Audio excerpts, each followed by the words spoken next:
Giggity Gary, thank you for the biddies to start us off this morning. Happy Monday.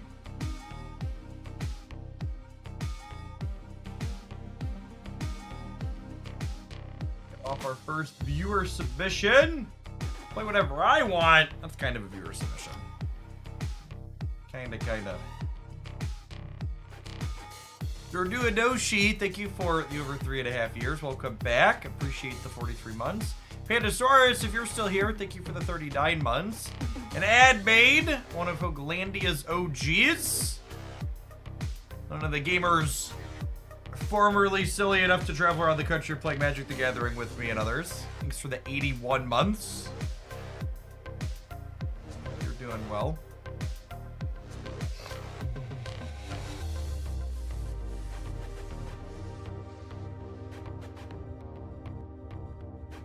Yeah, I think I'm hoping March is gonna be a solid month for Snap releases.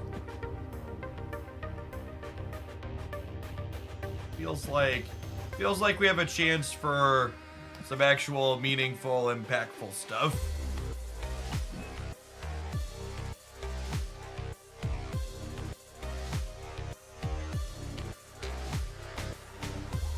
I just let these go. I feel inspired to play them.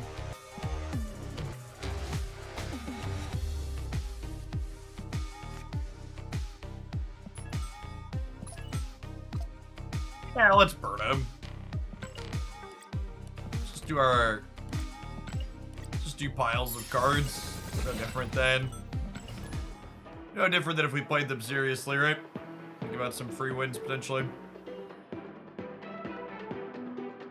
Meaningful, impactful stuff again. Well, I unironically saw someone say they ranked Cannonball as the best release this month. And my instinct was like, well, if that's the case, then we're going to have a sad month of releases.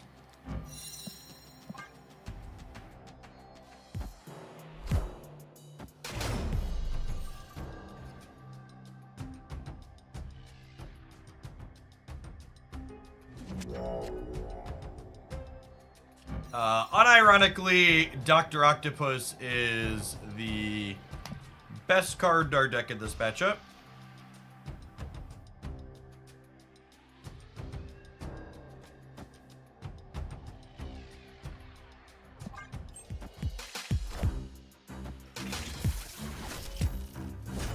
Hey, Bettis, thank you for the 37 months. Welcome back.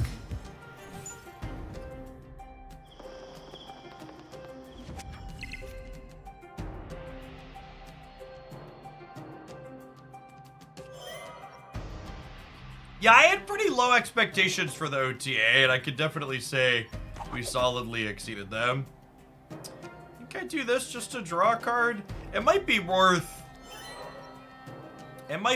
holding this till after after I Dr. Octopus. I snap because I have the Doc Ock.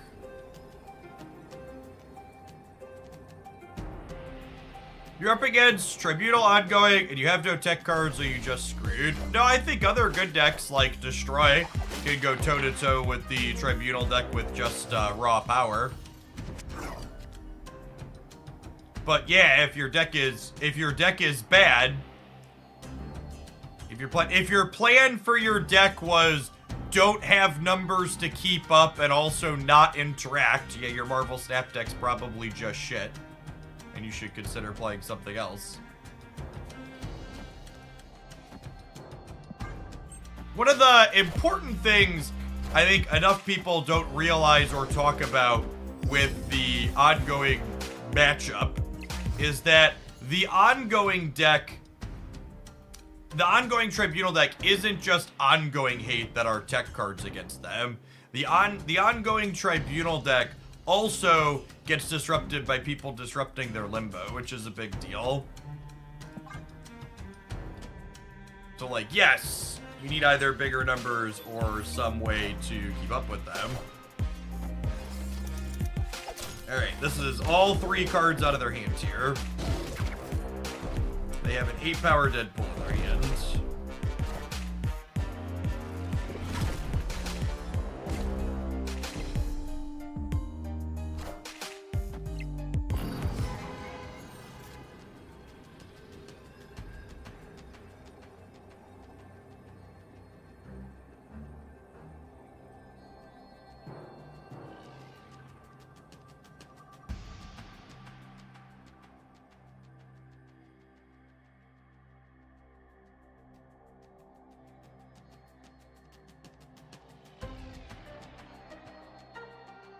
Hey, Safi, thanks for the prime. So I can do this.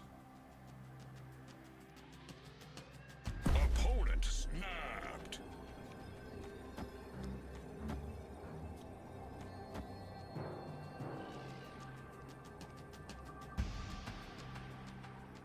Arson, thank you for the 38 months. Appreciate it. I don't care. Major Carnage, rip. Enough said, Blob.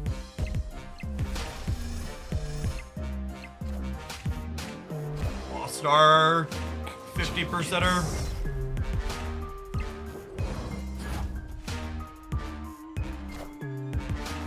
Oh, my brain is so bad. In my head... In my head, I was kicking the Enchantress, right? So I should have played the Demon left, is what I should have done. I should have played the Demon left, and then we would have won here. It's just we had Nico'd earlier, and it's early, and we moved to the right. Mistakes were made. We should have played these here to play for here.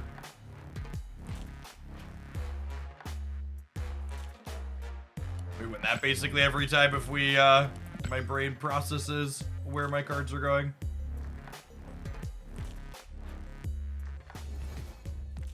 So I'm gonna play a decent amount of Tribunal decks. It's rough when you don't get Magic or Limbo. You need turn 7. Correct. Did I talk about the dev video? Is there anything really to talk about in the dev video? They made Cannonball slightly less shit, but everything else is exactly how it is. Like I'm not sure that Cannonball is good even with this change.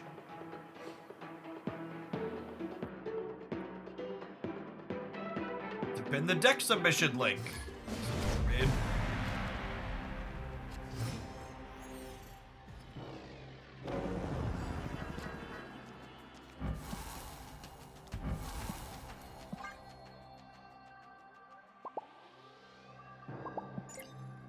The Shadow Realm emoter.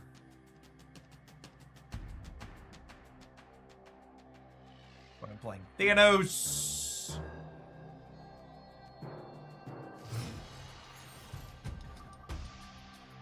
Yeah, I mean, that's not really dev update related, but they did confirm that War Machine will let you play Infinite out, so he's like almost assuredly a real Marvel Snap card.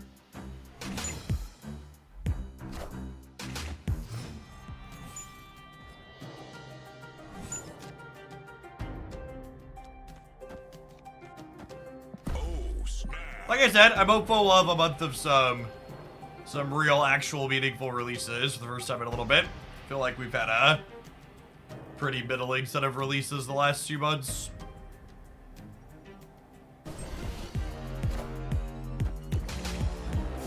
Really surprised they didn't get rid of Aunt May's when they used it and I haven't already. I haven't yet.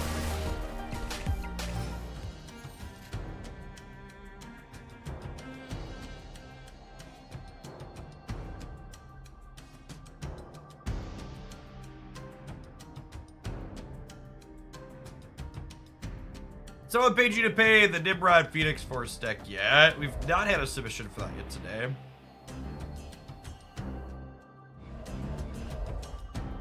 A vibe on her for a turn, I think.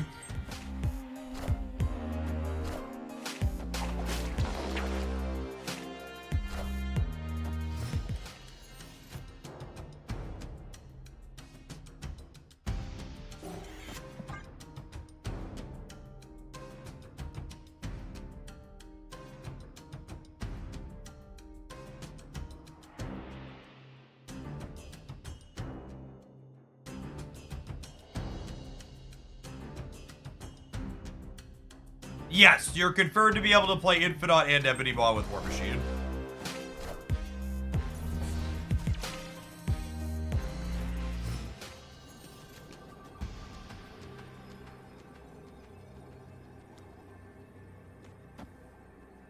This takes me to 23 here, which beats them playing... No, it doesn't beat Magneto because of Ant-Man, yeah?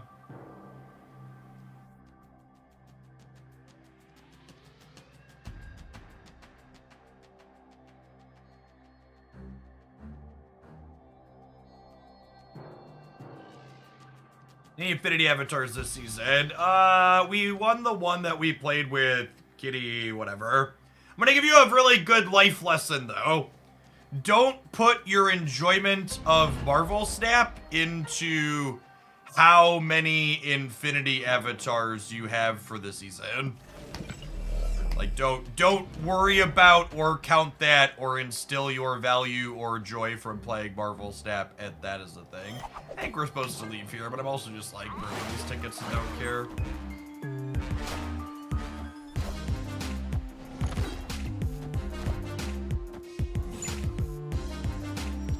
End up a little short here, right? She goes 9 and she goes to 15 and we're only 17. Would have won if we hadn't played the Ghost Spider, but just impossible to know where the vision's going at the end. Big ol' build our own New York here.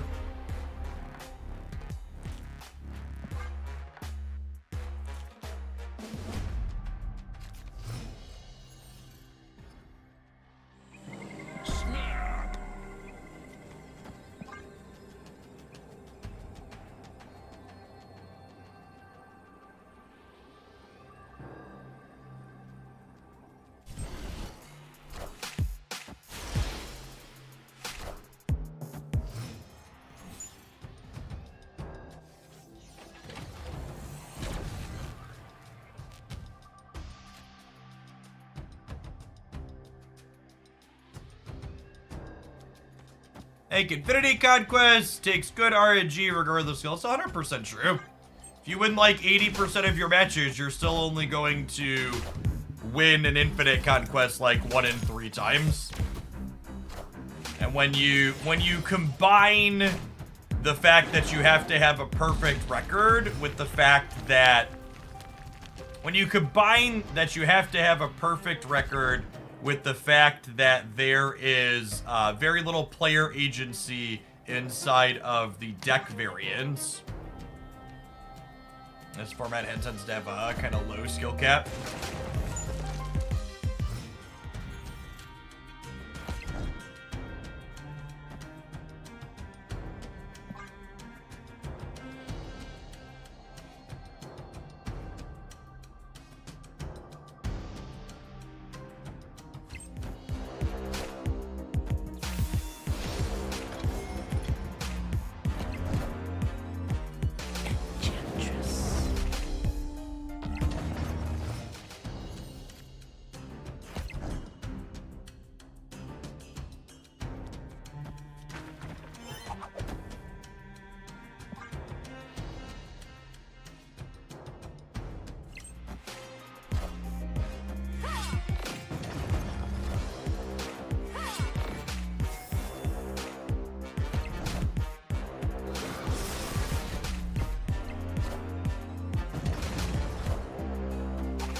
I can't Shang-Chi anything big that they play anyways. I think it's just this. Hopefully they drew Vibranium or other little cards. This beats Vision moving to Eternity Range or Vibranium Mines.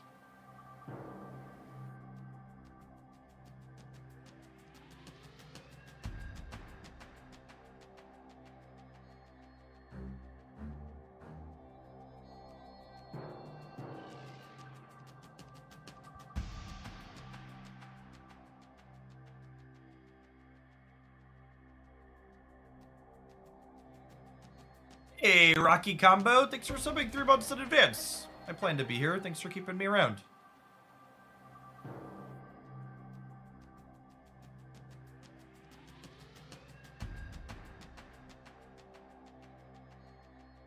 I lost a match 4 to my Dracula needing to discard any of the 4 cards in my hand and my opponent Maximusing me, and then I discarded a 0 power Morbius. Oof. We win this breaker, yeah? They would have needed like a Scar or a Magneto here.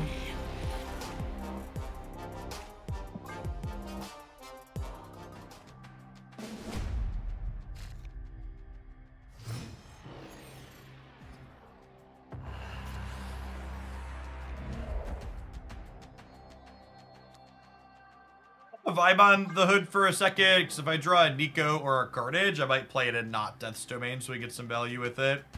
Or an Anobi.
I think I'm just putting my demon into Death's Domain here.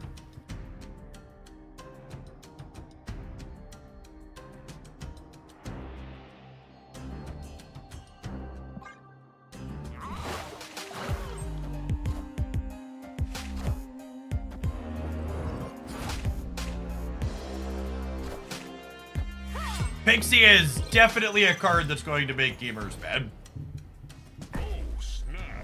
Could not agree more with that.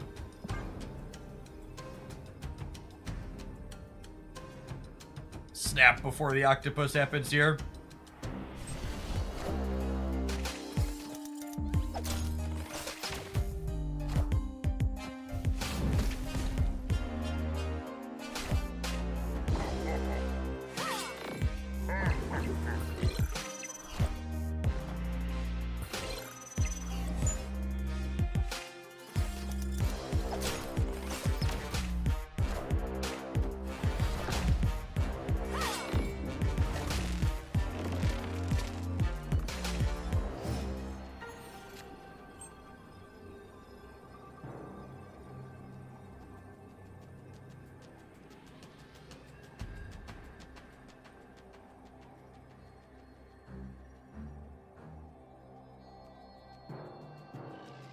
How big is this? 6. And then moving it only gets me to 12.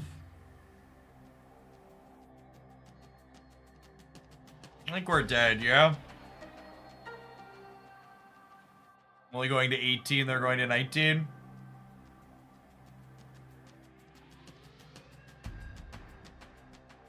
Okay, area lets them into Death's Domain as well. Yeah, that's true. Would Spider move Doc Ock in this case? She would not.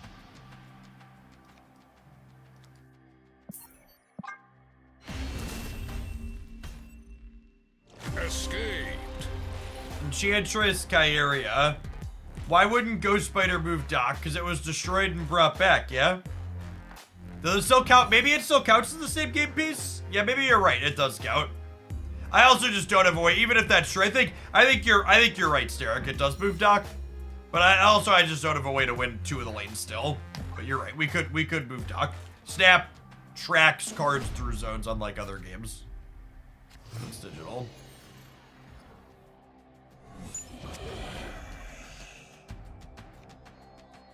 Snap.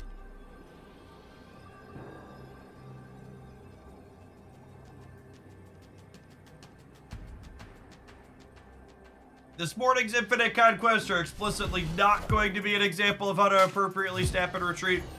I've got 8 tickets that I mostly just like setting on fire.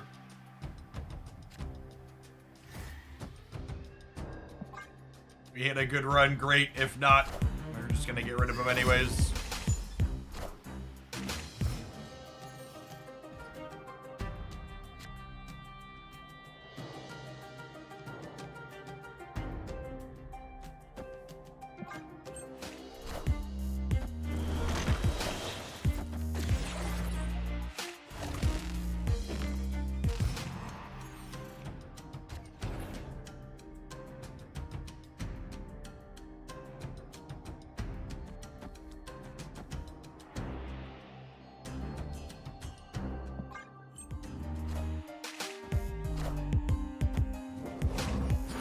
Ray. Clear for takeoff. I got a rock.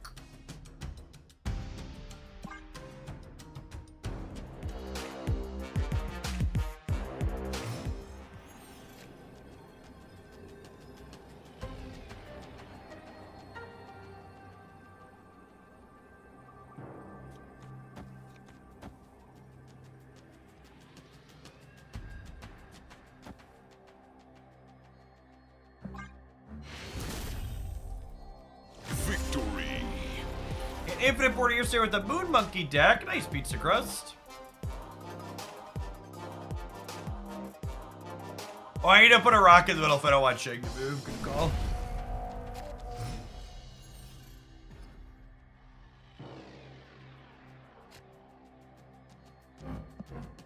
Snap.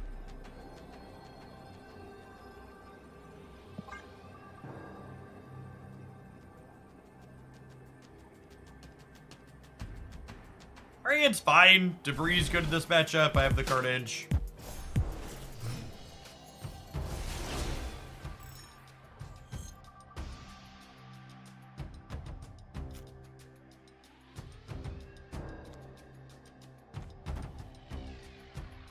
That could be okay for us. Our hand's pretty good for a TVA game.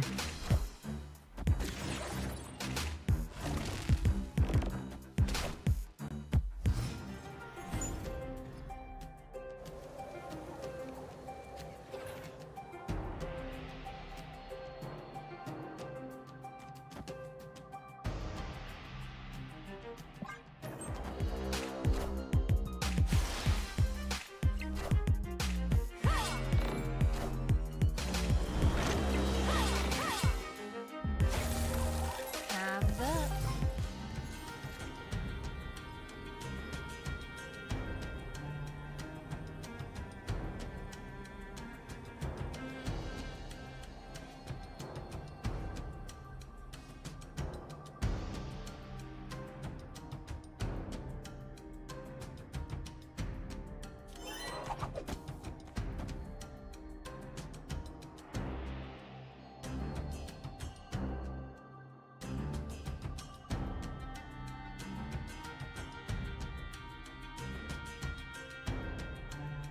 Where do I put the demon? The center or right?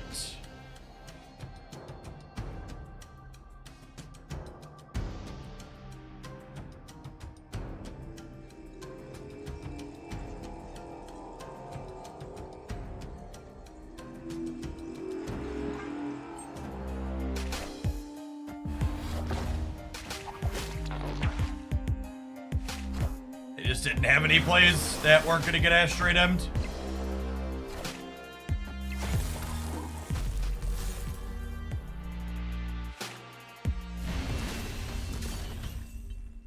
Victory.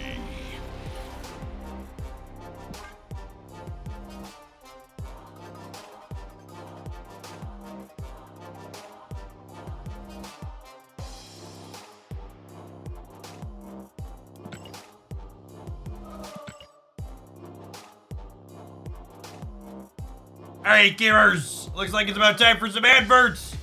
We're gonna tap those. We'll be back in 2 minutes with another match or two with this one. We'll see how it goes. Thanks for hanging out. Don't go anywhere.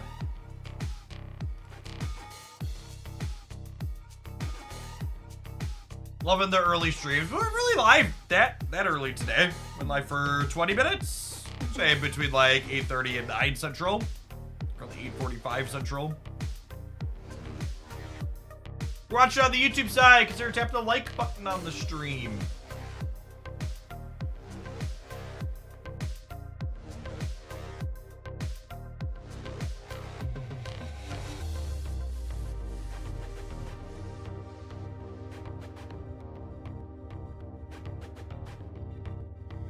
How's the meta feeling? So I'm someone who's smart enough to understand that the small anecdote of games that I play does not represent the metagame.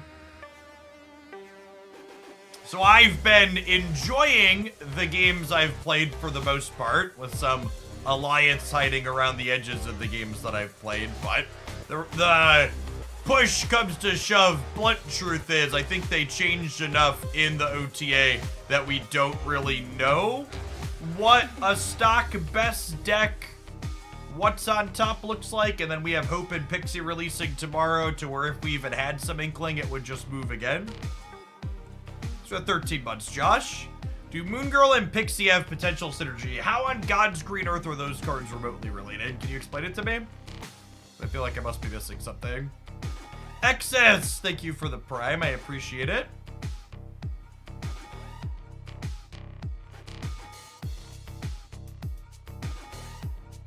You can use Moon Girl to copy a card that Pixie has shuffled. Yeah, baby. That's pretty specific, though. And remember, your cards that you draw go to the right side of your hand, and Moon Girl copies from the left. So you'd have to, like, Pixie early and empty your hand and draw one of your high-roll Pixie cards early. Seems unlikely. That seems like a lot of moving pieces that have to go right.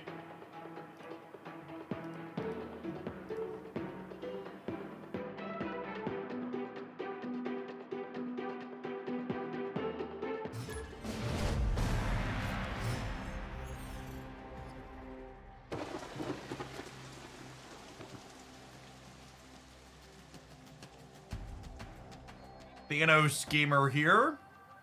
He's gonna play Hunan on 1. I'll get +1 a bunch of times, end up being 3 power. Key combo, thanks for the deck submission, appreciate it.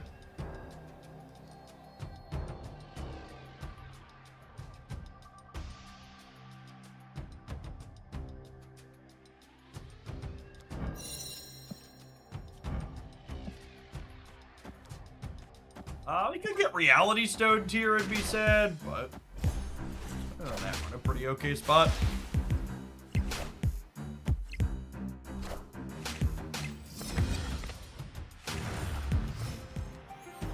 I don't think Pixie and Hope Summers likely belong in the same deck, so I think the idea of playing both at the same time is probably not a good idea.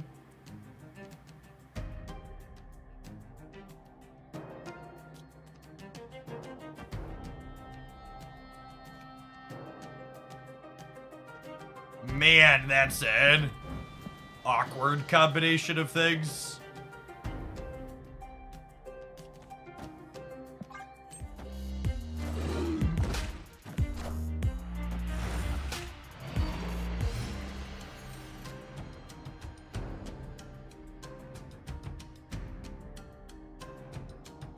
Yes, based on what we saw from Second Dinner, from the dev video, all cards are releasing Series 5 again. I think this is just a fact-finding mission. I'm not going to show them more cards. We're probably dead here. Oh, wait. They Reality Stoned. That's interesting. Maybe we have a shot then? Clear for takeoff.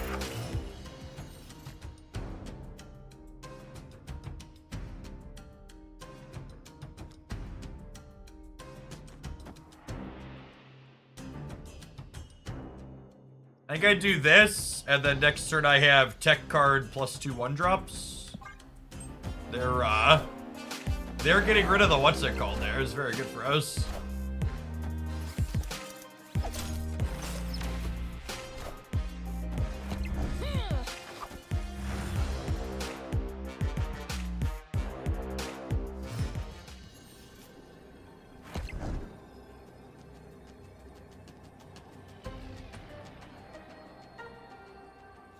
So if I Shang this, they go down to 18. I go up to 18, but then I gain a bunch.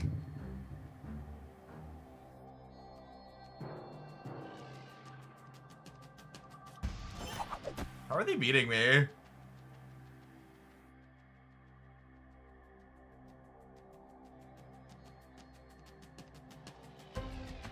Only going to 17 with the Soul Stone. Yeah, that's a good call.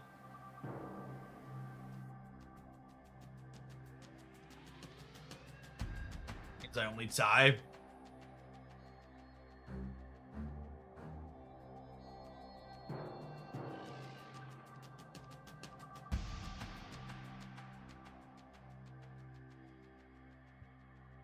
think I lose the breaker then, yeah. Because Soulstone's a 1/5 for some fucked up reason.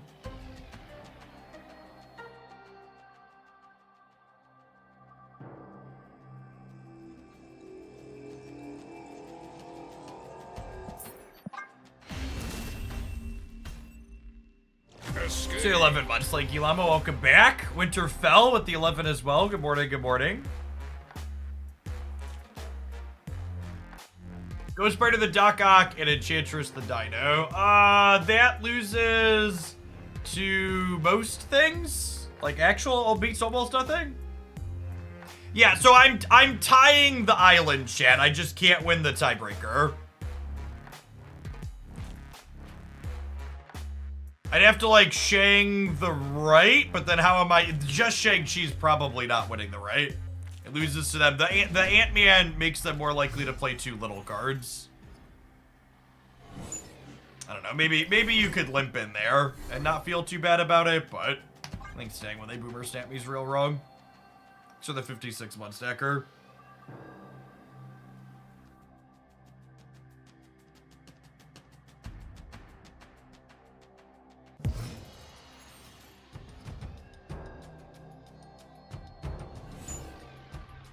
Genuinely, I think Soulstone should probably be a 1-0.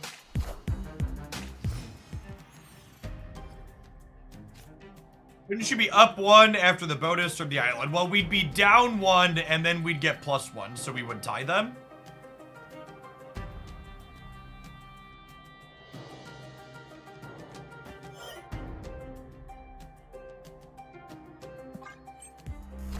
Fire Eyes, thank you for the 5 months. Welcome back. Appreciate it.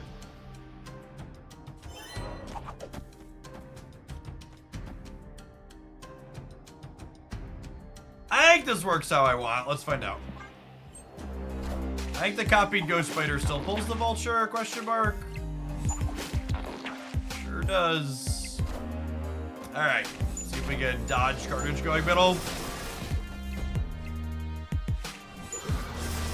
Lucky!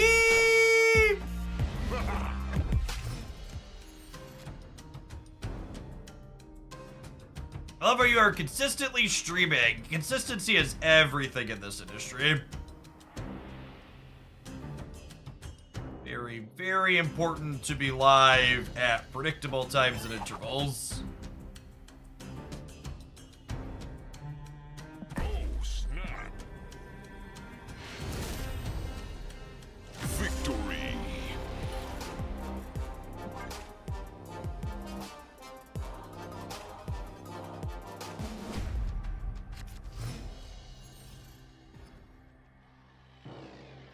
Jeff used a month's worth of luck. What, winning a 50-50 was a month's worth of luck? I guess I am pretty unlucky.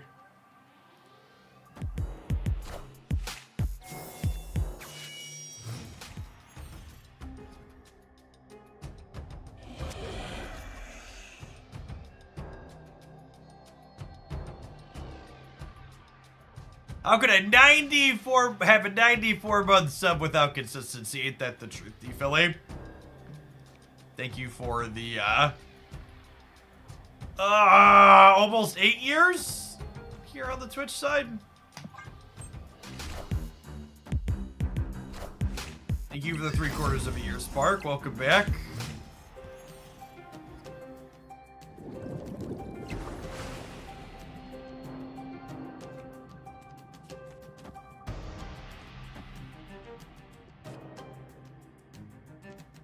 We have room to do this later somewhere else.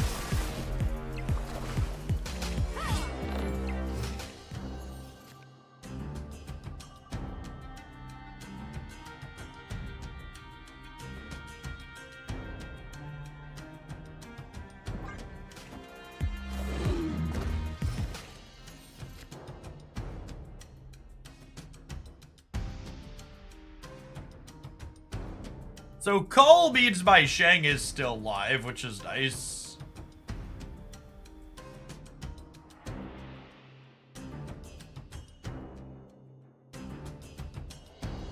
Six cards in the end.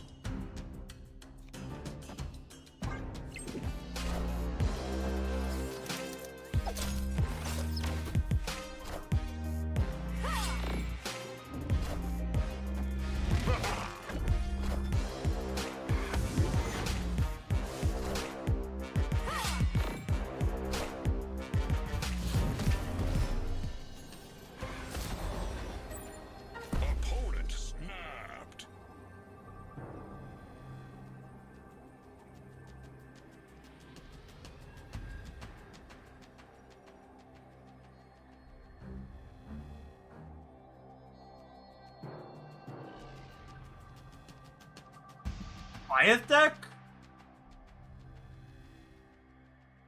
What other big number do they have?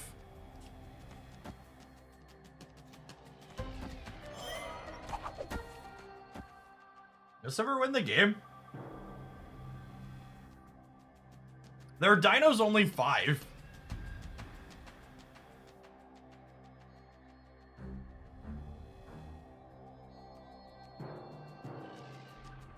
I don't want to snap back because we get got by a Goliath. I want to stay for 4 here. Oh, they have Blob. Yeah, it tracks.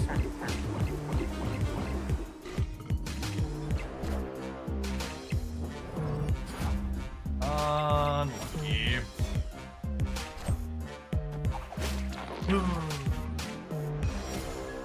Kraken, thank you for the 4.5 years. Welcome back.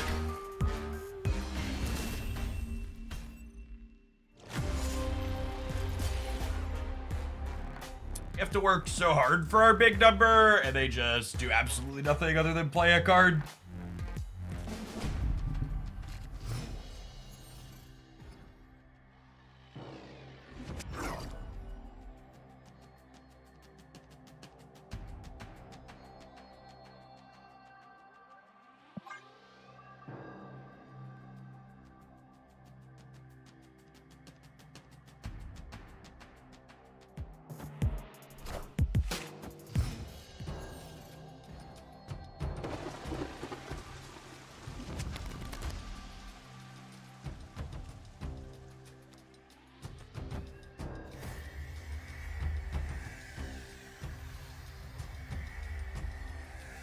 Is there anything more peak Twitch chat than someone telling me Cannonball's gonna wreck Blob soon when my opponent literally had a Kyria in play? Is there anything more peak fucking Twitch chat than someone not understanding the board? Chat, Cannonball's a shit Shang-Chi. Like, I get that they changed his text box, so he's like slightly less shit, and yes, he technically kills Blob now, but Shang-Chi kills Blob and does so much more. And again, like, the Blob deck's playing Kyria.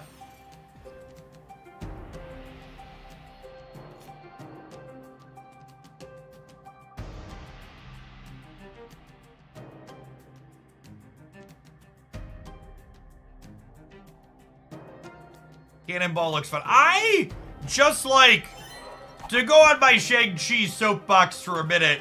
I genuinely don't understand the developers putting Cannonball and Spider-Man 2099 as 5 energy cards in a world where Shang-Chi's a 4 energy card. It's truly mind-boggling and baffling to me. Like, I genuinely don't understand how we think those cards remotely are reasonable at their costs.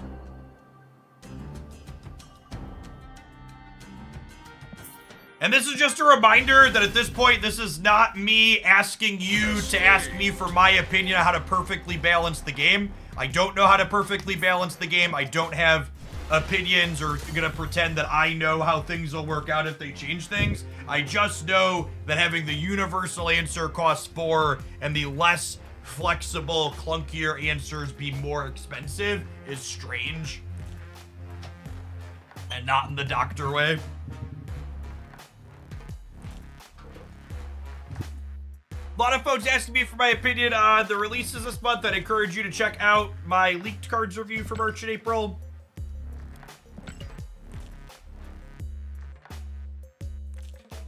I've had enough of this one. I'm ready to move on to our, we have a request to play some Phoenix Force. Let's do that. 6 more infinite tickets flush down the toilet.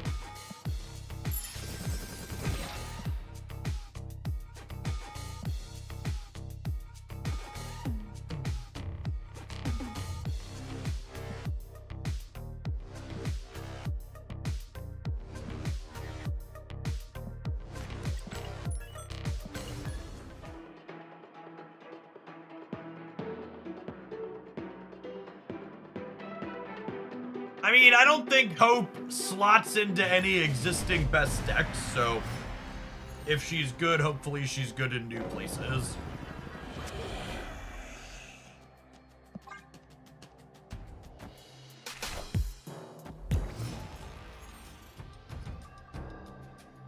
As a 2099 enjoyer, I really didn't like him going to a 5 cost, even with 9 power. His ability is just not worthy of 5 cost. I mean, 5 cost Spider-Man 2099 is objectively better than 4 cost 4/6 Spider-Man 2099. Is it good? No, probably still not good. Oh, I guess snapping them back when I'm a Human Torch deck into Killmonger is probably a bad idea. Whatever, we got tickets to burn.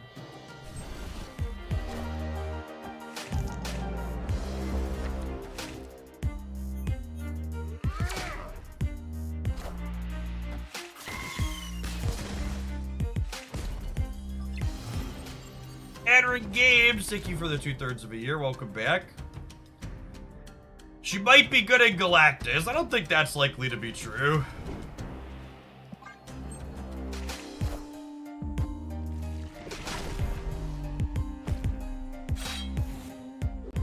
The dedicated all-in ramp Galactus variants basically haven't been playable in a very long time.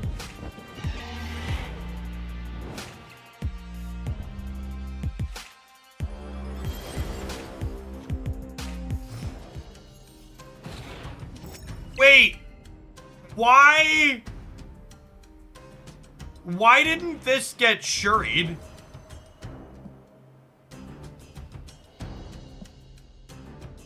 Oh, I played Deathlock. Yeah, good shout. That tracks.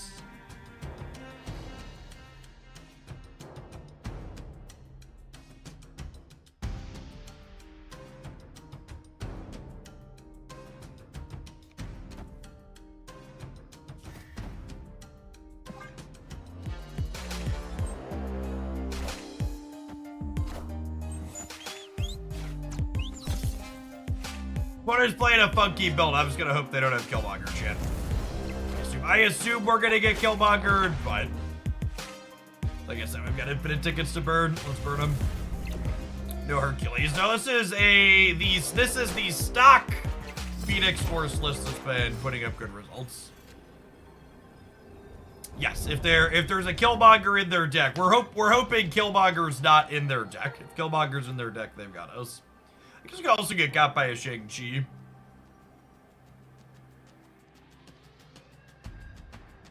Alright, tech card soup, do your worst.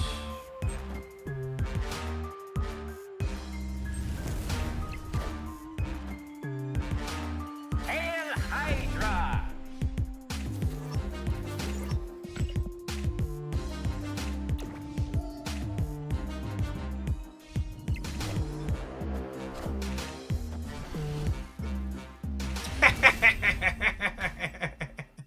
Victory. Got him.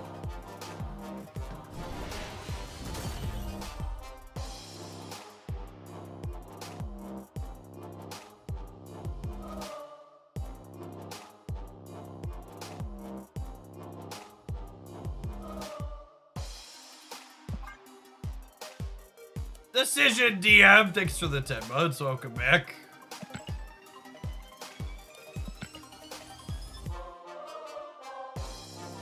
Shang did win his light, he certainly did.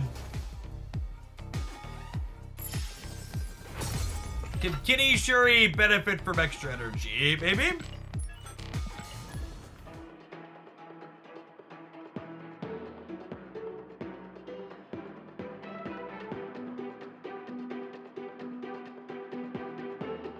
Oh, chat! Why are there cryptocurrency games in my inbox? Are there really people that haven't realized this stuff is a scam yet? It's 2024, gamers! Why?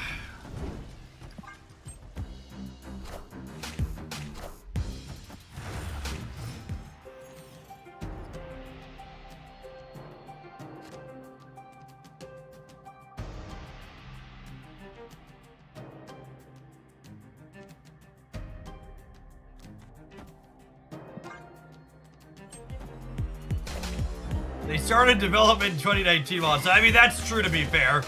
The average game timeline on a real game is like 3 to 5 years, so. Crypto was hot then. They're all coming out now, finally. Yeah, you fucked that duck, Lady Deathstrike. Get him. Get him.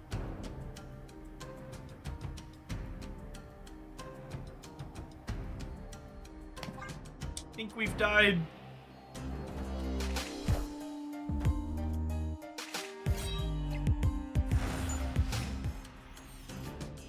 Going on, Fizzy Dragon? That is some kind of milestone. Thank you for the 72 months. Welcome back. Good morning, good morning. I think we got a bounce here. I don't think I want to show them that we're the Nimrod build. We'll wait and see one more card from them. Ooh, getting to learn though the Sarah build is worthwhile. I assume the Sarah build is probably bad for us. It means they have Shang-Chi. Escape. It means we probably want to not be on the human torch plant whenever possible.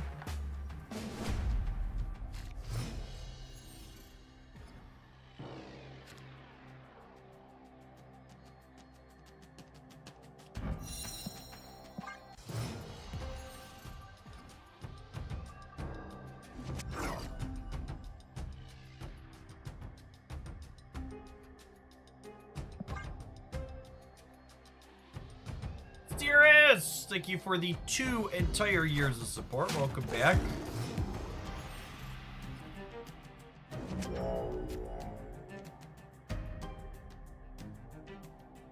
Alright, I mean, we've got 2 more draws at Nimrod, yeah?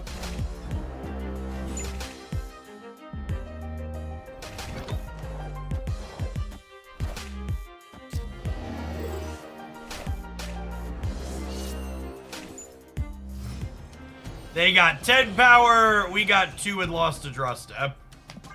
Lovely.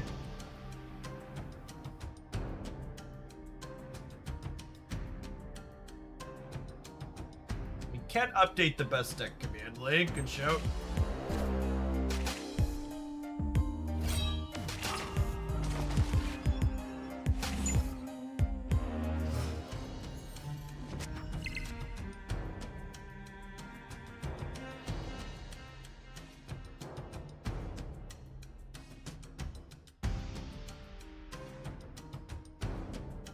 Yeah, most people just don't snap. What am I? It's part of the reason why Infinite Conquest. He explained to me why Onslaught, Mystique, Iron Man is way more points than Iron Man, Mystique, Onslaught. Isn't it both? No, you're missing the fact that 2 Onslaughts in the same path double each other.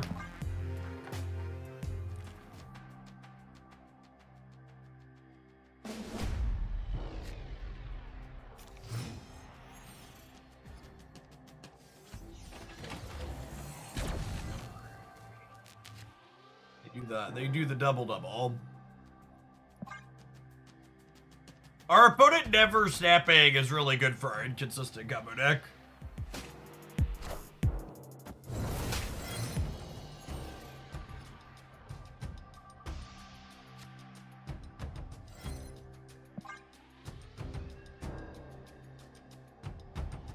They behold their mighty hands together, true.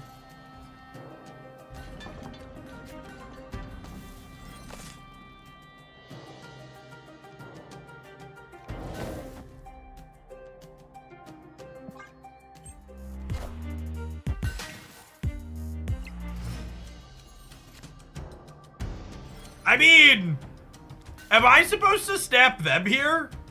I think I am. Oh, snap. I think we're ahead.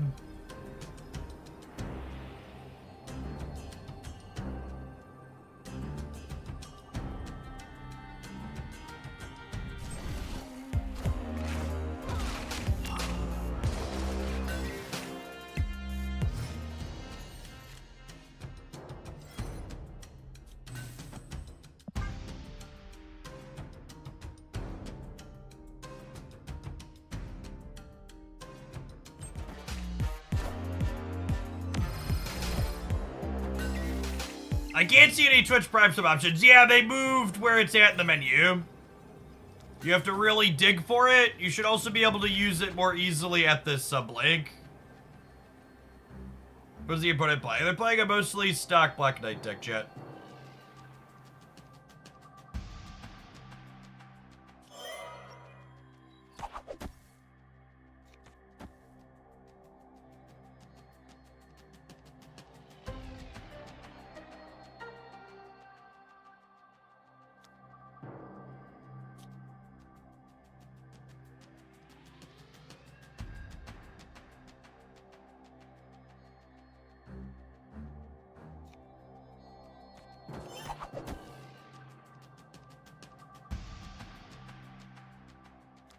I don't know where I want to fight for.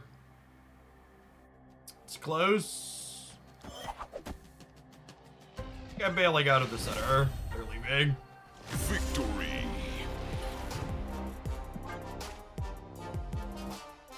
Yes, sir. Thanks for the 14 months. Welcome back.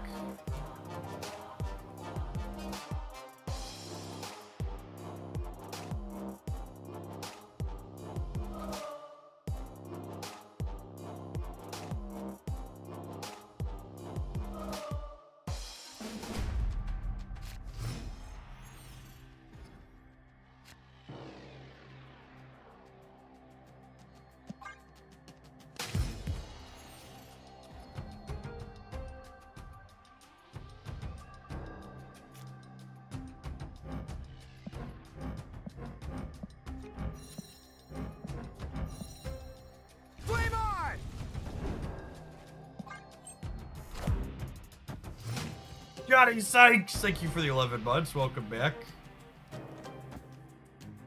Appreciate it. Yeah, they keep burying the Prime sub deeper and deeper.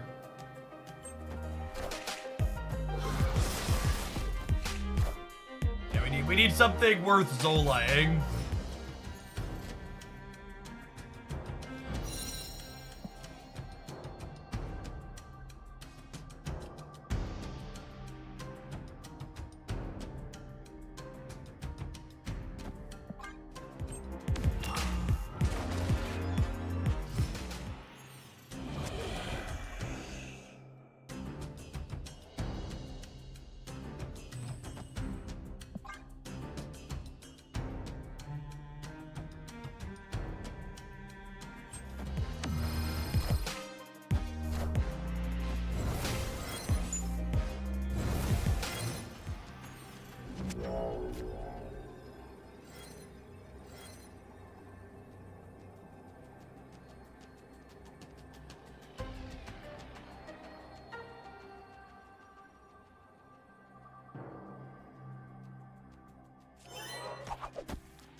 I'll live here.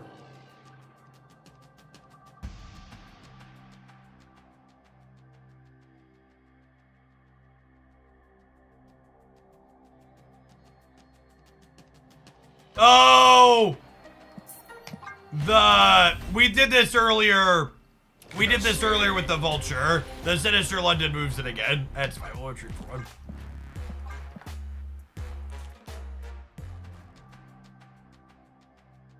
Should have retreated later, but quickly.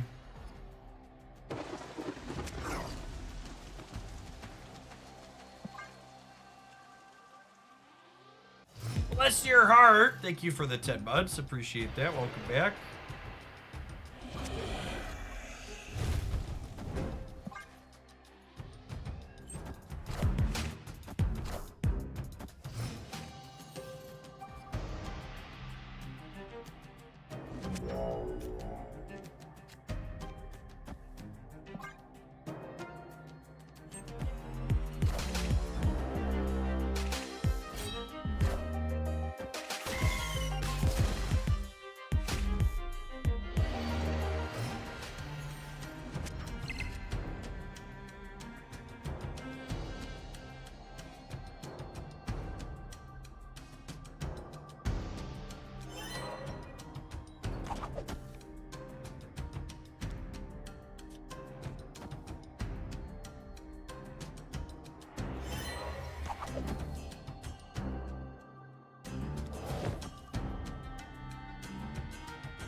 The slow turns are so agonizing. Completely agree.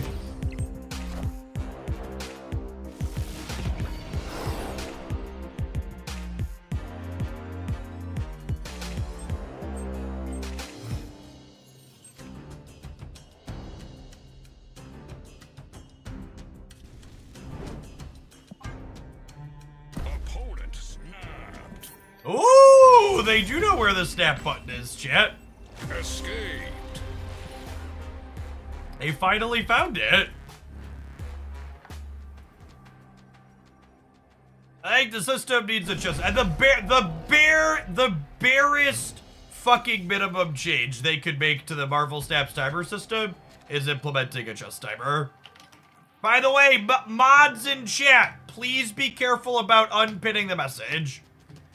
We still have room for viewer decks.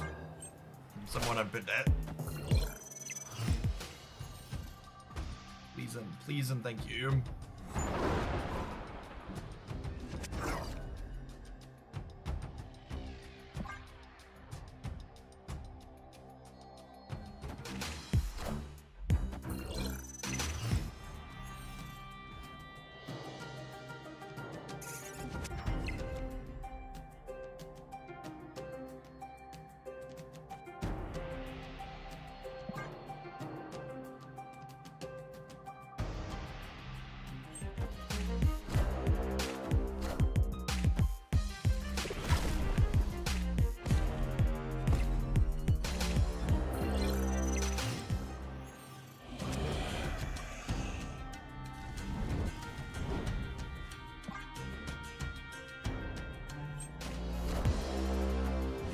Balls!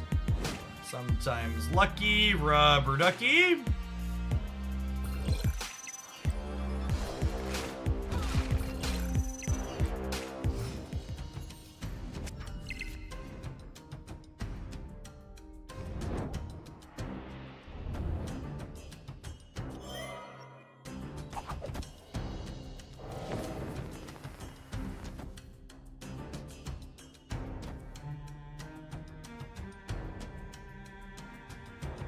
Now I can set up an Arden path? How?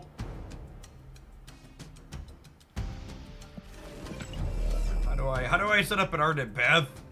Hey, Silence, thanks for the biddies, appreciate it.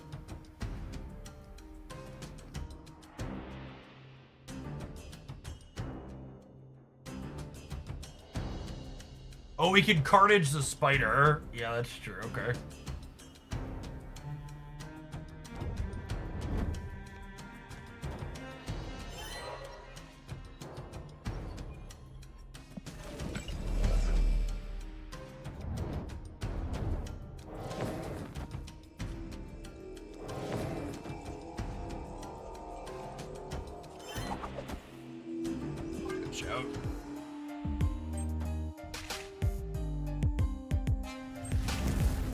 I should have snapped them.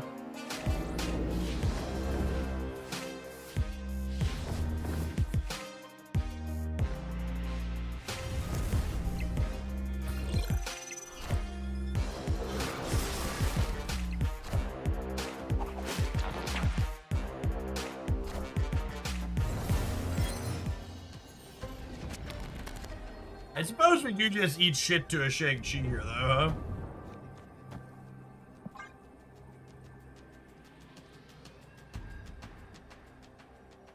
Evergreen Marvel Snap gameplay.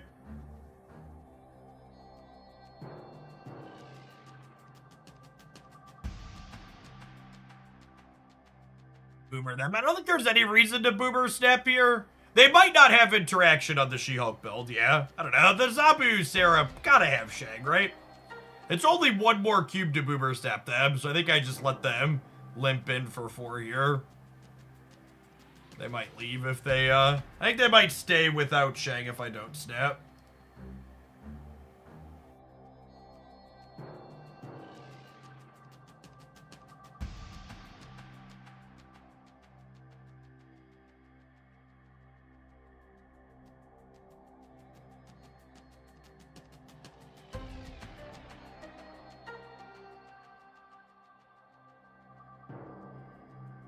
The constant roping is such a Victory. pleasant Marvel Snap experience.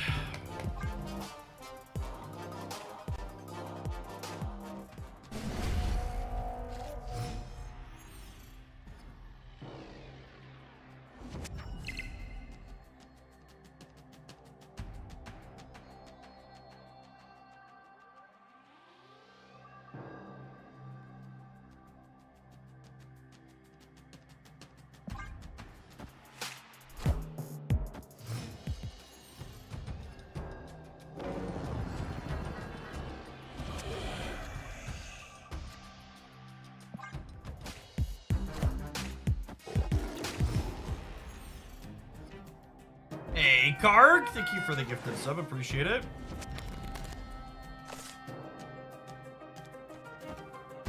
Unfortunate that can't play high means we're gonna miss a draw.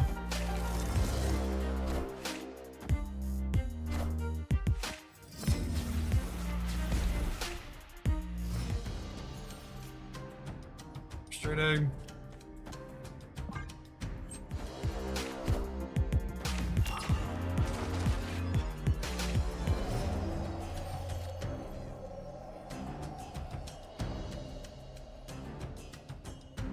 Does that let me win the game? I think that lets me win the game. Yeah, I'm gonna snap them. Snap.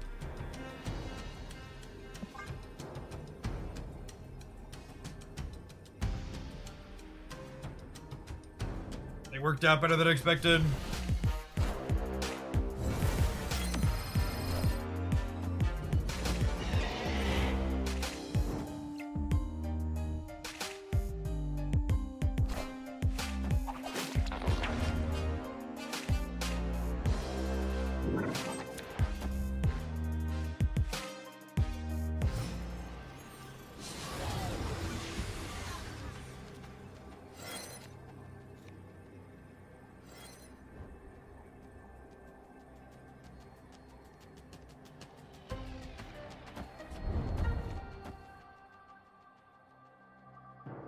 It's raining, man.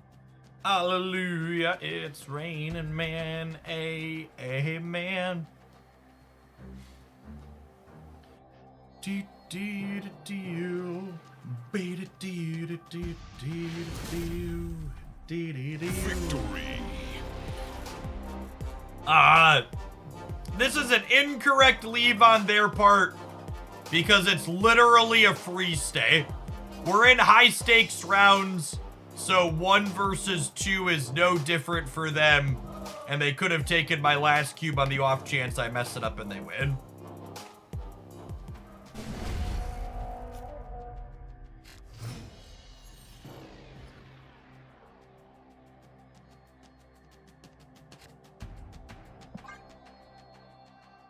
They got 3 shots to take their last 2 cubes here. What archetype do you think War Machine will slot best into? Probably a deck like this one with Black Knight.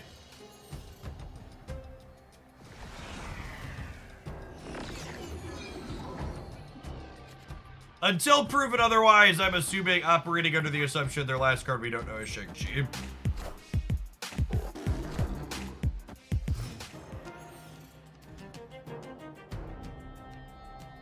Is Zabu only for Ghost Rider? It's for the Blade as well.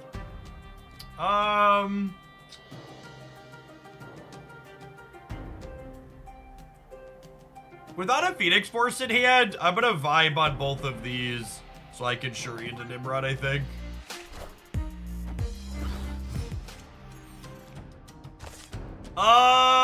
Unlucky.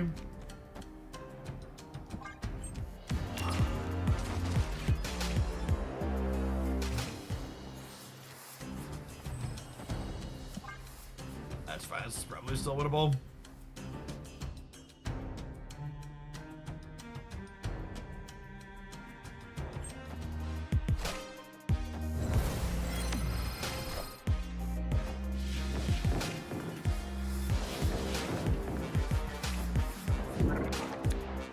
Lanky Llama, thank you for the tip of the deck submission. Appreciate it.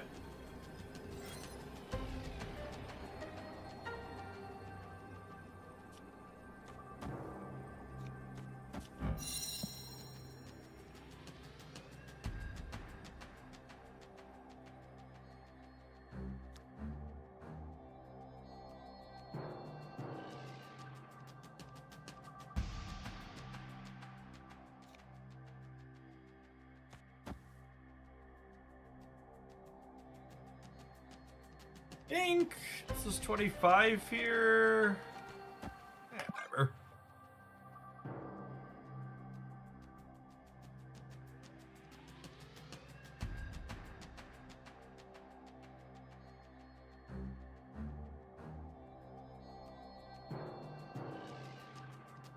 Great chance their last card is Hell. I think Hell is pretty unlikely.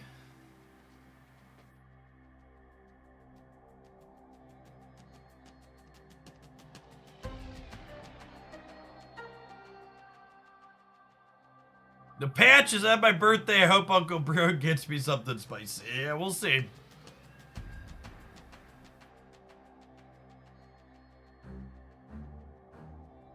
Hey, welcome back, X. Think you're coming back in at a good time. We got a solid month of card releases coming for the first time in a minute. Matt Picasso, thank you for the 10 months. I appreciate that. Welcome back. And Big Deal Blake, thanks for upping for the second month.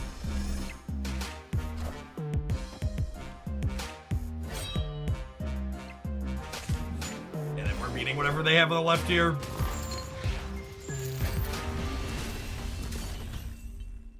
Victory. All right, gamers, looks like it's time for some adverts. We're gonna let the Phoenix Force continue to run this down on the way back. Thanks for hanging out. Don't go anywhere. YouTube gamers, consider tapping the like button on today's live stream. Over 200 people there and only 52 like button pressers so far. If you're a viewer at home who has a deck you'd like to submit your sub to the channel, you can do so by sending a $10 tip at the Stream Elements link. Appreciate that. I will say, I've never regretted to date giving 1-year subs mod swords, but trying to use pinned messages is definitely the first time I'm having a little bit of regrets having so many moderators. Dear mods, please try not to unpin pinned messages.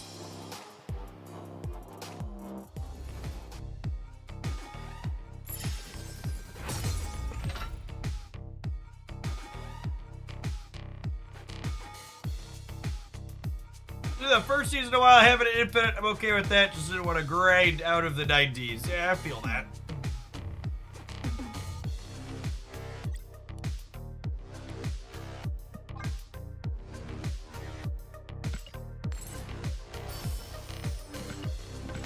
Plenty of good Loki splits. What are the odds, chat? Back-to-back Loki boosters. Hey, Gray Rudolph, thank you for the next submission.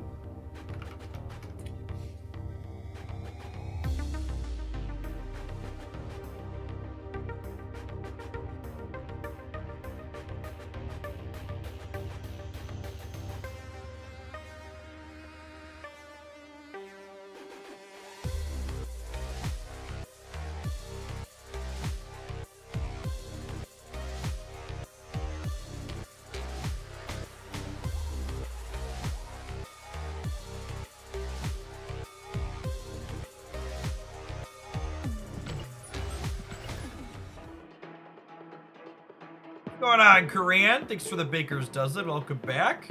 Go Cats! Thanks for going to Hoaglandia for the last 5 months.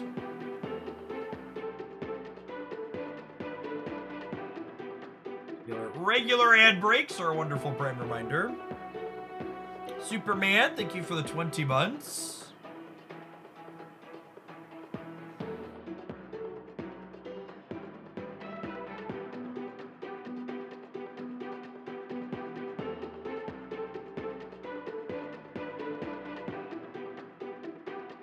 My first Infinity Border with the Shuri Nimrod deck. Yeah, that's what we're jamming now.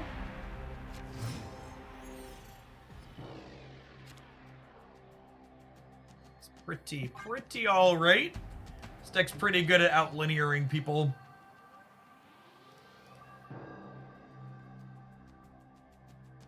This deck has good stats and a pretty solid sample on Untapped. Was in the best decks video for a reason.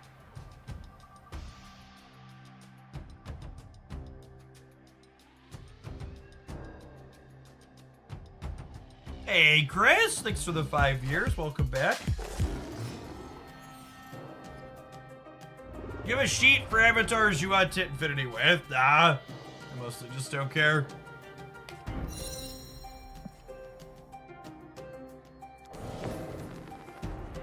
Especially after they added the spotlight avatar variants to the game. It feels like they power crept their own infinite border avatars. That's the last step I needed to just like not care at all.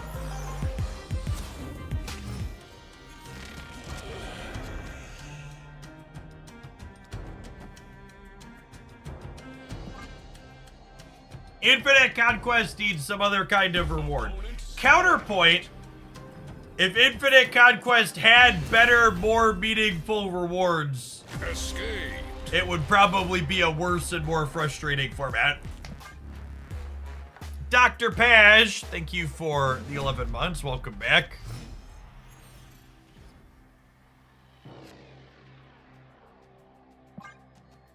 Infinite Conquest and Conquest in general giving kind of minimal rewards is important because if you lock super meaningful rewards behind a deep slog, people who don't want to do that slog will feel like they are getting themselves pushed out of the game.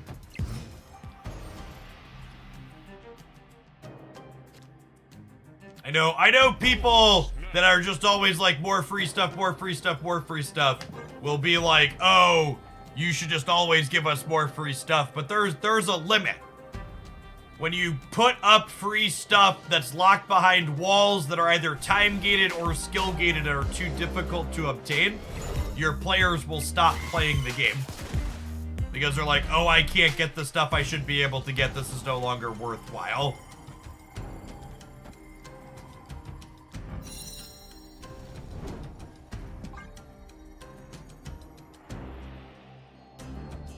Yeah, someone in chat said Conquest needs to be a better game mode. Yeah, I'd agree with that.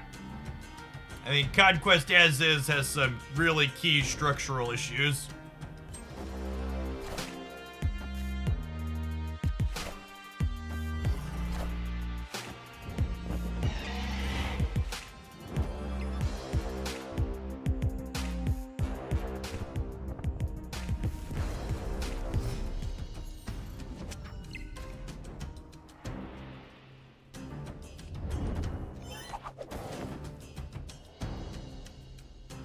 Actually, do I even need to Ghost Spider here? If I multiple man and then strange multiple man, I'll have 1, 2, 3, 4, and I'll only have 1, 2, 3, 4, 5. I'll have 6 open spaces. Oh, the Necrotia one doesn't copy. Yeah, that's true too. All right, so I'm gonna do this then. And this gives me 5 multiple men for the last turn, which just seems good.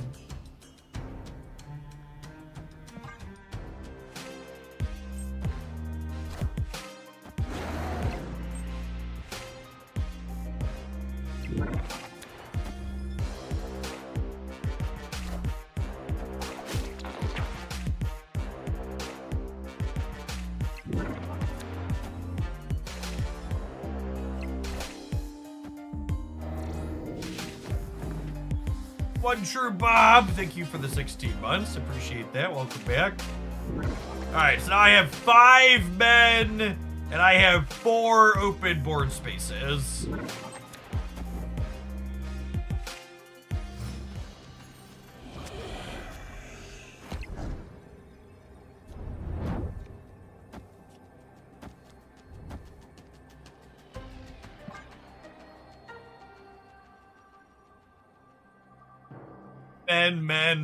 Men, multiple men.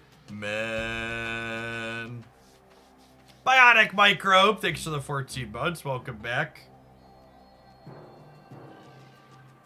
I like how we're in the tank here. Do they have like Shadow King in their deck? Like, what can we possibly be taking about that you could stay in this game?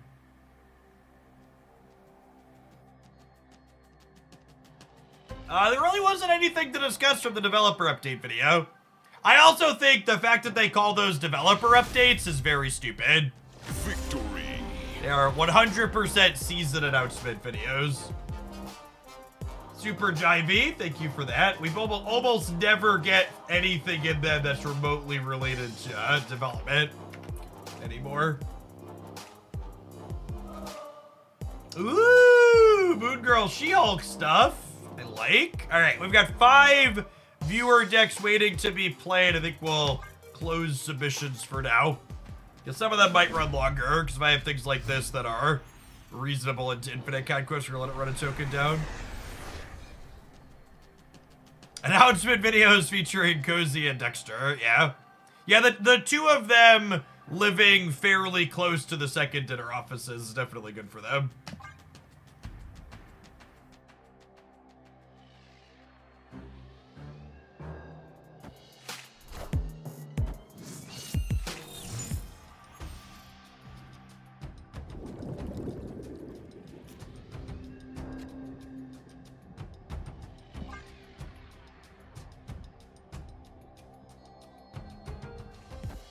Are Twitch creators allowed to use sound bites pulled from music? It is technically breaking my Twitch partner agreement and the law in the country where I live to broadcast any media that I do not have the rights to broadcast.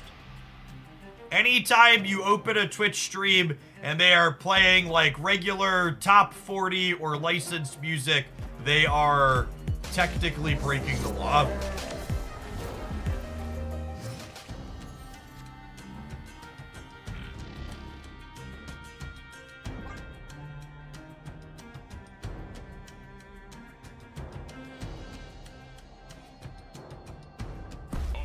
Not that stops most people from doing it. Twitch in fact actually helps most people break the law, because Twitch added the ability to split your audio track, so that way there's no recorded evidence of the fact that you broke the law.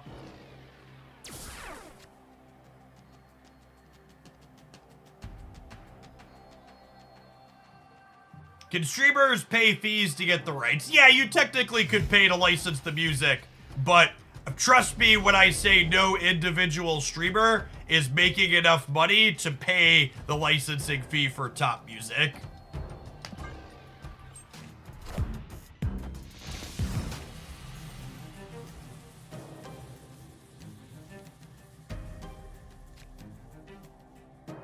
Some laws are cool to break, though. You want to know what, though, chat?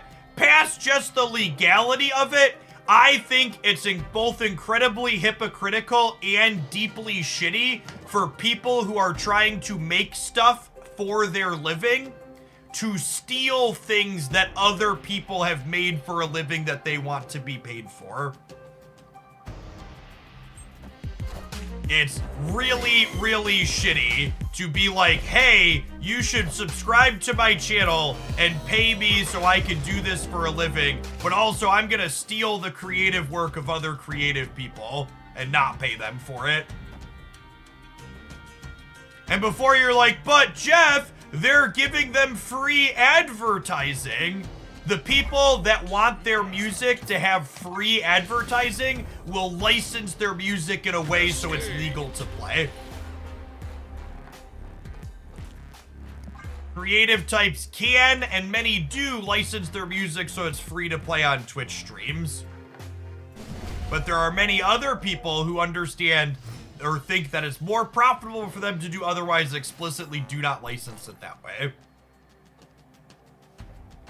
Flame on! Exposure is not a real form of payment. People die from exposure, chat.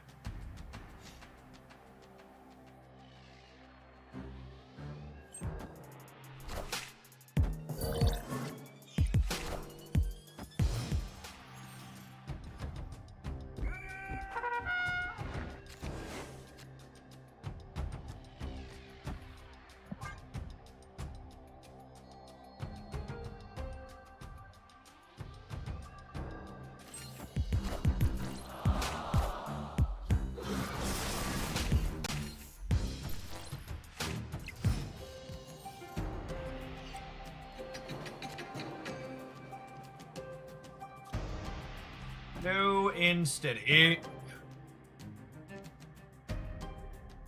Airfro, thank you for the 11 months. Welcome back. Will Mockingbird revive the shield deck? I mean, the Kitty Loki deck is basically a shield deck. But no, I also don't expect Mockingbird to be good in a shield style deck.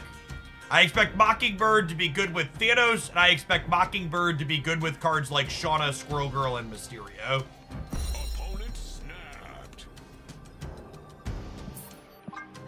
One more time here. Escaped.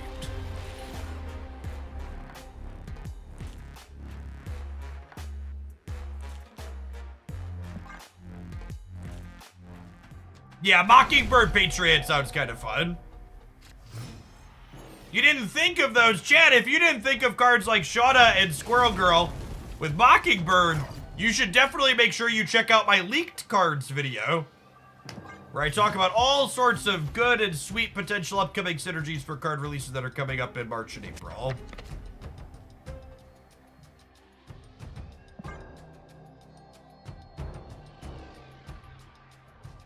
Yeah, Crystal's a really weird one for them. That is not a typical card in their archetype.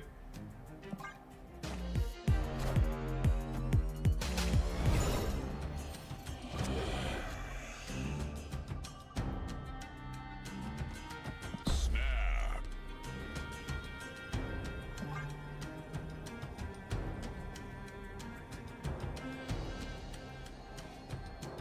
Yeah, maybe they're a eroded build with the crystal. Is a good read.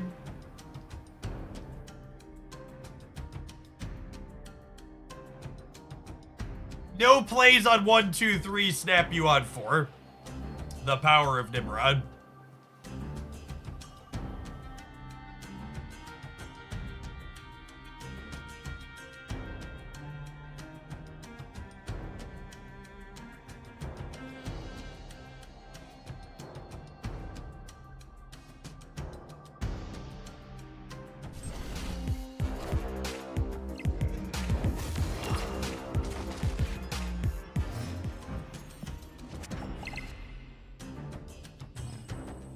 Lokiing the Phoenix Force deck is a bold strategy. Let's see how it goes for him here. Yeah, if you haven't seen this, Earthgerm Loki was added to the game recently. She's gorgeous.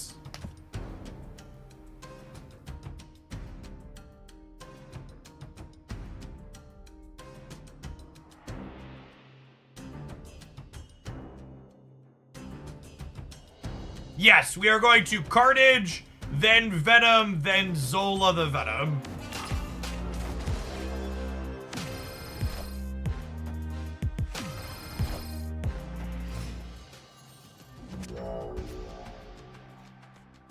Is that when Loki stole Sif's body? You know, there's a few gender bend Lokis in Marvel lore.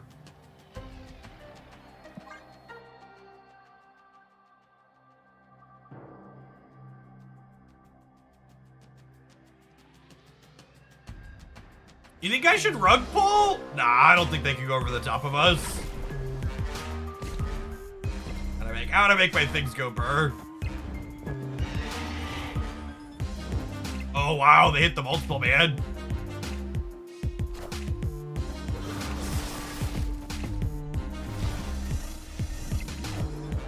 I think we're still good here, yeah?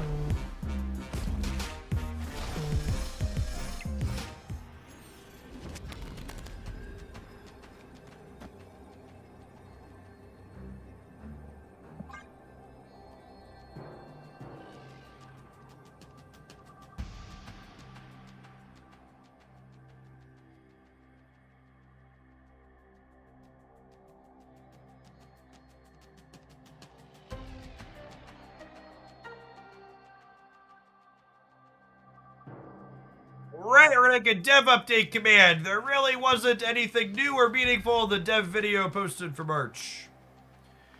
I guess there's a world where they shag us, huh? If they shag right, they could get us. Grexy, thank you for the 30 months. Welcome back.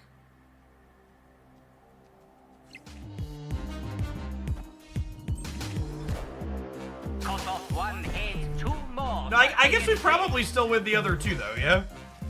Even if they shake us, right?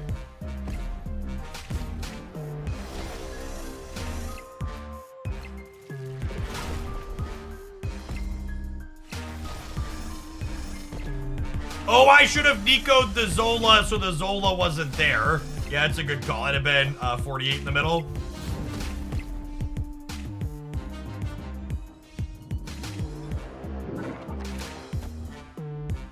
Yeah, the Nico would have gotten eaten by the Venom as well. Yeah, look at that Shang-Chi brilliant chat. Oh no, not my Venom. How will I ever win the game now, opponent? No, not my Venom.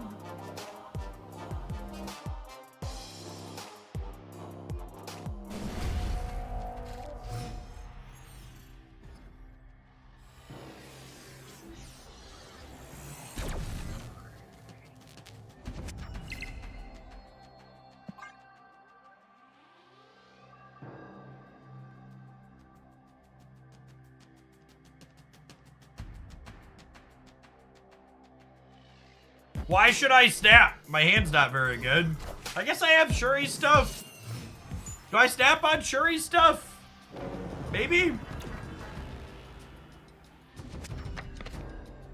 Yeah, I guess.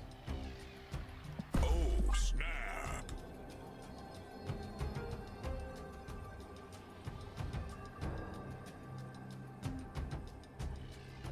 Not in the jet? I don't know. They probably just can't beat the Shuri stuff. And even if they do beat the Shuri stuff, I get 2 shots to take their last 2 cubes anyways.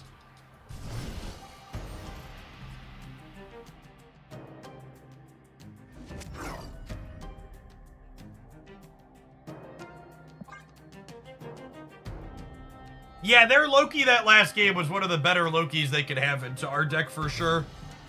Traditionally speaking, our deck's a real poor choice to be Loki again too.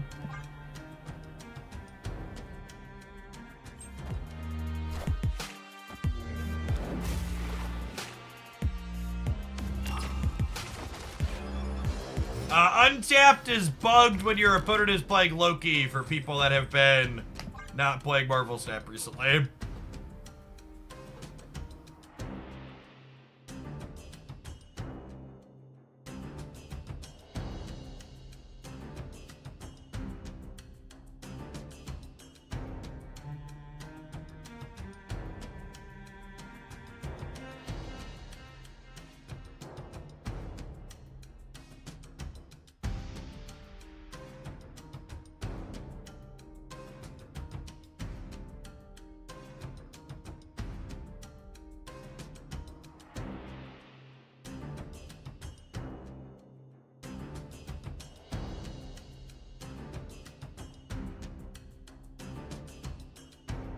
Hello?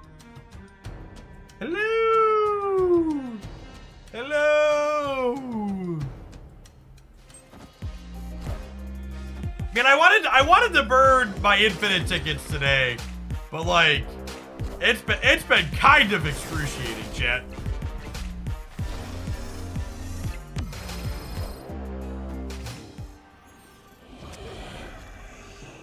It's been kind of excruciating.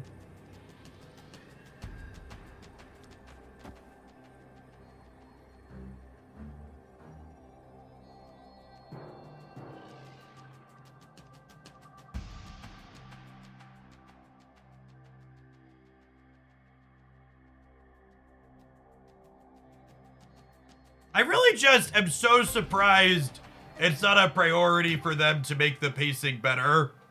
When, like, the crux of what made Marvel Snap successful was the snappy gameplay.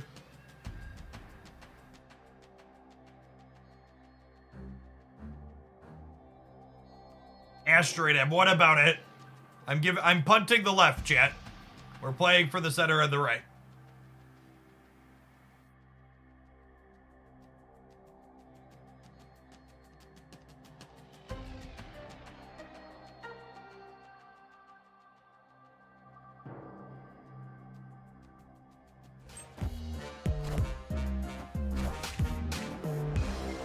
Oh my god. How big is their other thing in the middle, Chip? Got him. Got him!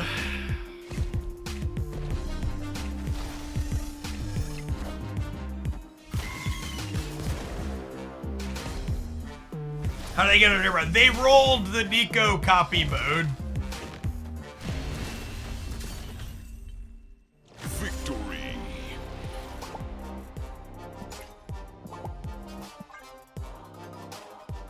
Aha! Aha! Alright, so normally we'd move on to our next viewer submission at this point, but I'm gonna let the Phoenix Force deck see if it can run this all the way down. Let's tap an ad break. We'll move into Battle 4 when we get back. Thanks for hanging out. Don't go anywhere. I like to reward people when they submit me good decks occasionally on viewer deck day.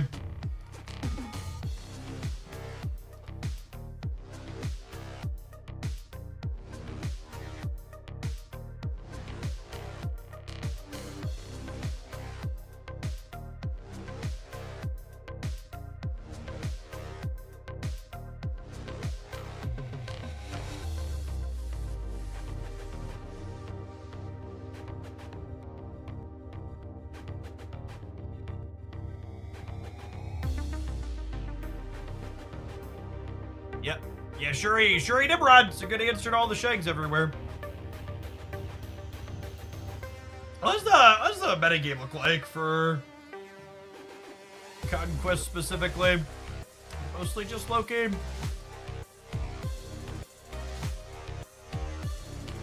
This is actually, so this is kind of a testament to the OTA currently. The last OTA, like, I think this is the most varied I've ever seen Infinite Conquest. Like, unironically. Thanos Lockjaw still being #1 doesn't surprise me. Soulstone needs to be nerfed, I think. I think Soulstone should probably be a 1-0. Yes, season change and rollover tomorrow. No patch till the 12th, though, is accurate.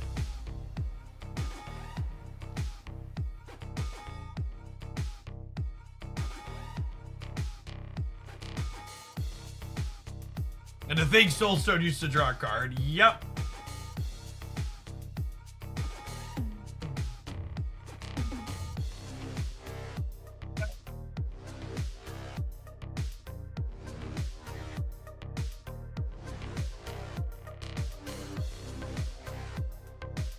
I did something to my lower back, gamers, at some point during the week. And moving from sitting to standing is currently an experience. Classic over 30 experience. The Mad Chicken, thanks for the 17 months, welcome back. No, I think it's, I wore my 40-pound toddler as a backpack for a hike last weekend, and the back flared up a couple days after that, so I think it was almost assuredly related to lugging the toddler around.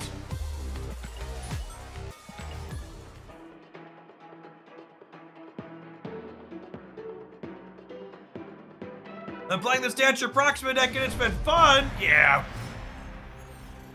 That's a shame. That deck, the deck highlights on the edited channel have just been completely struggling for the last month or so. Like, the best decks videos, like, OTA reviews have been doing well, but just, like, actually every single regular deck highlight on that channel has been doing absolutely atrocious in terms of metrics.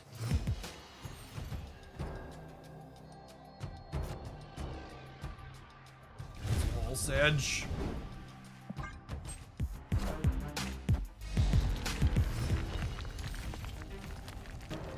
The problem is people find best decks and don't look for other stuff. Yeah, I think that's almost assuredly related to it. I probably don't clickbait hard enough. I don't know. It's part of the reason why I've just been doing less deck highlights on that channel and just been doing more stream cuts highlights.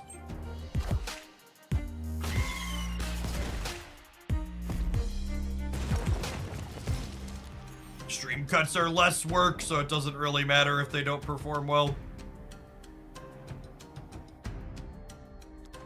Snap.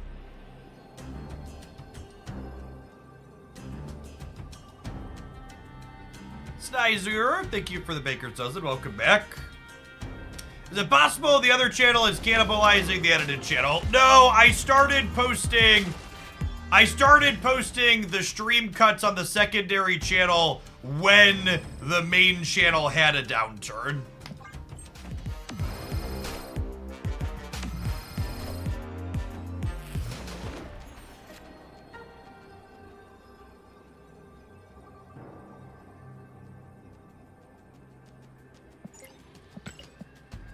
We gotta go, unfortunately. I guess I could gamble this, but this probably still loses to a Venom and stuff, yeah. I should have retreated later. I frequently watch YouTube in my downtime grading papers, and your highlights channel's not showing up on it anymore. Yeah, I think there's a good chance. It happened, it was like early to mid-November. Like, the YouTube algorithm just decided to, like, take the edited channel and throw it in a trash can. I've had a few people tell me over the months that they just aren't showing up for them. There's really nothing you can do about it.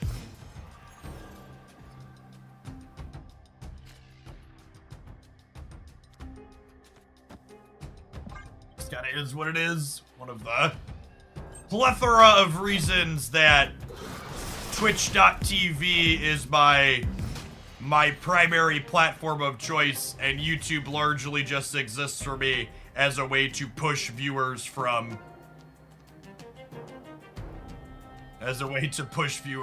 that platform to here.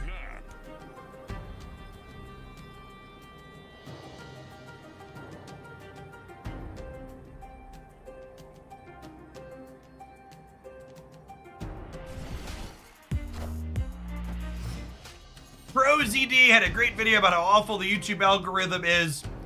You can search for one of his videos by the exact title and it doesn't come up. Yeah, that's because the YouTube algorithm isn't trying to give you the content you're searching for. The YouTube algorithm is trying to give you content that it thinks will make you stay on YouTube as long as possible. And those two things aren't the same. Opponent snapped.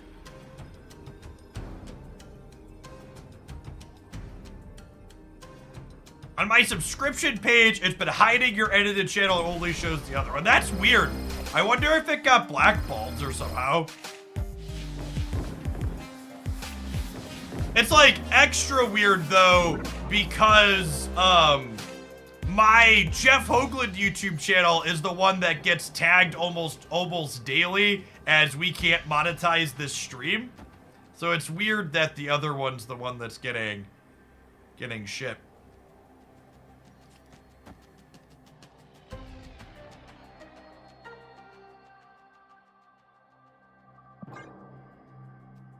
I was gonna play for 8 cubes, and if we die, we'll move on to the next deck.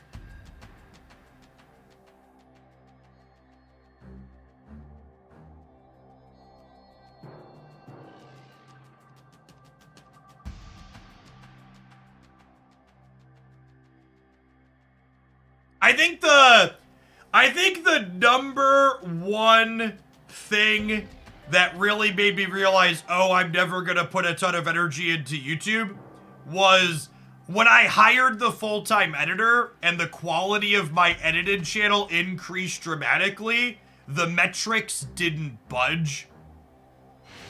And like, I like working with the editor. He's a good dude and does good work. So like, I'm not going to stop working with him because he saves me a little bit of time. But like, it's so amusing, interesting, frustrating, whatever you want to call it. The actual quality of the content doesn't move the needle at all.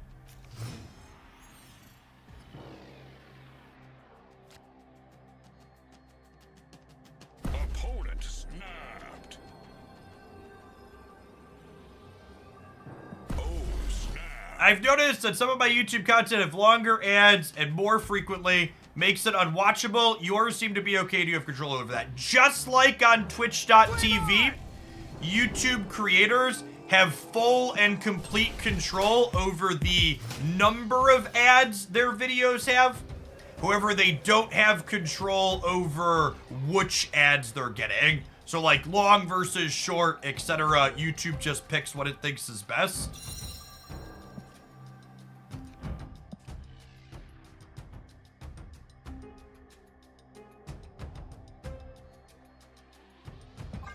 But you have full and complete control over how many ads are in each of your videos and where those ads appear.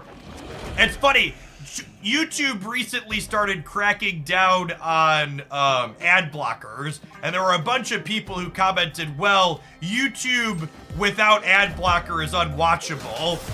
And it was like, well, that's not YouTube being unwatchable, it's the creators you're choosing to watch making their videos unwatchable.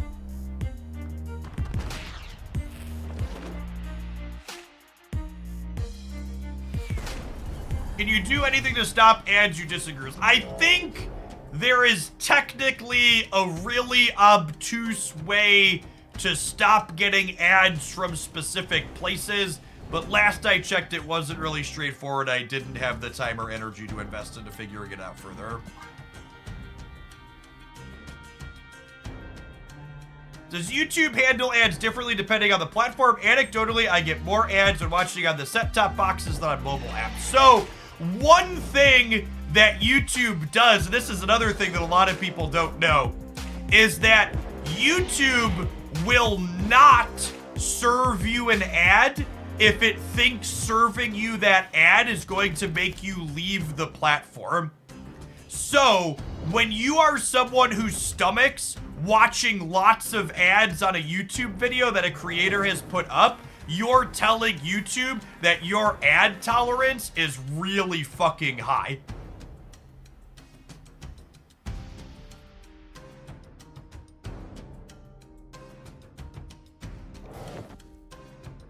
So, similar to how you should close the Marvel Snap app anytime it shows you something you're not happy, you play a match you're not happy with, you should close YouTube every time you get an advert for something that you're not excited about. Or anytime you get too many ads in a row. Because, like, let's say a creator puts a bunch of ads on a video. If it thinks you'll leave after the second or third, it'll just skip it and let you keep watching the content.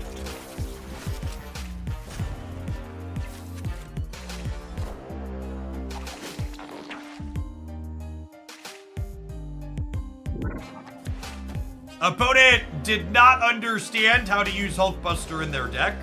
They messed up here.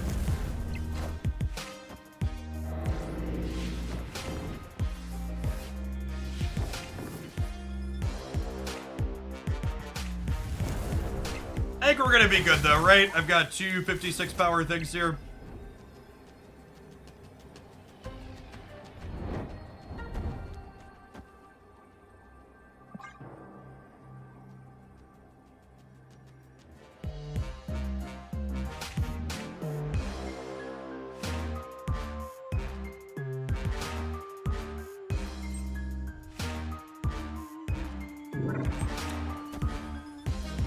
Trying to find out if they have Shag in their deck. Yep. Cut off one head, two more shall take its place. How are they supposed to use it? You need to play the Hulkbuster and then move multiple man to the Hulkbuster lane. And then your multiple man will get the Hulkbuster and copy back with the bonus. I wish multiple man's effect was a little bit faster. Unironically, if multiple man was a more popular card, I think its effect would have been sped up by now. I think it's largely as slow as it is because the card's not very good and doesn't see a ton of play. Victory. Obviously, this deck that we're playing is a multiple man deck, and it's pretty reasonable, but outside of this one, the card's basically been a non-card for most of Marvel Snap's history.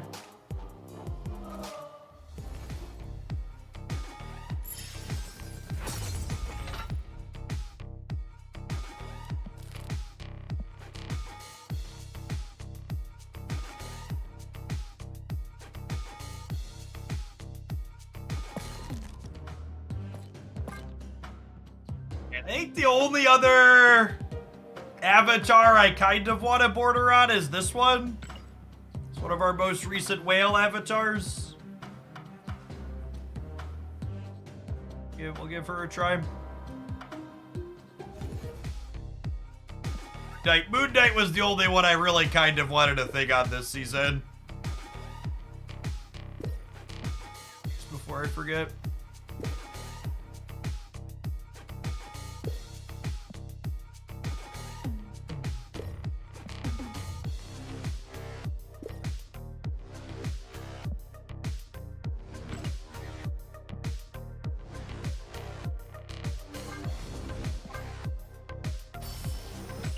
Whoa! 200 credits from a season pass cash?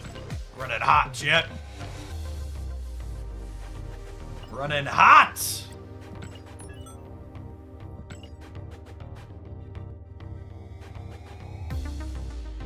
One of the moments, chat, where I realized you just can't help some gamers. In the weeks after Infinite Conquest first came out, there were people who unironically complained that it wasn't clear that they were getting the infinite border on their current avatar. They just like clicked through this screen.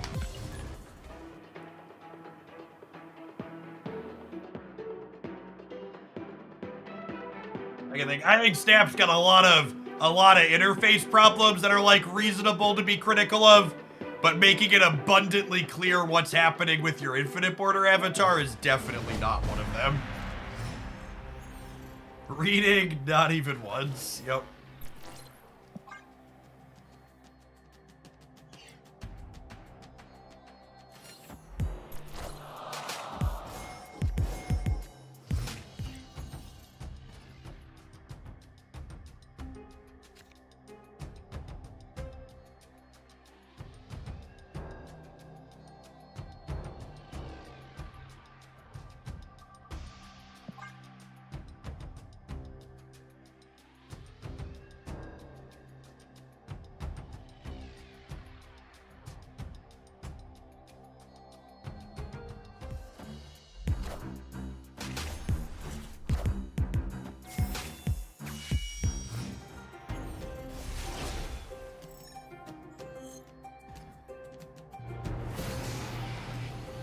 Alright, we are officially on a fact-finding mission. We're gonna try and see if we can learn anything in their deck that's not Thanos, but we are definitely retreating this first game.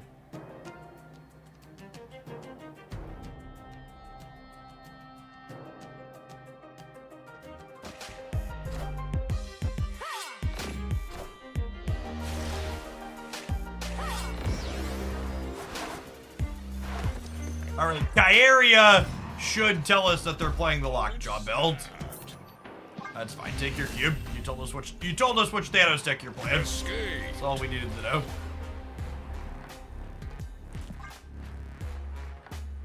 I think even Shuri Nimrod Venom's a tough sell there just because of the Mojo world. Yep. Does Lockjaw still work well at Thanos after stage? I think there is a very good possibility that Thanos Lockjaw is still the best deck in Marvel Snap after the Lockjaw change.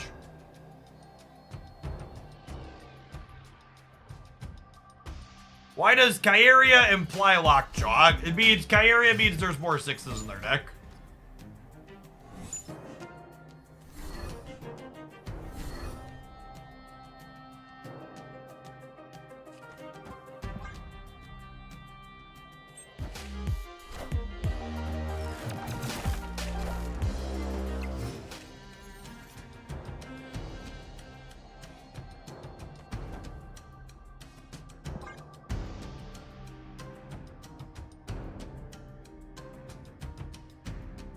Yes! If you didn't check out my best decks video from over the weekend, you should be sure to take a look at that. The big change that the Lockjaw nerf brought to Thanos is all of the best performing Thanos decks with Lockjaw are now playing Black Swan, so they can Black Swan on 3 and do Lockjaw with 0 on 4.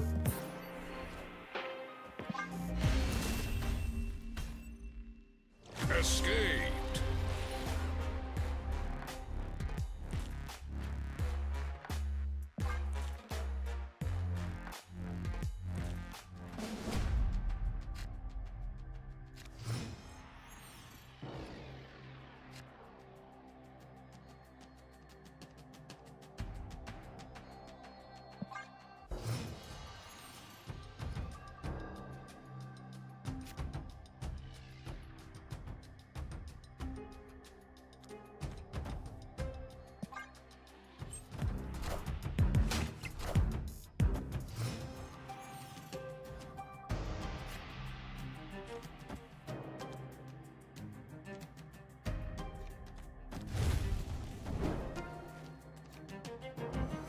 I think I snapped this, yeah. Good chance we find either Phoenix Force or Shuri.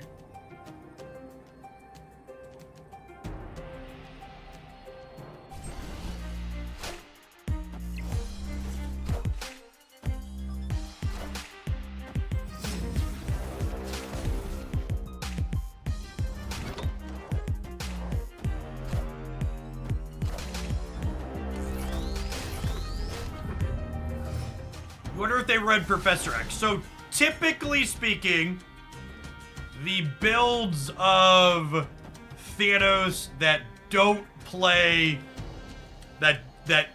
typically speaking, the builds of Thanos that play Professor X don't play Kyeria.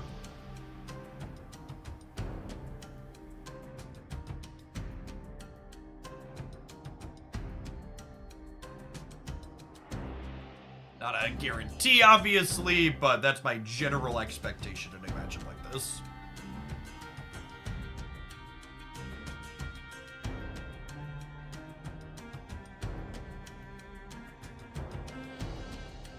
Nah, I think trying to play around destroy cards coming out of expansion is silly. Victory.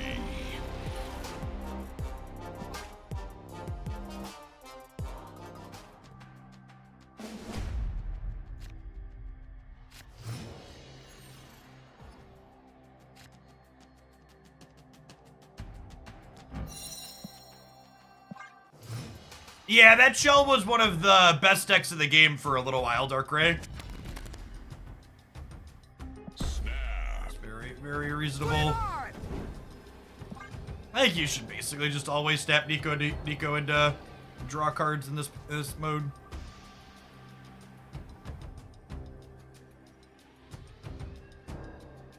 It's Leviosa, not Leviosa. It's team out, not timeout. Take your 10 minutes and fuck off.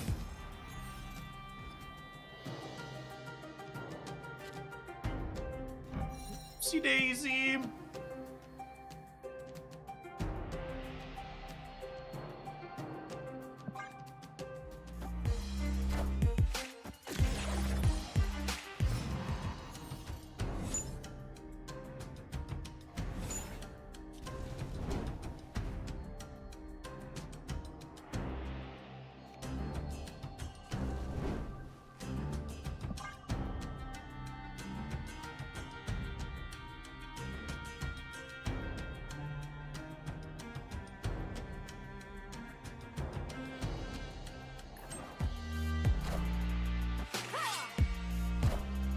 I think because they're a Shang-Chi deck, I probably want to get Zola going. I also don't have, or I want to get Nimrod going. I also don't have Zola.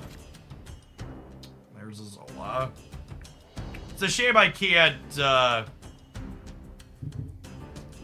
shame we're locked into here this turn, though.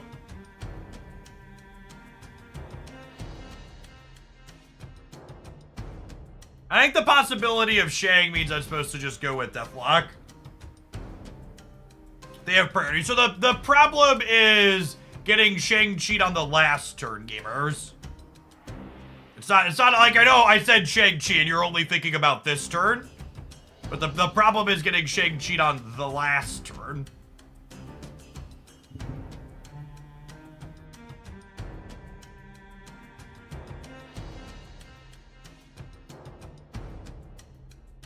Yeah, just gamble it anyways.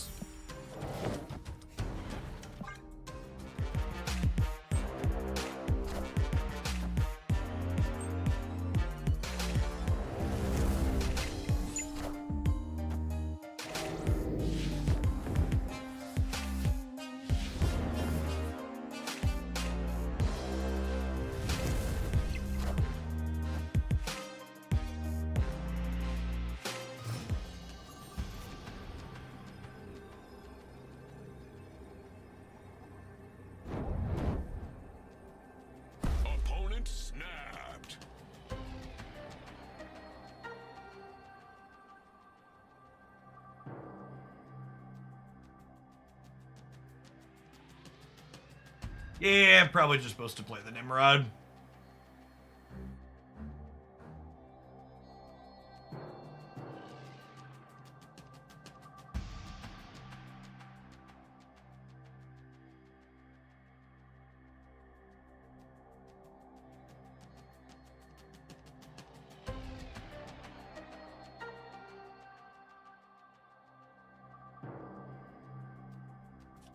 This 4, 10, 12, 4, 10, 12, 16, 18 here. These both could move over.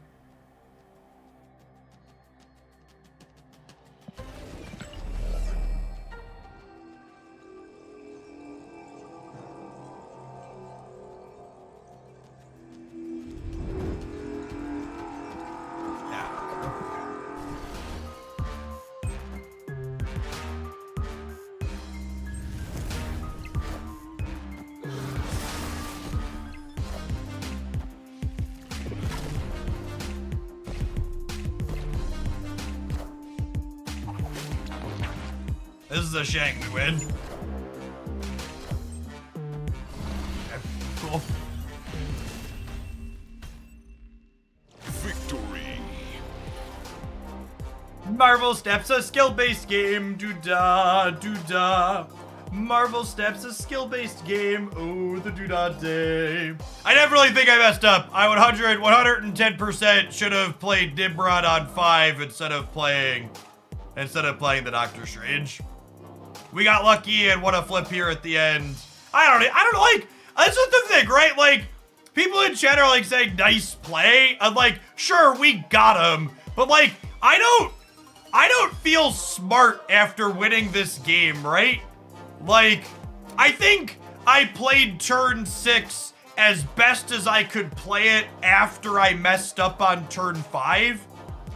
But I don't, like, the games, they're this card and Goliath and whatever are the last turn. It's like, I don't almost ever feel like I outplayed them. It's just like, yeah, I did like, my noodles landed in an appropriate spot. We got them. But I don't feel like my brain was appropriately big.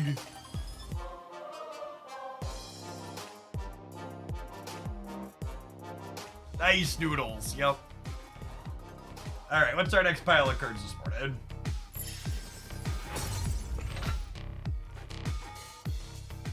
Thank you, Bao, for the real deck submission and our infinite border in tandem with some luck. Certainly throw that one as a favorite.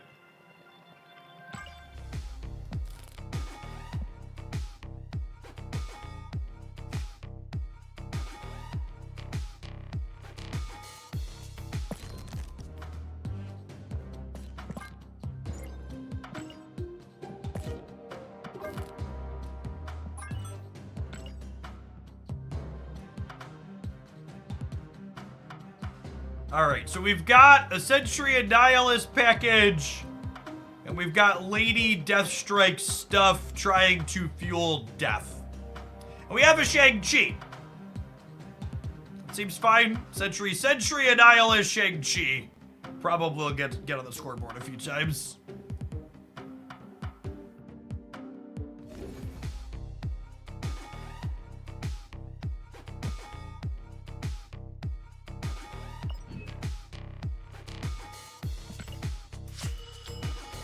We know the next conquest variant, I do not.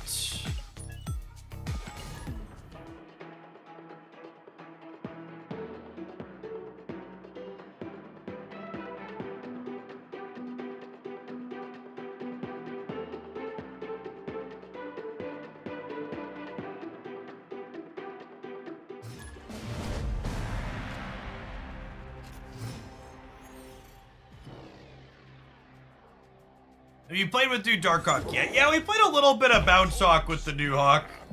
It was fine. I'm not gonna say it was good, but it was fine. The stats on Darkhawk are still really good after the change. If you missed my best decks video, you should check that out.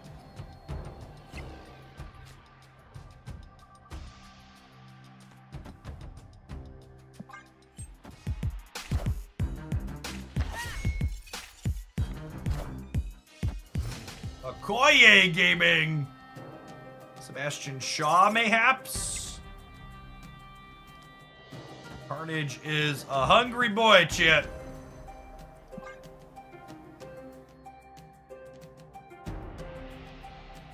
You prefer natural light or other light in your office / game room? Well, I'm in a basement bedroom for my office, so natural light's not really a good option.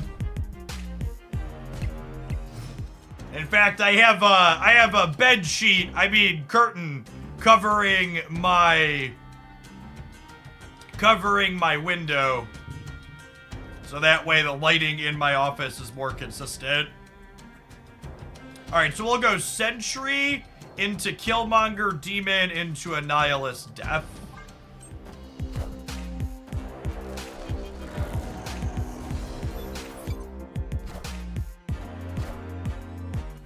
Damn, what's going on, Cam?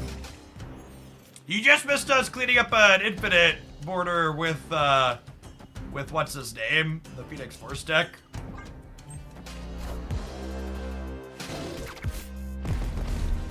Who needs sunlight? Yeah, exactly. Nerds. Nerds need sunlight, chat. Certainly not me. I'm not a nerd. What if I do this? Because we're going to play here, but then we play for this late as well. We just play for all of them.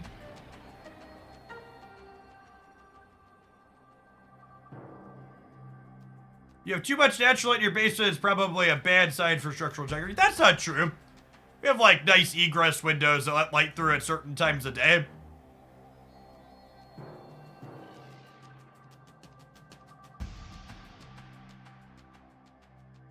Yeah, walkout basements are pretty common where I live too.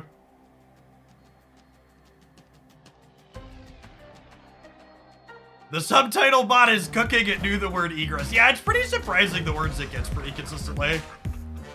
I was impressed when I first added that. That's not thirst. My thirstmonger still doesn't have a good split, chat. Poor Daddy Monger. He's suffering. He's suffering in rainbows. Victory.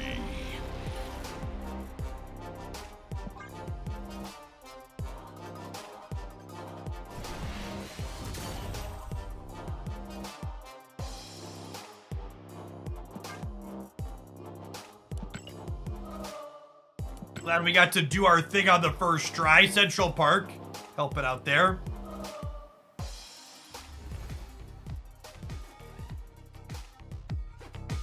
So I have Killmonger boosters, but remember it costs like $15 in gold to split a card. It's 15 to split when I have boosters and 25 to split when I don't have boosters. Daddy's not gold, unacceptable. All right, thank you, Duck. So that's 3 rolls on Duck Doolittle, and then I have some credit. All right, we'll give Daddy Killmonger 4 rolls at gold. Four rolls at gold for Kill Daddy.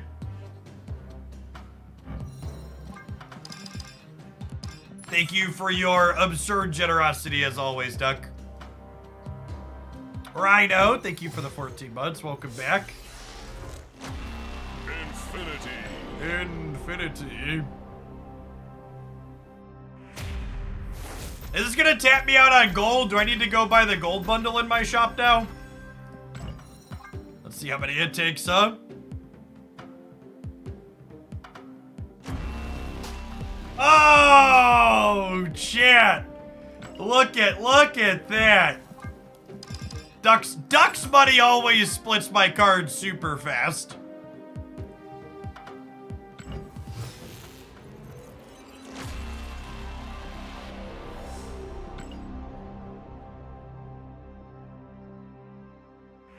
I saw you have 600 Phoenix Force boosters. I do have 600 Phoenix Force boosters. All right, gamers. Okay, so we need to split these other ones here to start, since they already have some upgrades on them. Thank you, Giggity Gary. Infinity. Phoenix Force did earn themselves a premium split, that's true. So the way premium splits work, for people who aren't familiar, it counts all of your splits across all artworks on the card. So I'm splitting these ones that I don't want a premium split on because they have boosters and some credits into them already. And then the one that we're gonna split for the premium split on is the one that I actually have favorited. So I'm just splitting these because they're slightly cheaper to split because I already threw some credits and boosters at them earlier. And this is the one we're gonna go for the premium split on. Looks like we've got bandwidth to split this 3 times.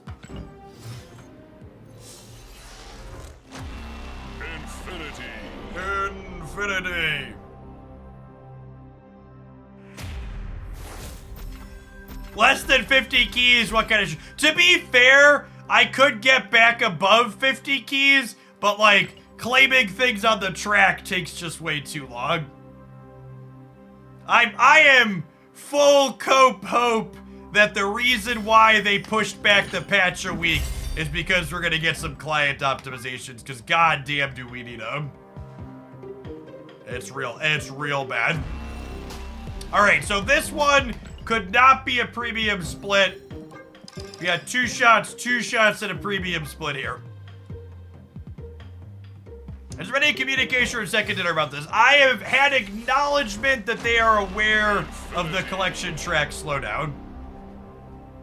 That is the most not happening thing I've ever heard. Why you gotta hurt me like that, Cam? Why you gotta hurt me like that? All right, this could be ink. This could be ink. All right, we missed. That's fine. Phoenix Force is just destined for gold, chat.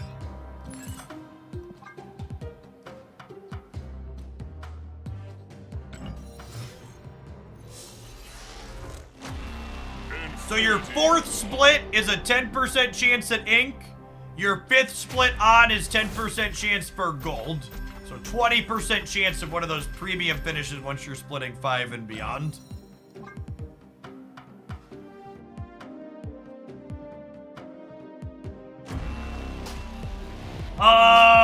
Unlucky.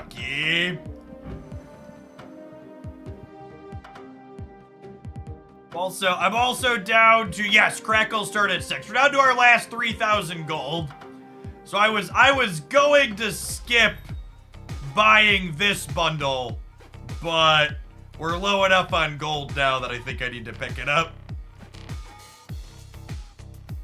There's also a 700 gold variant in here I haven't gotten yet, but I think I'm waiting till the season rolls over to pop some of my things. Keep going! All right, we'll take one more hit. We'll take one more hit for Phoenix Force.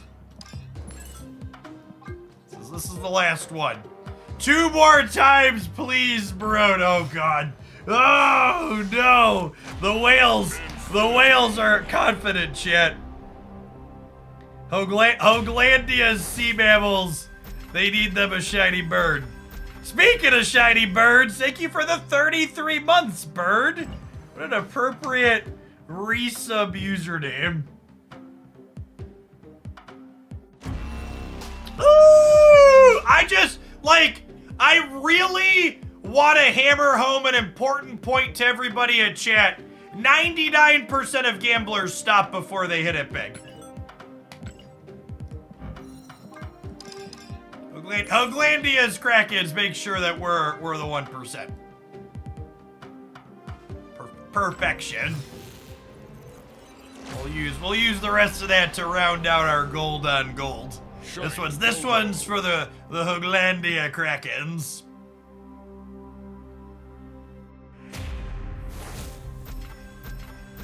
Mighty fine fire chicken. The red border too is premium. Anytime you hit the border flare that complements the artwork is just like chef's kiss.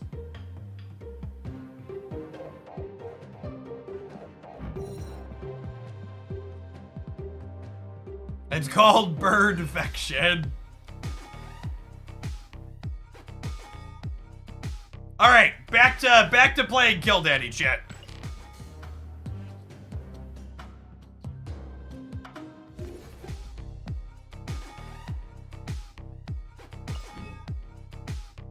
All right, I'm down to my last 1,000 gold, gamers. Definitely need to keep an eye out for bundles. I was skipping the whale track on the Marvel Snap shop. Am I supposed to buy some of it now? Is that one still there, or did it go down already? No, it's still there. Oh God, it's only there for 2 more hours, chat. C-Max, thank you for the 5 months. Are we? I feel like I'm supposed to skip this one just because, like, it's way too many. It's so tedious having to buy all of them and then having to claim all of them and then having a bunch of dots. I feel like I need to skip this web shop bundle to send Second Dinner the message, hey, this system kind of sucks. Please stop.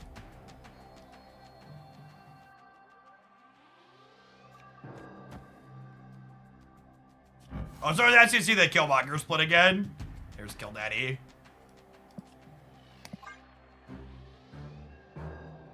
Oh, snap.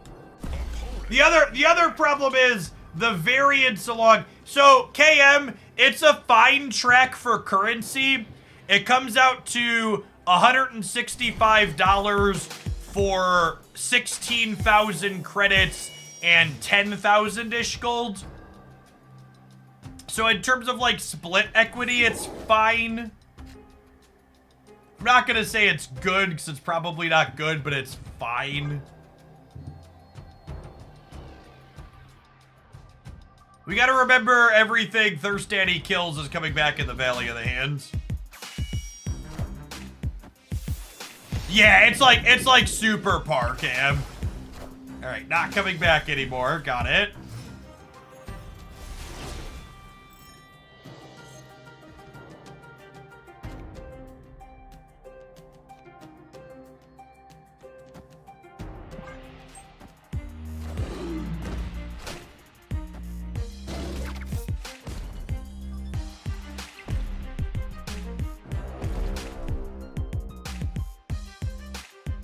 The Black Panther mask in that Killmonger variant looks like an electric shaver. It does kinda, doesn't it? Especially when it's not zoomed in.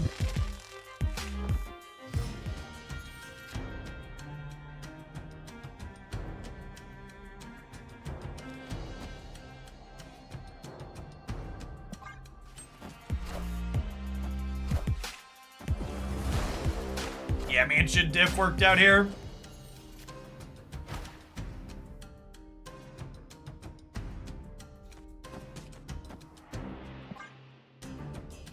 Nugget, thank you for the 11 months. Welcome back.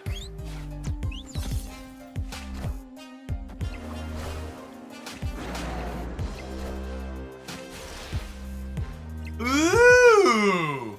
The Soul Stone middle means they can't Shang me in the middle now. Says local man about to kill the Soul Stone.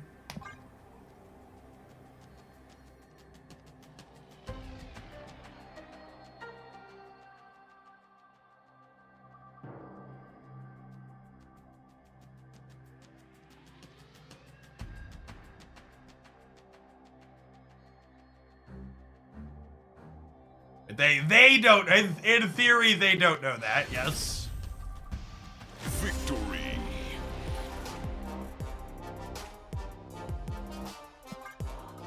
I've seen enough gamers to know they'll Shang-Chi anyways, quite possibly.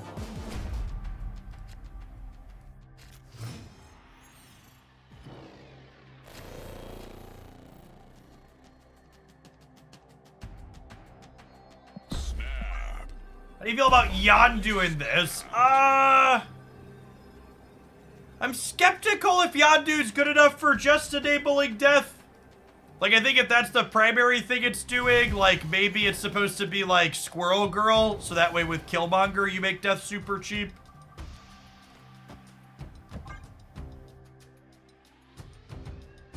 They changed Yondu back to the original. So, the text box changes a handful of cards had changed by mistake.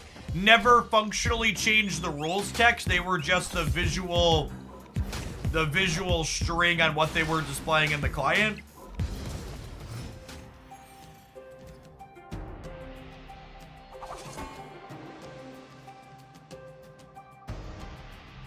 And you still don't know anything about upcoming bundles, right? I've got 10k gold and nothing exciting spent that on it. We are not getting bundle data mines anymore, it doesn't seem like.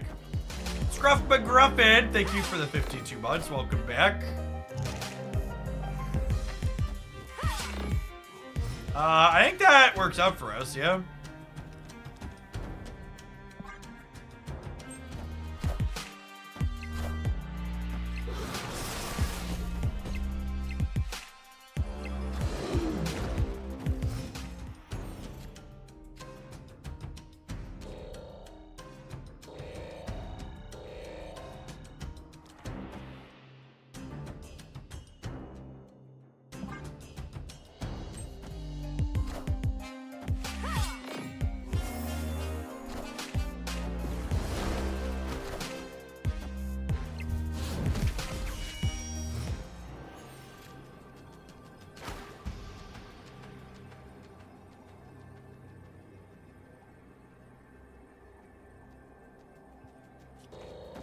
Thankfully, Danger Room's never killed one of my cards before. So, we could just play death over there and not be concerned with it. They have a Kyaria, so Warhead's not particularly appealing. I just spread out and play for all three here.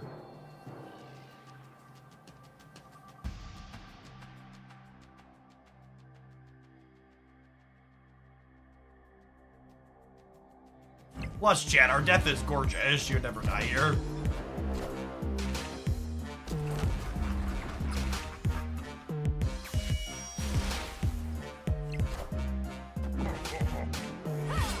Alright, so these are one drops, so we should win left and right. Does local man about to be bar with no names?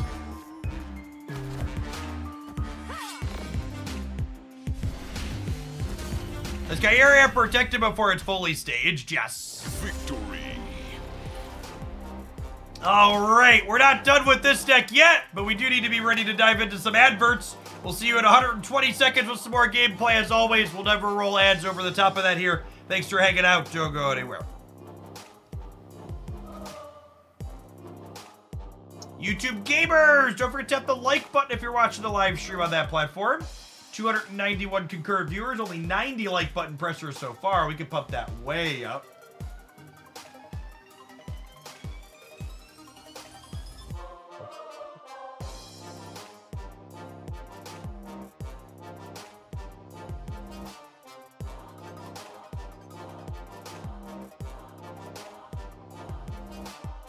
Hackers, thank you for the 15 months. Welcome back.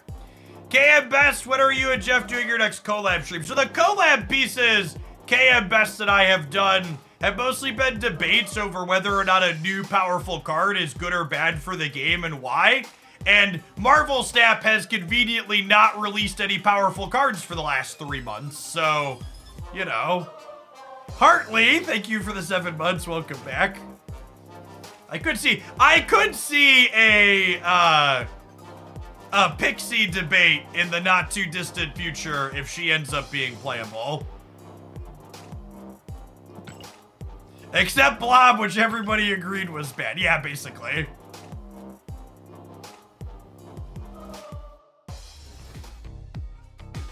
Yes, Pixie releases tomorrow. Pixie, and honestly, I'm kind of expecting every release this month to be impactful other than Beta Ray Bill. Or sorry, I just got Beta Ray Bill, so other than Cannonball. My brain and my mouth not working together. Seabass, thank you for the 3/4 of a year. Welcome back. When will the next name take over the homework? We are currently, we currently have St. Patrick's Day gnomes are going on upstairs.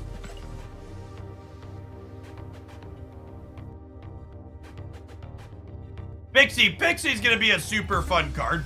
Pixie's gonna be the first card to WoW that introduces a genuinely new archetype to the game, I'm hoping. DinoCon, thank you for the 10 months.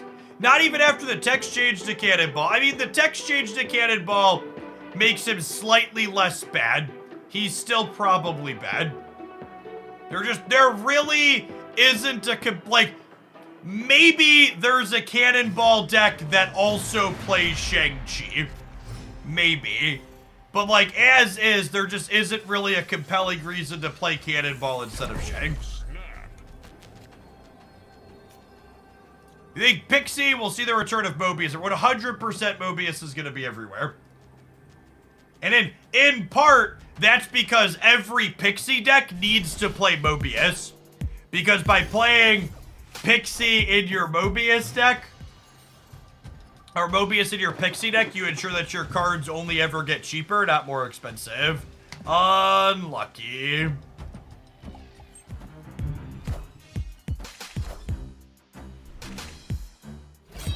Okay, Sharkman, thank you for the 3/4 of a year. Welcome back. Go ahead and leave here.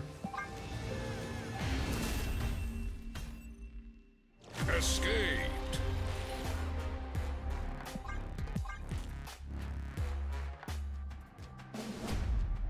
You know, for the sake of it, I'm gonna give this person the match win rather than play my deck based around destroying things into someone playing armor. Escape. I guess it's just gonna be a struggle slash a slog, and it's not gonna let us showcase the deck as I want to showcase it, so just give them that and give our viewer deck a better chance to do a decent match.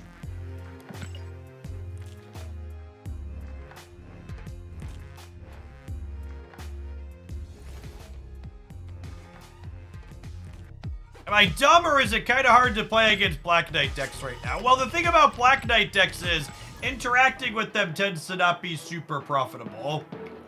So you need to be playing things like Phoenix Force or Tribunal or Hela that go over the top of them. It is a wonderful Killmonger split.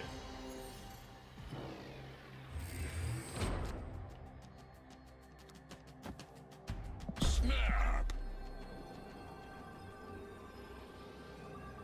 Yes, Mobius is in Pixie's Spotlight Cache, and that's not a mistake. They both want people to have access to a card that counters Pixie, and it's a card that you need to play with Pixie.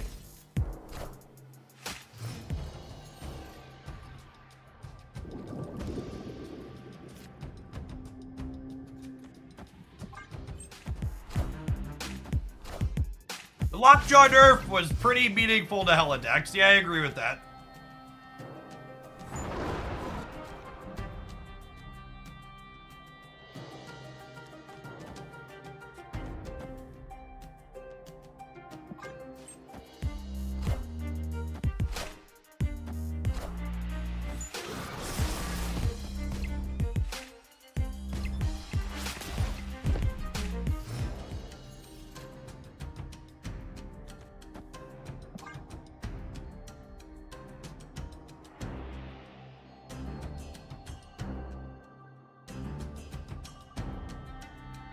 I think it's like Death into Century into Annihilus. Close though.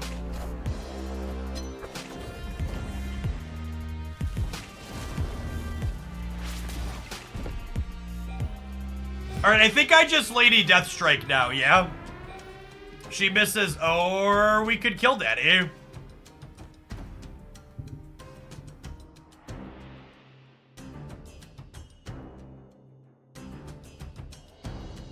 There's a good chance we get leeched here, yeah? Ooh, we didn't get leeched, that's great. Can I snap again? Asking the real questions.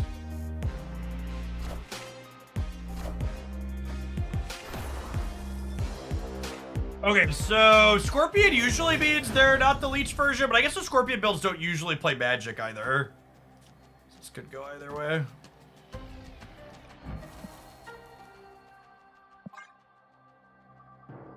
Spooky Monster, thank you for the 13 months. Welcome back.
You want to just play hard for Atlantis and Vault? I think I want to spread out. I don't know. It's close, though.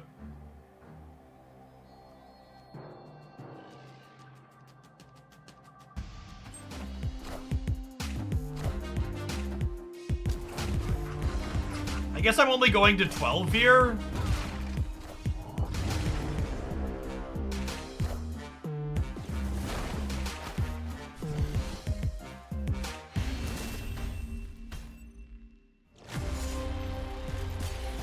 If I'd have put both of these center, I think we still lose, yeah?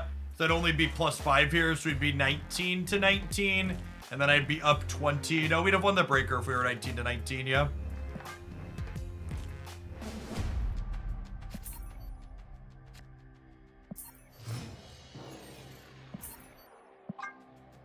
Warhead plus Demon Bid would have won. No, they would have gotten the Atlantis bonus, right? They would have been 14. Escape. And I would have been... No, yeah, that would have gotten it. Barely.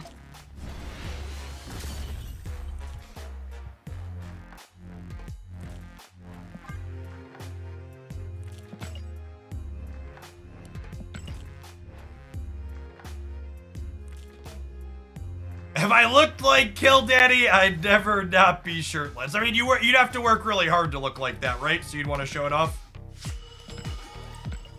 At the very least, you're in a tank top everywhere, right?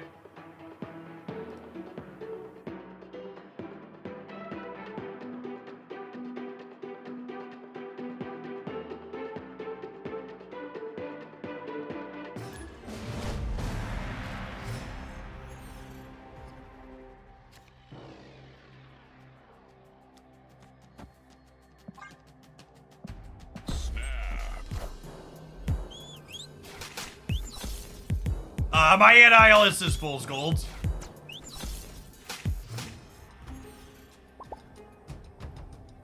I assume we're actually probably a little bit behind in a Destroy Mirror. Just because they're likely to have null and we don't.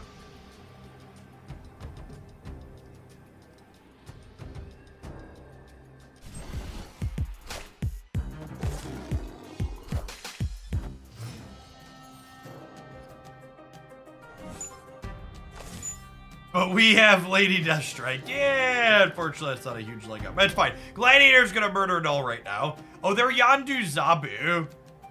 They're cooking something. Not stock destroy.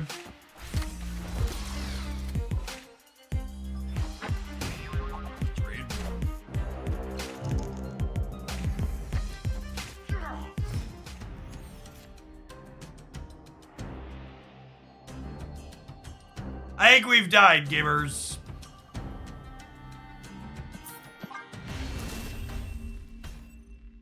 Alright, we're gonna get this one more proving ground shake here, and then we'll slide along to our next deck, huh? Oh, clicked the wrong button. Clicked the wrong button. My punishment for clicking the button is 12 more interfaces. Escaped.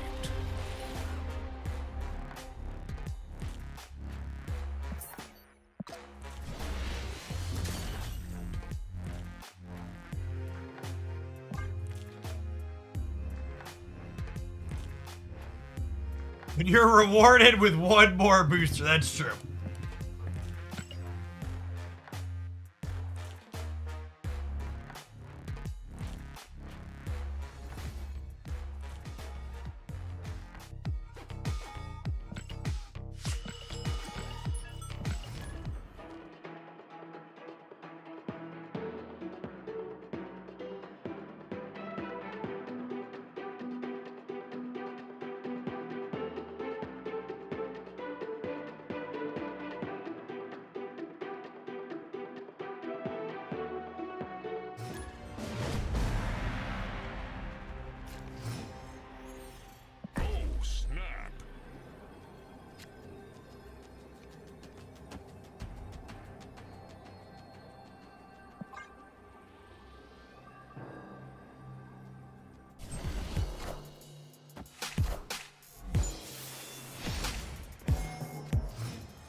Am I the only one who sees Gladiator as kind of useless sometimes? Not at all, dear Twitch chatter. I promise you, in fact, that it is pretty typical and average for a Twitch chatter to comment on Gladiator potentially being bad after he hits an unlucky pull.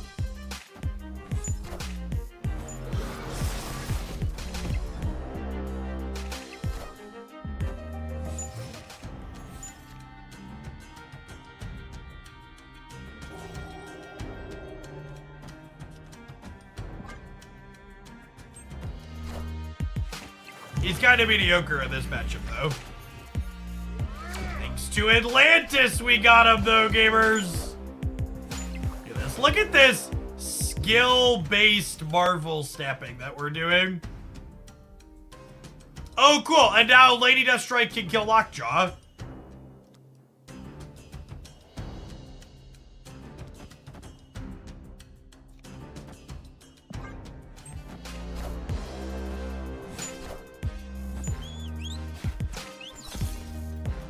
Obviously, he's not out this month, but I gotta say I am looking forward to Red Guardian next month.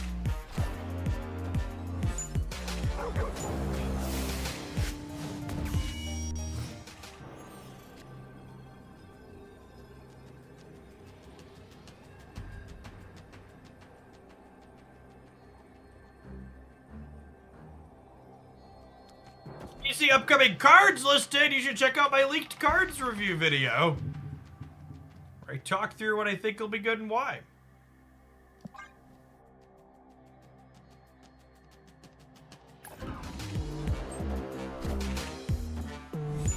All right, RN Jesus, take that Lockjaw wheel.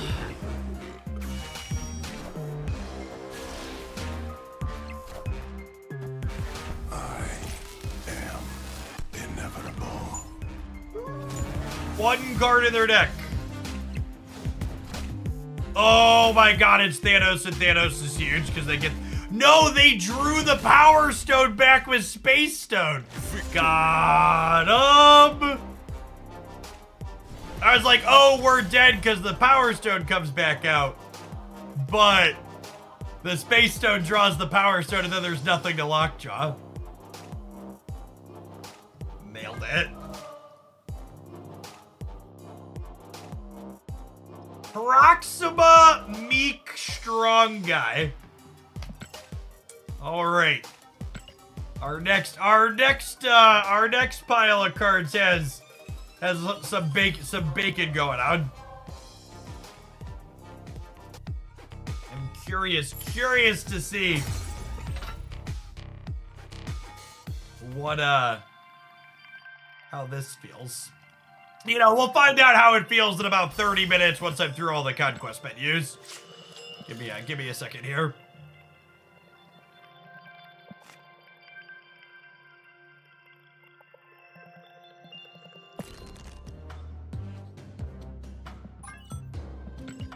Are you the only one that sees Thanos Stones drawing a card as useless sometimes?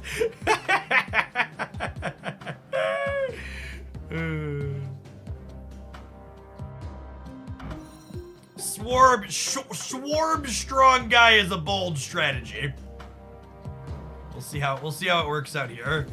Yeah, no Khalid boosters. Khalid's one of the cards that I've split like 6 or 7 times with no premium split.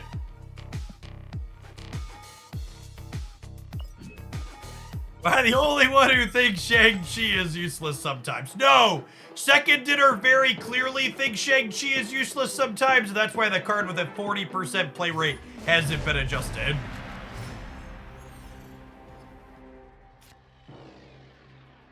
Oh, snap. You're very much not alone. Second Dinner is on your side. Opponent snap. Hey, look, Chad, it's one of the 400 locations that makes Strong Guy bad. Poor Strong Guy. Can we get Strong Guy back to a 2-drop? Like, unironically, 2 energy Strong Guy is probably fine, yeah?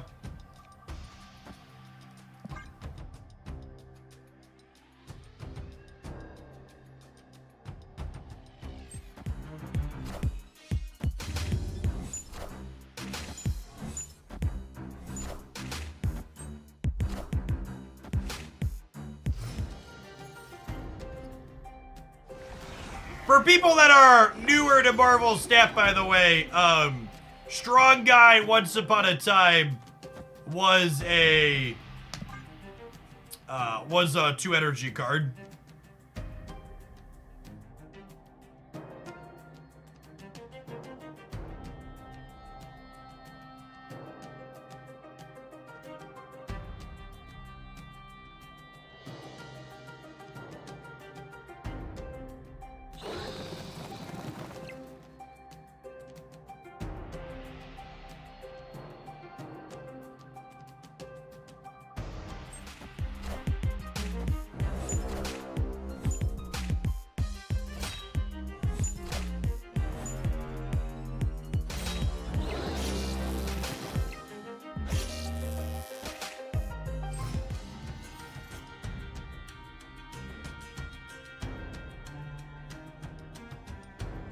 I have faith in Khalid. This next split is premium guaranteed.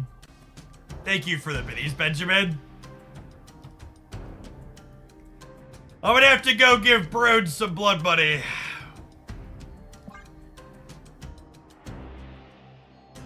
I'm opening the Marvel Snapshot page now.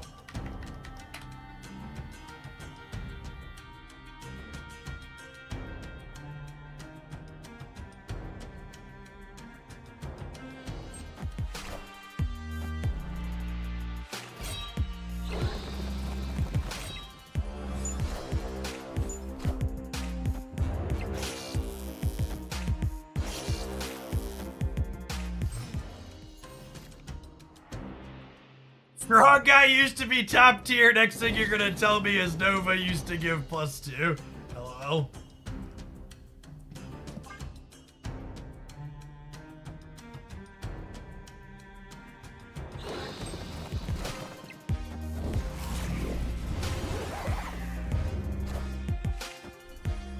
Everybody's favorite, the MODOK fast forward.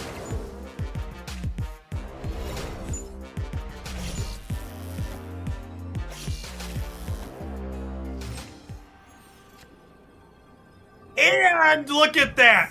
We managed to draw Dakin on the last turn, so activating Strong Guy literally isn't an option. Poor guy. Poor guy.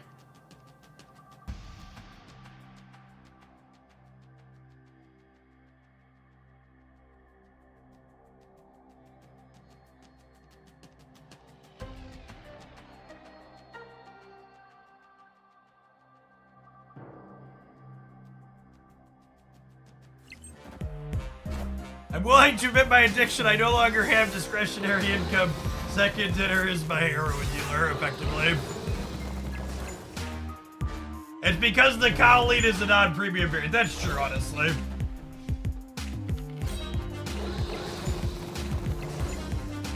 Okay, hold on. I'm almost done giving Ben Brood money. And by done giving Ben Brood money, I mean giving Ben Brood money this time.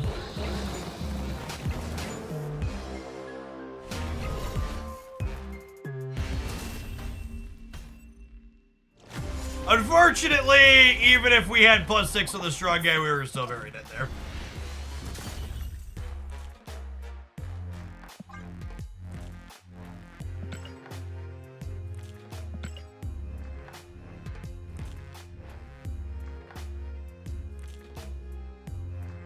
Alright, I have claimed a bunch of things on the track. The question is, do I need to restart my client for them to appear in my inbox? I think we might need to.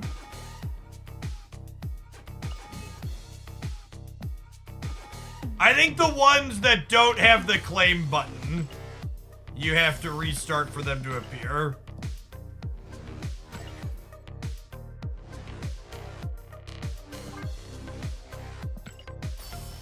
Oh wait, do they all have the claim button now? No, wait. Sorry, I said whale track. I meant spending track. The thing. So I needed more gold. The Star-Lord booster will come in handy. I mean, to be fair, I don't have a premium split on Star-Lord.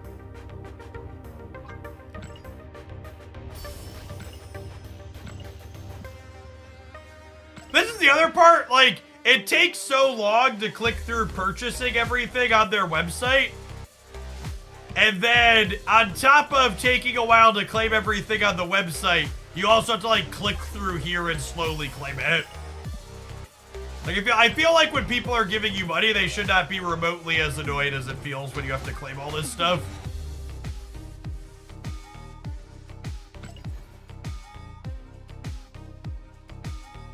I'm gonna check out one more time here. How do you pass up on that pixel helicarrier avatar? It's just incredible. It's true, you know.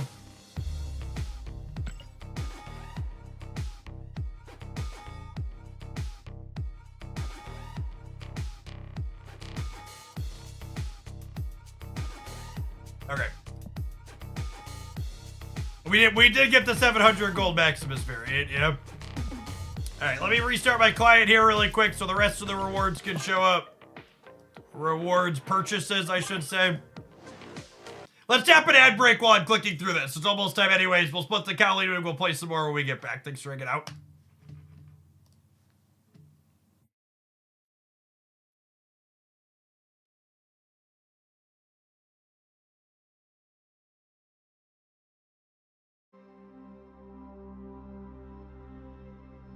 I would assume the lack of the purchase tracks in client is both a technology limitation that they haven't implemented yet, and sending people to the website means they don't take the store does various stores don't take a cut.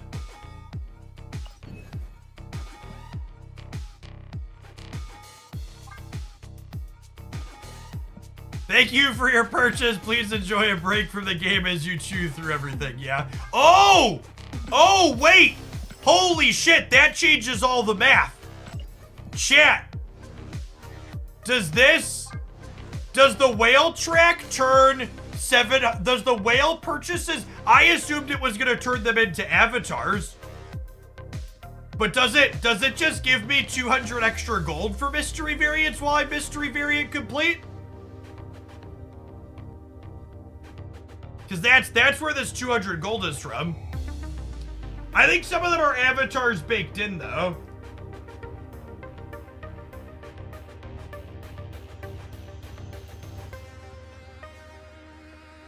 Yeah, I think the premium ones become avatars. All right, well now I'm gonna spend $10 more for science. I'm doing this is $10 because I'm a man of the people and we need to find out. The next $10 purchase is supposed to have a mystery variant in it. I wanna see if it gives me a mystery variant or 700 or 200 golds.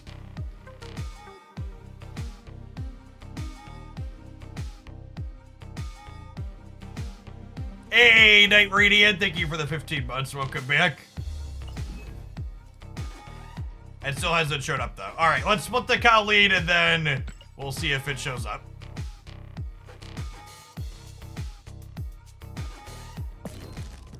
How many 1,200 gold variants are you waiting for complete? A ton. I don't buy many of those. I'm only 700 gold variant complete, chat, because I'm only 700 gold variant complete because you get them out of the reserves, and I have a high collection level. Greydor, thank you for the 3/4 of a year. Welcome back.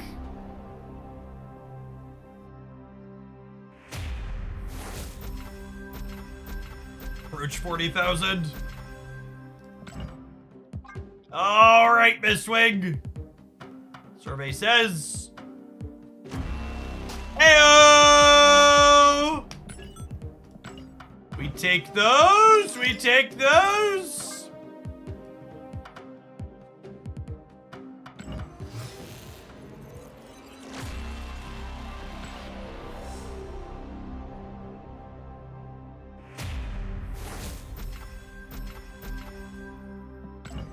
But we've added a lot of golds to the collection this morning, chat.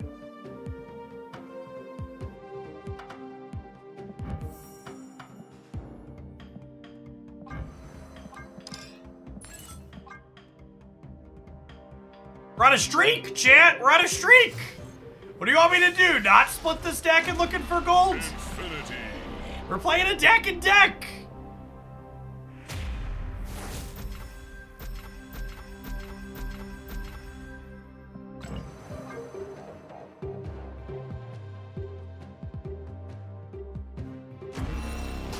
Unlucky.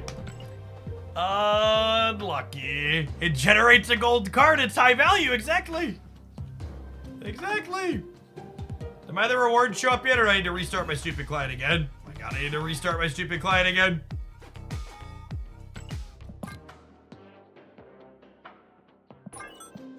Yeah, this whole interface experience is real sloppy and medium.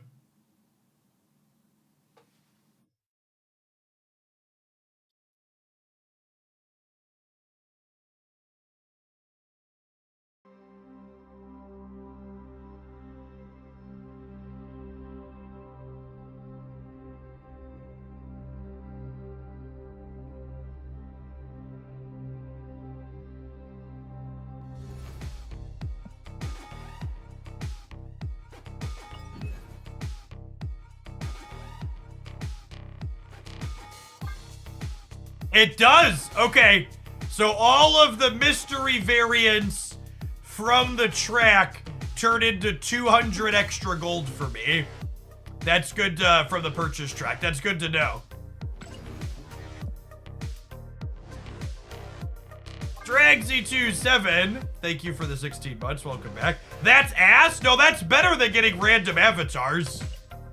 I thought it was gonna turn them into avatars, chat. I'm super happy to get 200 gold instead of more random avatars I'm never gonna look at.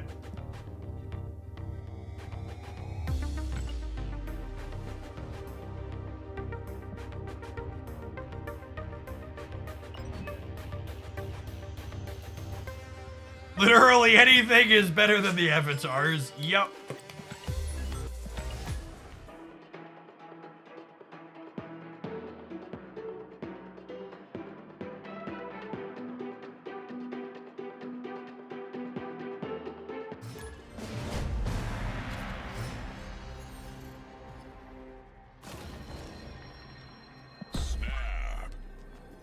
Is an avatar worse than a title? Pixel avatars are, for sure.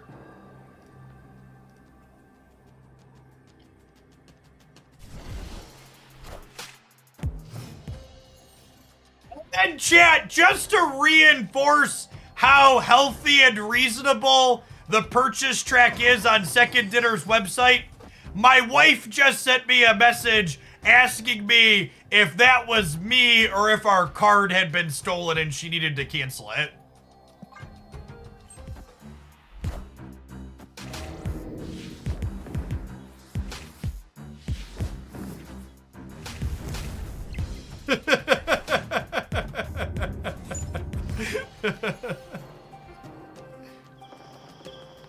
Hey, is this you, Hogland?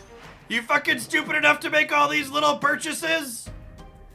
God, you must be soft as shit, Hogland. Alright, I am sponsored by Into the AM. They're great. You get a 10% discount with our Hoglandia code. I don't think I want to risk discarding these two. Shredding their hand sounds really appealing. I'm just gonna pass this turn.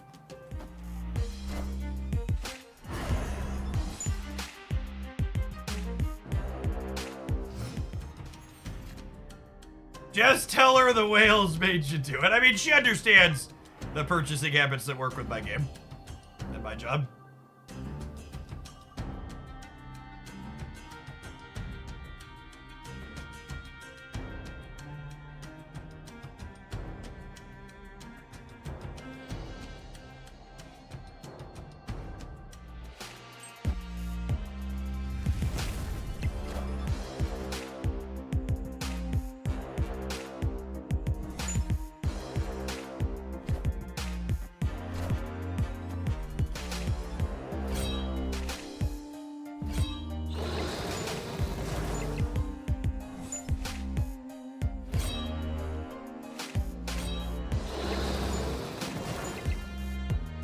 Answer the question. Does your wife not usually see you buy Marvel Snap stuff for work?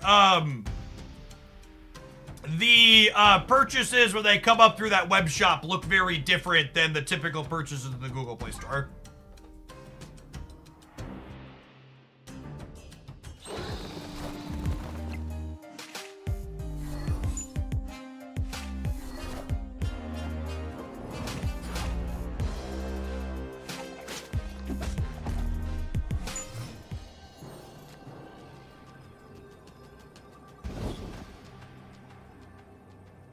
I don't think I play any of the swarms out because I think I want to discard them again to make Morbius huge. Yeah, I think this is just one of the many highlights of I think Strong Guy's probably just not good in this deck, yeah.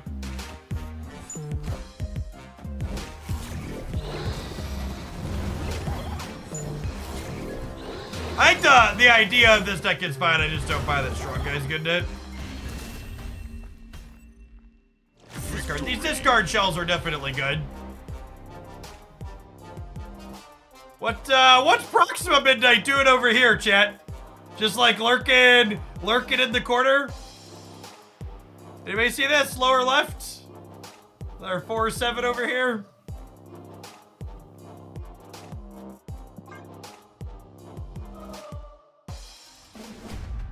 But like, she's also on the battlefield, chat. That has to be Tahiti. Yep. You know what they say, chat? Life's a batch and then you die.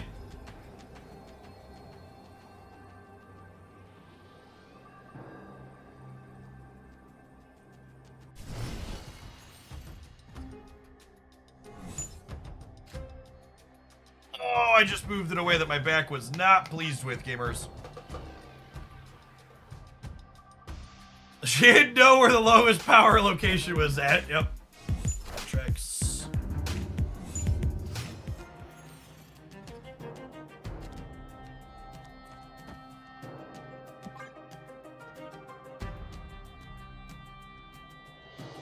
Time to stand up. No, if you missed it earlier, I messed my back up early last week, and I'm still in a state of being over 30.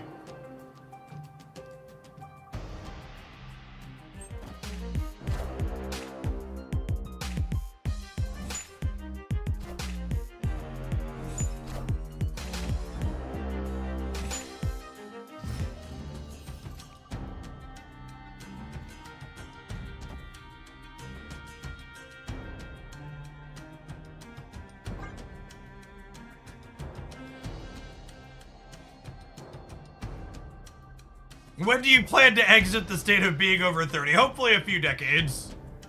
At least.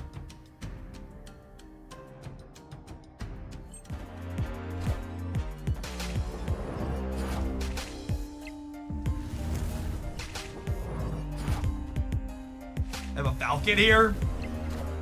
Yep. Take some of their toys away.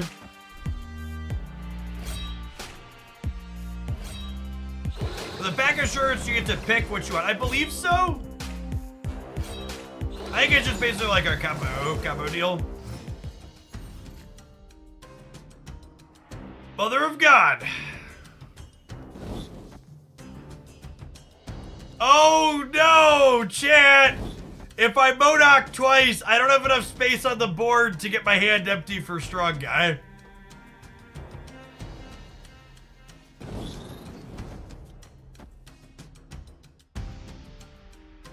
Strong Guy, bad in this economy. If I play one swarm out, I'm still gonna have 4 swarms and another card, only 3 spaces on the board. I'm just gonna fucking play it, and the Mobiuses are fine. Morbiuses are fine.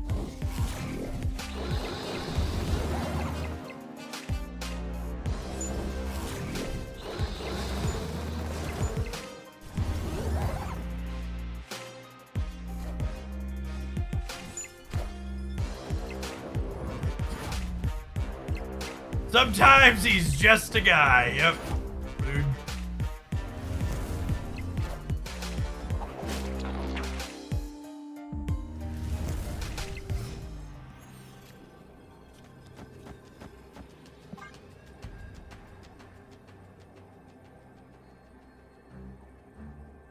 Finally unlocked Modok this week, and now I can finish the discard X cards missions in one game. Truth.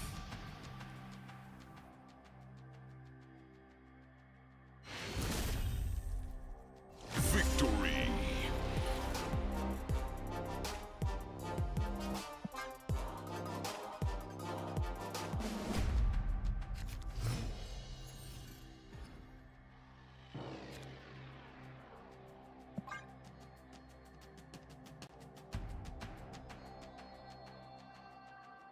Did we die in a living tribunal there? No.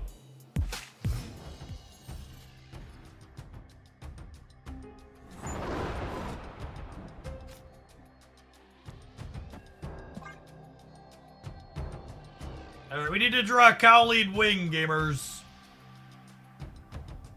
Opponent snapped. Escaped.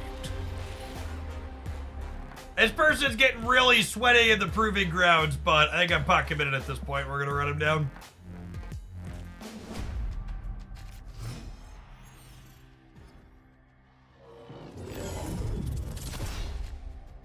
Snap.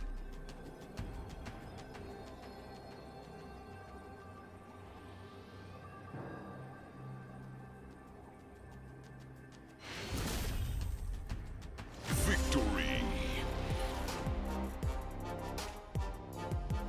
What's better for you, bits or whales sending gold directly? Technically, PayPal's a lower transaction fee, but it comes with less upsides like bit badges and stuff. Also, if you're buying bits, make sure to never buy bits on mobile, because mobile has a huge upcharge.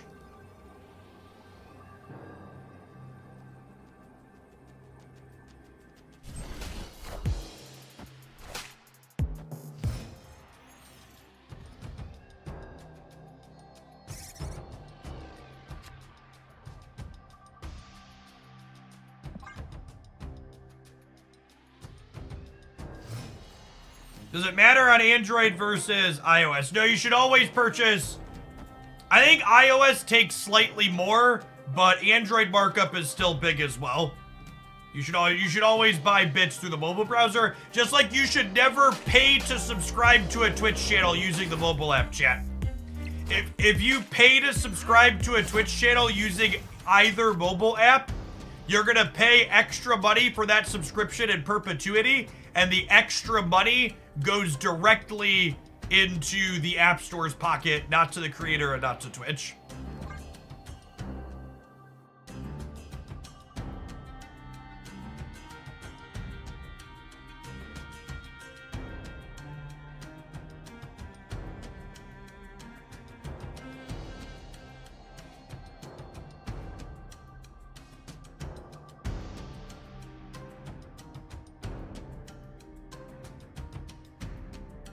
Is this a Black Bolt into Modok stature angle?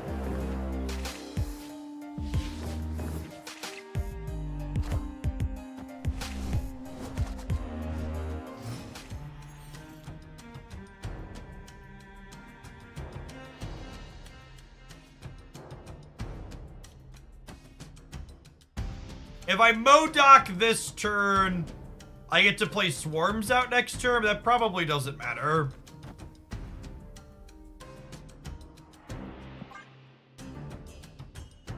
Yeah, this build's doing a couple things that are different from the stock list, Bootman. Mainly Strong Guy and Corvus. Maybe the other one's playing Corvus. Strong Guy is definitely not stock.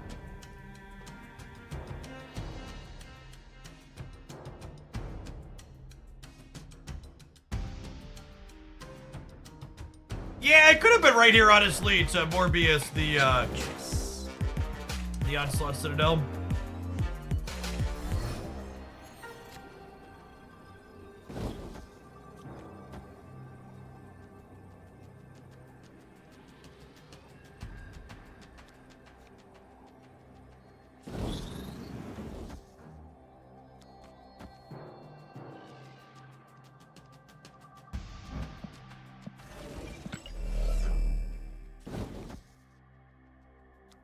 If I do this, I go up to 9, 16-22 in the middle. I think that's the line.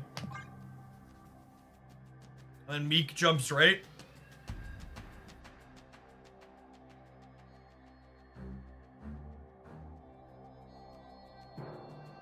They could beat us 22 here and then 9 here, though.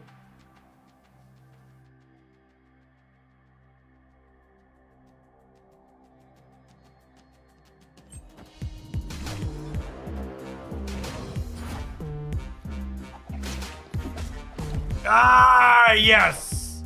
You've killed my squirrel, dear opponent. Got me. What a incredibly playable Marvel Snap card. Poor 2099. Poor 2099.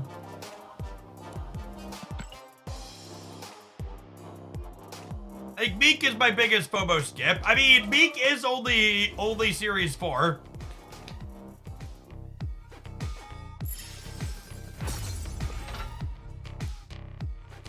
Ooh, looks like we just finished up our season pass, schemers.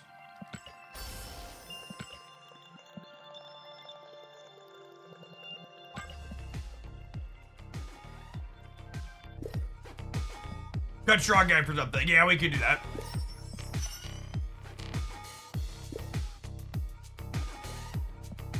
I don't know that I'd feel FOMO about Corvus. Proxima's a pretty sweet card. Corvus is an RNG cluster, and he's pretty kind of narrow. I hope you feel better soon, Chef Seth. Dude, expectations for the upcoming patch. Proxima is discards X23. Yeah, I think that's an apt comparison, Cam. Best Proxima is definitely in every discard deck moving forward. I also think Proxima has potential in some non-discard decks as well, though.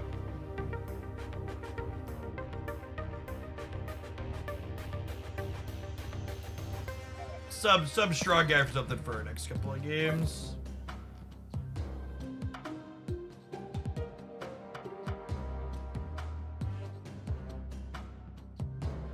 We were playing Moon Knight in our other build, which I kind of want to play. Just full hand shred. Hey, Streak, thank you for the gifted sub. Appreciate it.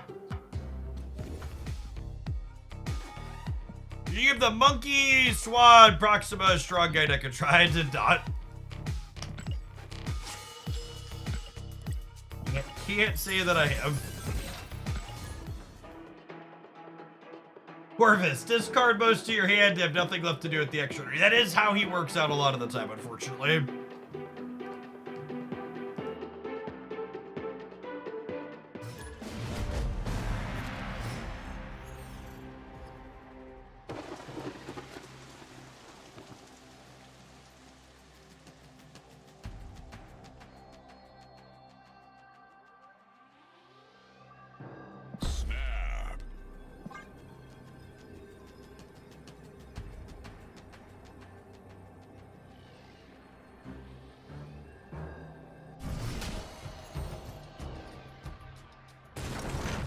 Corvus definitely made Agatha better.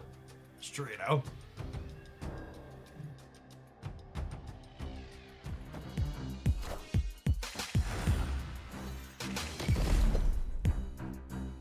Alright, Meek's probably not long for this world against Destroy.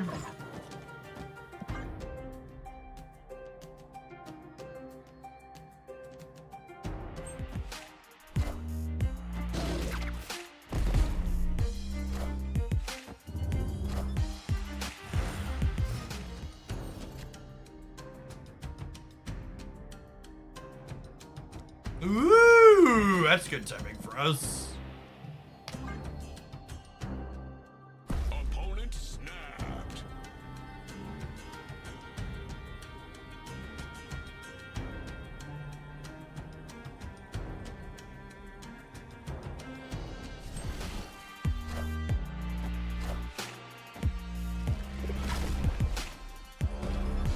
Enough said, Bob. Thanks for the 10 months. Welcome back.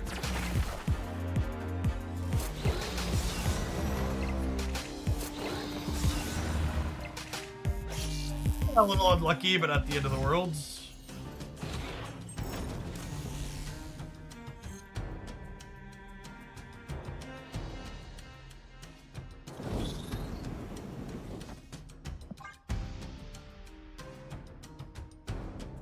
They're playing Dan Hip Destroy. They are, aren't they? All hail Hydra! Looks like we're dead, gamers.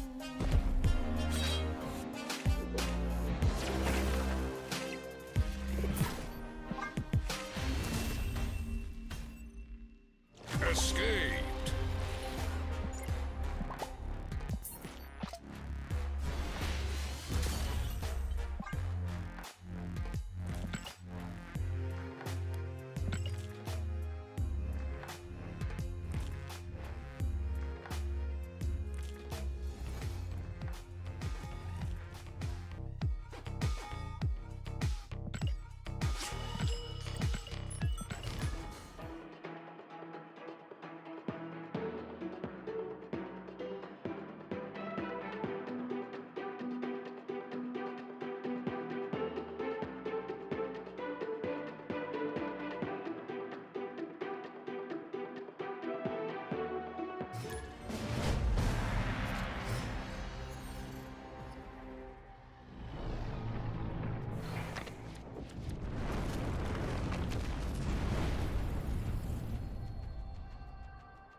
This hand does actual nothing, right?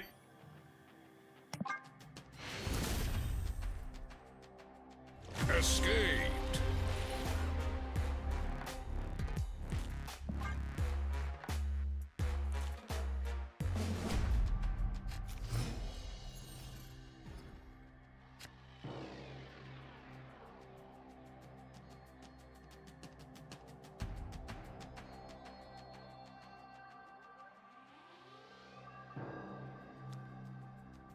Oh, snap. Opponent snapped.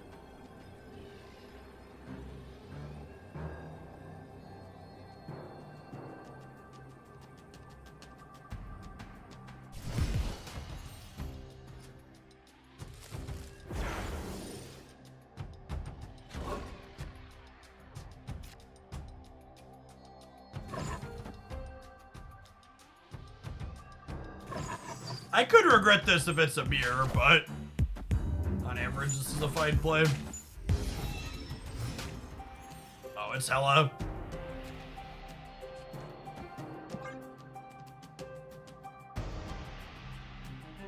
Deck is a hard watch. What does that even mean? You can come back in 10 minutes and tell me. It sounds like a rather typical just bagging on the thing that we're playing in a completely non-constructive manner.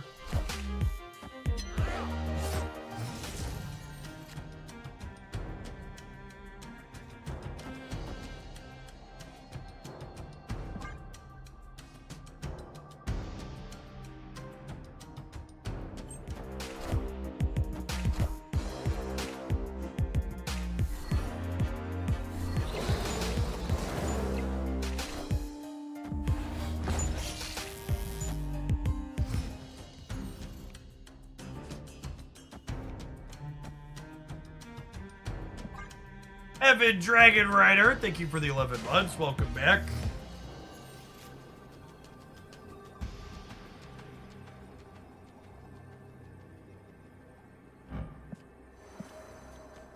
Yeah, I don't know. They were a 3-month subscriber here. Like, I don't know how you get to be a 3-month subscriber here with a comment like that. Not realize we play medium decks fairly periodically. You know, maybe I should have put these over here, actually, to get their discard triggers at the end, yeah? Yeah, I think they're hella Modoc and we're dead either way, but I definitely put these in the wrong location.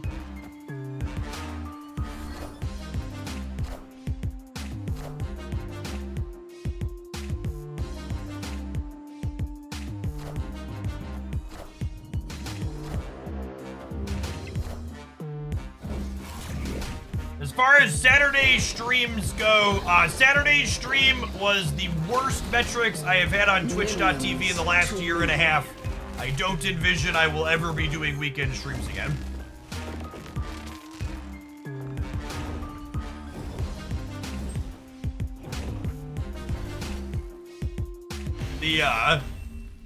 The extra viewer count from drops fell off very hard this time around for the category.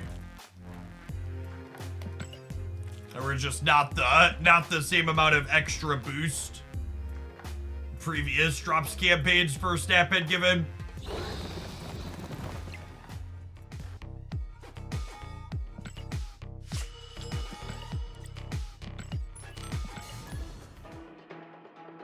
Yeah, I mean, obviously a lot of my regular audience is not around on the weekends, which is one of the reasons why I don't do it.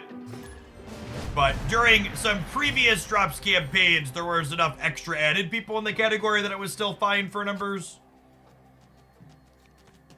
Snap. Last time was close to not being worth it, and then this past time was just atrocious.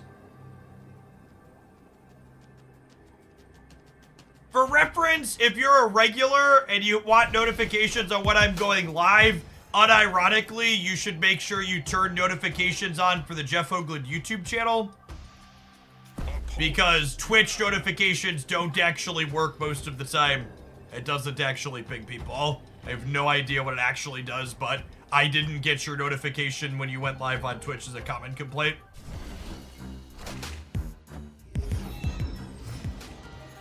CJ, thank you for the brand new tier 1. I appreciate it. Welcome back. Or welcome.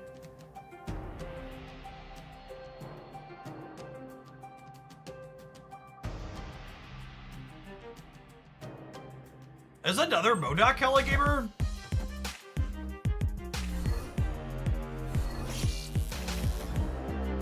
Child.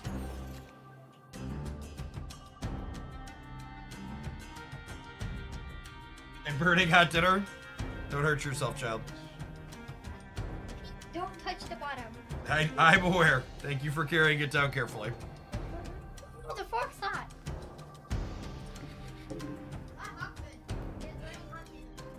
Boys have a half day of school, so they get to be delivery units.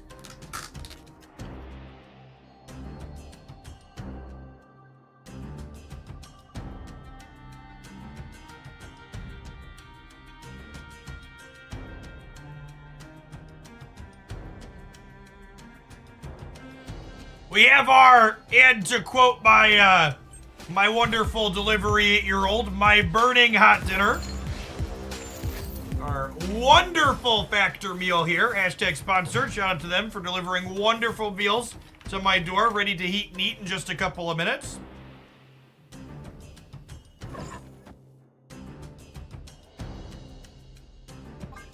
Got some pasta with a side of mixed green veggies here today.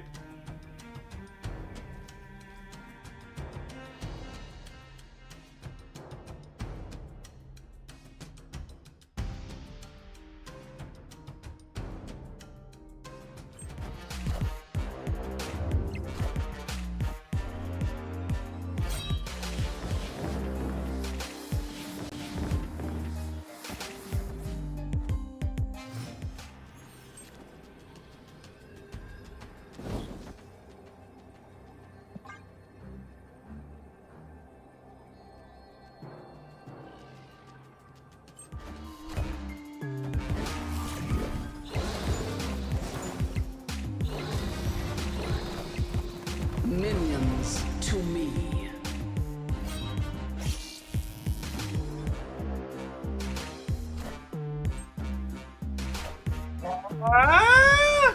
Sometimes lucky, rubber ducky.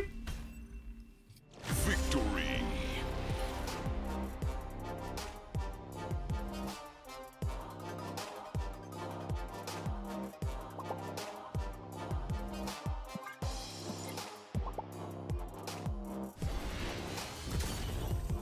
I'm confused why they held here before they discarded the Infinite.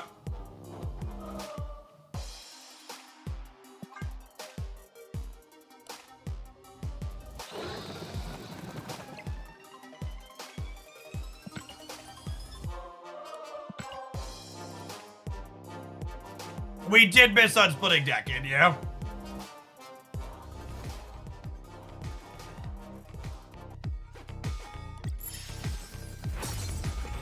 That's fine. We added 3 new golds to the collection today, gamers.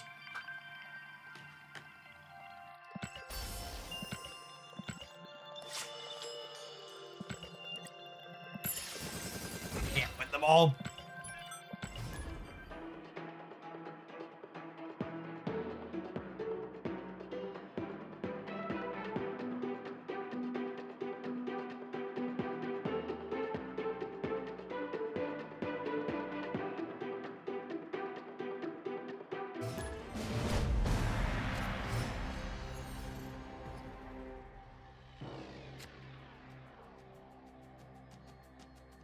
Oh, snap.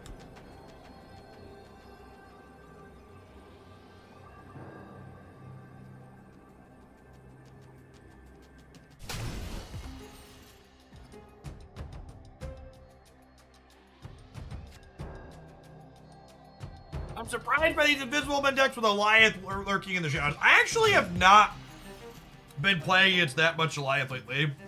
Purely anecdotally. I think the play rate stats put Goliath at somewhere around 15 to 20% play rate. Last I looked at Untapped. I am reborn.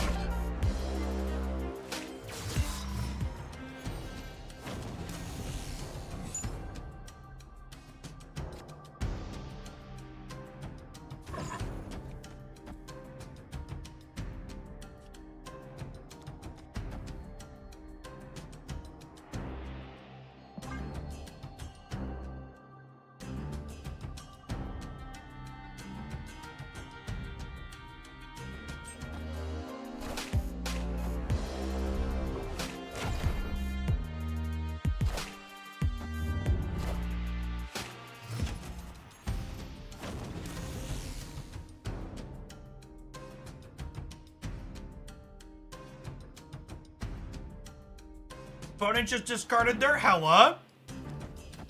So I can Moon Knight them here and not feel bad about it.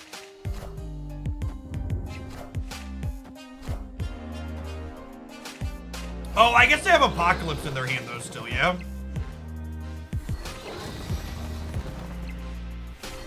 Attack Modoc like a professional.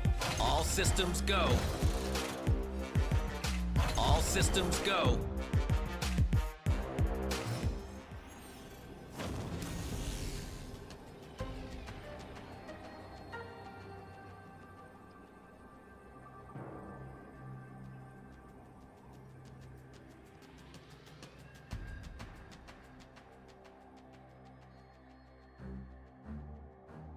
I think we're just dead, yeah?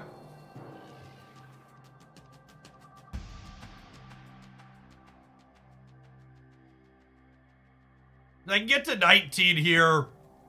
No, I even can't, because it just gets pulled middle, right? And their Apocalypse is already 12. Samurai blanks are direct. They have an Apocalypse, chat. They're playing Apocalypse Hela. Escaped.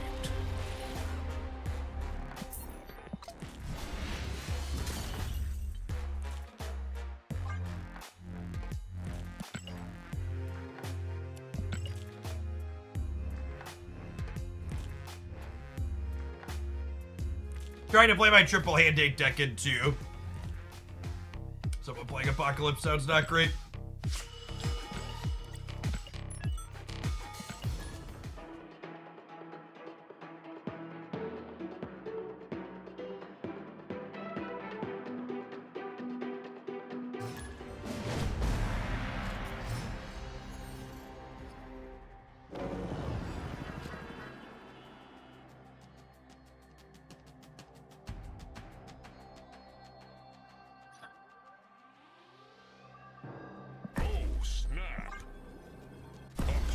How do you feel this build compared to standard Modoc? This card has a little bit of interaction, but seems a little less crazy top. But I think this archetype is fine.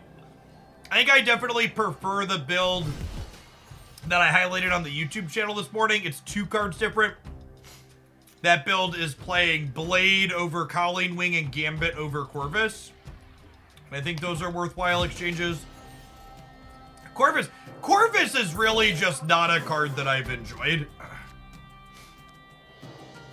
Do you think Loki is okay right now, or does it need another change? I'm genuinely uncertain if the is Loki okay right now or needs another change is bait or a real question. Wind, aid my hand. It feels like bait.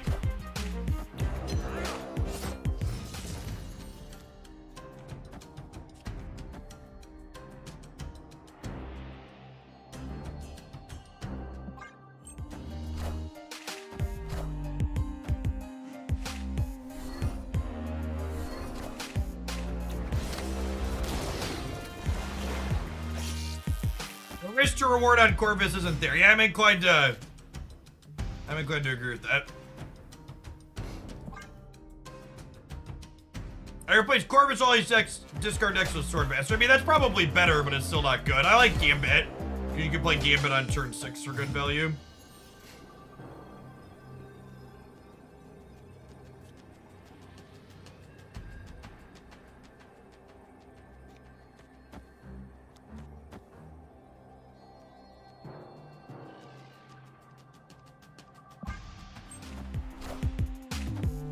I guess they're Doctor Dooming. Are we still good through that?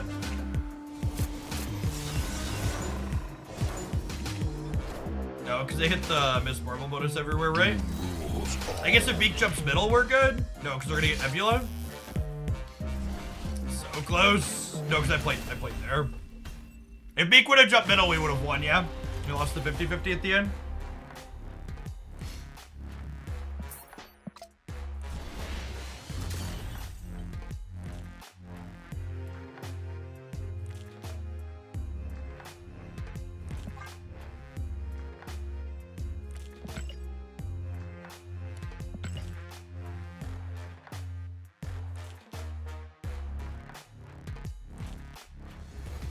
Blue bugger.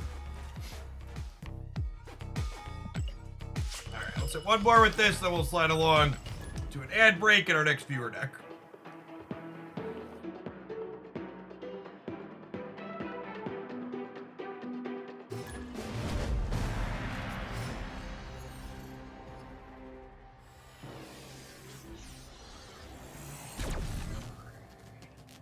Opponent snapped. Oh, snap.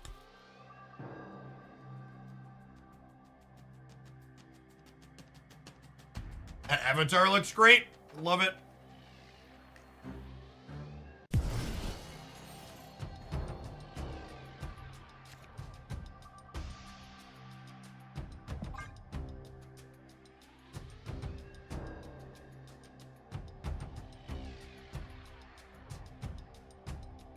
Are all the cards being released next season, Series 5? They are.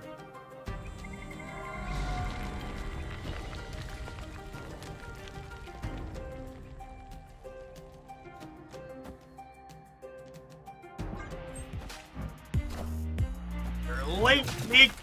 Come on, Moon Knight. Come on, Moon Knight. Unlucky. Unlucky.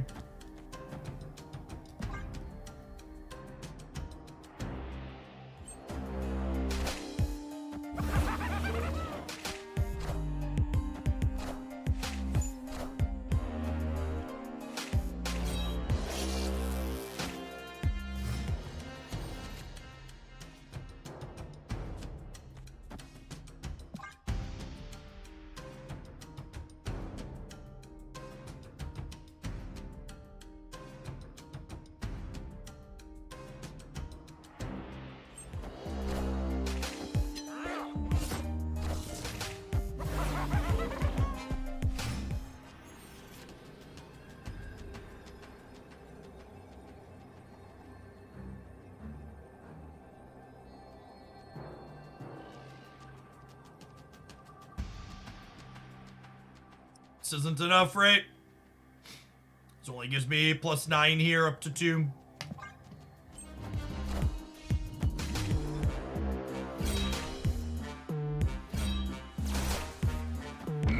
Definitely gonna go like this.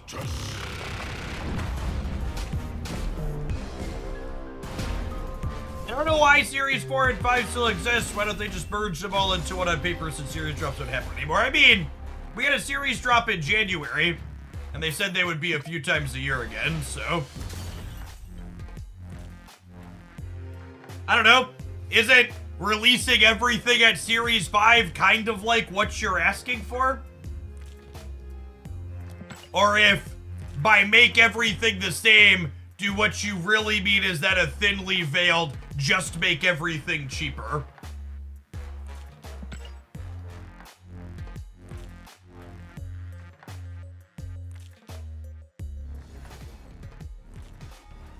They have said they're reviewing how series work anyway, since they don't really work the way they were originally intended to anymore. Yeah, that's true, Corinne.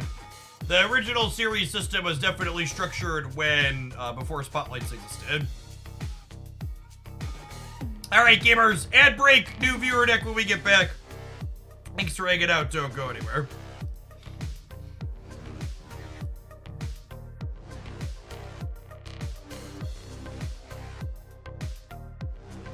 Our next deck is called Mill Cope.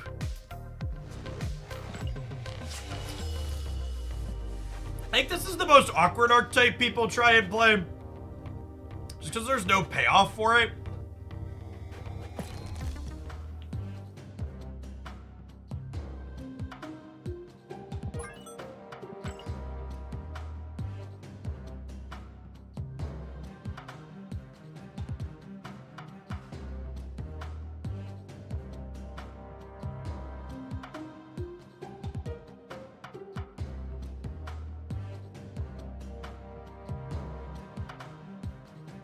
You know, reverse Dark Hawk. Yeah, it's just like, what's the reward for actually milling them, right?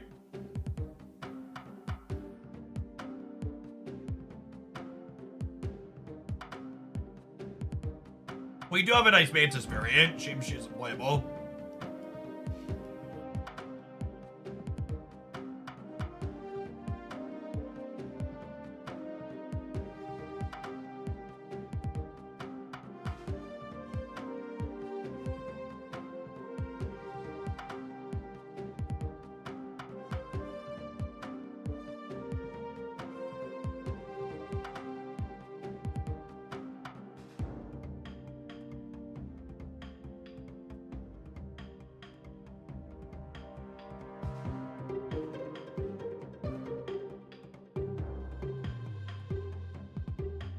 Bill were good, it would have to be one of the most face-up, low snap equity archetypes that could exist, yeah.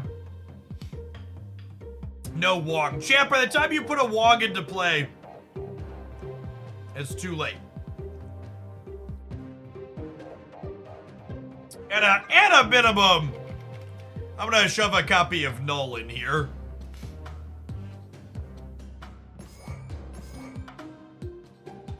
So that way, since we're destroying some stuff,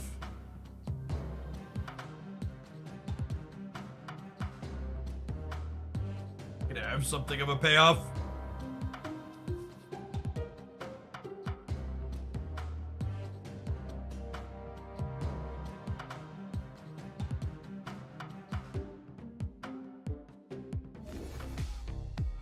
Falcon is a little awkward with Quinjet. It only does Yondu. Can I play a different non-Falcon card? Stick with the theme. Anything that has other synergies in here? Nah, I don't think putting Loki in the deck's a good idea, because then you're just like always gonna play Loki and it's a cop-out. I like to at least play the decks with the submitted strategy.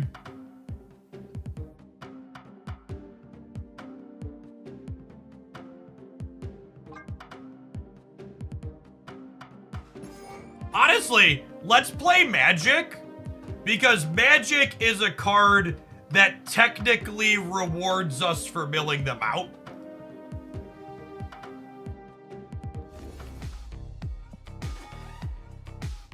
Because, like, at least then there's another card. There's, like, we get to draw a card and they don't on the last turn, right? think Phoenix Force is a consistently strong, so there are a few different ways to get a solid output. I'm gonna wait and see what the Phoenix Force stats are when we have a few thousand game sample size. And a few hundred, they could really go either way.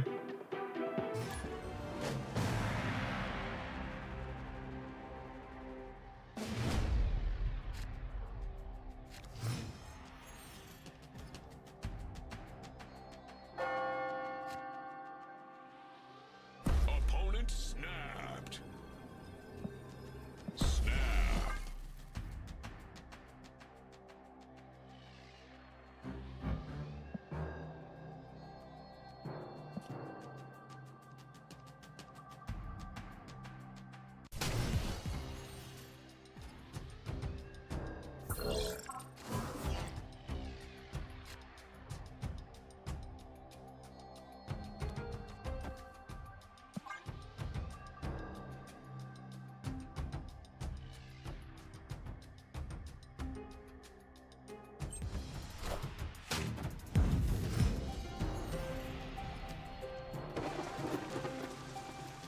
Not filling the raft anytime soon, so let's get rid of that.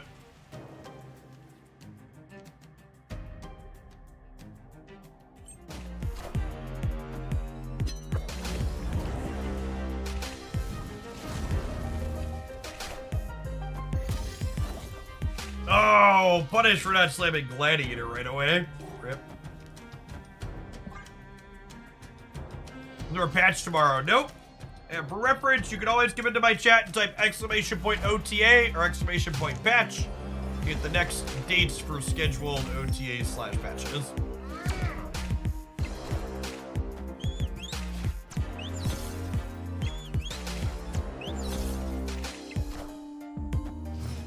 I'm currently watching the stream on YouTube, and the game showing under it is Hearthstone. Yeah, I mean, YouTube just goes, oh, it's a Ben Brode game. Obviously, Hearthstone.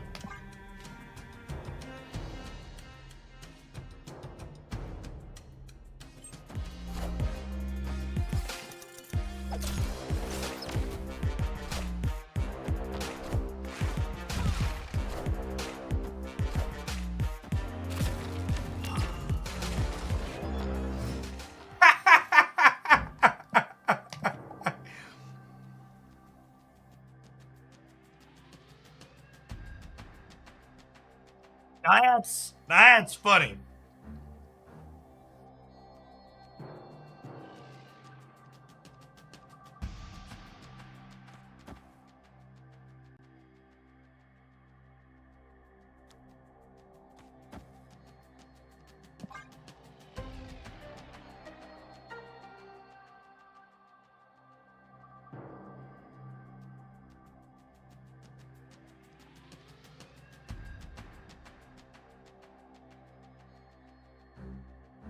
Could be Shang last. Yeah, maybe.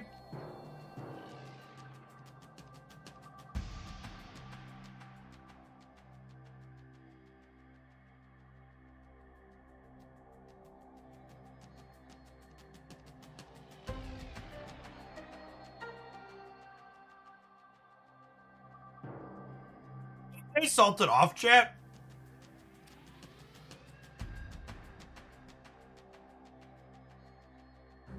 Feels like this might be a Dr. Octopus zeroed by Shuriam leave it angle.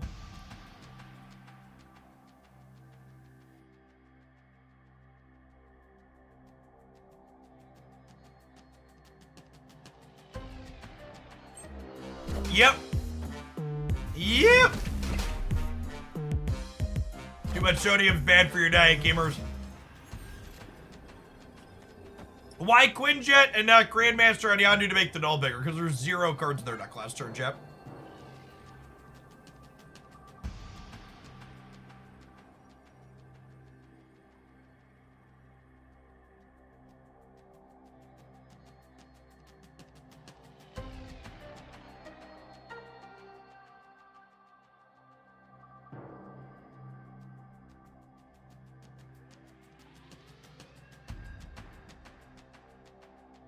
Down here, salt is a way of life. Obviously, the environment down here is all salt. The ceiling's salt, the floor is salt, the walls are salt, and to an extent, the air is salt. and you breathe that in, and you can constantly taste the salt. Listen, chat. Watch your diets, okay? Too much sodium is not good.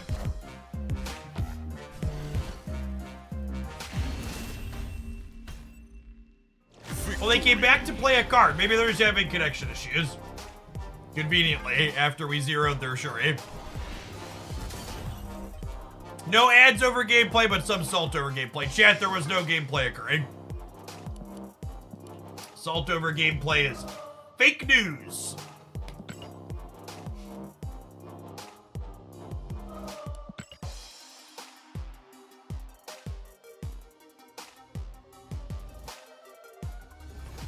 We did used to play that clip daily during the Magic days.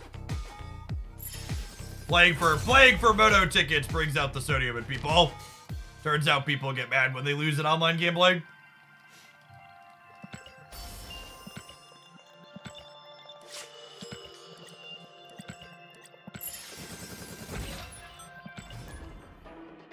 $1,000 conquest medals for the pile.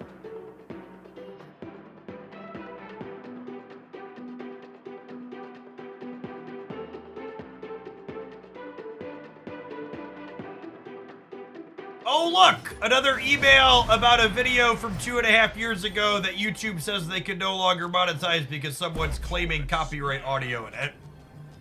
YouTube's really a good and reasonable system, chat. Definitely not one that's heavily abused and terrible. Brothion, thank you for the half a year. Welcome back. For the past month, I've been getting 1 to 2 emails a week from people claiming random audio and videos that are years old. And those videos stood to actually make anybody, I might be concerned with it, but they're not.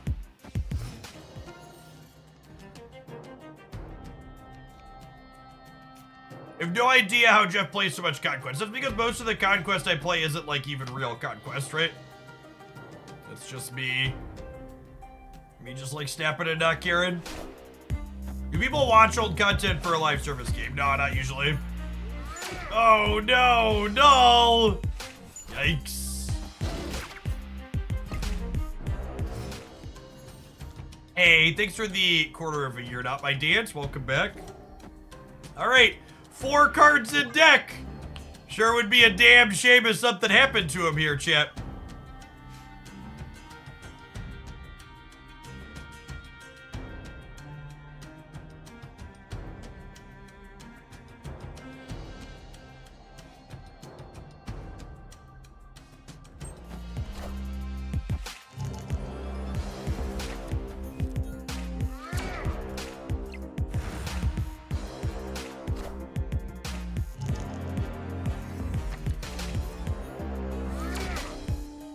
We gave him some extra cards here in a roundabout way.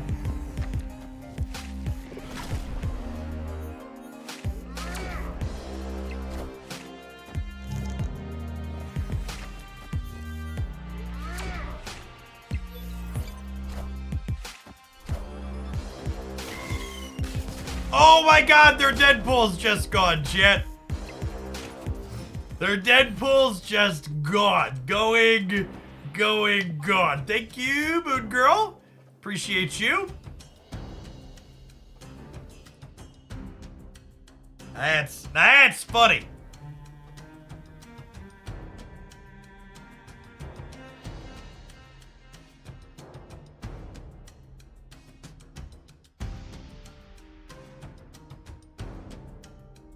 I don't know. I genuinely don't know, serious, and it's not like my YouTube channel makes a significant portion of my income.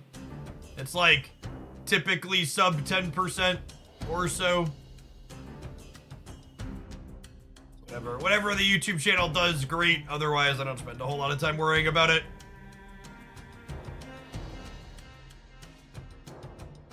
The payoff for Mill is tilting your opponent. That is exactly correct.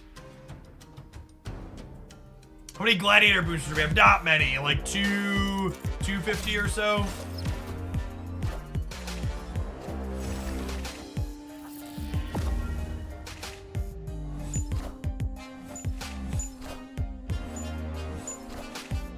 Ah, and they have a free death.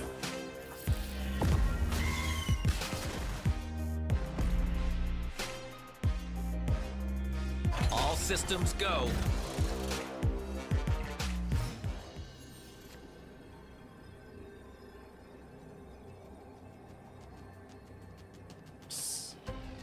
Not us gamers. I'm looking forward to the new season, King One. I think this season likely has some of the most impactful cards we've seen added to Marvel Snap in some time. Yeah, I mean, like, this is pretty peak. Pretty peak mill deck in Marvel Snap outcome, right? Like, we successfully deleted every card in their deck on turn 4, and then it just didn't matter.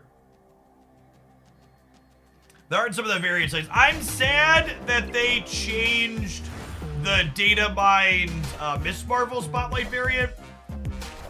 Because the original Miss Marvel Spotlight variant that was data mined is the one I've been waiting for. And the new one is not a bad piece of art, but it's just not the one that I want.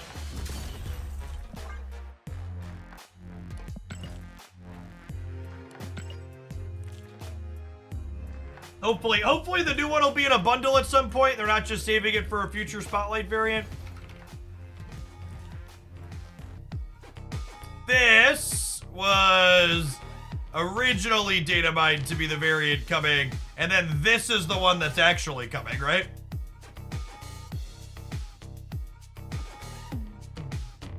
And this was originally data mined to be 1,200 gold, so maybe they'll swap these.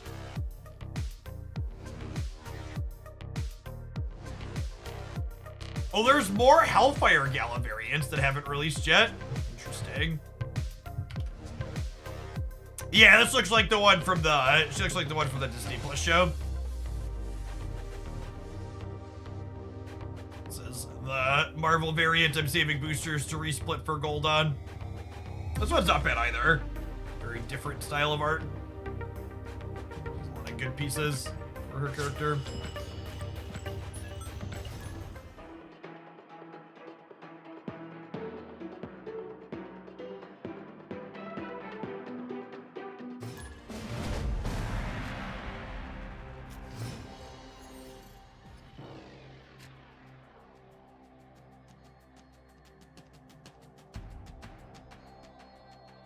Snap. Opponent snapped.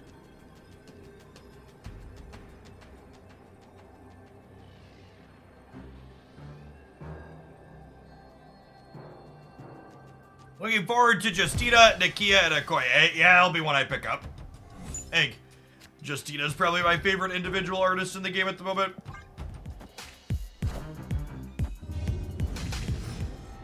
I didn't get the Phoenix Force Shang-Chi bundle. Is it possible to get that variant to the shop? Generally speaking, no. Once you pass on a bundle variant, it's gone back into the Disney vaults. They do not rerun.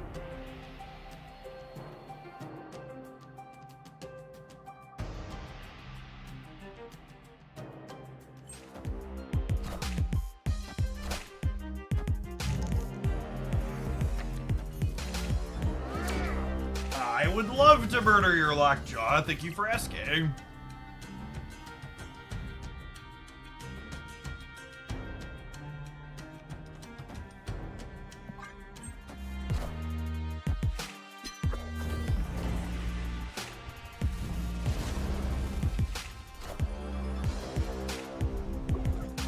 And we win a coin flip. Sometimes lucky.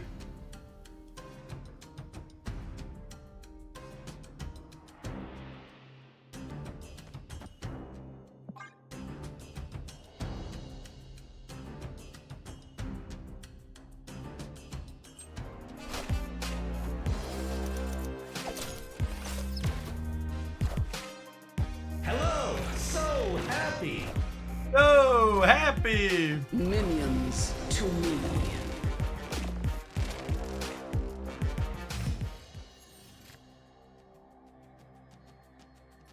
Alright, gamers. I need a Shang-Chi. Even Shang-Chi's not enough, yeah? Well, I guess if we Shang the middle, we win the right as well. Unlucky. Escaped.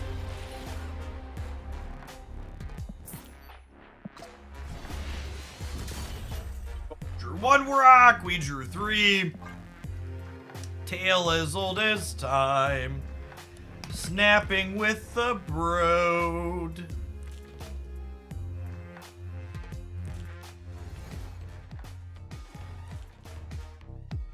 Return to draw an extra rock.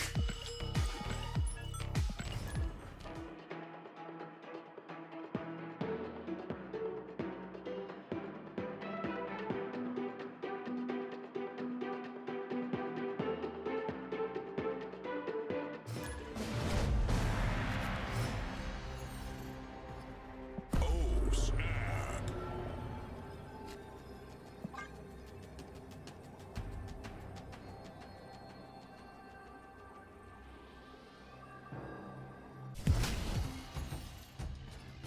You had a chance to check out Baltaro. Chat, I don't really play many card games off stream.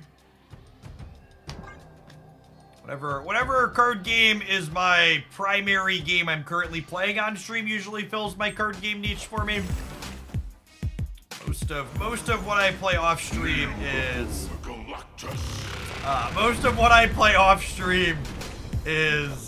single player RPG story games.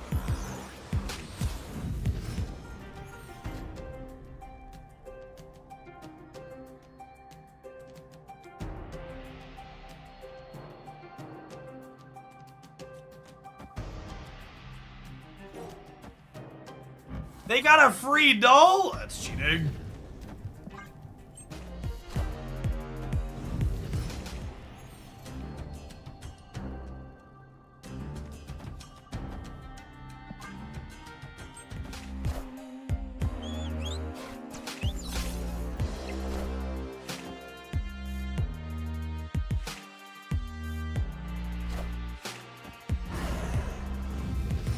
Anchor dead gamers.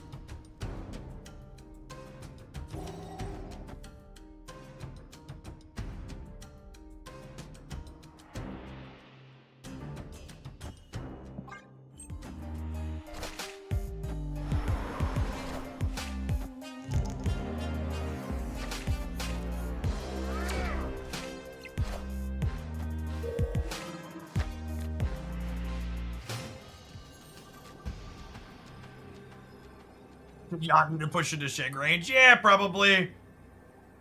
I think at best we still just only tie though, right?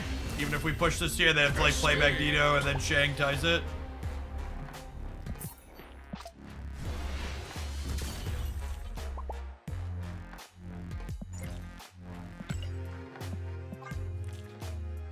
Alright, I think I'm ready to move on from this pile of cards. Let's hit our next one.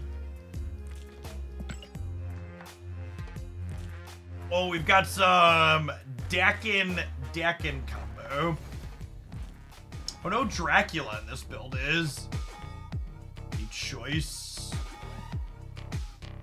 No Dracula, no Collector.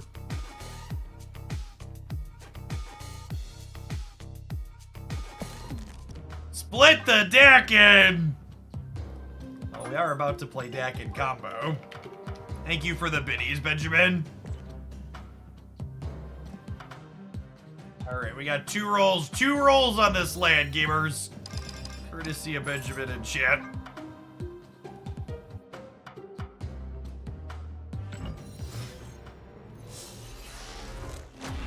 Infinity. Project X, thank you for the 11 months. Welcome back.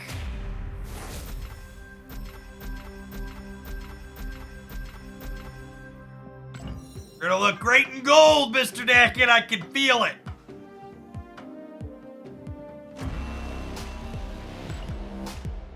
All right, we go again.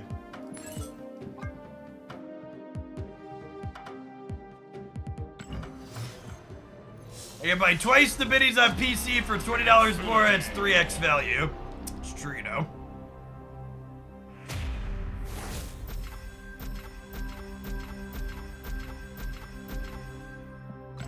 All right, bro, hit me.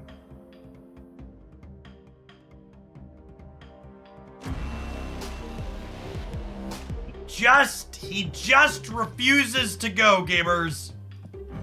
He just refuses to go. We're 1, 2, 3, 4, 8, 9. So I know it feels bad to be 9 splits into I said go. Alright.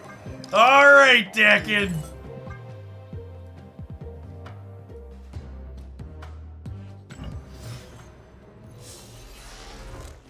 I'm buying more Broad Bucks as we speak, chat. While we wait for the menus to process, I'm putting more money into the Broad machine.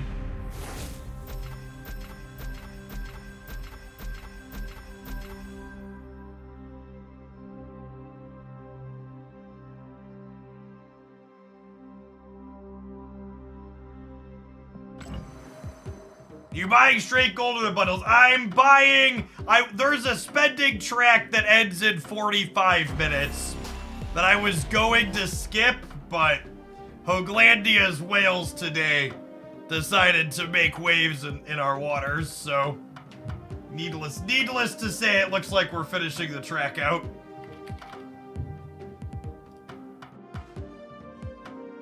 Finish some purchases here real quick, and then we'll hit another Dakin split, eh? I'm doing well, Matthew.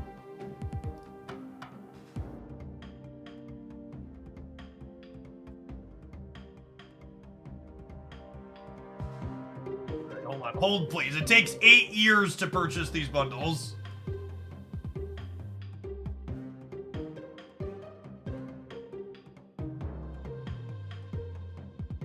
Last one.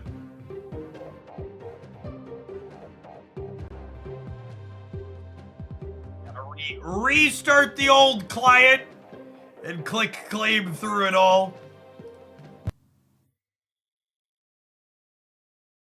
Actually, we probably have enough to split it again without having to click claim, and I can wait and do that later. Need some public domain whales.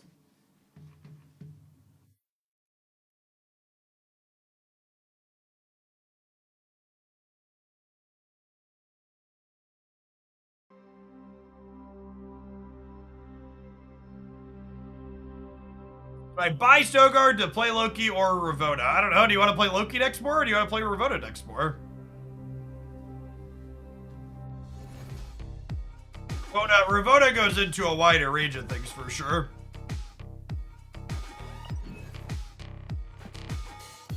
So there's not a whale track, there's a spending track where you can buy lots of microtransactions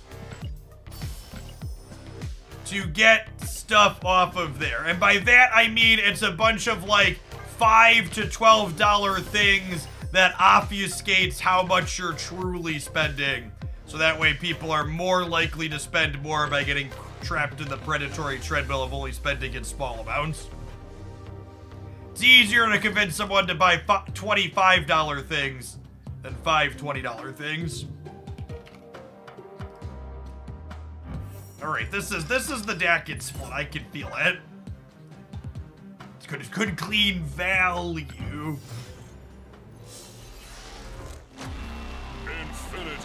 Infinity. Show the variants. I didn't get variants to have 700 gold variant complete. They should all just be 200 gold, I believe. Slowly increasing our odds with every split. That's true, you know. Alright, I'm gonna go one more time on my own here. You've purchased all the boosters available for sale today.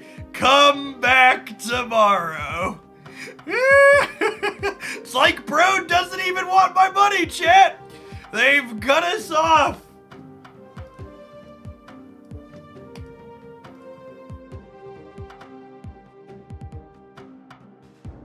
I don't have a Marvel Snap card upgrading problem. You have a upgrading problem. Please, Road, Take my money. Ugh.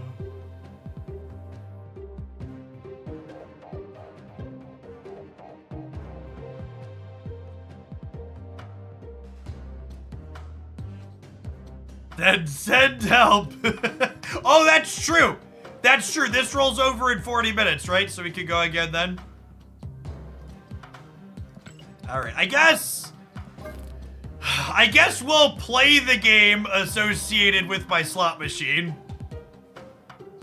The slot machine has cut us off for the day. I guess we'll play the game now.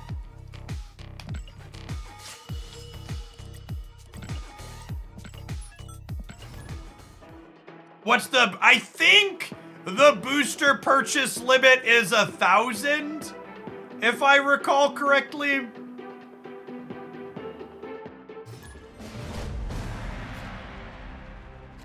I think it's 1,000 per day. Chat says yes, it's 1,000 per day. Okay. Oh, snap. Opponent snapped. So when's the card splitting simulator coming back, Hogland?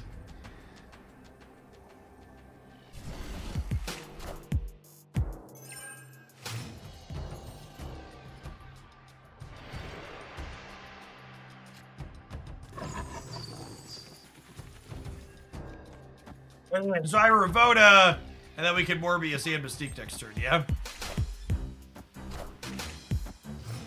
You have conquest medals, you can snipe 155 Dakin boosters that way. That's true, you know.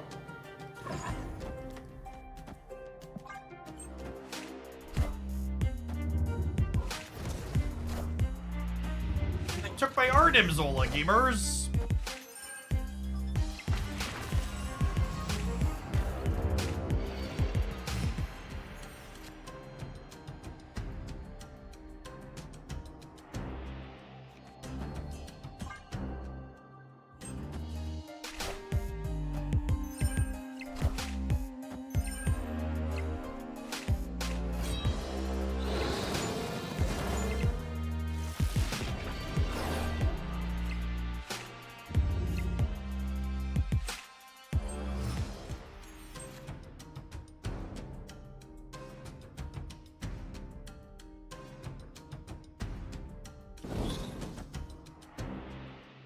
I guess.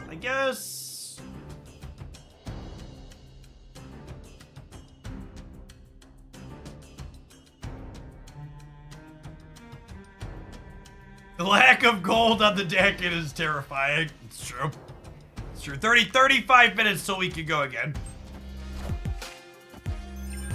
Until then, if you could not bring up my shame, I would appreciate it.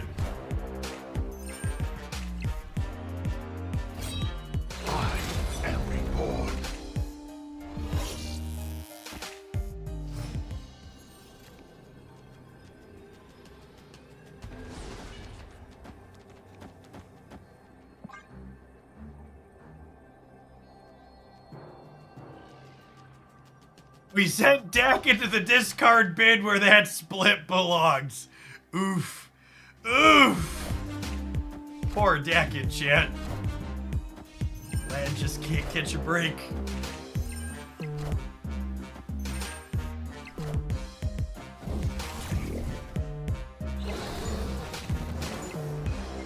Alright. 2/3 for their Dracula to only have 3 power. Nailed it. Sometimes lucky.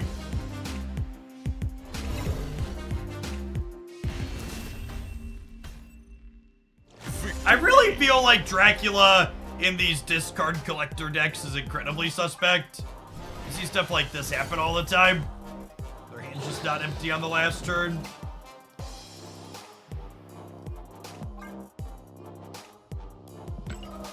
I don't think Dracula plus Swarm is strictly bait. Ooh, Dakin boosters.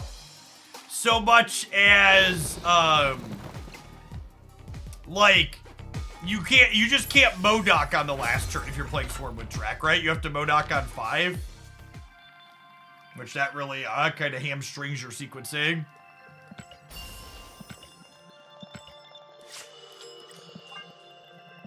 And these are obviously Dakin boosters, right? Unlucky. Jean Grey boosters.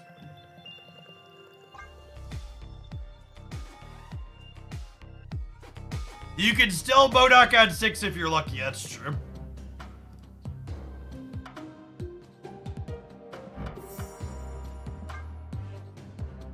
It's a shame, Raid Shadow Legends, and how much you've spent on that. I am pretty good at budgeting and sticking to my budget on mobile games that I play for not my job.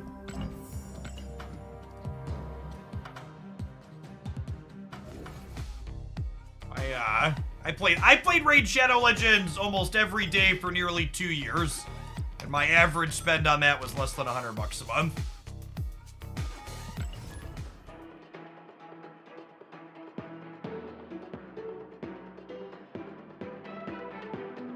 It's a lot of Dakin splits. It's been a couple. It's been a couple.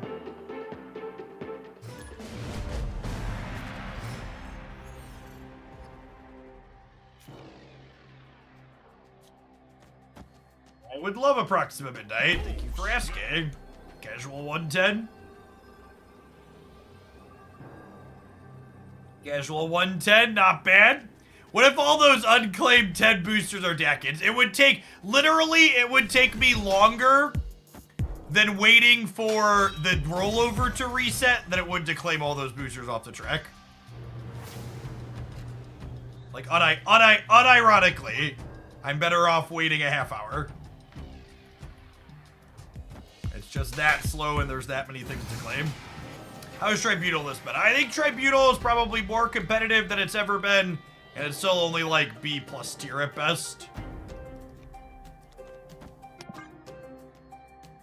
Tribunal is, for my Magic the Gathering players out there, Tribunal is the Tron deck of Marvel Snap. It has incredibly polarized matchups and goes really far over the top of anything not interacting with it.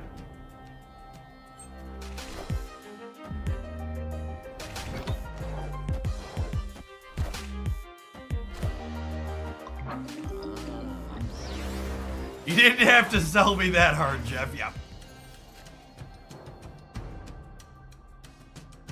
Man, it's a shame this location is more eggs. We actually have our combo. Dakin into Zola the Dakin. That's fine. We'll just, we'll hit the 1 and 3 here.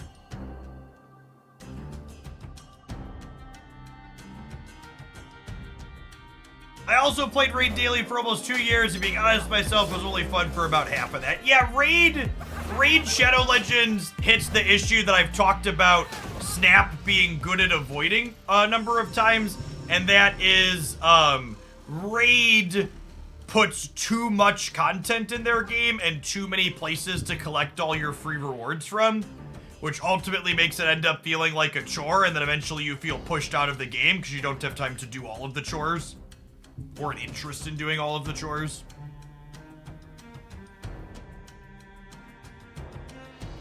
So very, very fine line between giving too many rewards, giving the right amount of rewards in all the places, but not giving too many. We hit this, but I assume this is a Hobgoblin and we're dead here.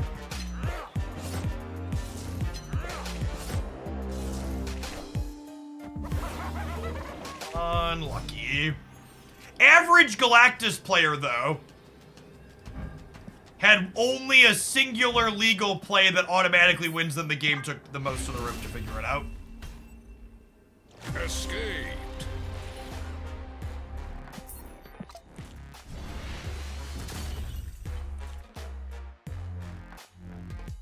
Yeah, you can tell that, Marvel Snap is a lot of baby's first mobile gacha game style game. The way people complain about the monetization on it, because compared to like the Raid Shadow Legends and Marvel Strike Forces of the world, all of the bundle deals in Snap are very tame and they're very much out of the way in the shop. They're not just like in the home screen popping up every time you log in, etc. You have to click into the thing to go see them.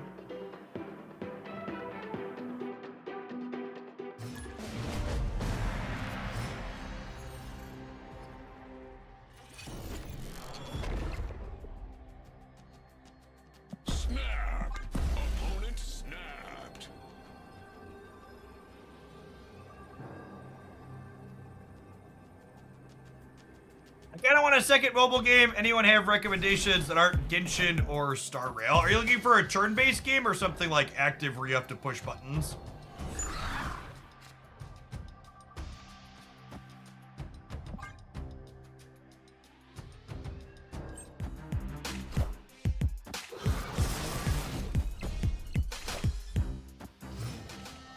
Either or. Honestly, if you're playing on Android, checking out the Google Play Pass is probably a worthwhile thing for you to do.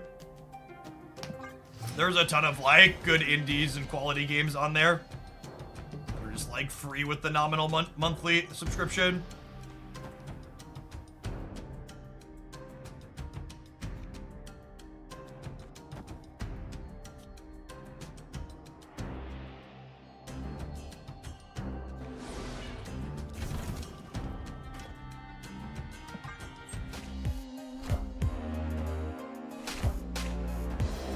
That remove ads and stuff. So there are a select number of games that have free ad-supported versions that Game Pass gives you for free.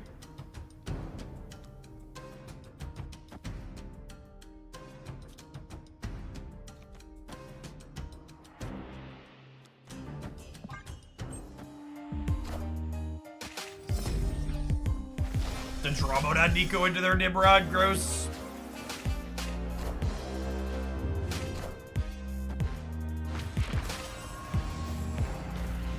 Is it normal to constantly get paired with top 2K ranked players while in 18,000? Yeah, I mean, your MMRs probably aren't that far apart. Seems like a very reasonable pairing to make, all things considered.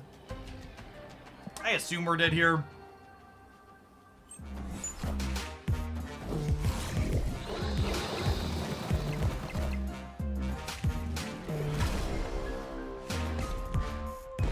Maybe we're ahead by one on the left. It's a Stux card. Yikes! Got me. GG.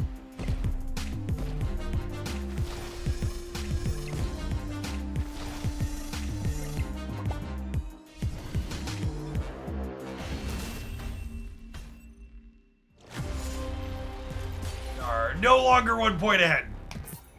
All right, gamers, it's time for an ad break. I'm gonna run to the restroom really quick. We're gonna play some more of this and see if we can make some 32 power dackage when we get back.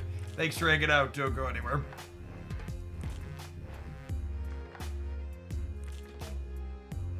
YouTube viewers, don't forget to hit the like button on today's live stream. Almost 300 of you in there, only 161 button pressers. I bet we can get up to 200 likes before we're done today.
Interesting video on your streaming income. Would you do a sequel that talks about how the number of likes and viewing metrics affect it specifically? Curious on how 200 likes on a video is different than 100, considering the views. The actual engagement has no meaning for it.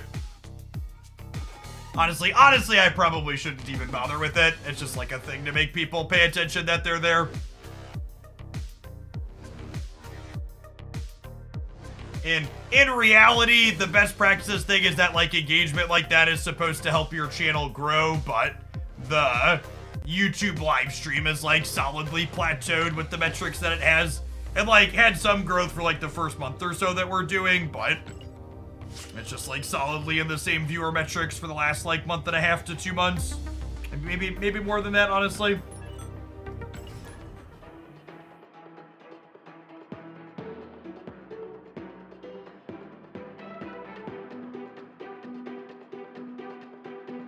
We were talking about it a little bit earlier. As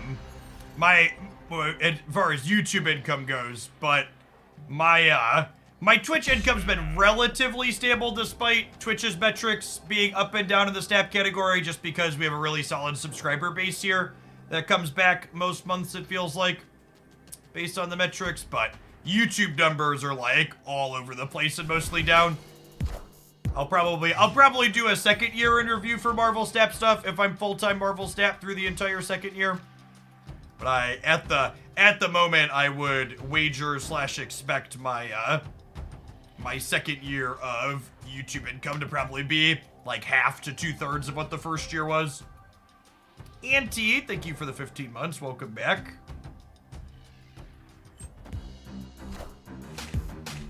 Is there a reason not to be? It depends on how enjoyable the game is and stays. Depends on what other things release. At a minimum, for example, the Pokemon Pocket thing that's supposed to be coming out later this year will definitely be something that I poke into personally.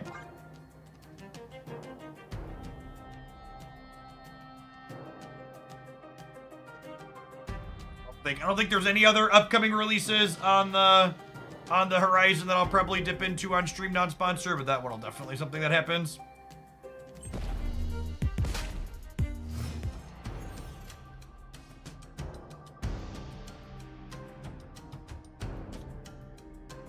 Yeah, we're probably dead here. The opponent's playing a matchup that's bad for us. Location suck.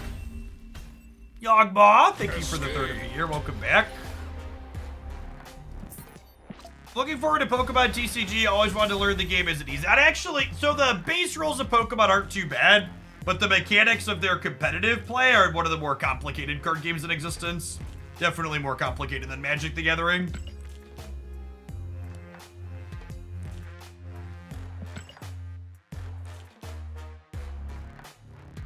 YouTube changes monetization? Are the algorithms purely related to the popularity of Marvel Snap? Well, so it's also worth noting that like the bulk of my YouTube income in the first year of Marvel Snap, like I think about half of the revenue my YouTube channels made for Snap was in like the first 3 months after Snap released, when traffic was highest for the game. And then it kind of fell off a bit after that. And you can kind of look at the trends of like most of the Snap channels. I think mine are down a little bit more than most because I kind of stopped putting as much effort into it as the metrics tapered off. But as a whole, like average sub counts gained and average views and stuff and revenue are down for most people in the group. And that's pretty natural for a lifestyle game like this. They won't be as popular as they were in perpetuity.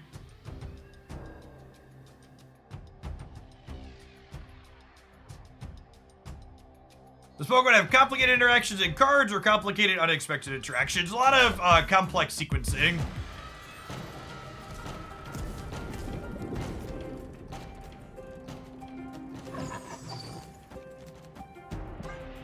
If you're a former Magic the Gathering player, the average competitive Pokemon TCG deck plays out like Vintage Storm does in Magic the Gathering.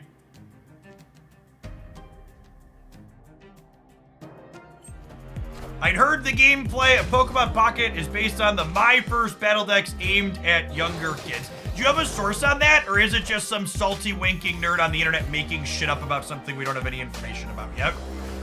Because I'd wager it's the second. Oh, punish, chat. I went Morbius into Kowloon instead of Kowloon into Morbius, and now I can't. Now I can't Mystique. Whoops.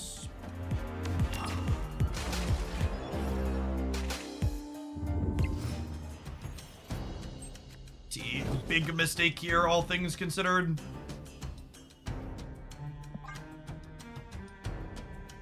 This deck kind of just feels like a worse version of the other discard decks that we've played.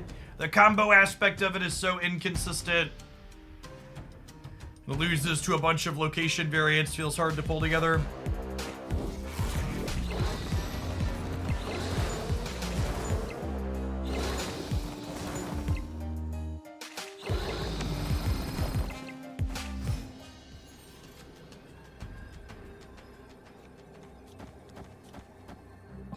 Count on the Great Web winning us the game here. So plan for having a 32 power Dakin. So you play Ravona on 2, you play Dakin on 3, you Arnim Zola the Dakin on 5, and then you Modok on 6, making 2 32 power Dakins. Other builds of this deck in the past have played copies of Dracula along with Apocalypse, so you have a second thing that you can copy with Zola. But this build only has Dakin to copy, and definitely suffers a little bit in the consistency department because of it. Not that the combo with Dracula added is that consistent, but it's definitely more consistent than only having one card to split profitably.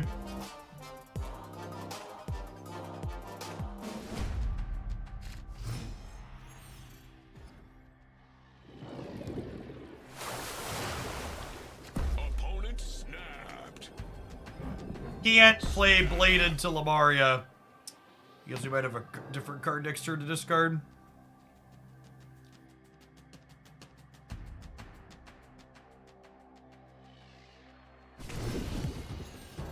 I mean, I think Mystique to copy Morbius is fine. The Iron Man hasn't done anything meaningful so far. It's just been, like, awkwardly discarded from our hand every time it's come up.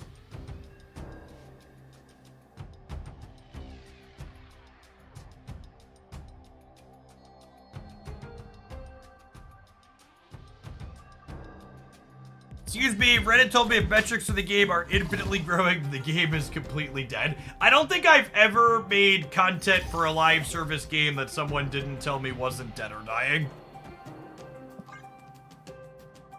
Every day we die a little more, gamers. Oh, I guess I should technically deck in here in case I draw Ramona this turn, huh? Oh my god, I could have comboed and I fucked it up.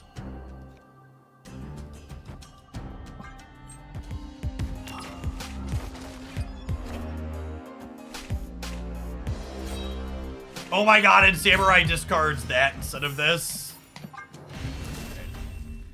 Take a mulligan here. Escaped.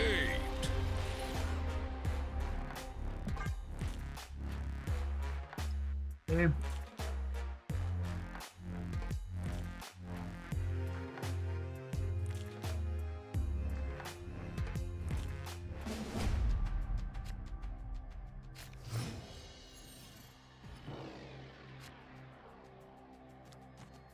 Oh, snap.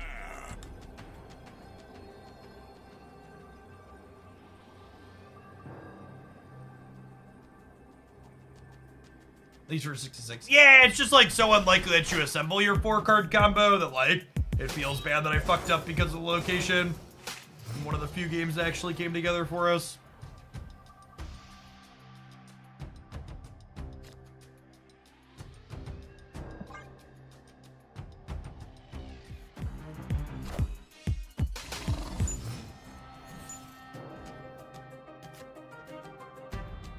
No, there's no whale ladder rewards this season.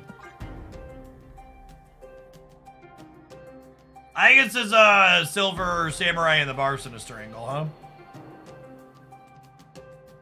Hopefully next season. Honestly, I wouldn't be surprised if there are other ways of monetization were successful and we don't see the whale track back. We'll see though.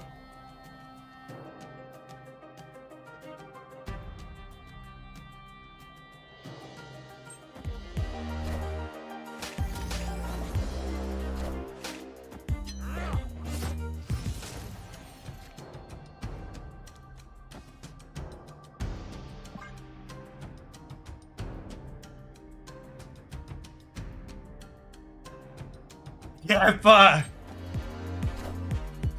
the whale track doesn't come back next season, it's explicitly because Hoaglandia whales made me spend money today.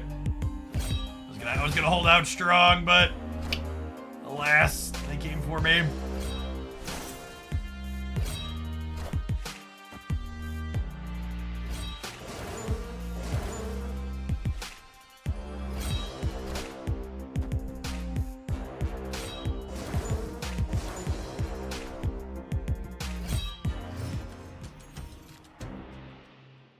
He murdered their vision.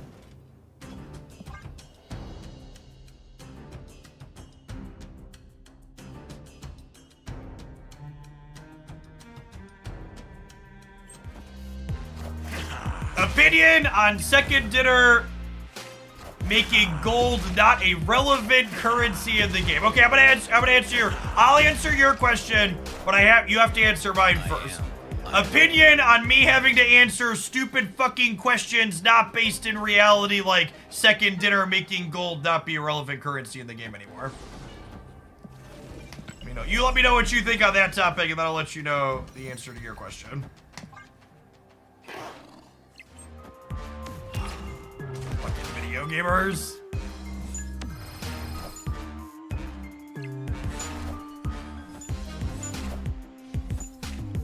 Gold being made not a relevant currency anymore.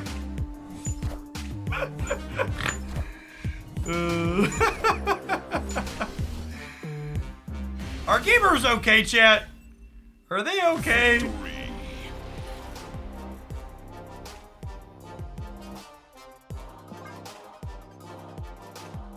Hard to believe you're in. There are no stupid questions. So, it's not that there are no stupid questions, but there are definitely questions like that one that are framed in a way that where if I answer the question at face value, it gives an implicit agreement to the basis on which their question has to be true in order for me to take their question as an honest face value question.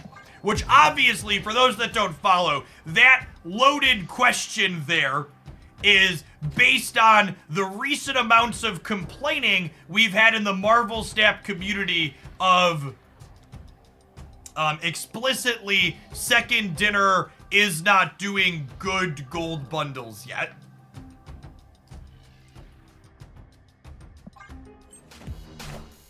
I don't know what kind of fucking Twitch channel you think you've been watching, Ibrox. It says here you've been following since March 21st, 2023, almost a year. But I don't know what you think you've been watching for the last year that making a joke about fucking domestic violence is something you thought was gonna fly in my space. Holy shit. Be a better person.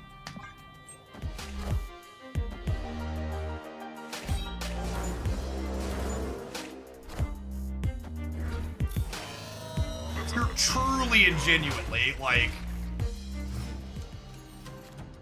It's not just a joke. You're just a fucking asshole.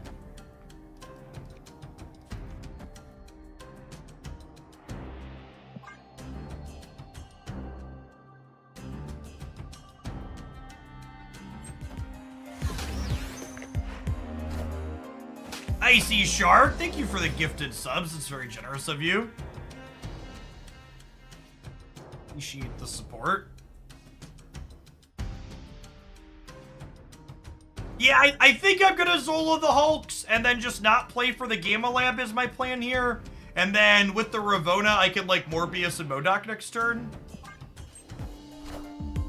All hail Hydra! Panda Sushi, thanks for the quarter of a year. Welcome back. Okay, so I've discarded one card so far. So Morbius is 2. If I play both of these, Morbius is +8. And if they're playing this is technically better than getting +2 more on here, right?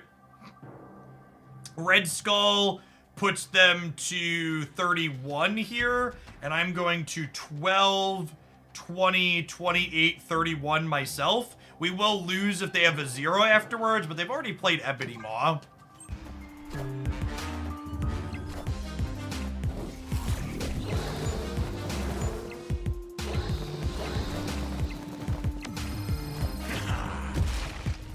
Scar got him. Oh no! They got us! Stupid Scar discount, stupid Asteroid M.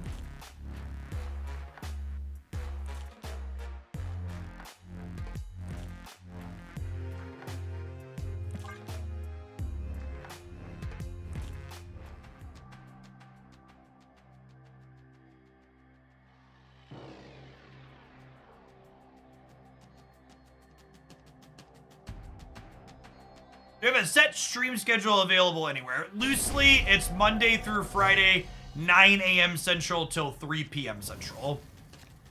It's my attempted minimum stream schedule. I try to do like 5.5 to 6 hours a day. I do a little bit extra here and there around like drops or new card releases pretty consistently. But loosely those about 30 hours a week or more.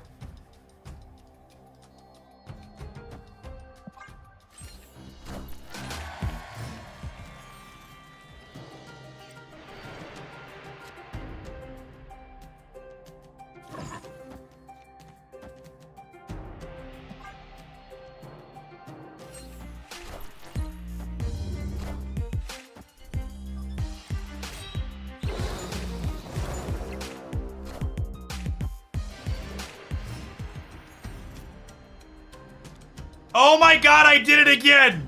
Oh my god, I did it again, chat! I did it again! Ah! My sequencing at this set has not been good.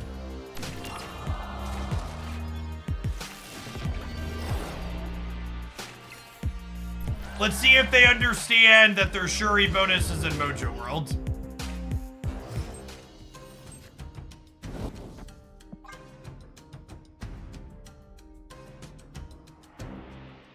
Yes, thank you for the 11 months. Welcome back. Appreciate it.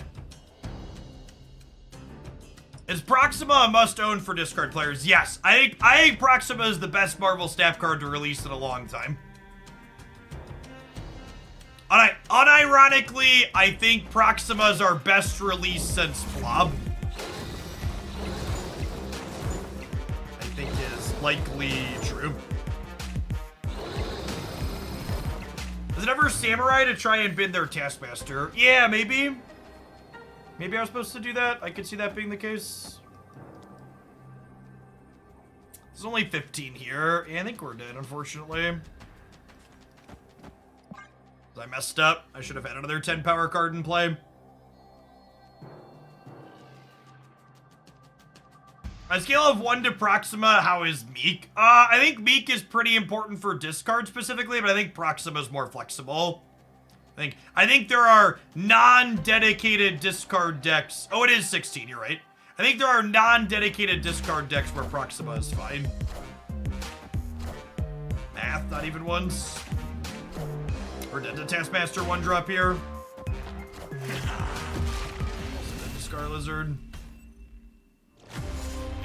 We'd have won this if I would have sequenced these in the right order. Would have had a 10 power Mystique on the right.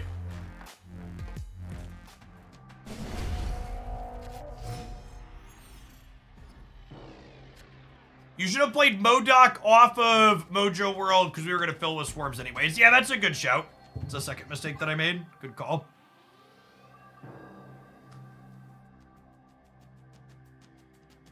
I never thought of Scar and Sora and Shuri. That looks cool. You should look up the Grandmaster Shuri deck that we played a bit of after Grandmaster released. It was playing Scar.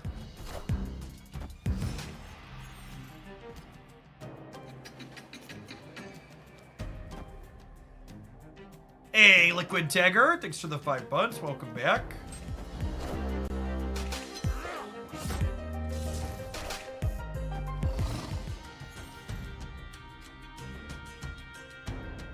Okay, and now I could go ahead and play Blade here to discard the Arnim Zola so we don't combo by mistake.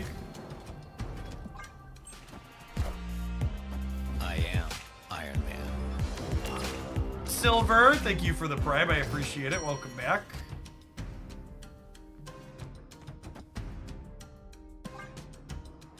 Okay, and now we need to not have a Maramasa shard get pulled into Grand Central.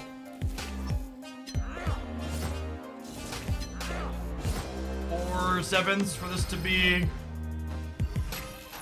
a good outcome for us. Oh, is that a good one, gamers?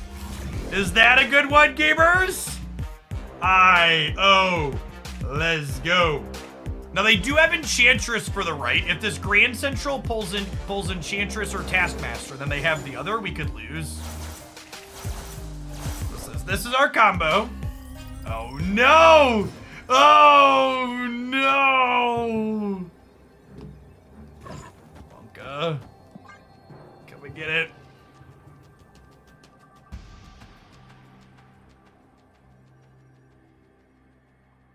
If they Enchantress, they're at 30. Oh, Enchantress only puts them to 38, and we're at 43. So they need Enchantress plus something else, which they actually might not be able to, right? They Enchantress, they could like armor, but armor is not enough. It's only 41, and we're at 43. Yeah, I think we got him. Man, about to be Shang-Chi out of the Shuri deck. Oh, Scar costs 2. Enchantress Scar does get us because of the Grand Central. No!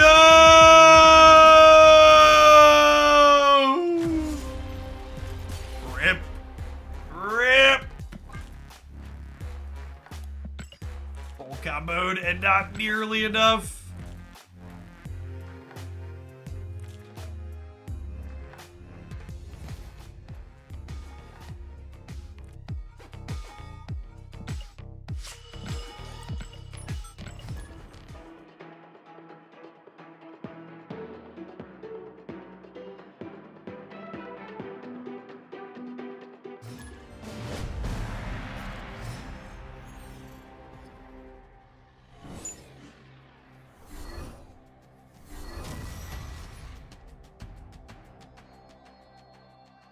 Snap.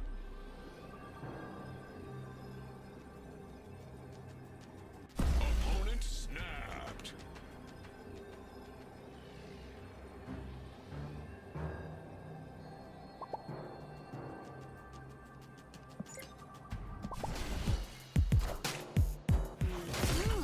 Average start for us here. It's still so weird seeing Chavez with the little baby stat line. She was so big for so long.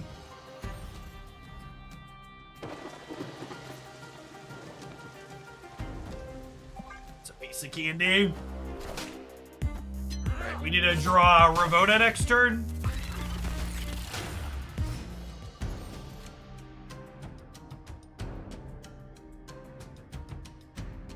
The Mystique and the Iron Man have definitely felt awkward with Silver Samurai.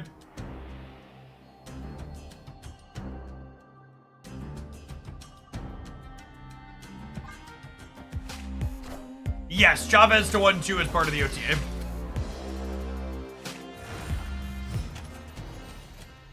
This is probably the, what's it called? Build, the Eliath build. Leech as well. Okay. All systems go.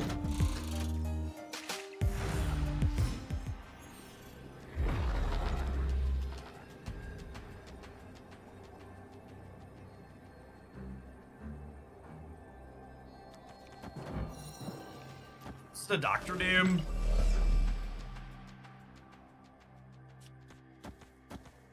Probably dead. I will say MODOK in my deck without Apocalypse feels real mid.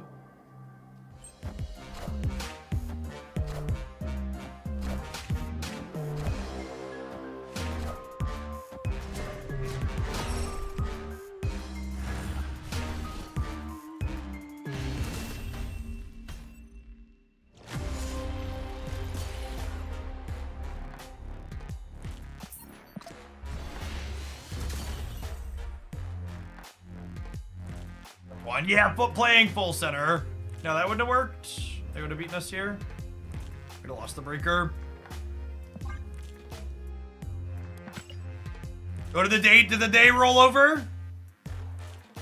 Oh, a Swarm on the right would have won. Yeah, that's not a play I want to make most of the time.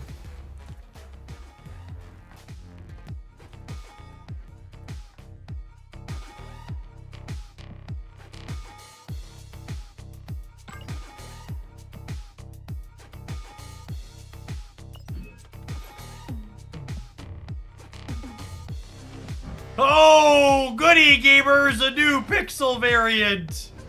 It's just what I wanted for Christmas. to open some boxes to excitedly get that in a bit.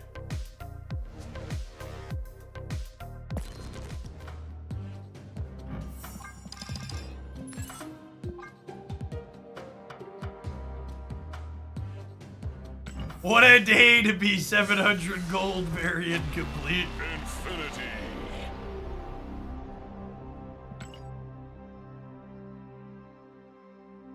You get a pull even though you get gold tickets. No, I'll wait till tomorrow to pull. I need gold tickets.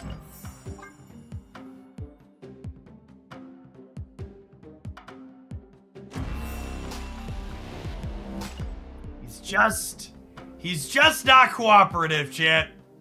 1, 2, 3, 4, 5, 6, 7, 8, 9, 10, 11, 12. 12 decades of no gold.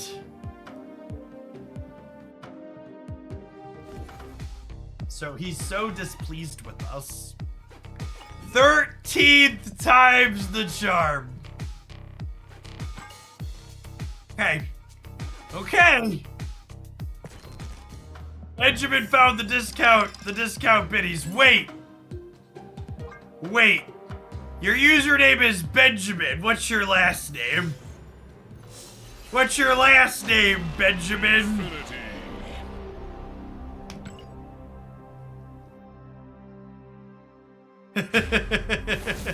Oh shit. Big if true. Benjamin Button. Alas. Hell! Alright, chat. Alright, you know what? You don't look a gift horse in the mouth, okay? You don't look a gift horse in the mouth. You take your green border effect and you say, thank you, bro, may I have another?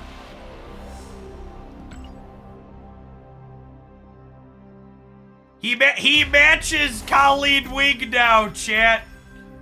He matches Colleen Wing. Green toned flare. Green toned flare. Nailed it. It's in March. It's the luck of the leprechauns, chat.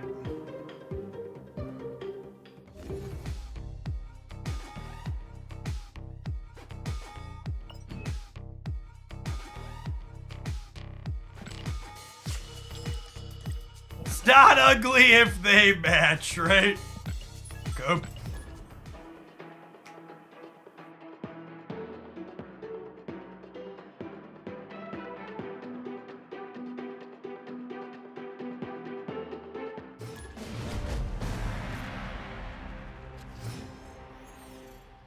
How many golds did that say? That was our 4th new gold into the collection today.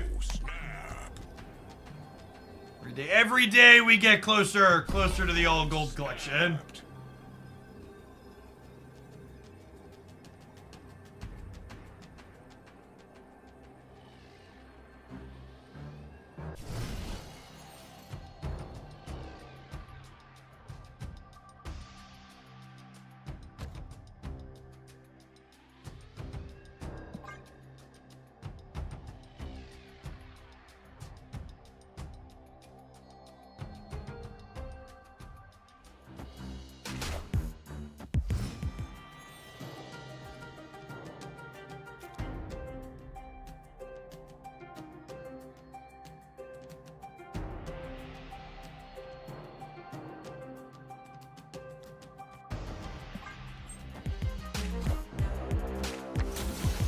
Just like, yet again, Silver Samurai with Iron Man and Mystique looking real awkward.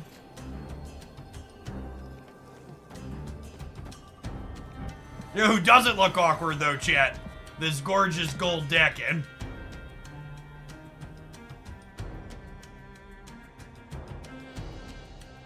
I'm shaking my head at Jeff's wailing while I'm buying the last variant I need to complete the Art Sherm album.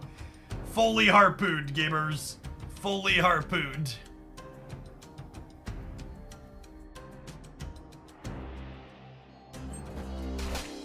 Old Bo asked, what card are we most looking forward to, chat? That reminds me, I feel like I should mention it periodically because I often forget to. If you're one of the regulars who hangs out but you're not able to afford to subscribe to the channel, you should know if you've been watching a bit, you have channel points built up, and you can use channel points to participate in chat even without a subscription here. Give it as kind of inverse slow mode. You wait and then chat instead of a chat and then wait. Twitch doesn't do a great job of making it aware that that's a feature people have access to. I'm a Scrooge and I'm gonna hoard my channel points. Yep. Negative Loki. Negative Loki is a thing, by the way. It's not a good thing. The stats that are only okay. We played a bunch of it last week. Glenn Jones had tweeted a duck list out. And a bunch of theory. That's true. And 90% of people that watch Twitch streams, even when chat's open, don't comment. Like lurkers make the platform go round. Appreciate all the folks that are just vibing with the background noise.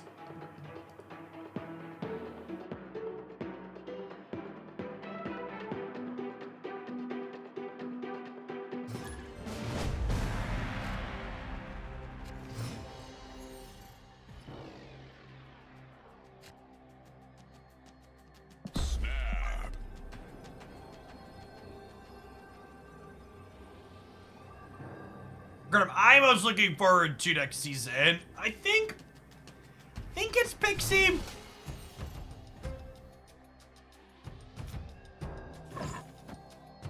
I have a healthy love for terrible cards like Cannonball, though.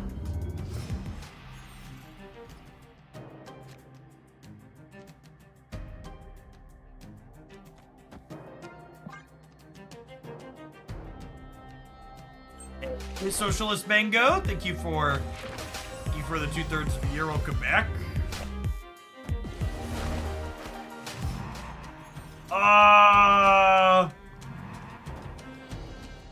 It's just this. The mystery intrigues me. Cut off one head, two more shall take its place.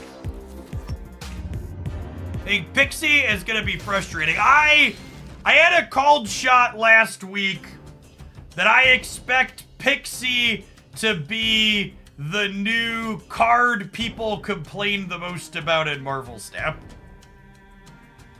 I expect Pixie will be a heavily complained about card.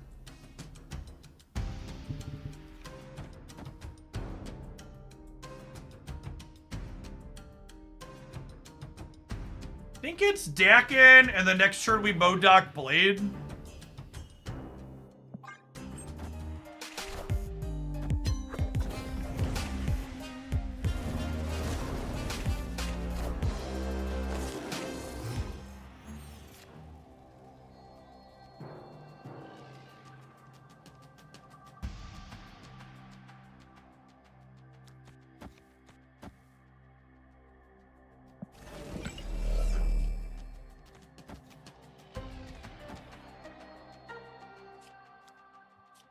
This.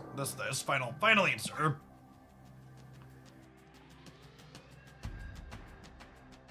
If they onslaught this turn, this Silver Samurai could catch their Iron Man, which would be great.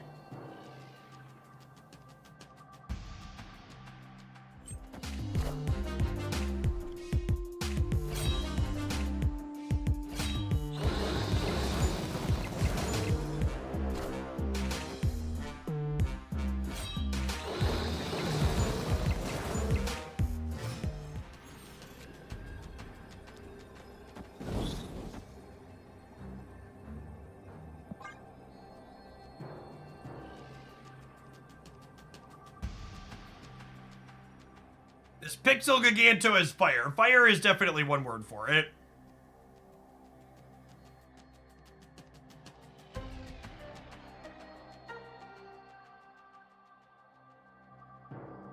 Fire as in, please, dear God, I look at this and I need to burn it all down.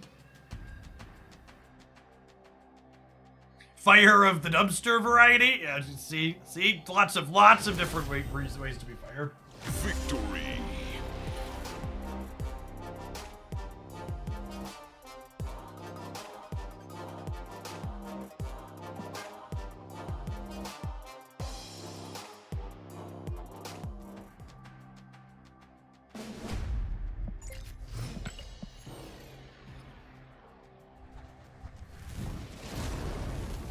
3 Limbo.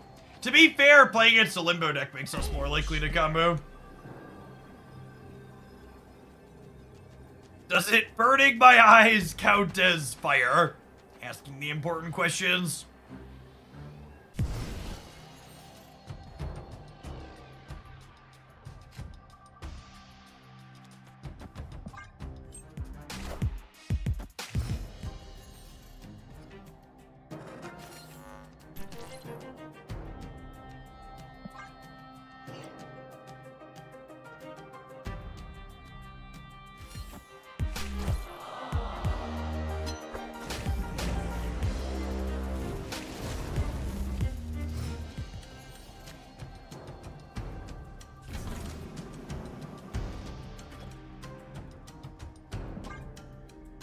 Alright, we need to draw a deck in next turn. I am Iron Man.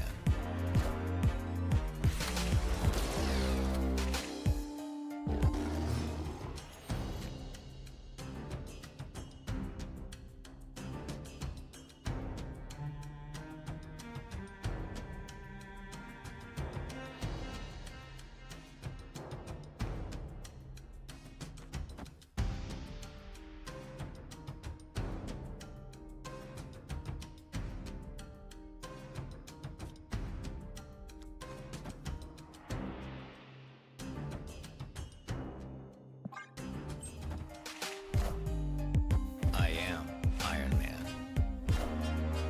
All hail Hydra! Day 1 gold split pixie. Is her Spotlight variant the good one? I haven't looked at any of the art for the upcoming art for those types of things. Gosh, MODOK is just so flaccid without Apocalypse to pair with him. God, I think I'm ready to move on from this build. Escaped. I think the core of this Ravoda Arnim Zola combo deck is fine, but this build felt markedly worse than the builds that play Dracula and Apocalypse. MODOK's awkward without Apocalypse, and not having a second thing to combo efficiently with Arnim Zola felt bad. Iron Man having more zeros that stay in my hand till late felt super bad with Silver Samurai. Just a lot of clunkiness and anti-synergy with the different pieces this deck has going on. What else feels kind of clunky and anti-synergistic? These adverts, but at least they won't block out gameplay on this channel. We'll see you in 120 seconds. Thanks for hanging out. Don't go anywhere. We got a different deck when we get back.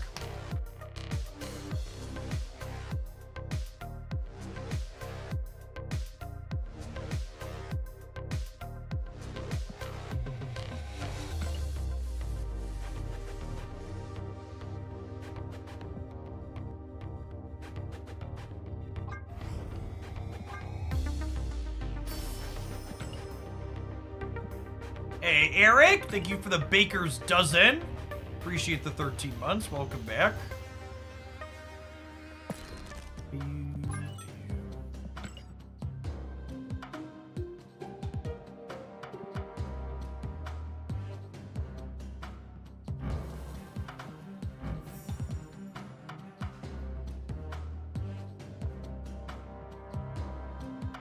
I might burn some of our remaining infinite tickets with this one. Not really saving them for anything, and this deck plays cards that I like. Is it hard to judge how a new card is at season rollover with all the bots? 100%. Just a couple. It took us 1, 2, 3, 4, 5, 6, 7, 8, 9, 10, 11, 12, 13 to get to him. I think Blue Marvel's still my most split card. 1, 2, 3, 4, 5, 6, 7, 8, 9, 11, 12, 13, 14, 15, 16, 17, 18, 19, 20. 20 Blue Marvel splits and still have 53 boosters left to show for it.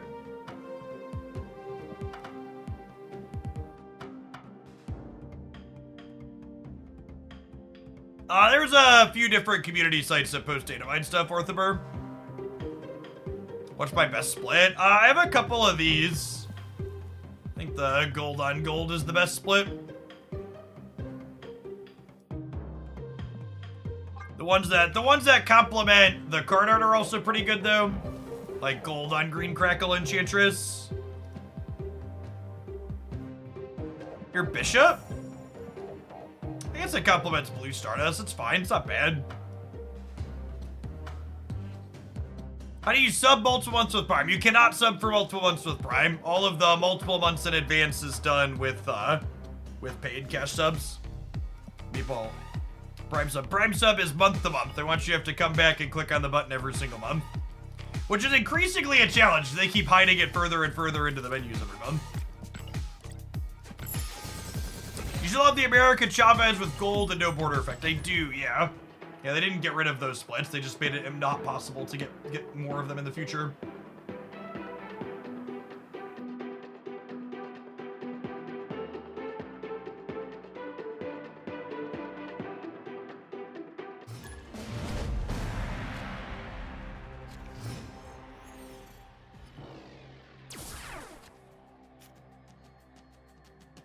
We are not a good Game of Lamb deck. Hey, Varendra, thanks for the Prime. Appreciate the support. Have old bot detections died out like the impossible splits they have? Yeah, bot splits don't exist anymore. They got rid of those a while back.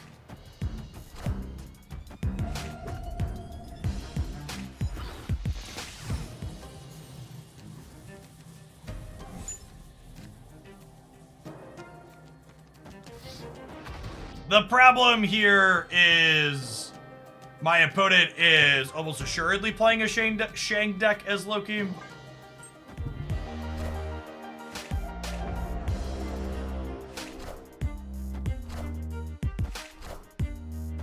Was the Subterranea flipped up, so like maybe they won't have it. I don't know how I feel about Black Swan and She-Hulk together. Snap. Because if you... Opponent snapped. If you want to pass on 5 for She-Hulk, you can't Black Swan then? Maybe you're just like never supposed to play them together? I retreated when they snap back here because they probably have Shang and I don't. Wanted to get a feel for if they had Shang or not with my snap. Chavez is also a card that gives me a little bit of an eyebrow raise with Black Swan. Because she's a 1-drop you need to play out proactively. You don't want to wait to play her. The non-Black Swan part of this deck seems fine. Like a lot of what it's doing.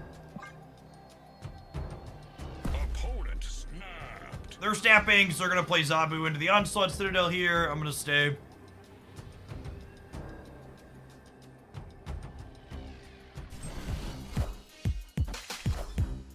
Ramona, same difference. Ramona and Loki's interesting. It's not usually something you see.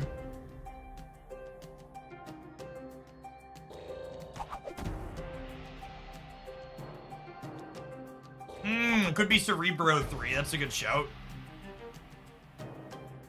Just like all the tech cards .deck. I am Iron That Man. can still be Cerebro 3. I would bet that we don't have the raw power output range on average to be competitive in this matchup.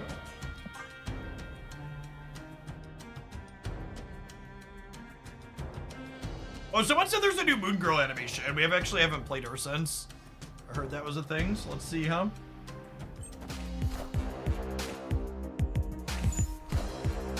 Nope. I am Iron Man. Oh, it's coming! Go to the dev update video. Okay, so that's probably coming with the patch next week. Escaped.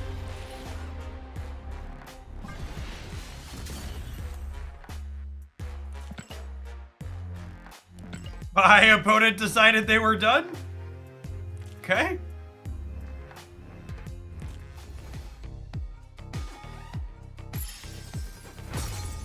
there.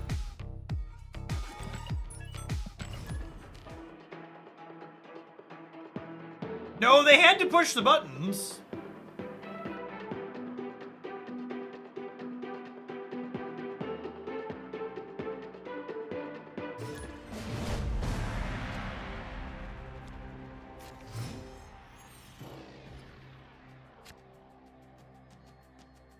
I think the silliest thing about the dev update is the fact that they call update videos that tell us nothing about the dev timelines dev updates.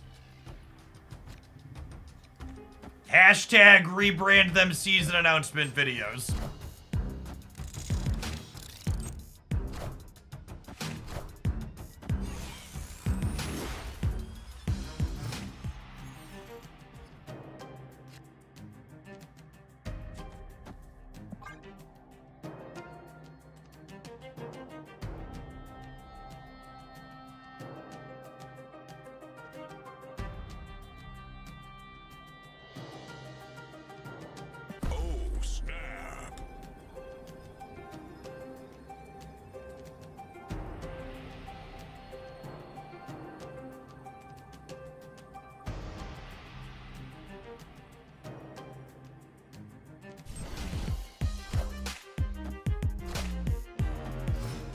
Oh, they thought they could mystique the Omega Red chat. Oh, honey. Oh, honey.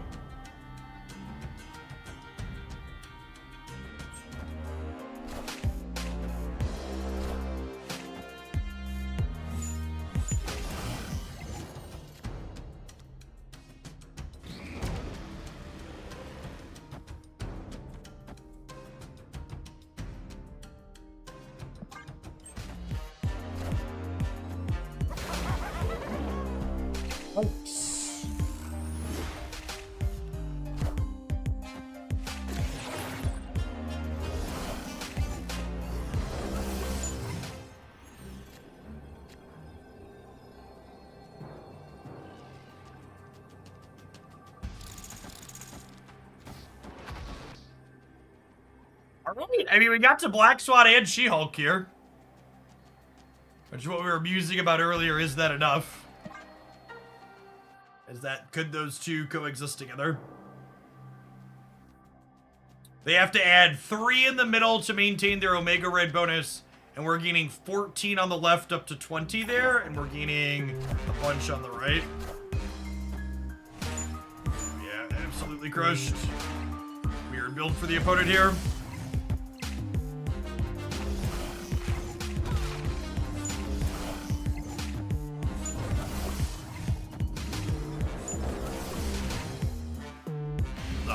Solid round for us. Victory.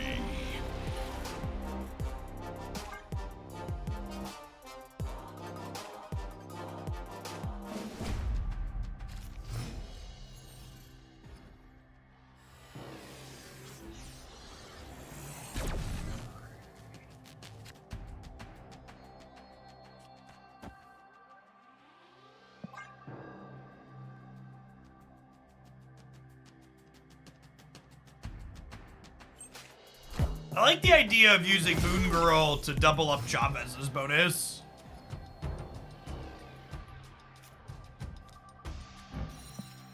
Does that make these two a power couple, chat?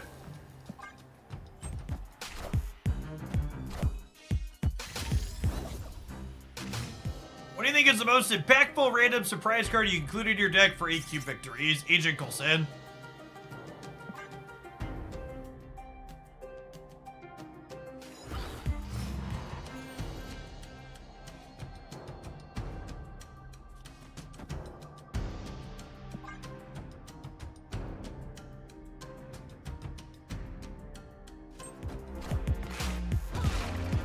Agent Coulson is the card that's going to beat good players most frequently. Clear for takeoff.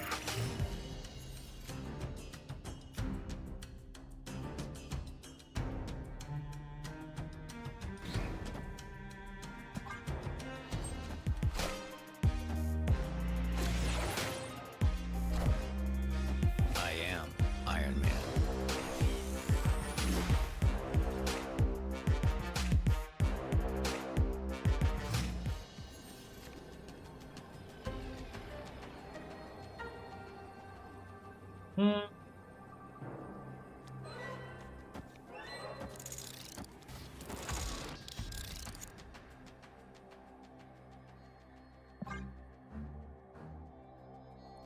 Conquest is in need of a rework, or that a new game mode is needed to keep stat fresh. I think Conquest desperately needs the round timers in it reworked at a minimum.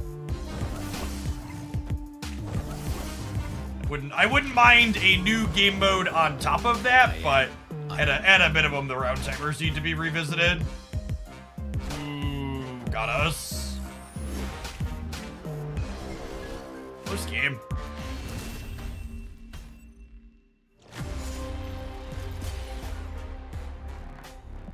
It's an interesting collection of cards. They're probably a Ravona deck. I would be incredibly surprised if Second Dinner ever added Draft as a playable game mode.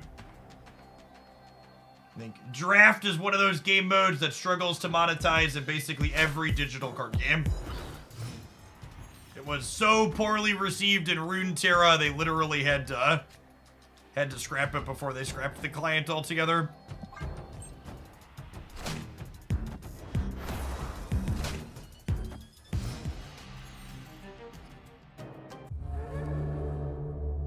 I am Ego, and this is my domain.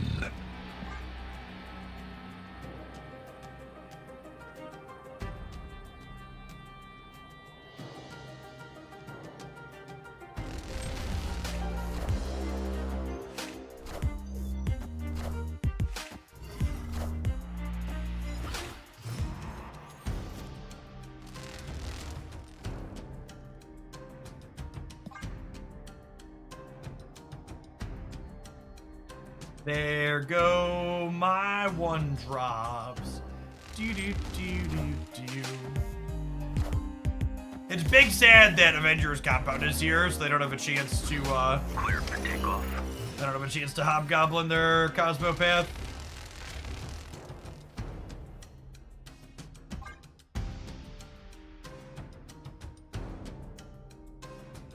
Hopefully they hobgoblin the left here.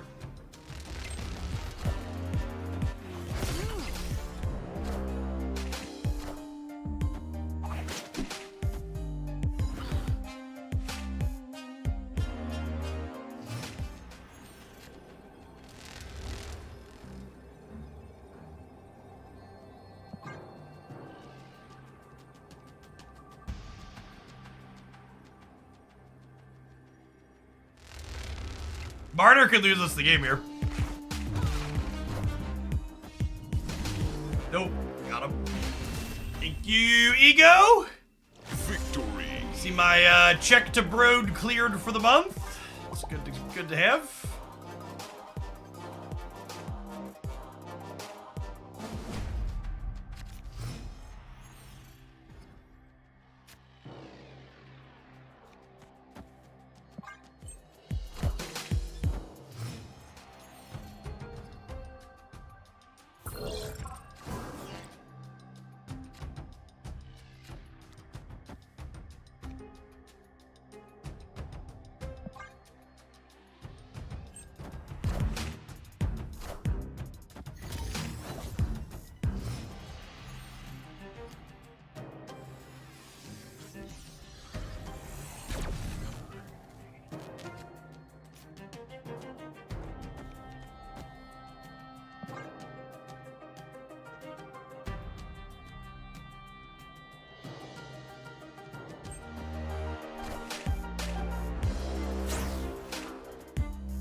Armoring Destroyer. I think Armor is just like a tech card for them.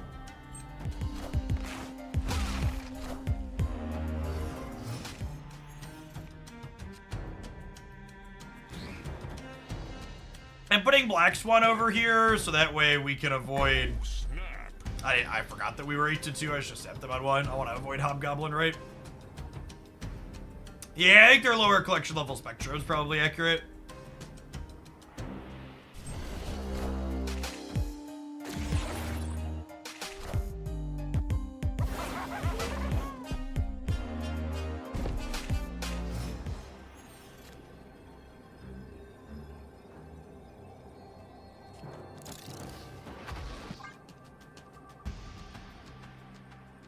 It's 15 in the middle.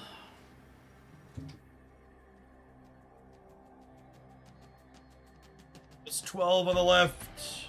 So plus 15 in the middle, minus 6, we're at 9. So we're at 12, 9, and 19. Hey, Pushman, thank you for the 16 months. Welcome back.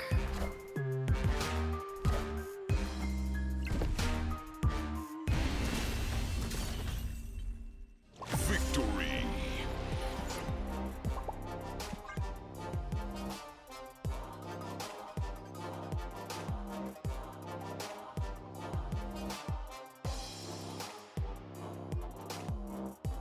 Alright, chat, new season music just dropped. Let's take a listen.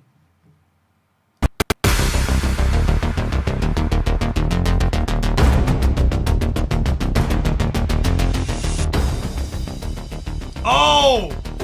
Is this the one that they accidentally uploaded last season? It totally is.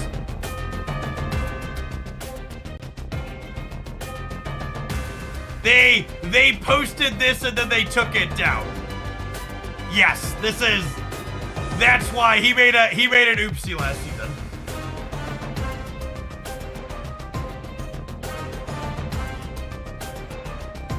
We listened to this one last month, yeah. Yes, this is the one that I was hyped to hear and then confused. No, it's very good. I'm glad it's happening. It does feel more X-Men, yeah.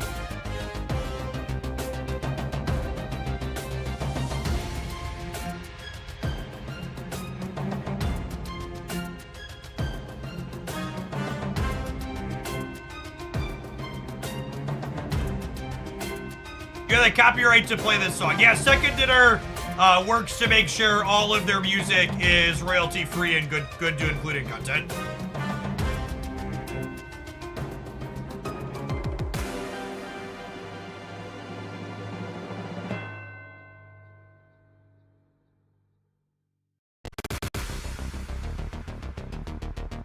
I'm gonna give it one more before we put the music back on. Put the game sounds back on.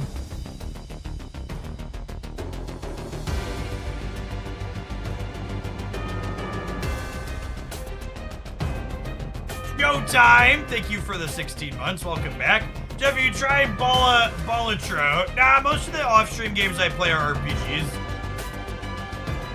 Pretty much only do card games on stream these days.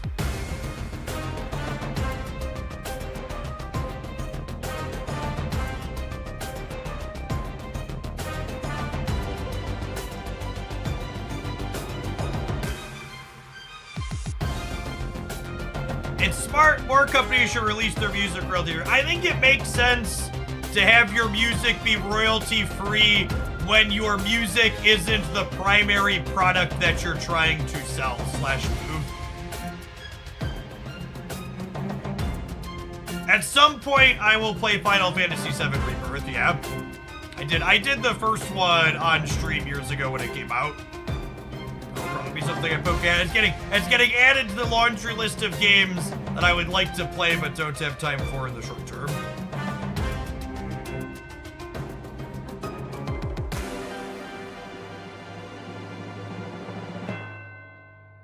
O-Train, thank you for the 11 months. Welcome back.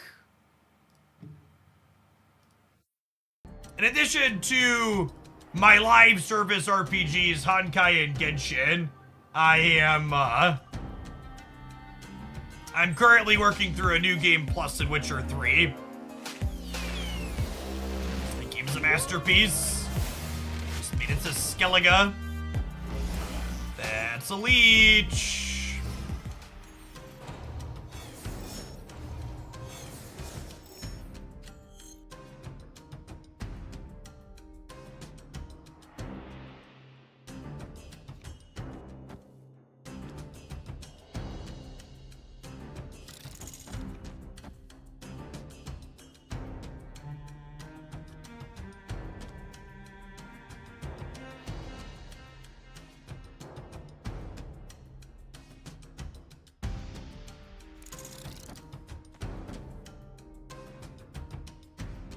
By playing Gwent to this Witcher 3 playthrough. No, I have never played a game of Gwent in my life, and I don't ever intend to start.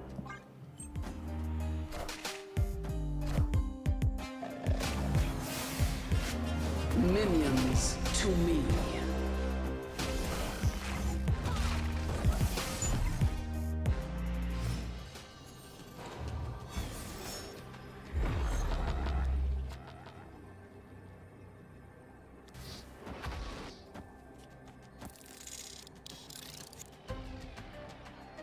Six, 16,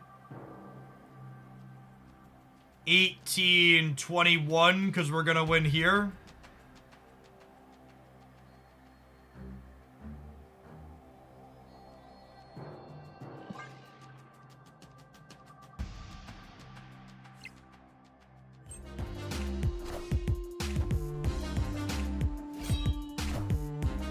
And he's ready to lose an infinite coin flip here.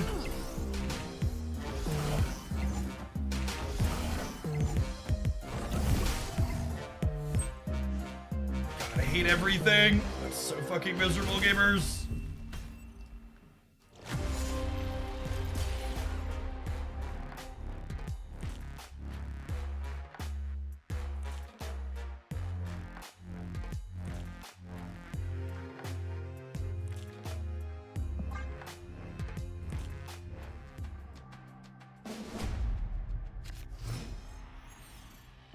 They had 2 cards in hand. What are your thoughts on changing Dracula's ability ongoing? I think what's it called? Red Guardian is releasing in the next couple of seasons, so he's probably fine to stay as is.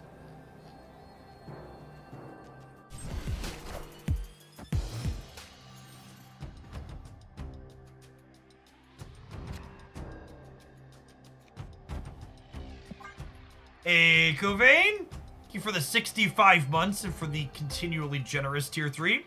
How's Snaps and COT? I think they did a good job of giving us some breathing room with the last OTA.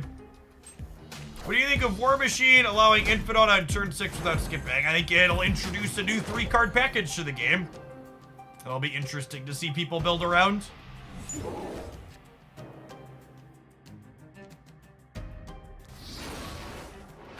If I don't get leeched, our hand is truly absurd. What's the 3rd card in the package? Ebony Maw.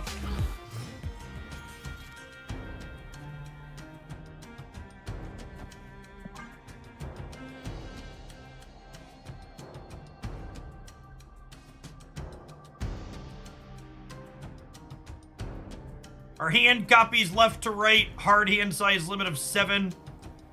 So we'll copy these 3 here.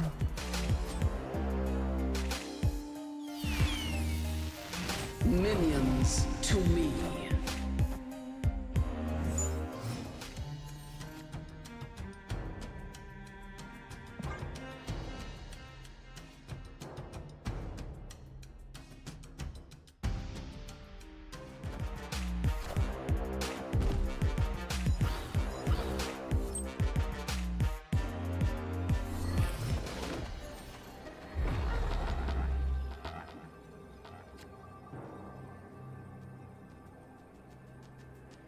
So, realistically, they can't add more points here, right?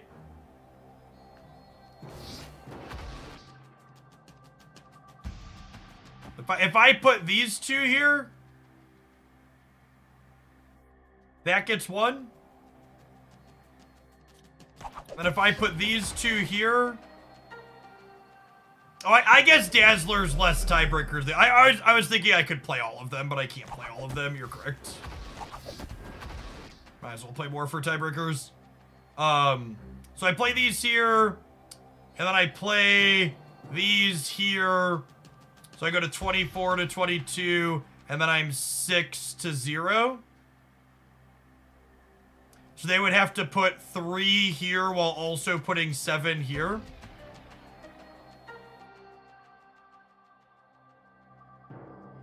We play around Magneto? That's a good question. Am I supposed to just put these here and then I'm at 16 in the middle? They probably can't beat 16 in the middle, right?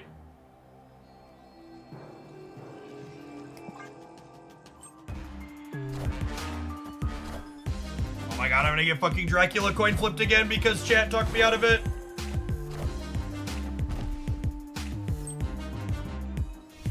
Oh, thank god. Sometimes lucky rubber ducky. Victory. Some truly skill-based Marvel Snap Gaming.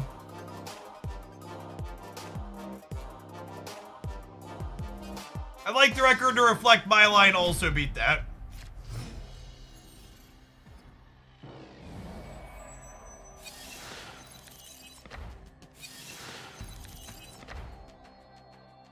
Dracula is currently the most expensive card in their hand.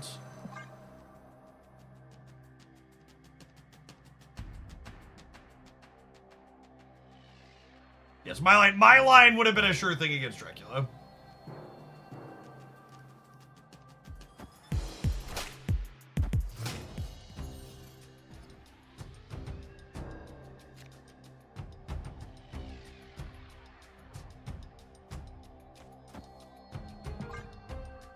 Jareth, thank you for the 52 months. Appreciate the over 4 years. Come back.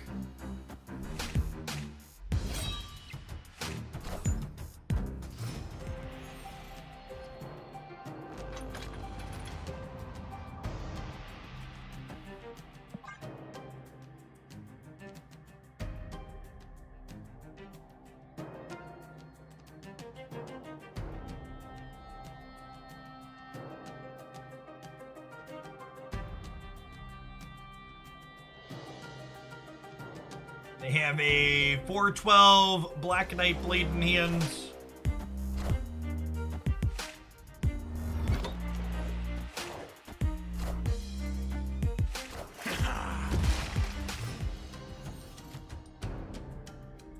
It's a relatively solid diff for us.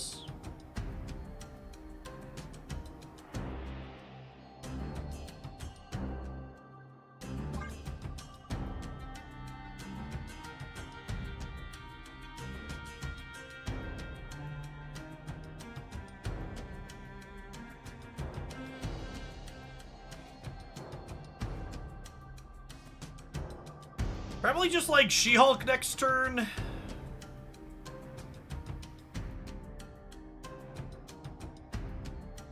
Lucky Grape, thank you for the primer, appreciate it.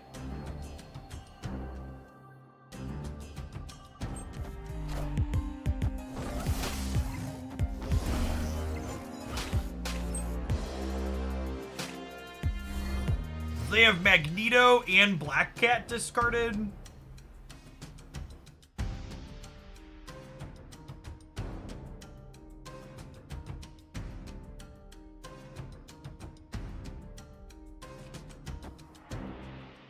Do I want to play hard for here?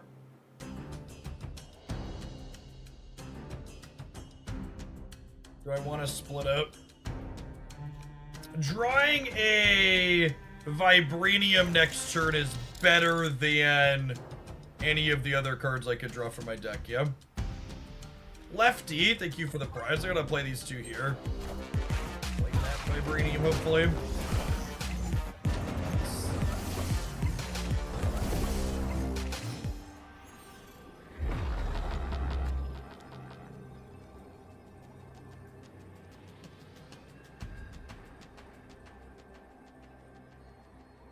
Alright, so if they Hella, they're gonna be 1 in 3 to hit Infidon in hand.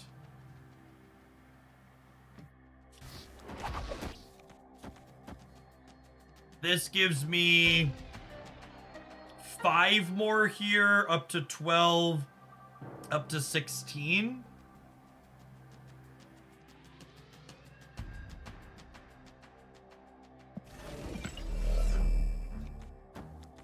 This gives me 8 more in the middle up to 23. Doing this. It's close though.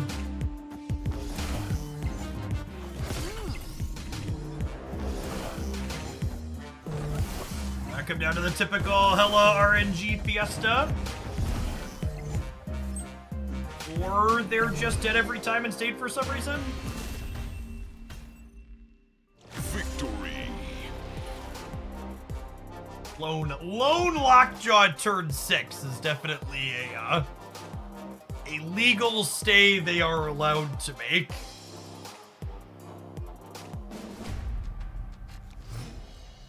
They leeched, how could they lose? Big if true.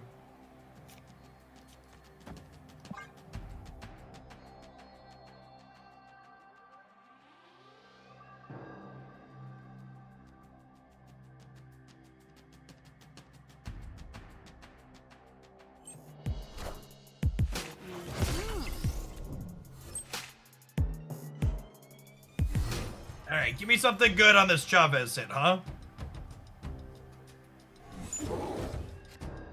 Nice, nice.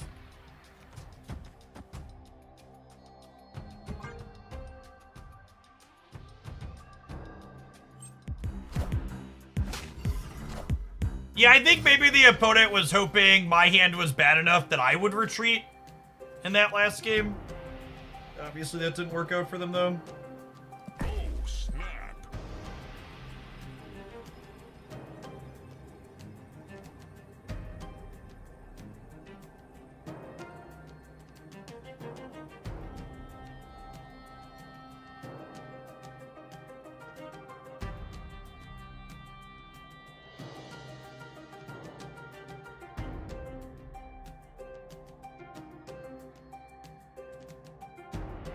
If they don't leech us, I want to draw She-Hulk. If they do leech us, I want Silk. Ant-Man would also be fine. I could play the Ant-Man before the leech hits.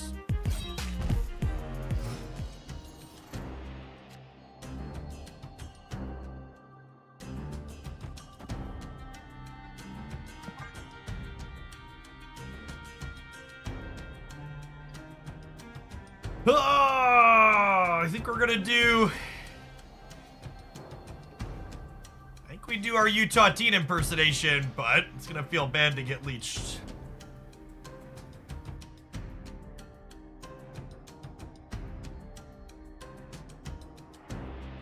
We'll still have double Martyr, double Black Swan for the last turn.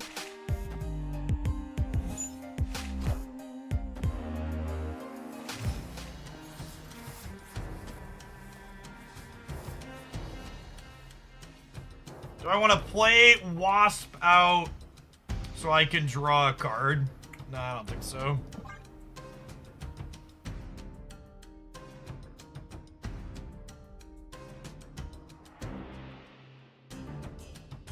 We beat Leech twice. I mean, we're not even just dead even if they hit the Leech.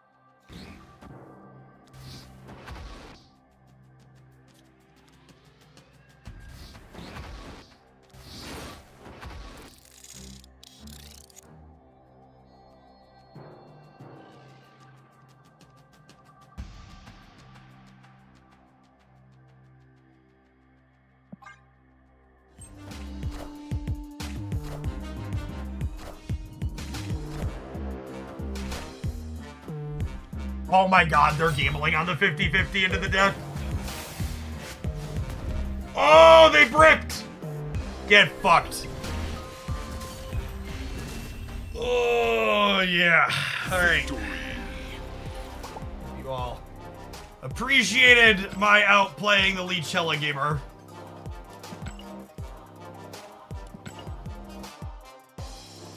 Skill-based Marvel Snap gaming we all know and love.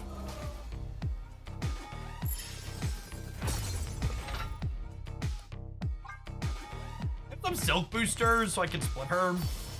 Non-slot booster. We beat Leech 3 times, gamers. It's not bad.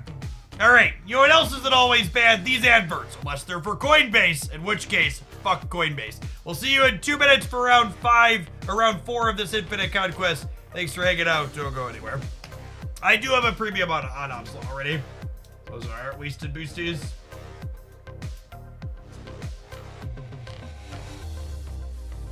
I only want to unsplit this silk or resplit this silk at some point. Like this artwork, and the green crackle just doesn't do it for me. Christmas silk.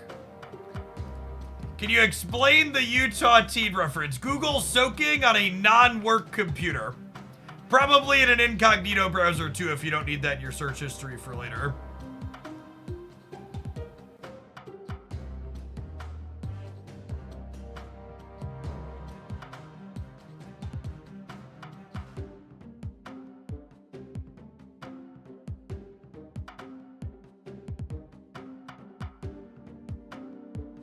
Too late, HR is already checking.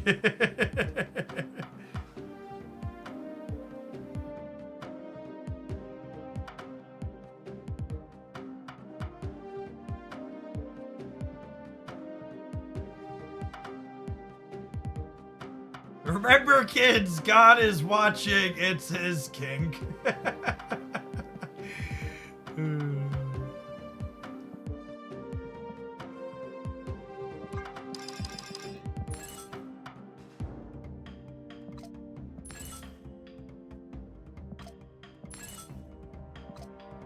Angularity, thank you for the 5 months. I appreciate it. Welcome back. Thanks for hanging out.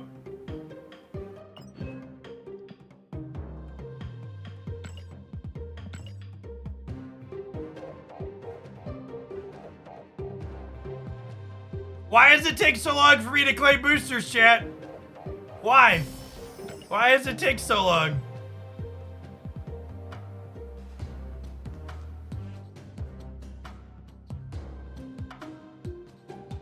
Someone said, what's wrong with Coinbase? Coinbase is a cryptocurrency exchange. Cryptocurrency is no good. New Glenn reply involving Hella. Alright, let me take a peekaboo here before we dive on into our next one. I'm just looking for silk boosters, chat.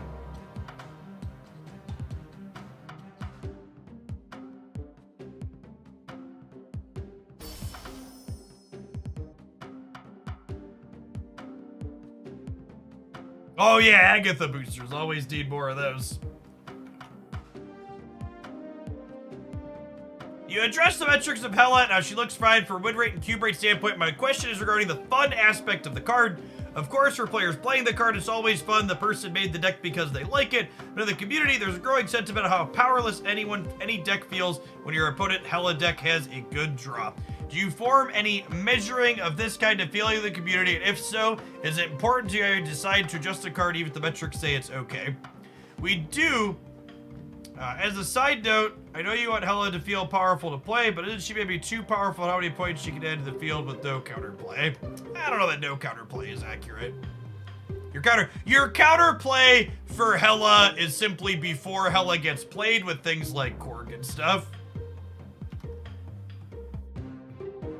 Hella is unique from Galactus and Alliance. A metaphor one of our game directors always used that guides our play for so long is Snap is mostly a game about comparing two awesome sandcastles, not constantly kicking down your opponent's sand.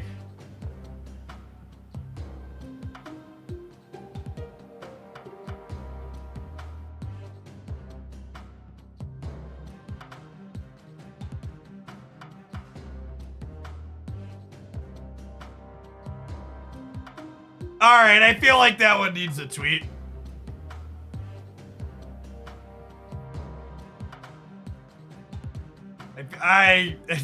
Shang-Chi doesn't kick down sandcastles, he punches.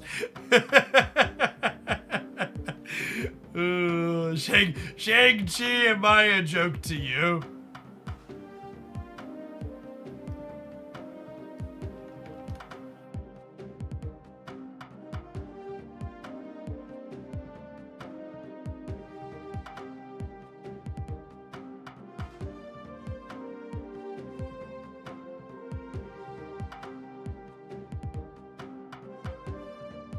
Circle this.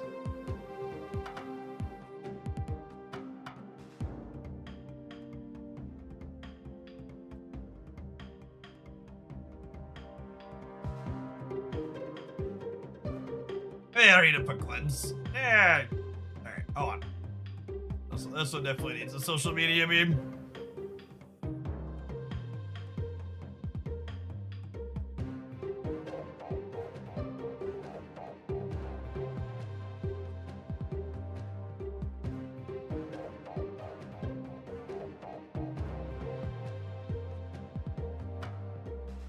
Oh look, Shang's popularity's way down.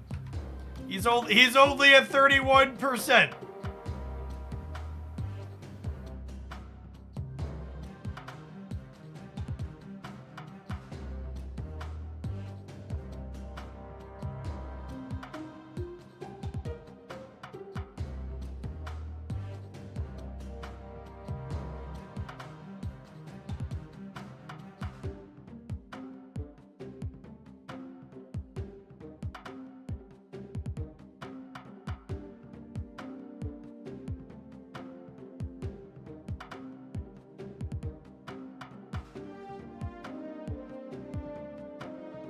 All right, and then here's the final picture for it. That's good. I think that's good. I think that's our good. I need a higher resolution one, maybe.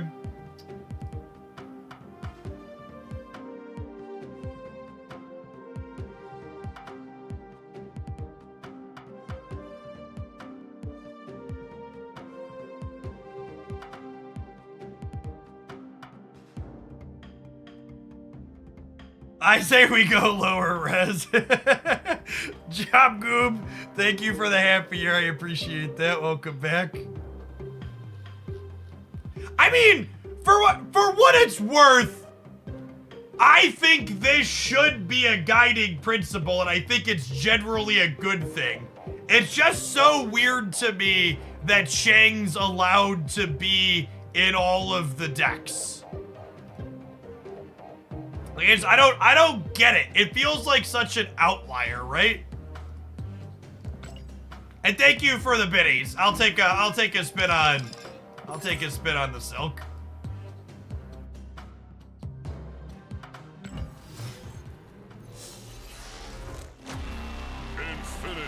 Infinity.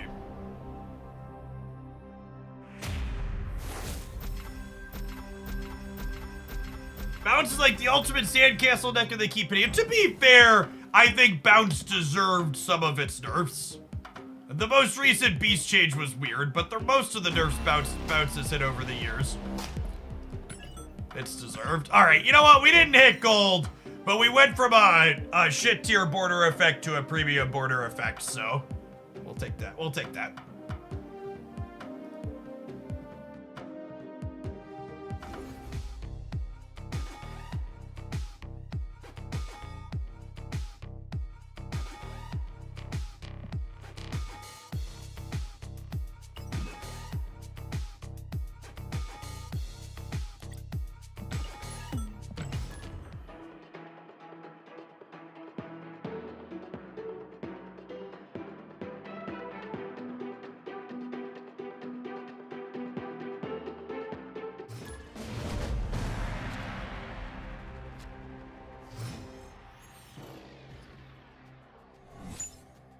Shang-Chi is just violently asserting your sandcastle isn't up to code.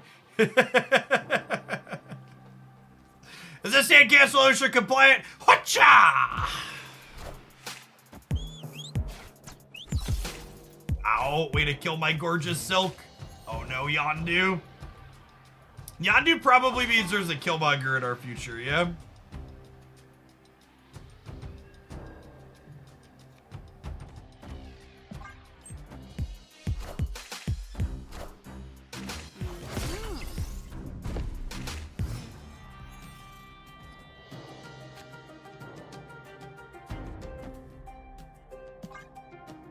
Alright, Black Swan lets us get into Crimson Cosmos, which is nice.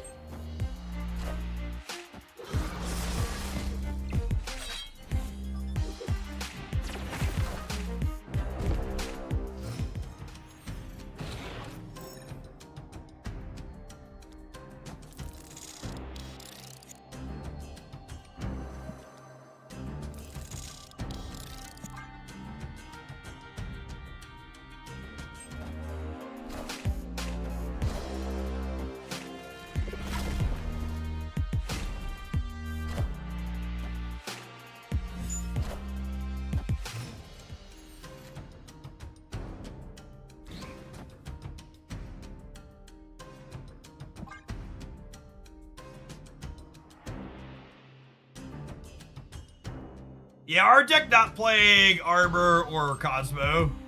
You quit Jet. I don't think I have room to quit Jet.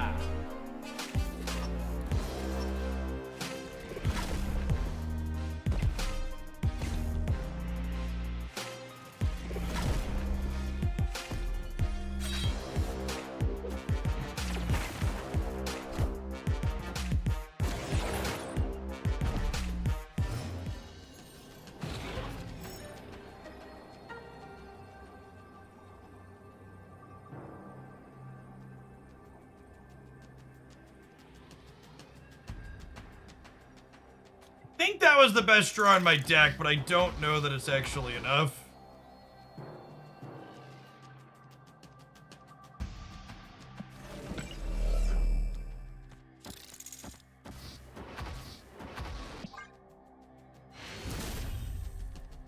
Victory. For what it's worth, my strategy for destroy with this deck is just leave. Yeah. Yeah, unfortunately, this is Conquest. I think that's a very reasonable plan on the ladder, though.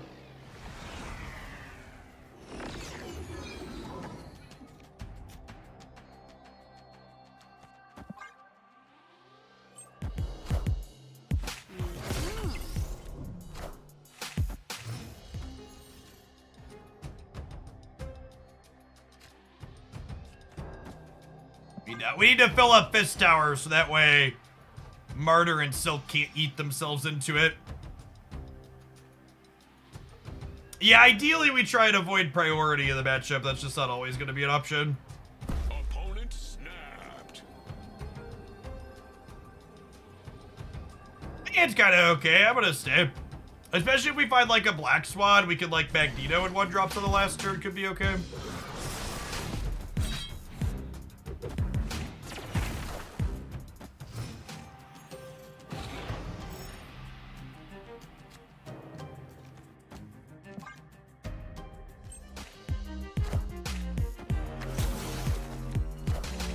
Oh, they're Mr. Negative.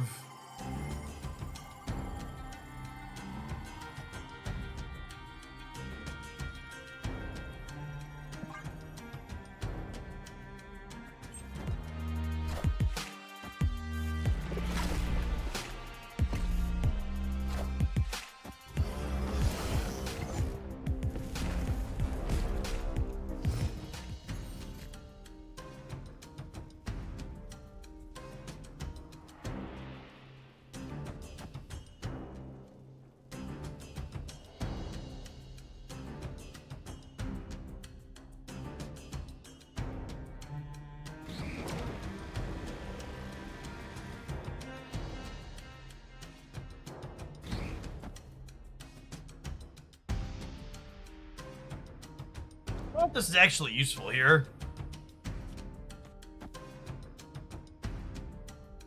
If I do this, I copy these, it's also not very useful.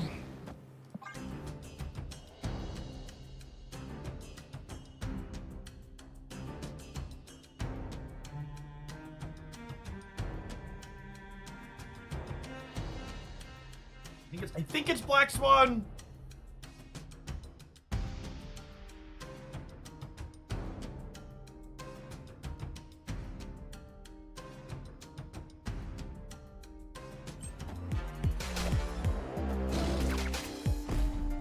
Wow, they are a Killmonger deck despite all that.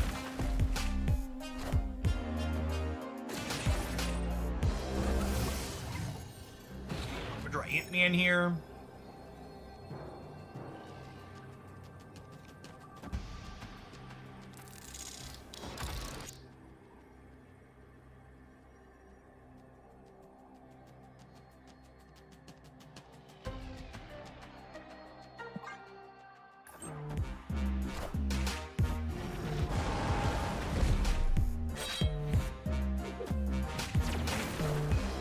Cut off one head, two more shall take its place.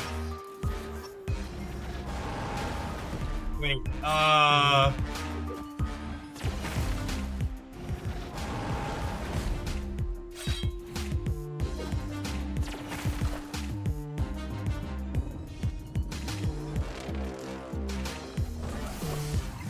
All right, I don't know. We didn't quite think that one through. The genuine Deadpool emote. Victory.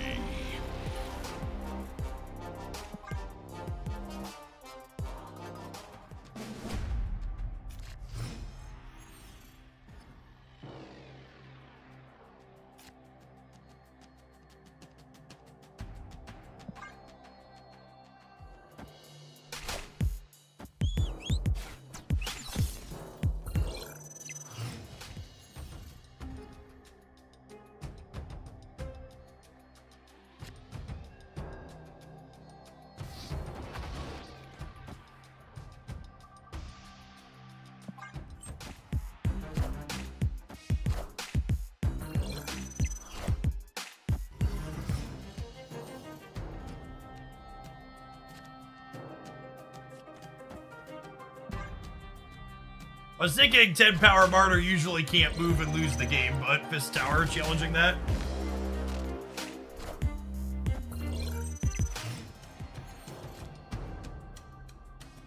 I guess we did learn they're a Killmonger deck as well, right?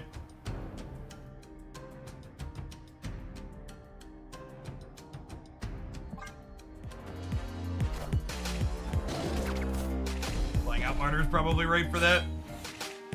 Our destroyer's on their list, so it's randomly generated from the one of the other locations, yeah.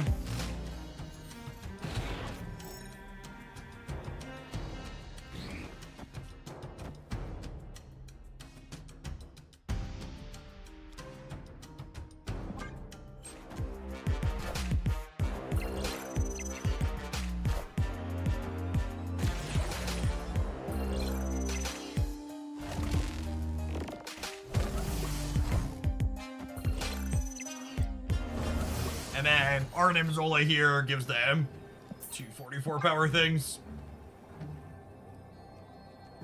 That's my fault. I shouldn't have played the martyr out like I did. Escaped.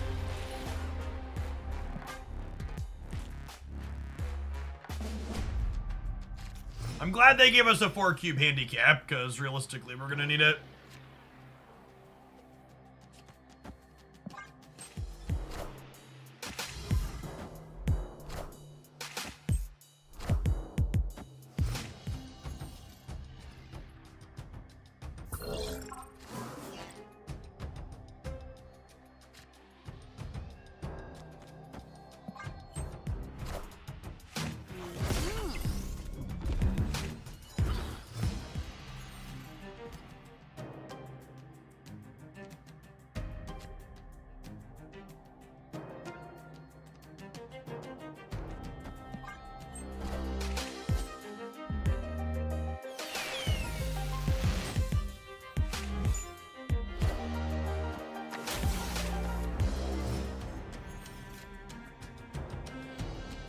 Our hand is so good.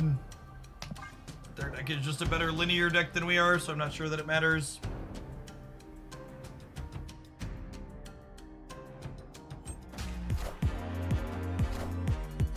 I am Iron Man.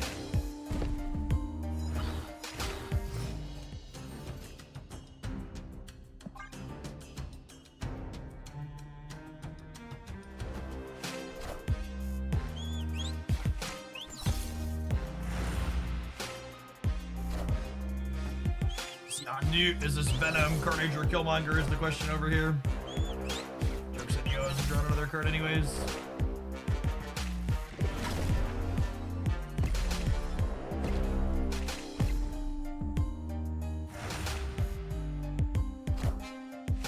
Hey, Crazy Bacon Legs, thanks for the quarter of the year, appreciate that, welcome back.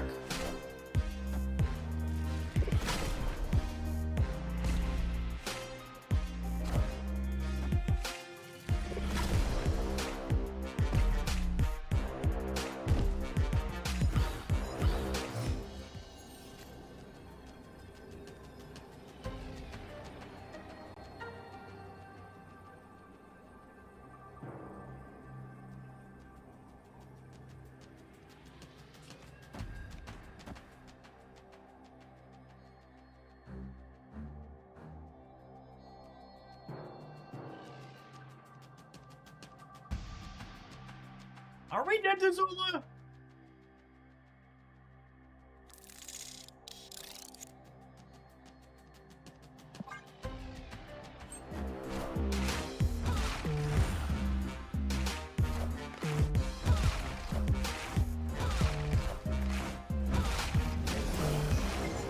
That's one more cube. Let them do their thing.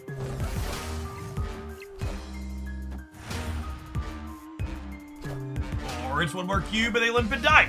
Got it.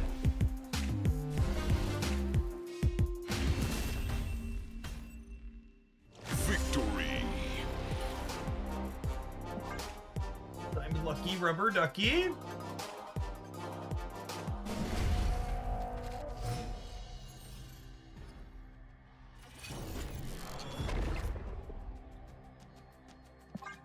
Okay. Oh, Quinjet was what I kind of wanted. Should I force their last cube? Yeah, probably. Snap.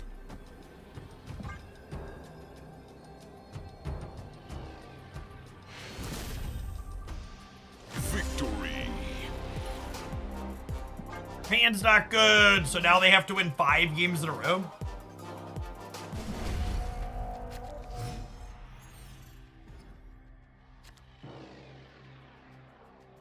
I'm gonna put my 1-drops into Necrotia, so that way if they get Killmonger, they don't feed the null.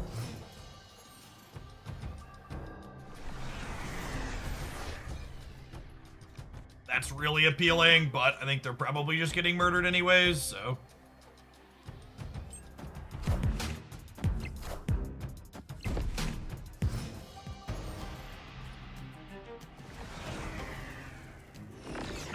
Great Portal's so annoying.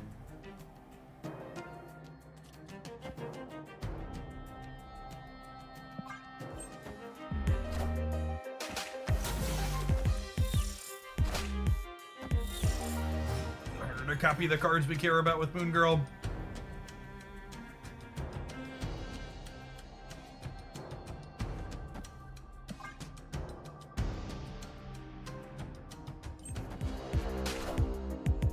I am Iron Man.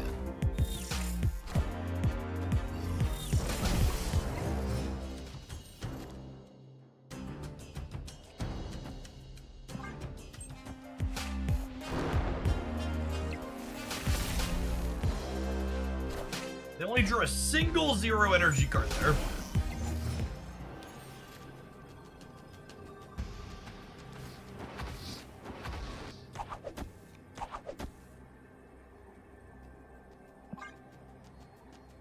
They're all in, might as well stay.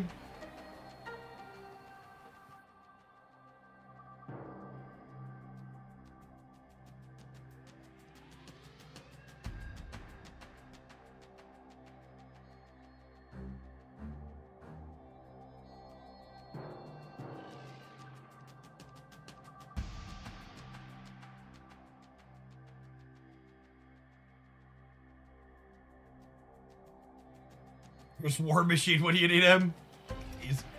These great portal believers down.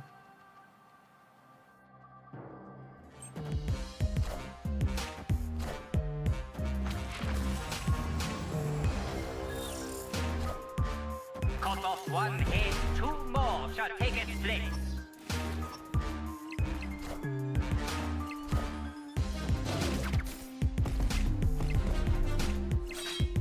They missed a few points on their nulls, but they're winning by enough that it doesn't matter. They got to do a thing.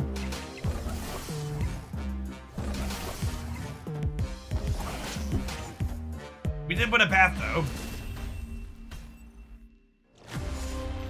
Opponent should have played the X-23 not into Necrotia, so that way it would have had power when it blown up to make all their nulls larger. Yeah, they have to do something similar to that 4 more times now. Oh my god. It's actually just our next worst nightmare.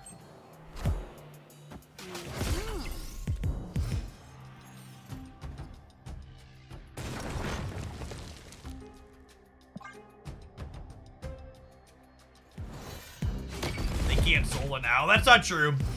They can play the Zola on the left if it's not inverted.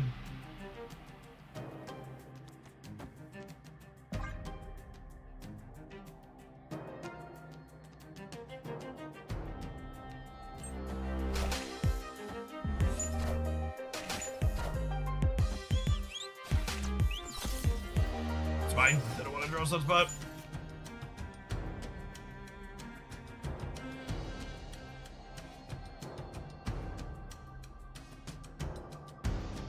Bishop will be worth 1, 2, 3, 4, 5, 6 total. It's probably fine.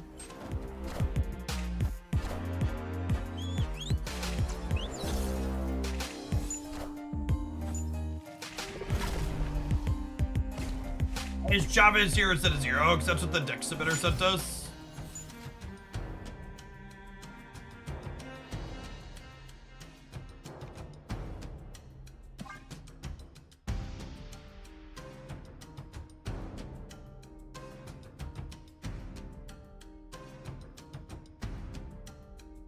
I will say getting to copy a card with a Chavez bonus is reasonable / relevant. A thing we're interested in doing periodically.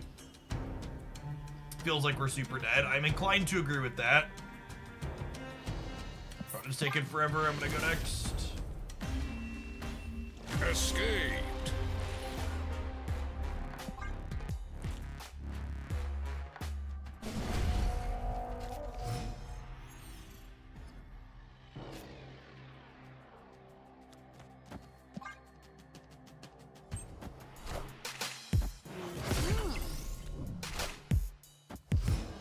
Yog, thank you for the 11 months. Welcome back. Appreciate it.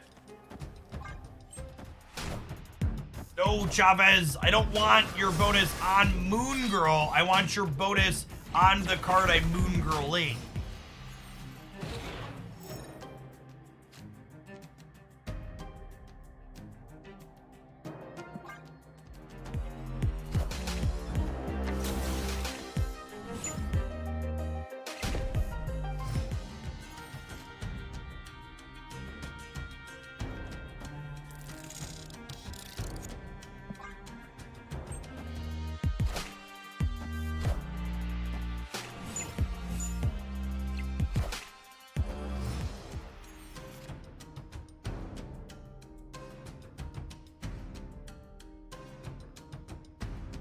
Oh, taking priority here is bad. Should have played the Wasp in the middle. They don't have Killmonger.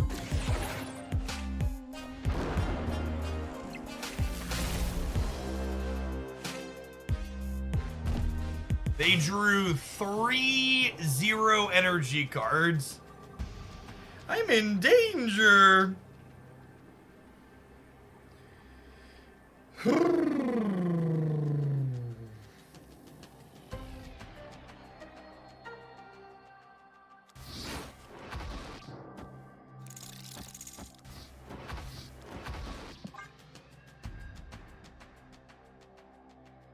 Yeah, if they're not, if they weren't all in, we'd obviously be failing here.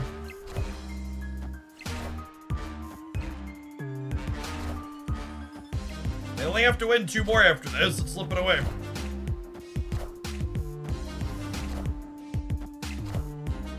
All hail Hydra!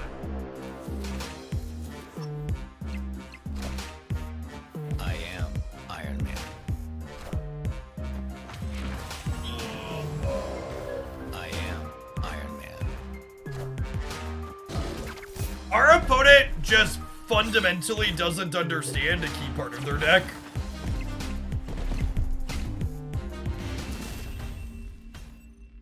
Like they're, and for reference here, chat, for those that want a learning moment, if they kill Monger before they Zola the Null, you get to double that bonus, because the Zola destroys the Null with a power and then makes it twice as large.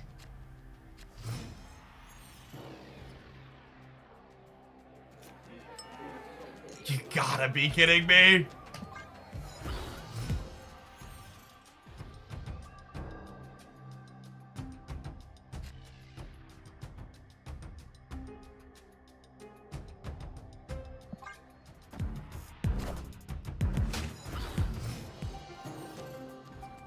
But then X23 could jump, hitting the 100%. No, they filled the right side path, chat.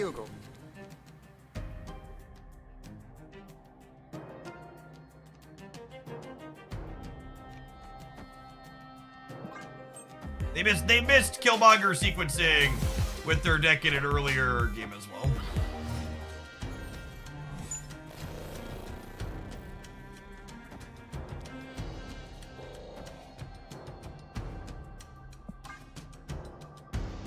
I think we're going to around 10, gamers.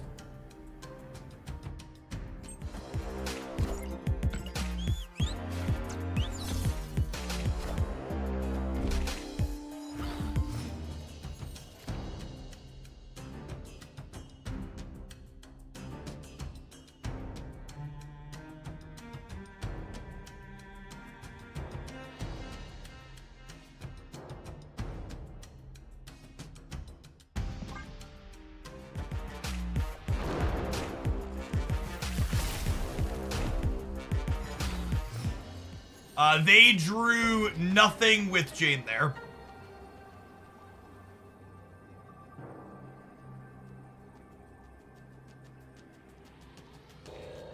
Chance, Copium.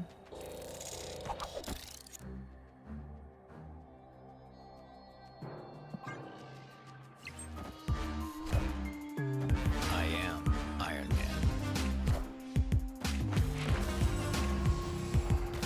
I am Iron Man.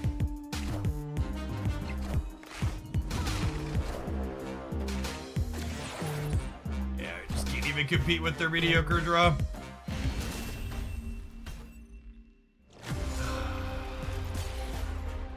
Alright! Double-digit rounds conquest, chat. Can't say we didn't earn it if we win it. It's a location that's favorable for us.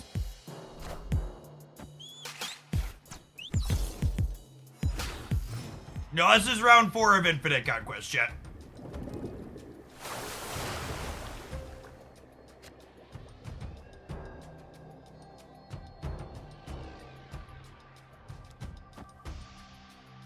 This is the game match they gifted us 4 cubes as well. Certainly needed that.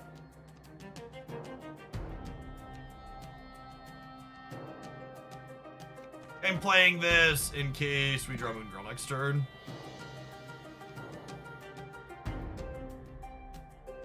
I'm surprised the negative deck is getting this far. In your earlier rounds, you're not guaranteed to be playing against someone with the same number of wins as you. It starts with trying to pair you into someone with the same number of wins as you, but it very quickly expands the search parameters.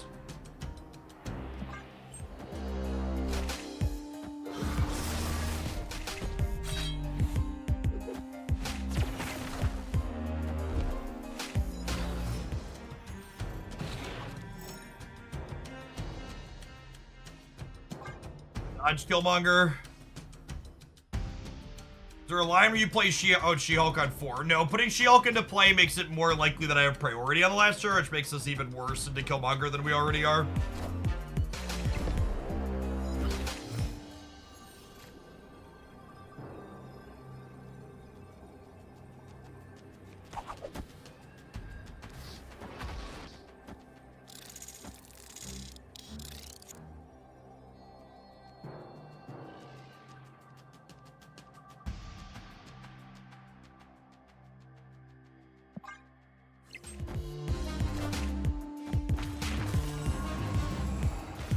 Killmonger.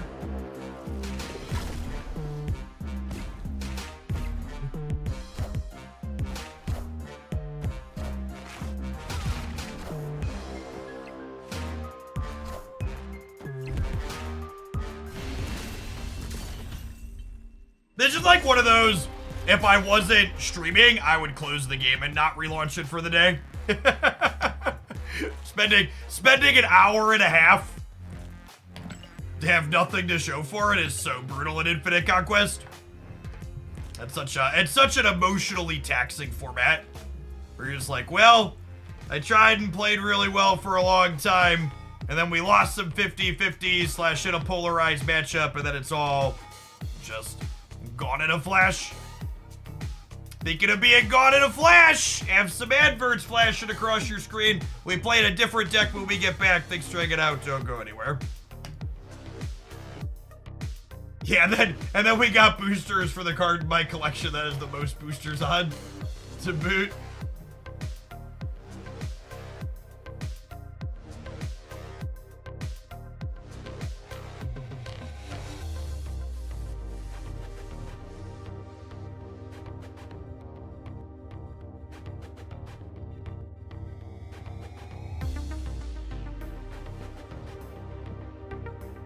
The format's going to drive people to drink. I mean, there's a reason why Infinite Conquest is only available one week out of the month, right? 1 week out of the season. And that being emotionally taxing is definitely part of it. Do you miss old Chavez? No, I think old Chavez is one of the worst card designs Marvel Snap has ever had, and I'm very glad that she's gone.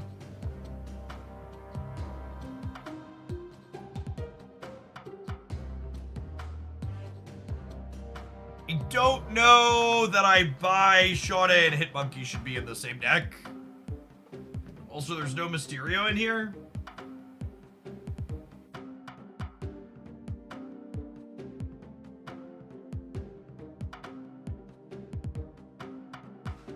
There should probably be a Mysterio, yeah? This is not an Infinite Conquest deck, so I'm gonna cut the Kyrie and just concede the Killmonger matchups.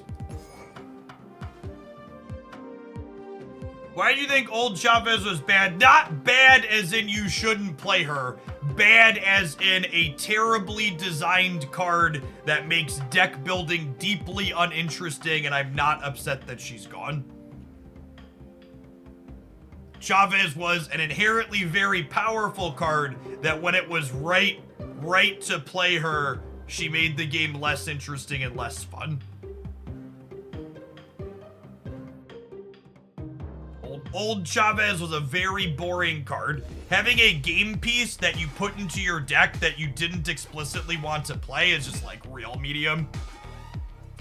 Anything that wasn't like exactly Dracula discard, you didn't care about Chavez as a game piece other than just like the statistical thinning version of what she was doing.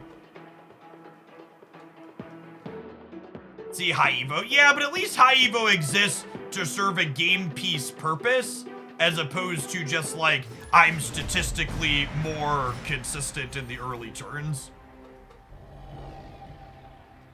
Snap.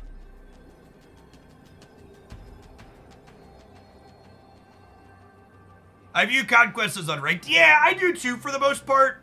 It's just hard, like, once you hit like match 4 or 5 in Infinite Conquest, it's so difficult to not feel at least a little bit invested in the process, right? Just because while you didn't put in any actual money, you've just spent so much time at that point.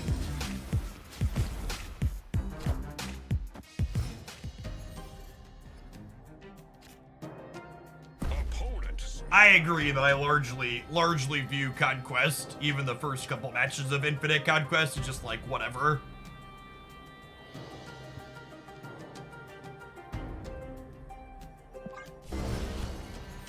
Yeah, so, Previ, we're gonna play our half hour with this, but I would really recommend that you take a look at the Crystal Nakia deck that we've played a bunch of on stream at this point. This deck's doing some similar things to that one, but I think the details are probably a little bit worse. We'll see if my opinion changes once we've played the games. We have worked on decks similar to this one on stream. Used them for my Black Swan missions the last couple of weeks. I know that saying the deck with Crystal and Nakia probably has better details sounds like a meme, but I actually really like that build.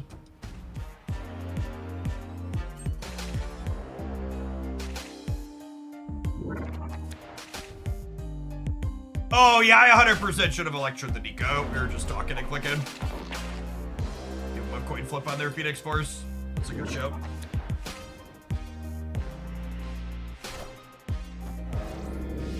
very, very dead. Their combo deck got to work because I didn't play my one chance to disrupt them. Worth noting that we were only 50% to disrupt anyways, but it's definitely strictly correct to play this to try and take that 50%er.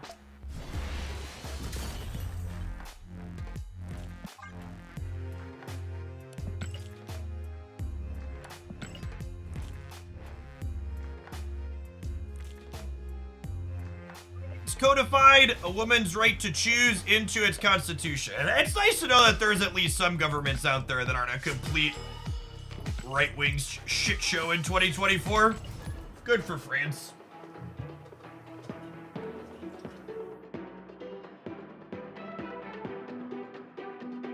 And happily, thanks for the quarter of a year. Welcome back.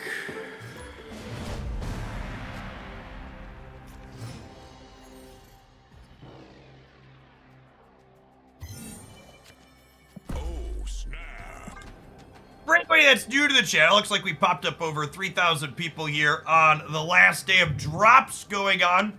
My name's Jeff Hoagland, and we are primarily a card game stream. We play Marvel Snap here, essentially full-time Monday through Friday during the week from about 9 a.m. Central till about 3 or 4 p.m. Central in the afternoon, typically. But we'll go longer on days like today where we've got a solid audience. That being said, we also don't shy away from talking about things that I find to be important topics in the world, like human beings deserving bodily autonomy. This is quite the TVA hand.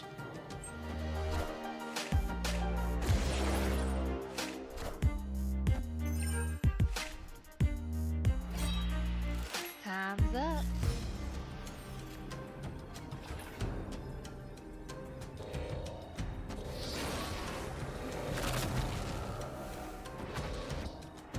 Yep.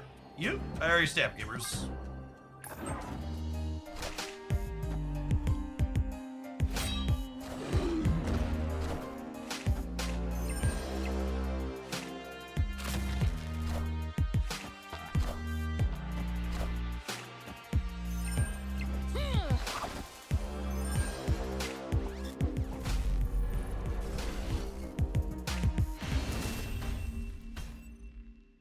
Victory.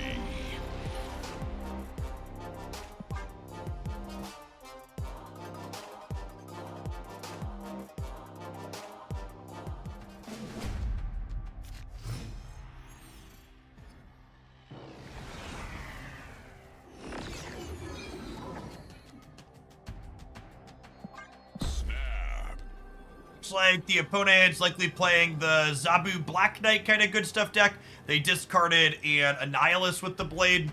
So if we fill in the other blanks here, we should have like Infinite, Black Knight, Ghost Rider, Hood, Sentry.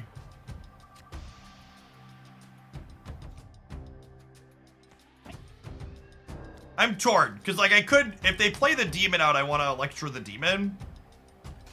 But killing the Hood like restricts their call a little bit, which is nice.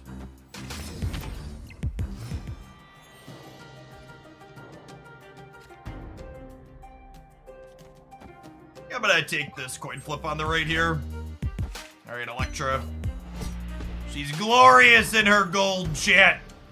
Knows exactly whose throat she's going for. All right, now noteworthy here, Shauna's randomly generated cards do not count as being played for the purposes of Hitmonkey.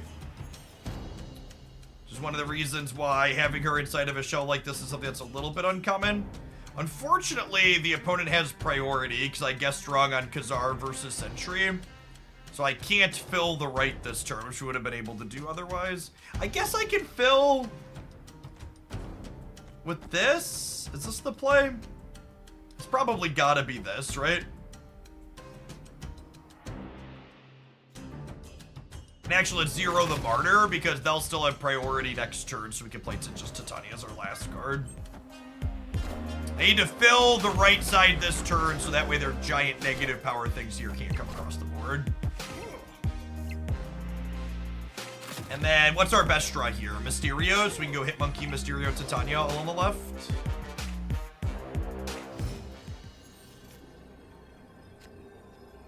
Black Swan. One ain't it. I think we're dead. It's a proving ground, so we'll stay, but I would assume that this is an L. Maybe we'll hit like Ebony Maw in the middle, it'll be perfect. Swan, Shawnee, you want to go all mid? I guess that plays for all three better. Maybe that is slightly better. Or are they beating us on the right? They have Ghost Rider. Brutal. Okay, it didn't matter. We can still hit Ebony Maw in the middle. Unlucky.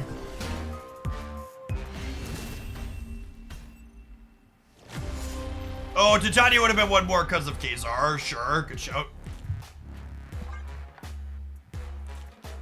Still dead, but good call out.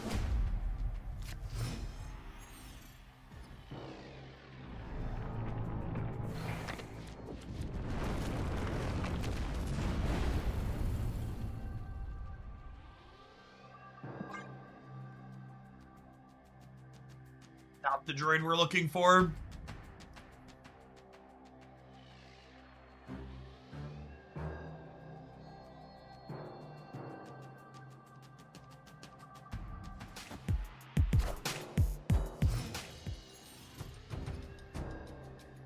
If Ma had said her, you'd owe Shauna a split. I don't know if that's how that works. Alright, do they have the blade? Or does Electra find her blade seeking home? She does. Nice. Bink.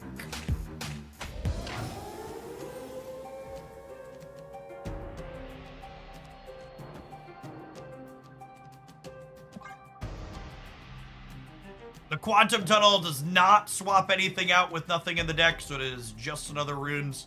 We have 3 locations that functionally don't do anything at this point. How important is Martyr to the Crystal Nikia deck? I think she's pretty important. Helps you get enough stats consistently. With this start from them, I'm gonna snap them before Shauna flips up.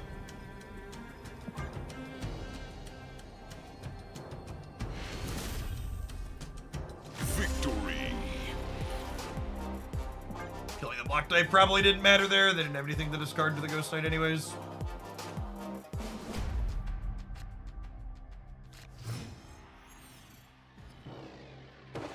Oh, snap.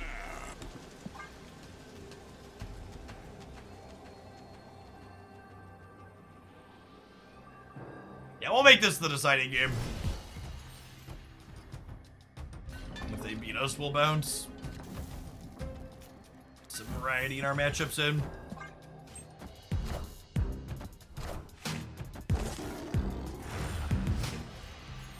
Shang-Chi is one of the face-down cards in the opponent's deck here is noteworthy.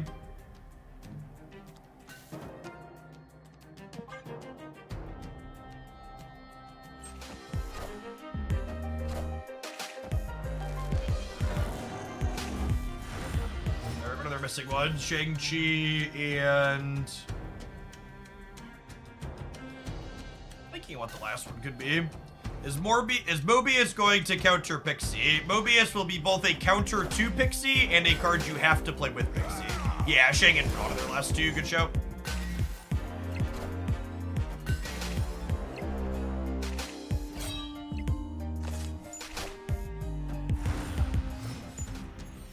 Opponent snapped. Fortunately, it looks like we're dead.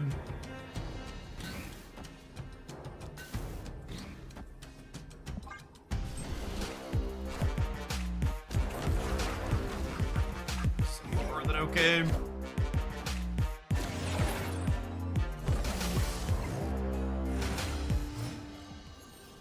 I can't be competitive on the right? I have 1, 2, 3, 4, 5, 6. So Hitmonkey is 12. No, they're not an Alliance deck.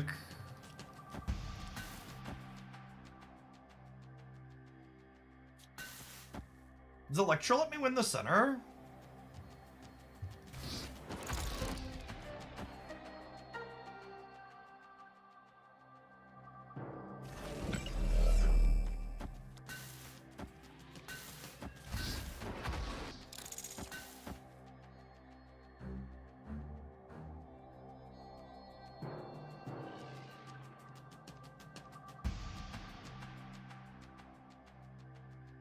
order. Which Hitmonkey and Titania. The order doesn't matter, and I don't want to give them to Tanya. Hitmonkey counts all the cards you play regardless of when you play them.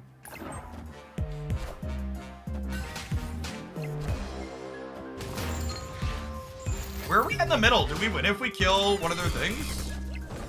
I'm surprised they played so hard for the right. I guess it's assumed we can compete there. It's gonna be kind of close to the middle, huh? We're at 32. I think we're good, gamers. Yeah, looks like it. Got him.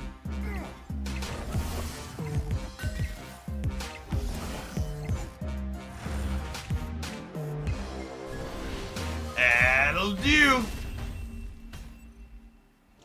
I'm surprised we won that one. They had some really solid numbers. The Nidavellir are obviously instrumental for us here, right? Without Nidavellir, we're down 20 and they're only down 10. So we'd be 17 to 22.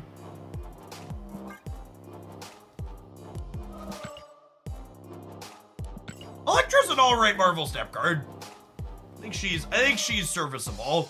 I played a lot of her in Cerebro 2 especially, and there's a lot of edge spots where you're like, yeah, this was fine. I was happy to have this effect. I think Pixie decks need Luke Cage as well to stop an Infinite from going to lower power. Why would Pixie doesn't impact your card's power, she just shuffles costs. Yeah. Every Pixie deck wants to play Mobius though. Those two cards are in the same spot like Cash for a reason.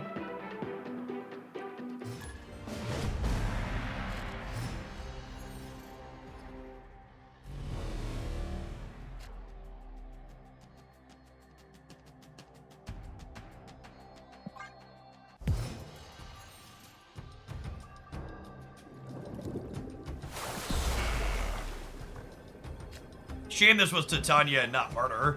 So I couldn't grab the Castle Blackstone. Opponent snapped. Just over there now, I think.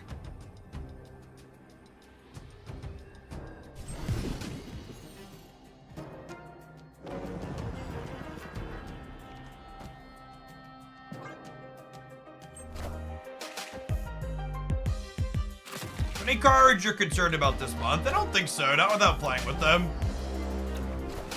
Genuinely, I'm just looking forward to having a month of potentially impactful releases again for the first time in a little while. Feels like we've been lacking on meaningful releases. Are they Agatha? Yeah, actually confirmed to be Agatha, right? They have one less card in their deck than we do.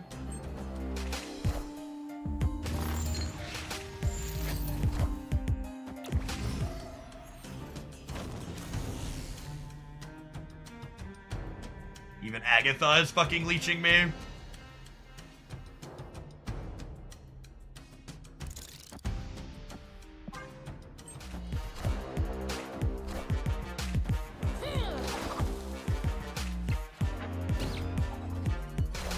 Ooh, Barking Dr. Doom is actually pretty good.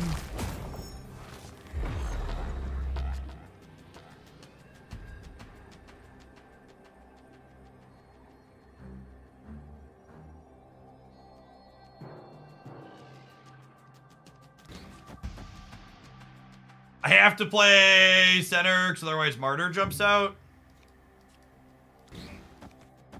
So that doesn't matter.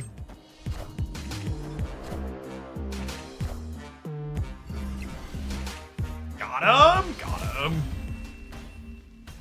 Victory. A 5/7's your best play on the last turn? Oof.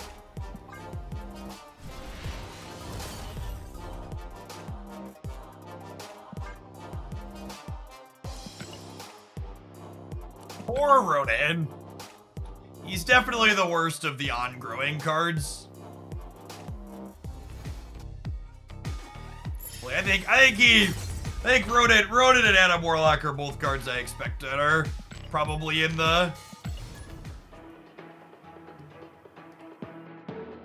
these need reworks piles if they're ever going to be playable. Current designs just leave so much to be desired.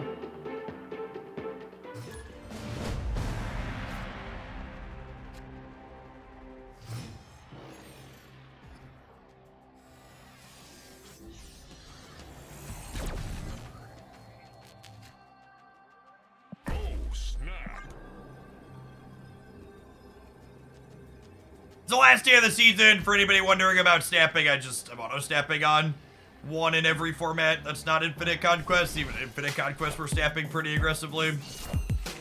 Some Loki.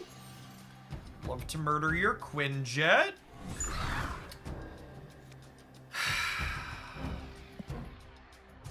Alright, at least them being cluttered's not ideal for them.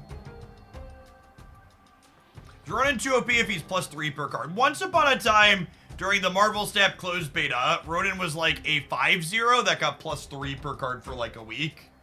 But Mr. Negative was also tier 0 in that format.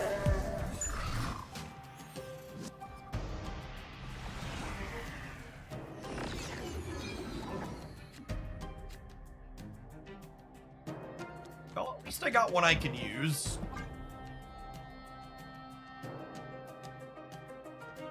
We can draw our Kazar. We tie the center.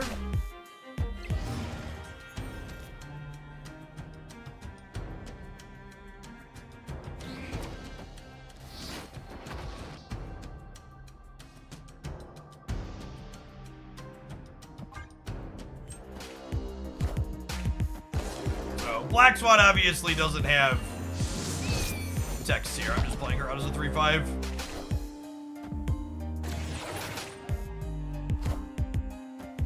There's gonna be a lot of this card in the metagame, chat. He's not going anywhere.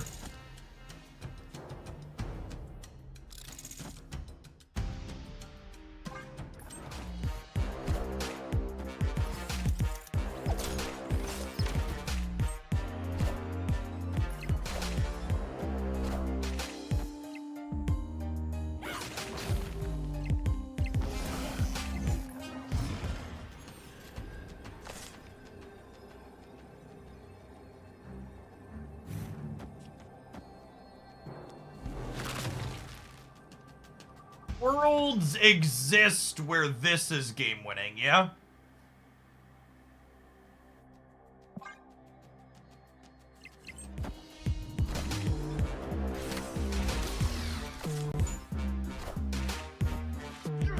Yeah, 50-50 here. Got it. We're winning regardless, actually. If we hit the snow guard, we were tied here, and then we were winning the breaker, so we were 100%. Yeah, actually wasn't a flip. We were 100%. They're +3 if we murder the snow guard, and then we're +6 versus +4. The only tiebreaker in Marvel Snap is total power. Electra looking lovely.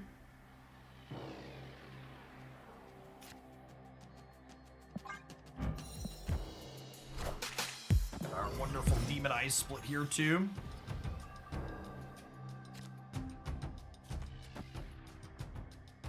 Hey, Raul, thanks for the raid. Hope you had a great stream today.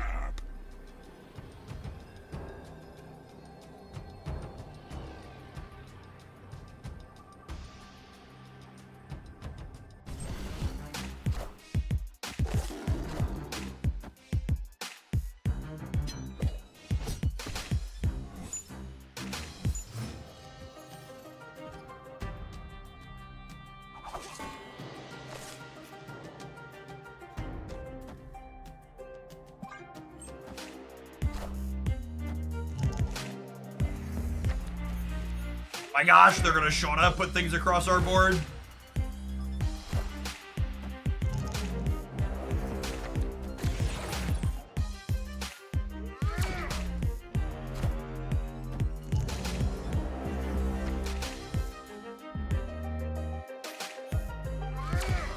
Alright, we have a 0 pending.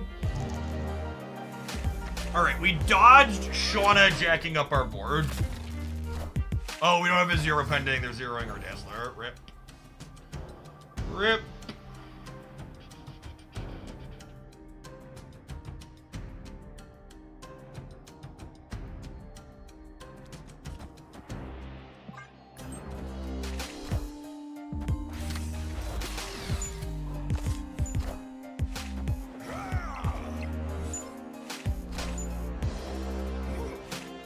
Oh, we took priority here. We're drawing Martyr, though, so that's fine.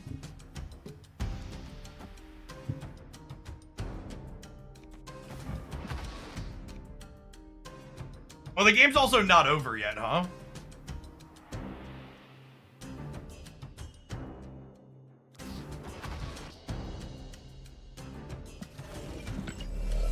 I think I just punt the left and just make my growers bigger than they can handle, yeah?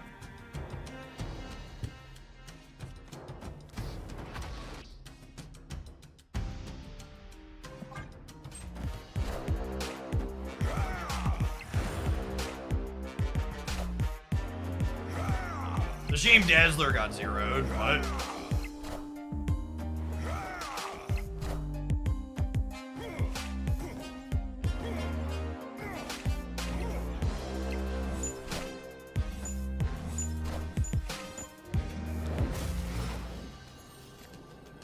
I don't know how they ever add 20 in the center, right? And this is adding 20 over here to the right for us. I guess they can have our Electra. Electra would never betray me, chat. We go way back. Prime is really hidden in these days. It is. They're burying it deeper and deeper and deeper. Thanks for digging it out and pressing the button. They can have our Electra and then Shauna into another Electra.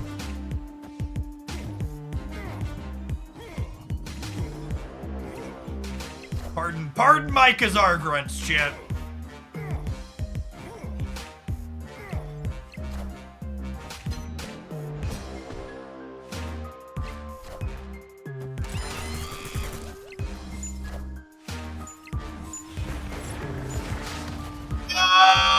Oh! Martyr!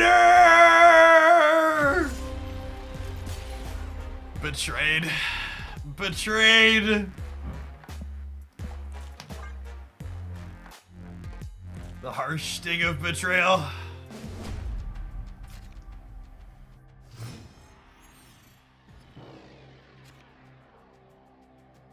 Oh, snap.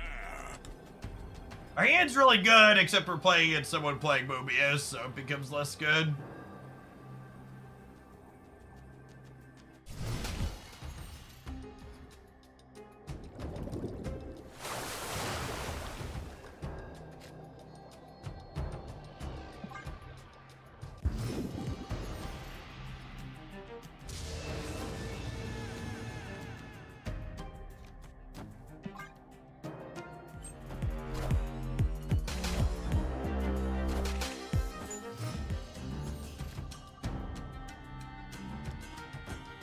Khazar over here. Their mess of tech cards probably involves a copy of Rogue.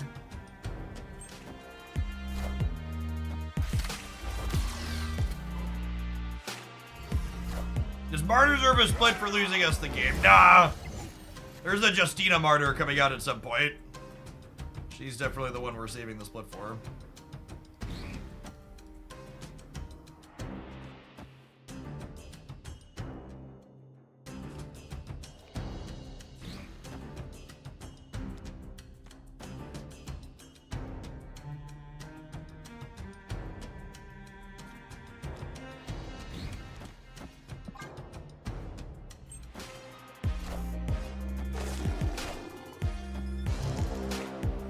Oh, I was hoping they would pull Shauna out of our deck. I would have loved. At least they didn't pull Zero, I guess.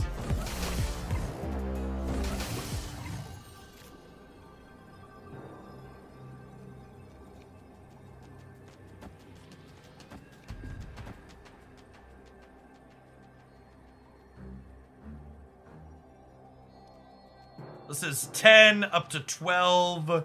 14, 16, 17 with the Khazar.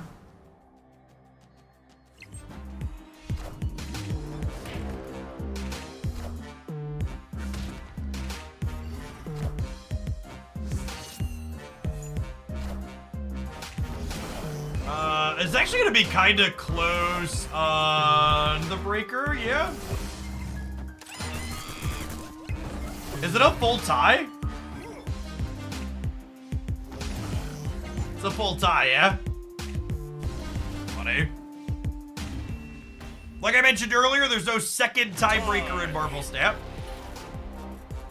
So when we tie, when you have an even power across all 3 lanes, nobody wins or loses cubes. You do, however, progress closer to those high stakes rounds in Conquest.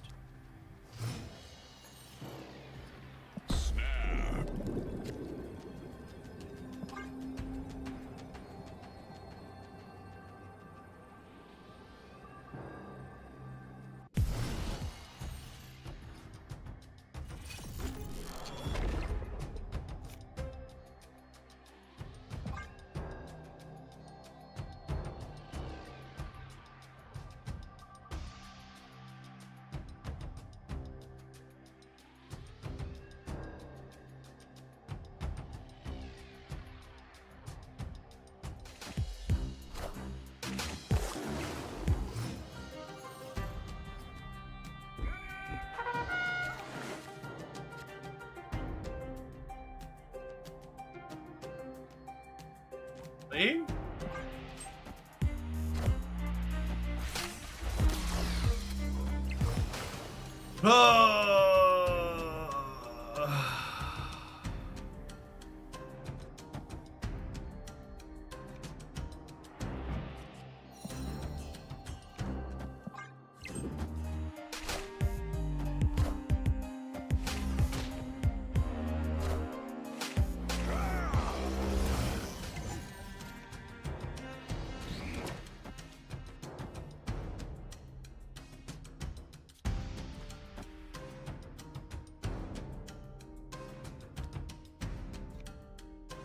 Might just punt this right side and play hard for here and here.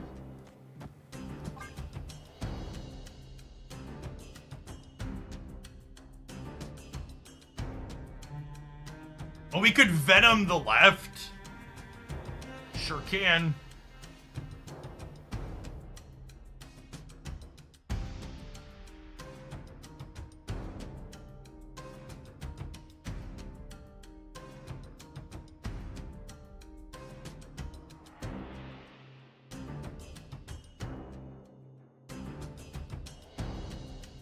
Iron Lad and White Queen having the same stat line is crazy to me. Yeah. All those cards is significantly better than the other.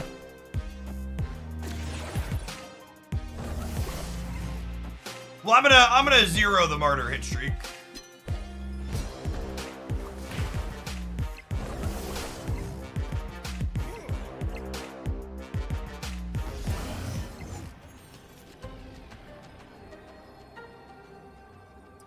Well, I suppose now it's worth noting they could be setting up to Shang-Chi me on the left, so I actually probably don't Venom the left the way this is set up, and I think if they don't leave, I actually play Martyr into the 0 and then Shauna here, so that way my Bishop is not in Shang range. I want to only play 2 cards since we grab priority.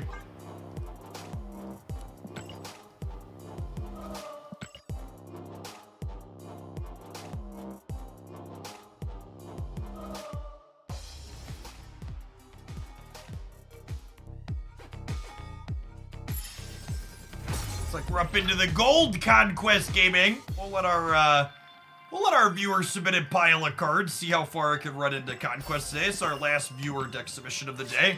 I'll probably kick over to playing things of my choosing when we're done. I'll let it go until it runs out at this point.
Definitely want to do this. I guess I don't, there's no reason to play this out super proactively, huh? We took Martyr over here for now, though.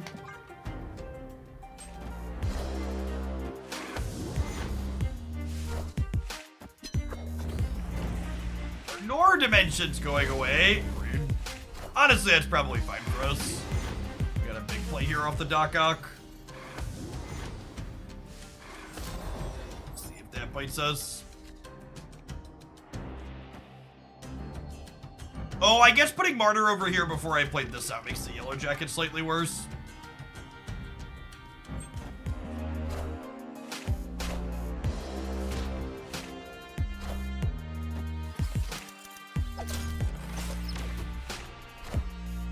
Are ye worthy?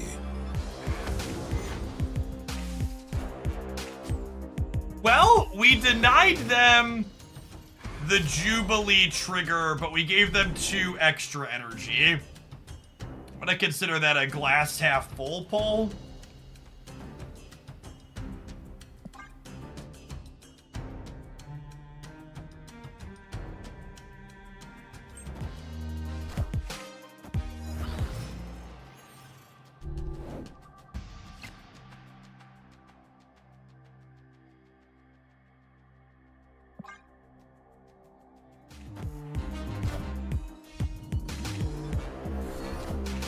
Found a use for the Yellow Jacket.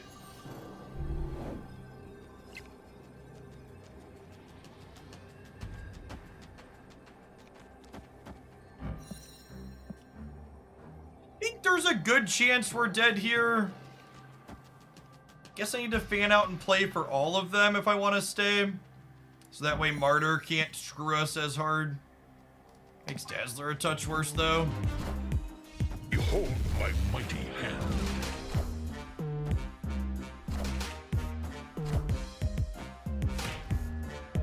Is that plus 10 casually on the right?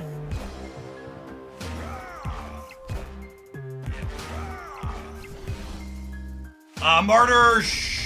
Oh, you're right. She doesn't move out of Dark Dimension, does she? Is that how that works out? I think you're right that that's how that works out.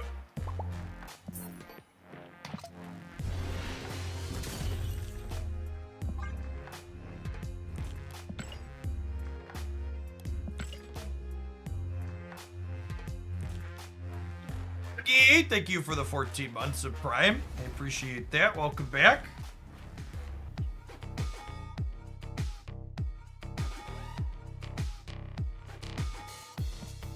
Alright. We're gonna casually burn off these last few infinite tickets here.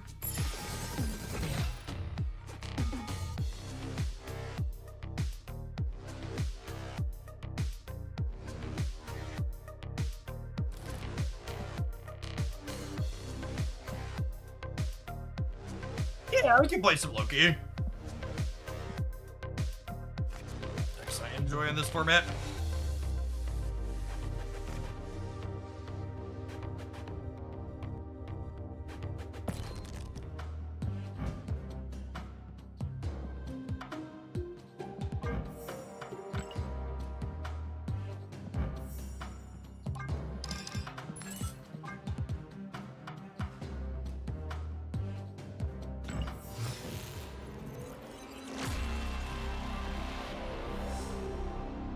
Shiny We'll logo. make her all hair wavy and stuff. I personally prefer Justina's Loki. However, Benjamin in chat donated for us to buy and split this one, so I am happy to swap it out for a conquest run or 2.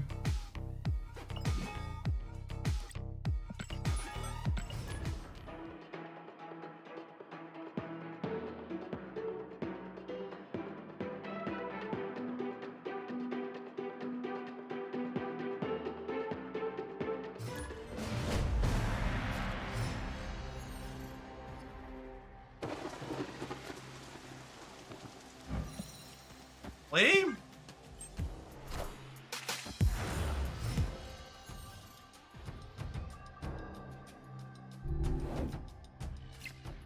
one of the things to keep in mind when playing this particular Loki deck that we're playing is that this deck is a little grower's list first, i.e. Angela, Collector, Elsa, and Loki's kind of your break glass in case of emergency / good matchup for that card.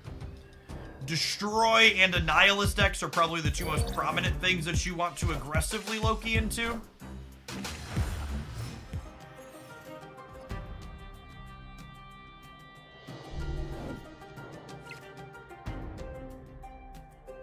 Nova's scary.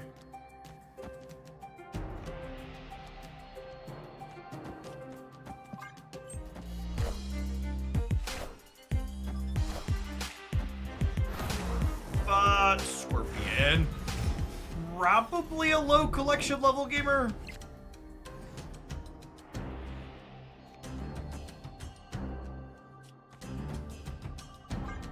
Still means Killmonger should be in an output range we need to think about, though.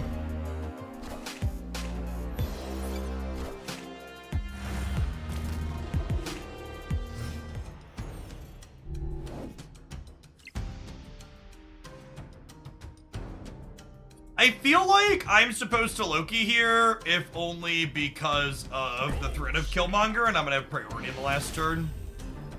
Victory.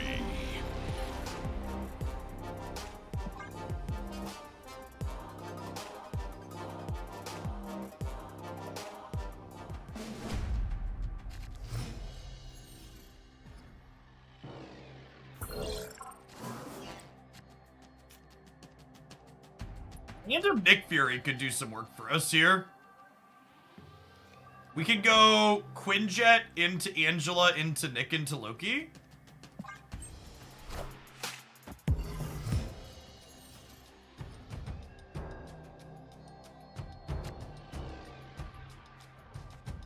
With Archer Loki being added into the mix chat, this deck is deterministically full of golden gals now.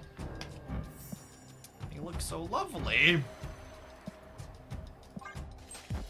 Beautiful splits.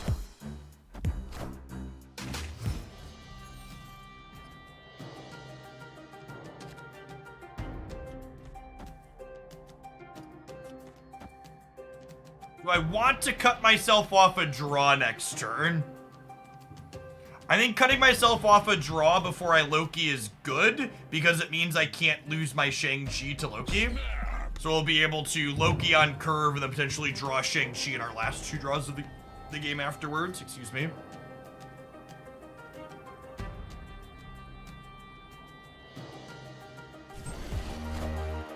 I'm rather new to the game, collection level 1000. Any recommendations on easier decks or where to find them? Honestly, don't have much out of the gate. So, one of the things to be aware of when you're starting out in Marvel Snap is that Marvel Snap early on, unless you make it to infinite rank with your new collection, has what's called collection level based matchmaking, meaning the people that you are queuing into have similar collection levels as you. And what that means is basically everybody else is in a similar spot where they're largely just playing with cards that they have available to them. You're going to have a hard time strictly net decking in Marvel Snap when you're starting out, i.e. copying lists directly off the internet, compared to other games where that's a readily available and easy thing to be doing. My advice when you are building up your collection to start would be don't simply go on the internet looking to copy decks. Instead, try and figure out, okay, these are cards in my collection that work well together. And then build decks that from cards that you've opened as opposed to trying to copy decks and cut things from them. I definitely want a Scorpion this turn, I think. I think I want to wait on the Spider-Woman until I can potentially hit more cards with it.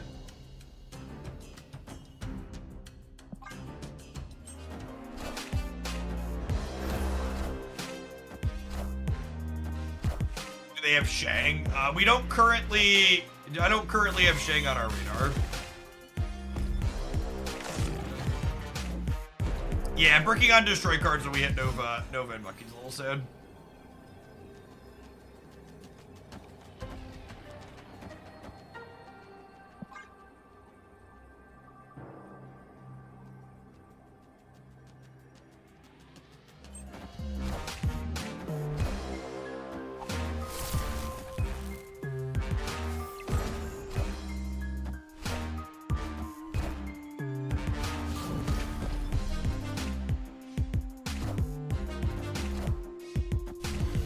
Actually pretty close, all things considered. Victory.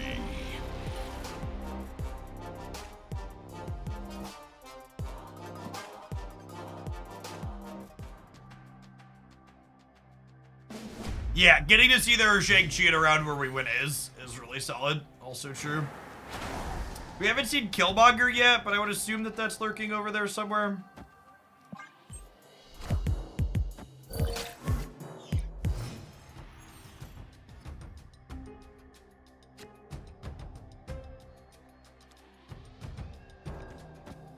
Zabu, actually, do I Zabu mid to tee up maybe just a big Loki?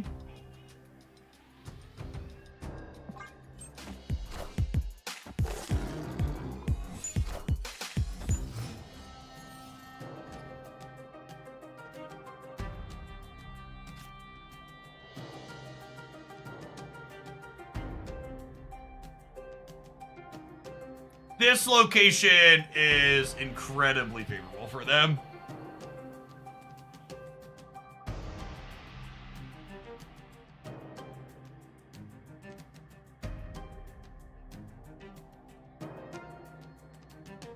I guess I could Hulkbuster the Bar Sinister and make a big thing there.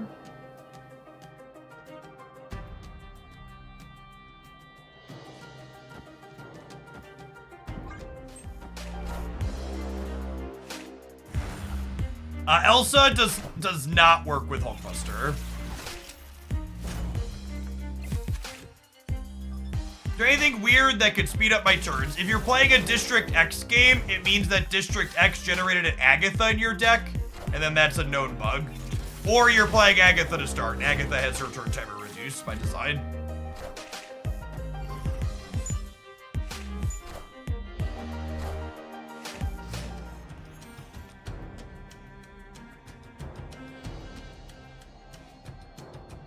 Yeah, it's an unfortunate bug for when they added the Agatha reduced turn timer to the game. Hopefully that'll get patched here soon.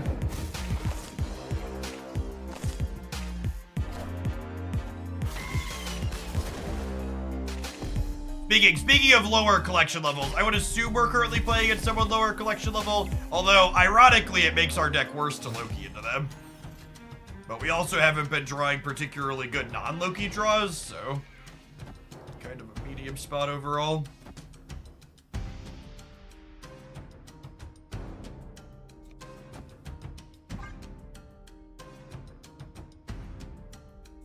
Jessica Jones into the bar is fine, and if we have priority going into the last turn, we'll be able to shut off the bar before they can use it, which might let us steal the game.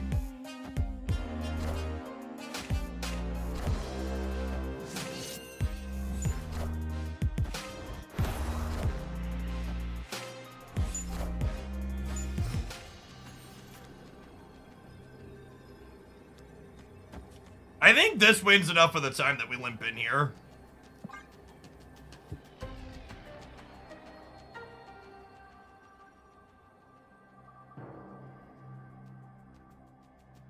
The bird shuts off all the locations. Yeah, then we're winning the center.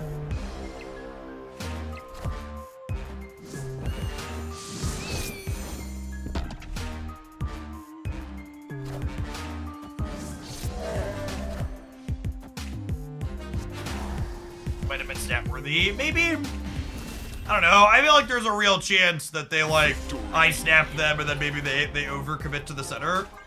And then we lose here and here. I think I'm happy to just take one more cube for this.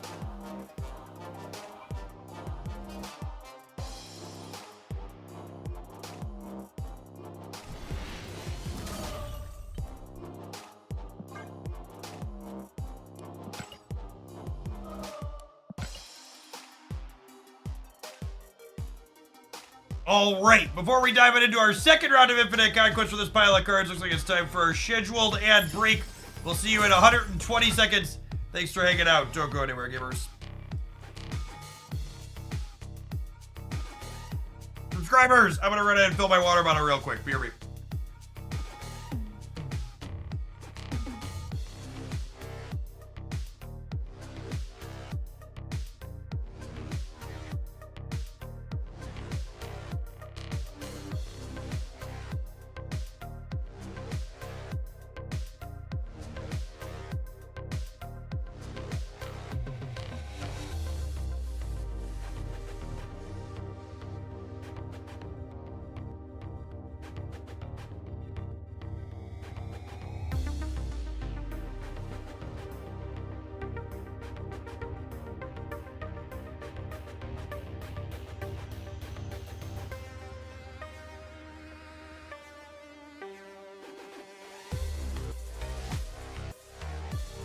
I feel like I've been taken hostage. You have.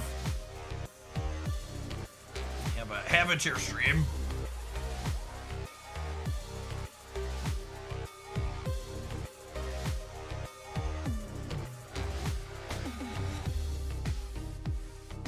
Hawkeye, thank you for the 7 months. Husky, thank you for the 10 months.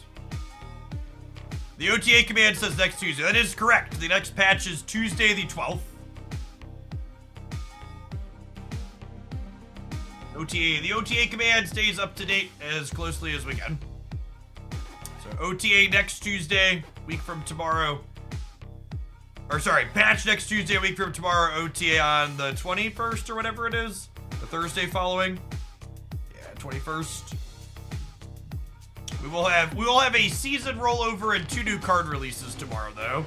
Honestly, I think the format's in a fine state. I'm not really chomping at the bit for a patch anymore. I think their last OTA did very reasonably. And I think we're going to have potentially 2 meaningful / impactful card releases tomorrow. I think it's going to be a solid season rollover, all things considered.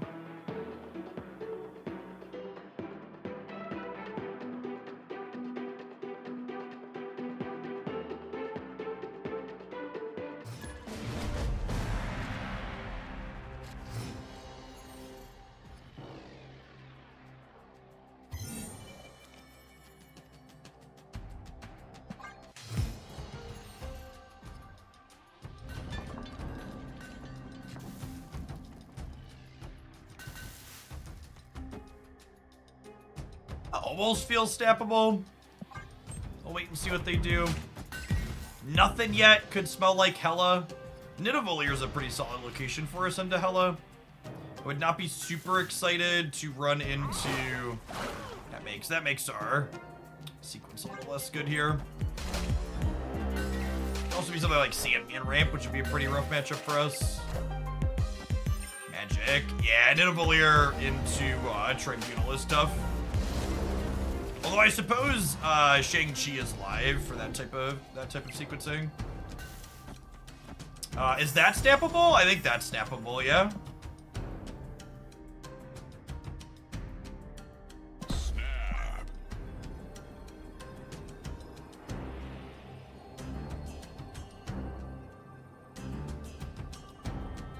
Sad fixing and releasing tomorrow because it means I can't climb with your Black Swan Nikita. Anything looking to play cost reducers is gonna be probably let it take a back seat. Clear for takeoff.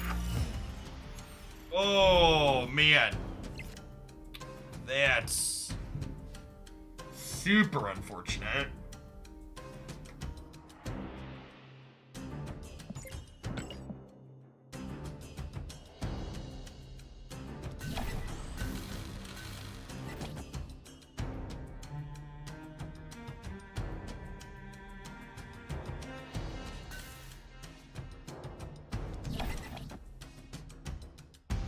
It's just this now. I am Iron Man. And Iron Man, not Nidavellir. I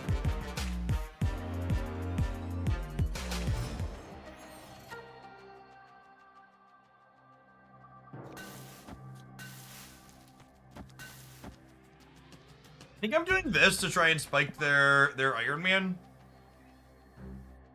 So in a perfect world, we'll compete with them in this lane and this lane. The Onslaught into Living Tribunal is their best possible, but the fact that they didn't get to do that into Nidavellir with the Iron Man's a big deal.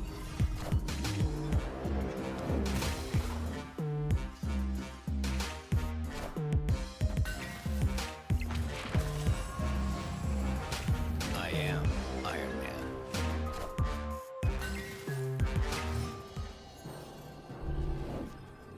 Okay, so if they Living Tribunal Center, he's 14, 19, 27, 33, 35. That's only 12 everywhere, which we could beat.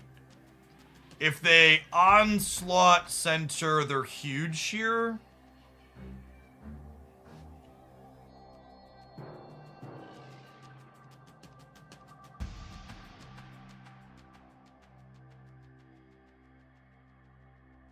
It's weird because you're not usually supposed to do this against. Why would I retreat? I think we're beating most of their lines, right?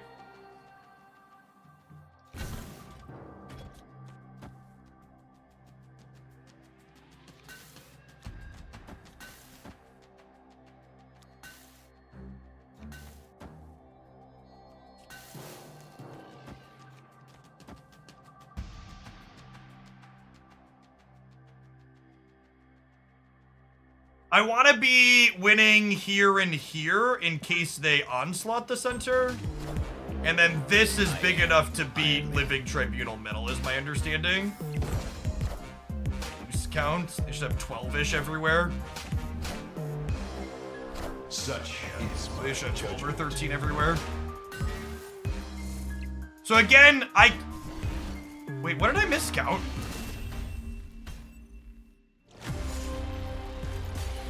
Did I miscount? Oh, did I forget to double it? I added the +5s and I forgot to multiply by 2.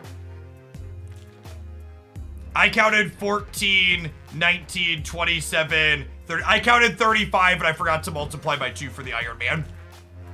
We could have beaten this by sliding mission. That's on me.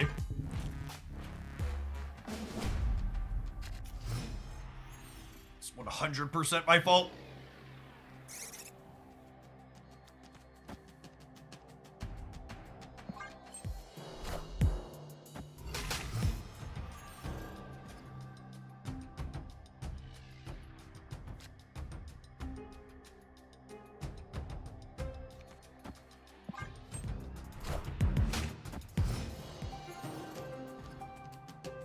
You feel like we're favored in the matchup? I think it's a really close matchup.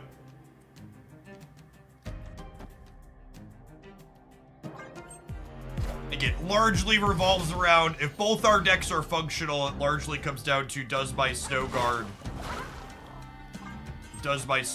stop their limbo? So we don't have any ongoing hate for this matchup, but their deck has a hard time putting out numbers in 6-turn games.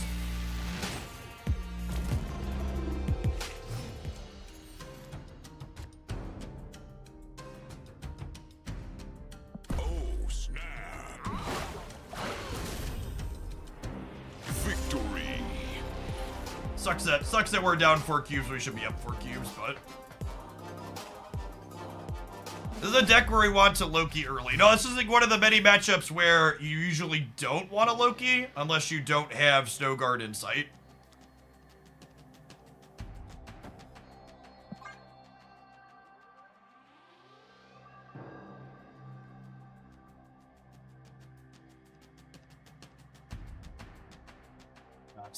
Scale our threats and hit them with our dash and disruption, which in this case our disruptive element is Snow Guard's talk. It's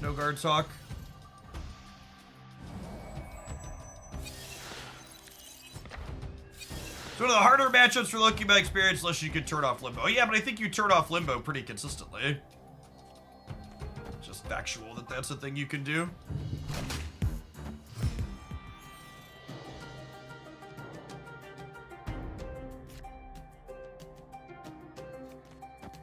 I got an limit. Suggest that location's not good for us, though. That's fine. Agent Coulson's gonna give us an Enchantress and everything will be okay.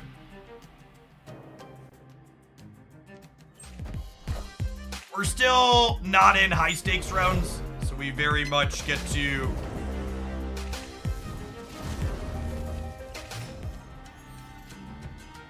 I think the opponent's playing the Mr. Negative version. I don't believe they've played anything to imply that they're playing Mr. Negative, no. Ooh, that's a good catch. Cosmo would typically imply that they're not Mr. Negative. Yeah, good call out from chat.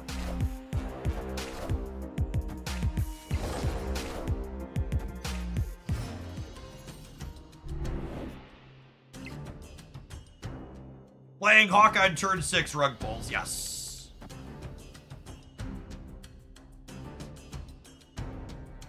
Opponent snapped.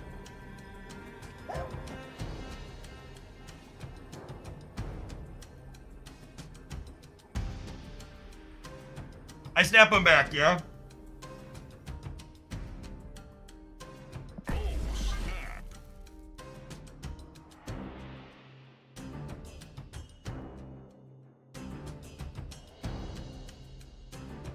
If they go Iron Man into Living Tribunal, they'll have 36, 41, 41 divided by 3 is 13, 14.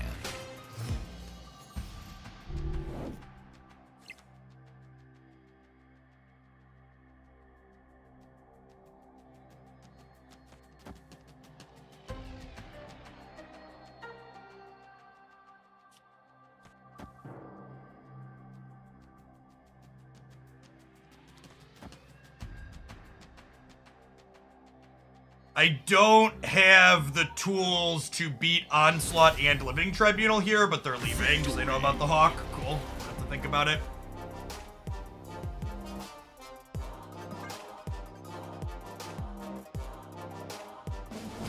And that would have been the entire match if I would have counted in the first game correctly.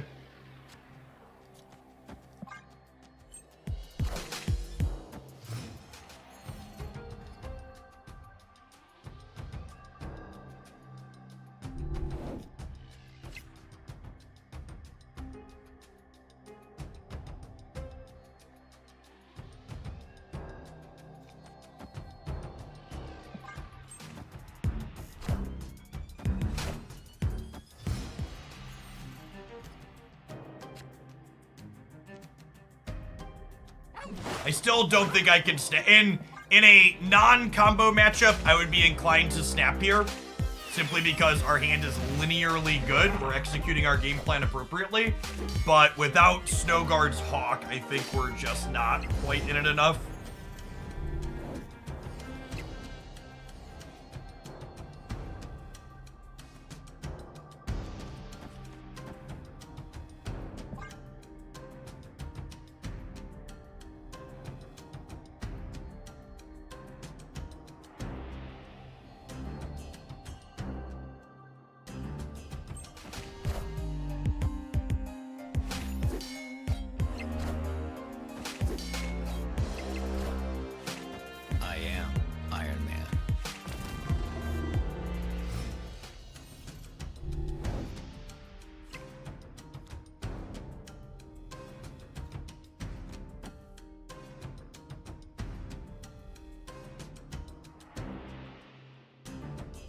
They have Super Scroll in their deck, which is relatively common, but it also means that it also makes the matchup better for us. Because we can Loki their Super Scroll.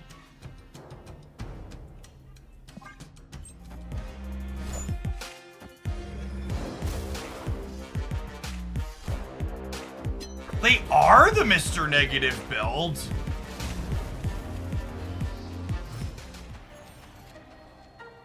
Interesting.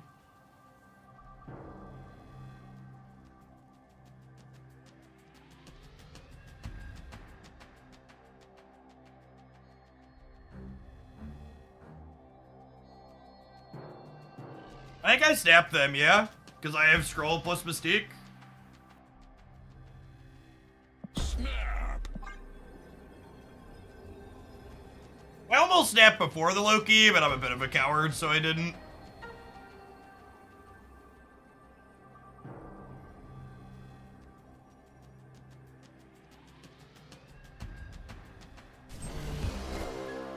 Behold my mighty hand.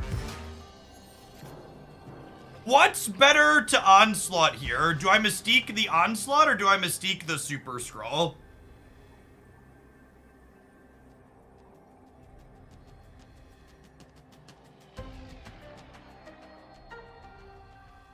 The Scroll is Onslaught plus. Yeah, that's true. Good show.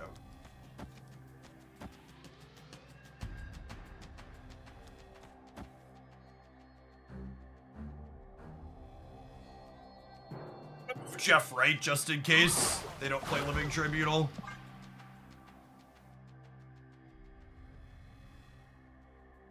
Oh, Elsa's more power. Yeah, okay. If I lose by 1, it's my fault. This is where I would put my undo all action buttons if I had one.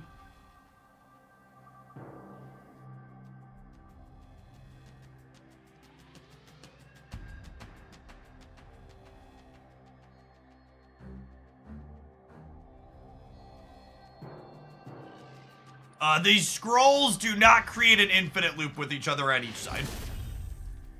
Victory.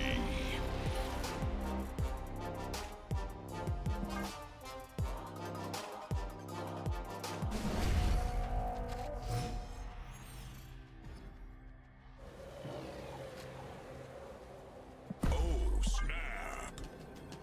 From 6 to 3, my hand is slightly above average, I would say. Almost snapped. Yeah, I wonder if they bricked on drawing Tribunal there and it ultimately saved them.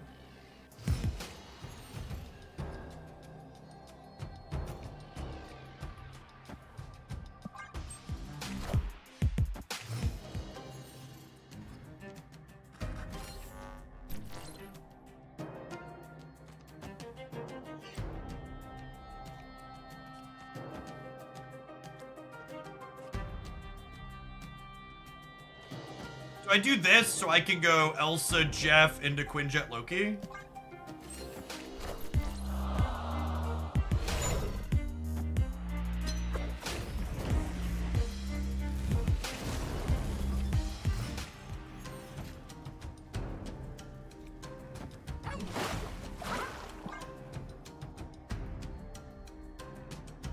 I guess I won't have... I'm probably just supposed to Loki for the full group, the full grip here.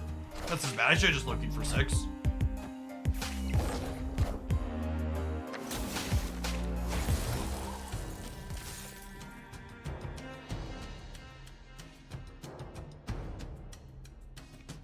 Stink on my part.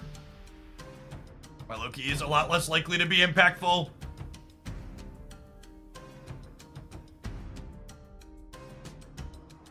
You think I want a Black Bolt? Take their negative card, potentially?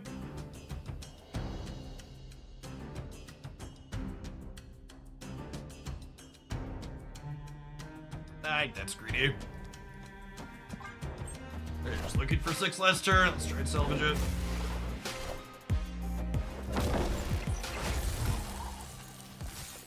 We're dead, gamers.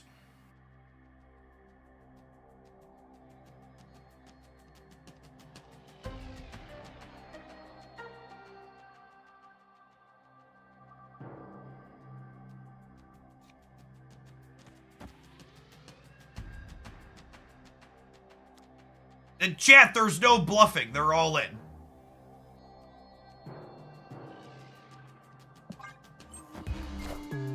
Behold my mighty hand. I am Iron Man.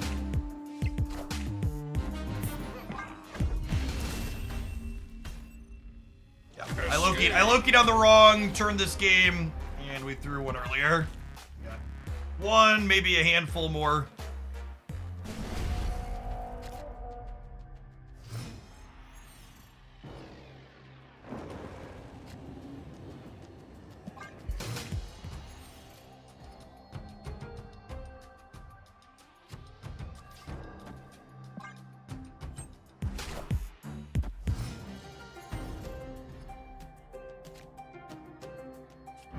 So unlucky.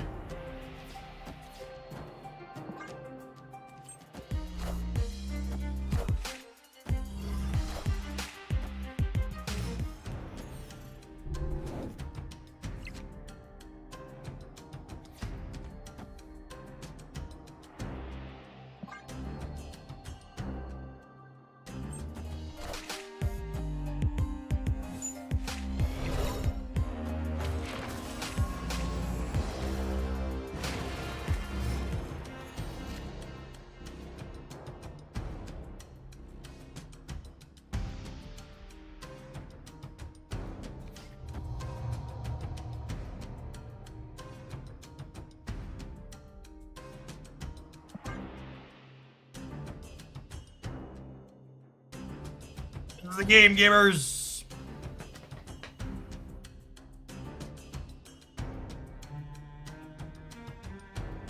Flip it, ship it, rip it, flip it.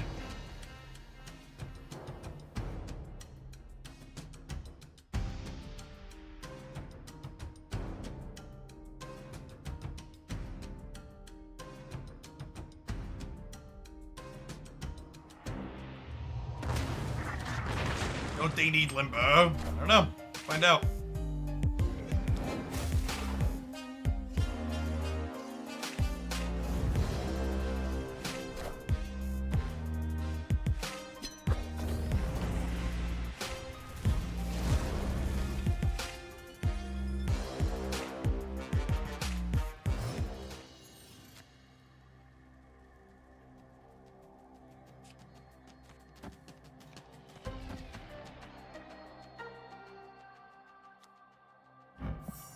Oh, I actually can't. I can't mystique my scroll and have them both be onslaught.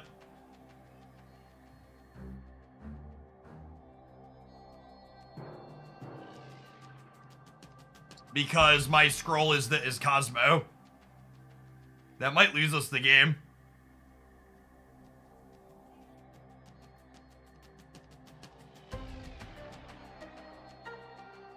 How do I mystique mid? So I can't have them in the same path though, chat, so their onslaughts can't impact each other, which means it's worse for me. I'm aware I can play them in separate lanes, but that's not the point. The point is ideally you want them together.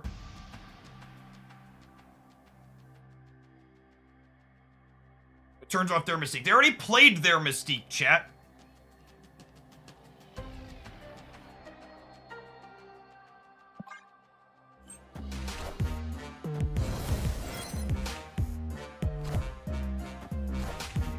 Behold my mighty hand.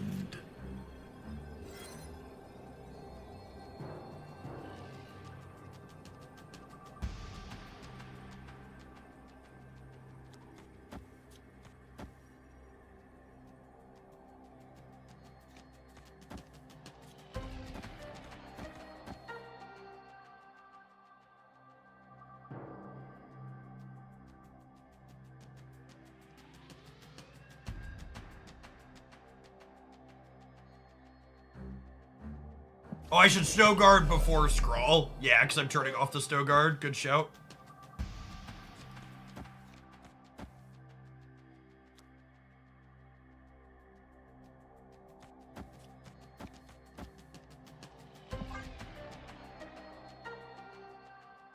Interesting matchup, honestly. I definitely made a handful of pretty big mistakes here that put us down into this deciding game.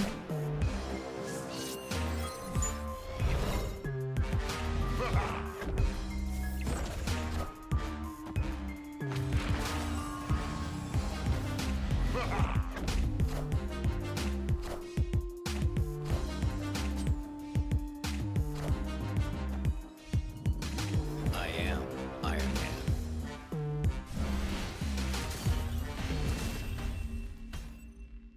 Victory. Horde is so quiet. No dogs. No dogs anywhere.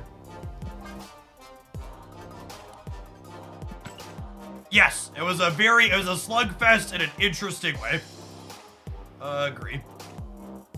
Also, that matchup being close and interesting, when I originally grabbed this Kitty Loki shell off of Untapped, it was playing Enchantress, and after playing that matchup a good number of times, I'm pretty sure you don't need Enchantress. You just need to play better.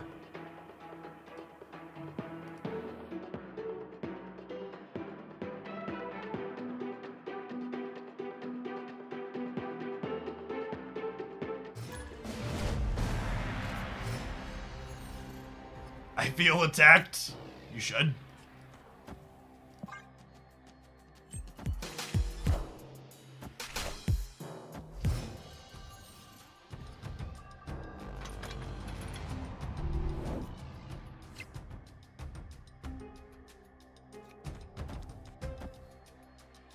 I do this into Kitty Jeff, into Loki on 4 potentially. Certainly a hostile work environment here so far for us. Ant-Man, Ravona.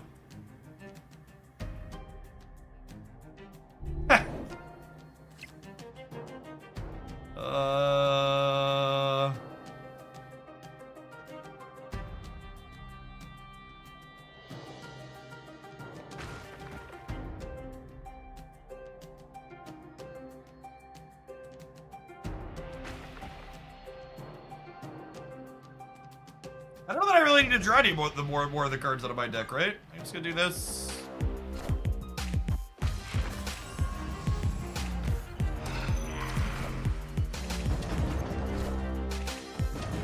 Now that's some bullshit.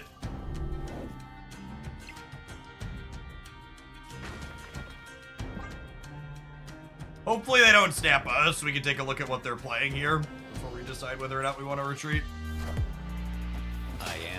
I think it's the same matchup again, yeah?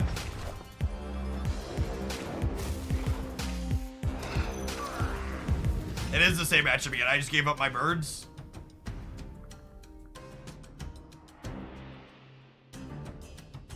Well, definitely not giving them limbo. I'll try and stop them from limboing center, but I assume they magic, right?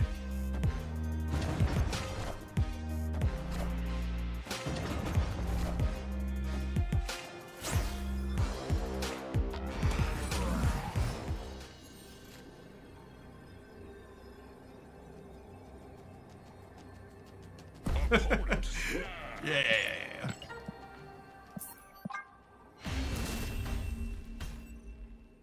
Escaped. People doing things like playing Rogue and Super Skrull in their ongoing deck chat is why people think Loki is busted. Like, what if I put a card in my deck that counters my deck? What if? They didn't have Mobius in their deck. They got Mobius via RNG. That was start next.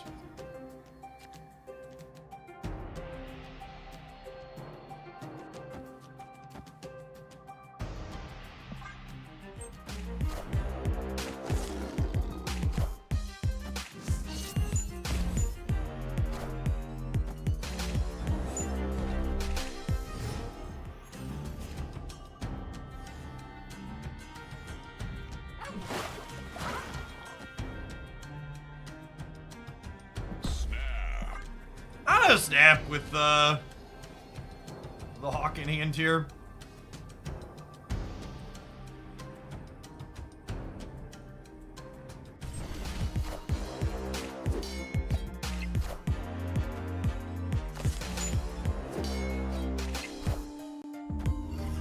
Got flash for the +2 now, wrong card, yep. Behold my mighty hand.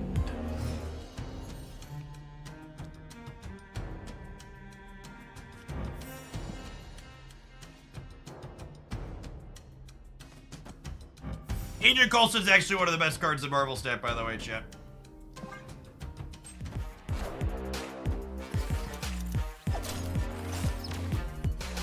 The mystery intrigues me. Normally, Doc Ocking here is terrible, just so we're aware. Normally it's awful. Behold my mighty hand.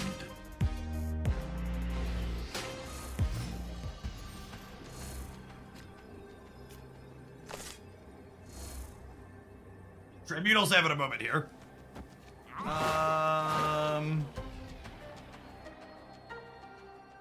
This is 16, 19 over here. I'm only going to 17, so I should put this here.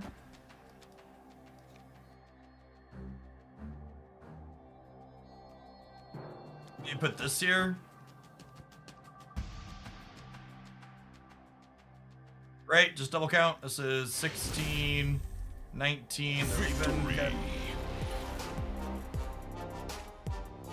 Yeah, the problem with playing the bird is it turns off the altars. That might not be worth it.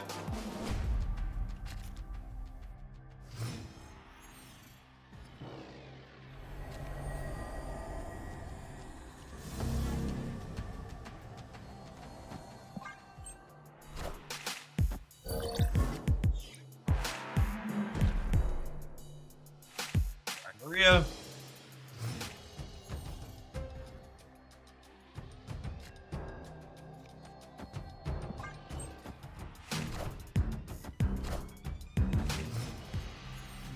Still got early to try and avoid Cosmo. I think we should typically have priority in the early turns. I'm not super worried about that.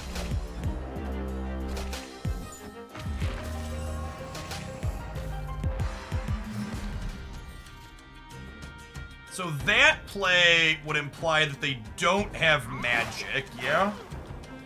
Oh, snap. Snow Guard even if they do.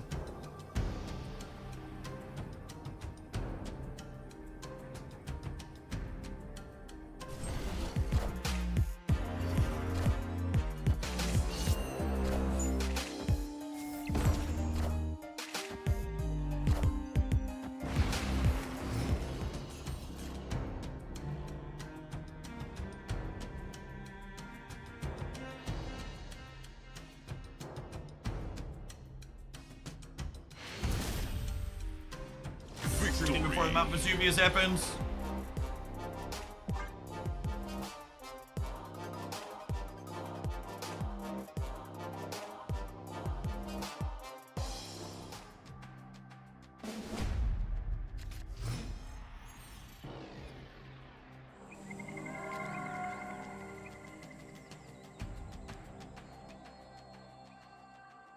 A vibe on Maria Hill for now, since I have Collector and Angela in hand. She's worth 4 points later.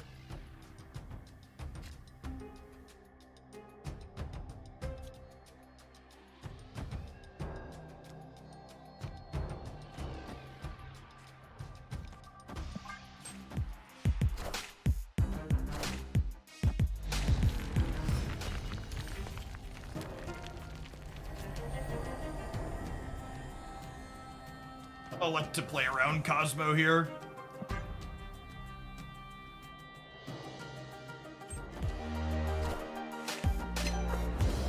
They're leaving Vormir active. That's interesting.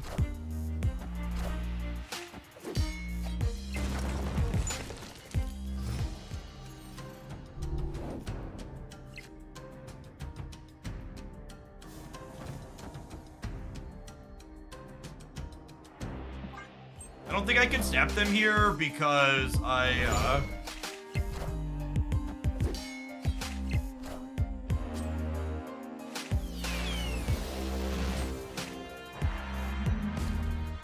Phoenix Force Vormir is spicy.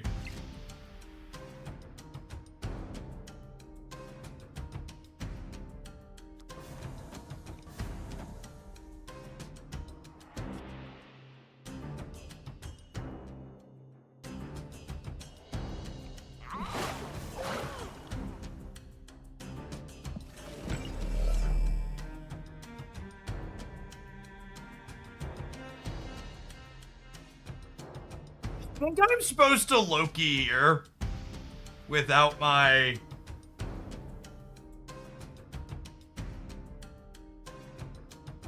It's so close, though.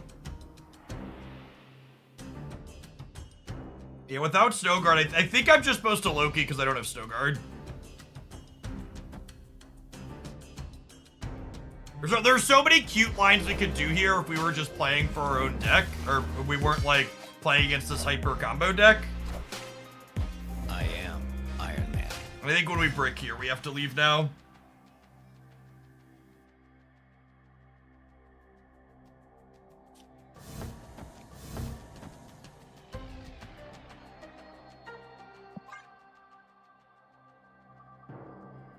Worth playing Kitty with Loki to keep the buff going? No, I don't think so. I think if we brick on the Loki, we're just dead.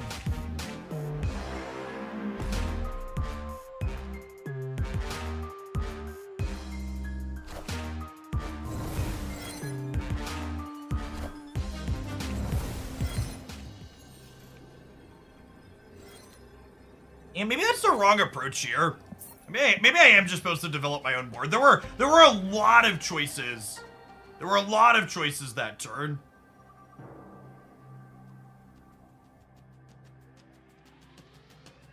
Loki was the easiest out. That's our Shang. Escaped.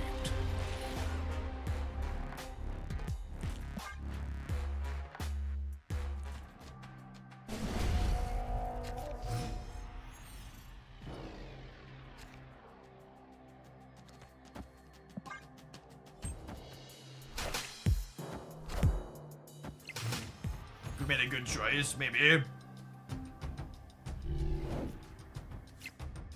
It's hard to tell because your whole deck is gold. Well, all of the cards that are variants are cards that are actually in my deck proper. Something to keep in mind.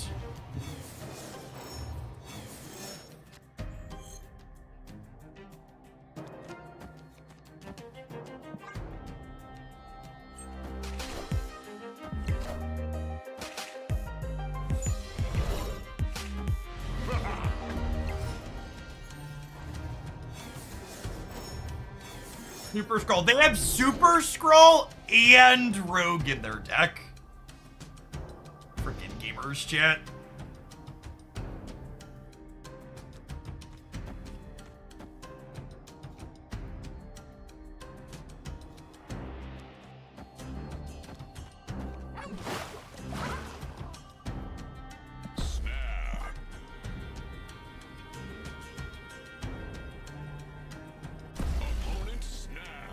Yeah, I'm willing to play for all of it here.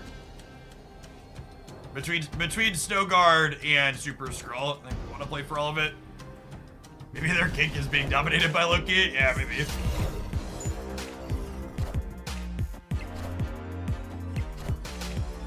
I am Iron Man.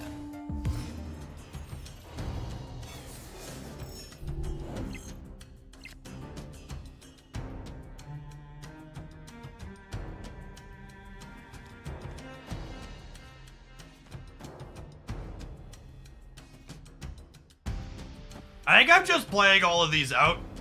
I don't have the Super Flow next turn anyways.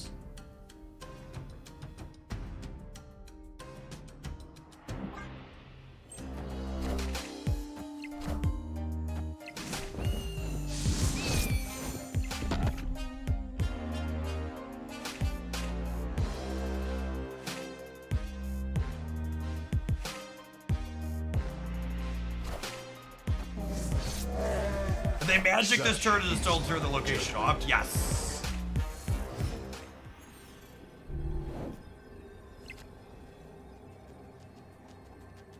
Oh, I lose to Onslaught.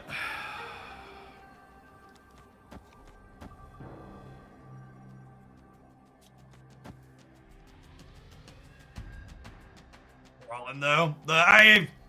Maybe I needed to turn off the Super Flow sooner.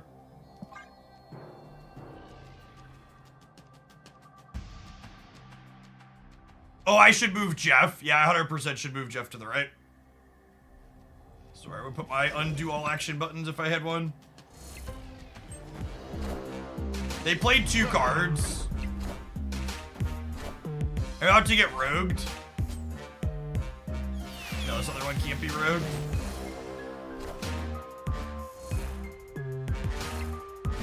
Got him. Cool. Victory. We're gonna be Tribunal, so the move doesn't matter. No, because we're Tribunal, the move matters. So because we're Tribunal, I want to move Jeff where he's not getting -2. Coulson is always broke. Coulson is unironically one of the highest cube equity cards in this deck. I would describe this deck as an Agent Coulson deck before I would describe it as a Loki deck. He genuinely wins you more games than cube equity. All right. Looks like we're going to tap the adverts button and then we're going to dive on into round 4 of this Infinite Conquest when we get back. Thanks for hanging out. Don't go anywhere. You split the realistic Zabu. I have a gold split on a variant for Zabu, so I don't imagine I resplit that one anytime soon. I have a lot of other cards that are like in line first.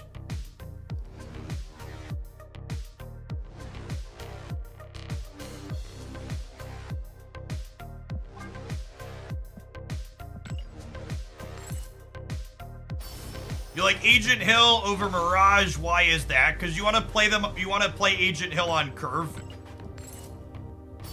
Having another 1 energy card, especially one that generates a 2-drop, is often the difference between triggering Elsa a turn sooner or not. It's curve consideration.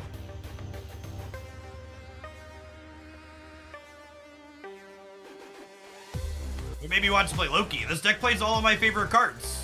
I don't want to play Loki. I want to play Elsa, and I want to play Angela, and I want to play Kitty Pryde.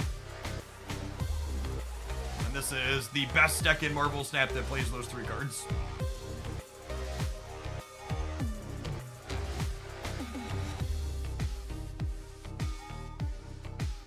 Heroic doing well. She's fine.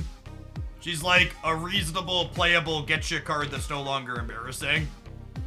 Definitely not a top meta card or staple.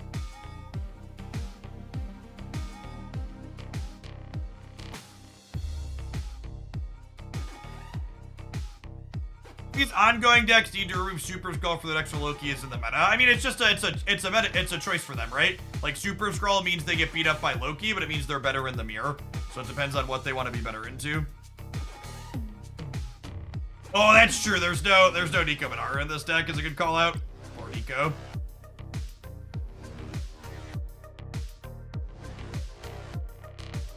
I think you would have loved Loki more if it was released in his current state and wasn't overplayed for months. Yeah, probably. Like, I explicitly avoided playing this shell for a long time because I don't like playing best deck tier matches.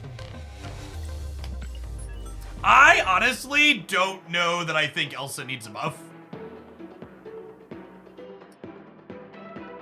We were told one is coming, so I'm kind of expecting a change to her on the 12th, but I think she's very playable and good in this deck.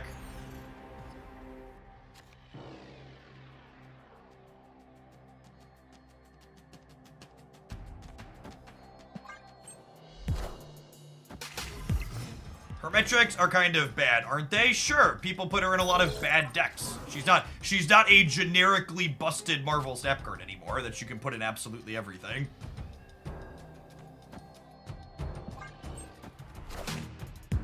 So the first thing you want to do with Hope Sower is probably play her with Kitty Pryde and Elsa.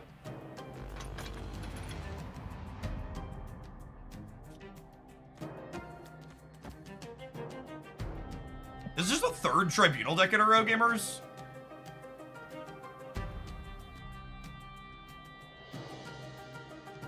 Most common Ravona deck's definitely Tribunal. Bro, I don't know that I expect Moon Girl to be good with Hope Summers.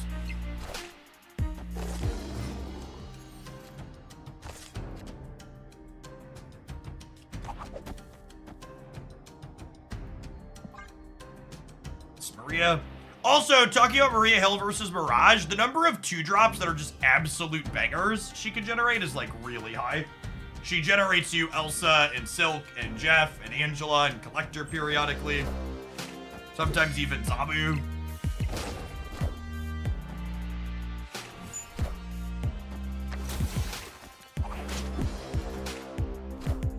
Mr. Negative. I was gonna say, Mr. Negative doesn't mean not Tribunal, but Mr. Negative Ironheart means not Tribunal.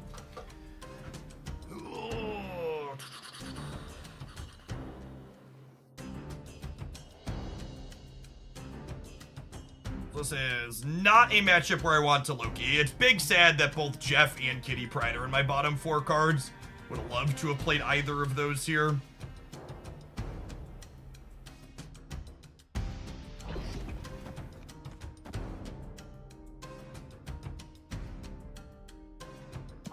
Juggernaut could be really good here. Yeah, we're gonna save him for the last turn. Definitely be a getcha card. Oh shoot, they're kicking my Silk over to the left. I am Iron Man.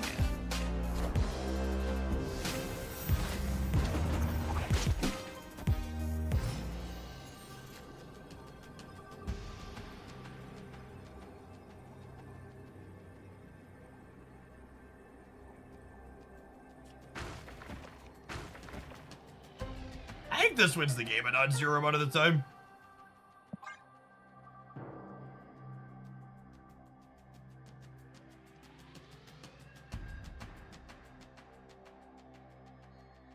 Has Tribunal taken the Hella slot since the Lockjaw nerf? Yeah, I think that's accurate. I think that's good for the game too. I think it's much easier to interact with the Tribunal deck than it is the Hella deck. They could kick back Silk. They could, in fact, kick back Silk here.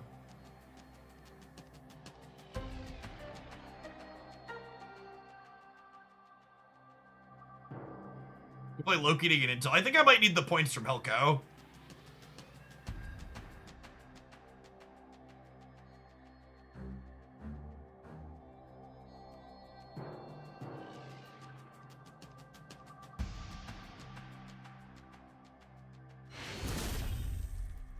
Victory.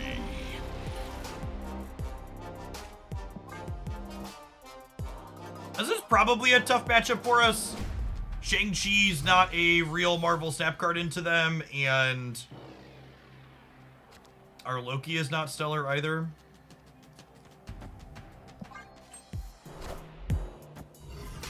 And Jeff played the Supergiant, Absorbing Man, Patriot, Doctor Doom deck. I have not played that this season, but it's like also worth noting that was like the stock best deck in a previous season, right? Just like plus Supergiant now. Onslaught Citadel is definitely better for them than us. And again, it's worth noting the way Stogard's Hawk interacts with Onslaught Citadel. Escape. The Onslaught Citadel will turn back on after the game before final points are counted.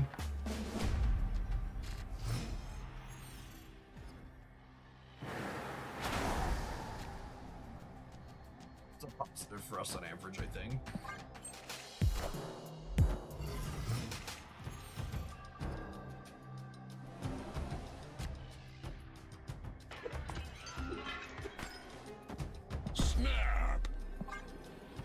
This location's actually pretty okay for us too, because when our hand fills, we can get our cards into it.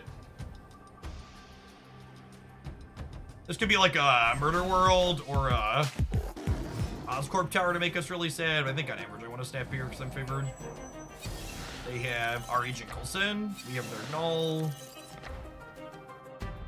So, the Wong likely confirmed that they were playing Zola, but this certainly confirms that they're playing Zola.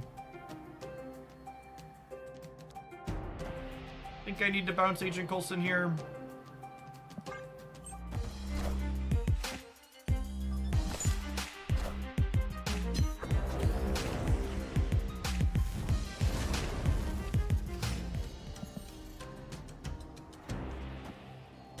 He's so good, chat. Just like way better than he has any right to be. Yeah, Stogard's better MVP so far.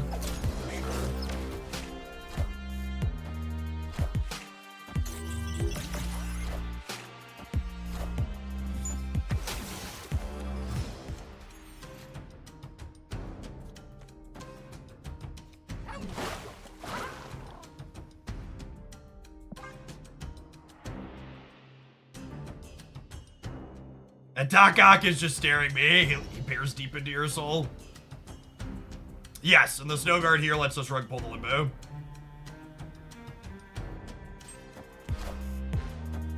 We're turning off Limbo or just threatening. It depends on what their play is this turn.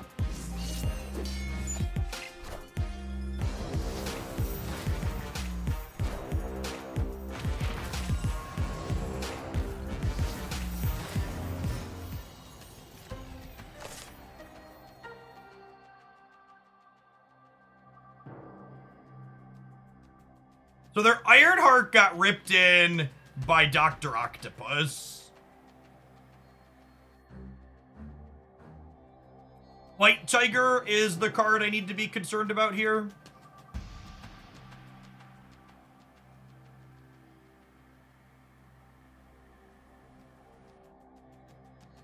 No, probably never Gambit.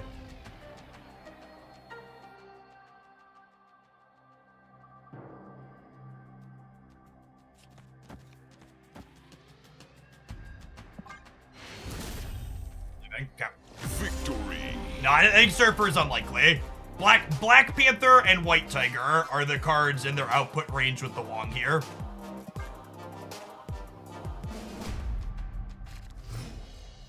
If I can't to turn off Limbo, the game ends, and then when it counts how the game is ending, Isle of Silence is back, so Iron Man is off. You know what they say, chat? Life's a batch, and then you die.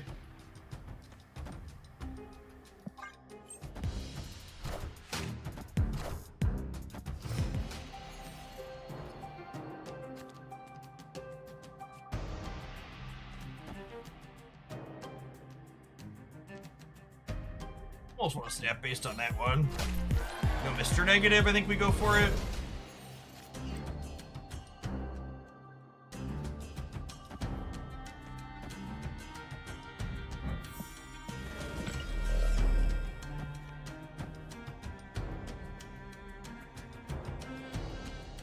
is good for them. Yeah, kinda. Rest of their hand seems slow though.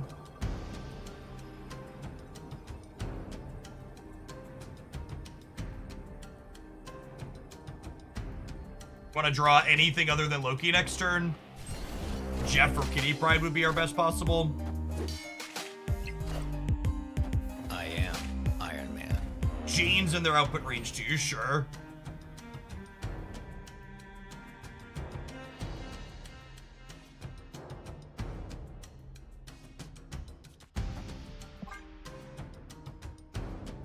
I'm gonna forego the option to rug pull if they magic this turn. They just don't have a lot going on. They're not like the Living Tribunal deck where if they magic, they build up this big flourish guaranteed. I think we could beat them in 7 turn games.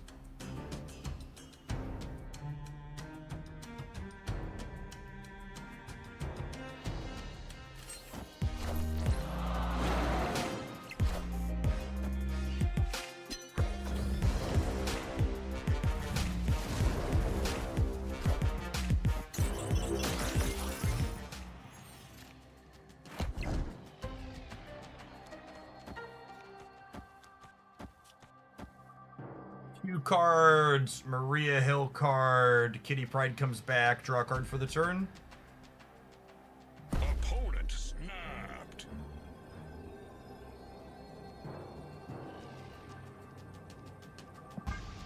They about to Shang my Dino?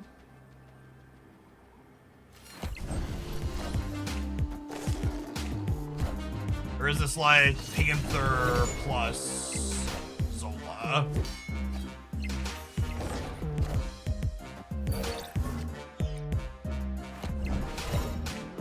Wakanda forever.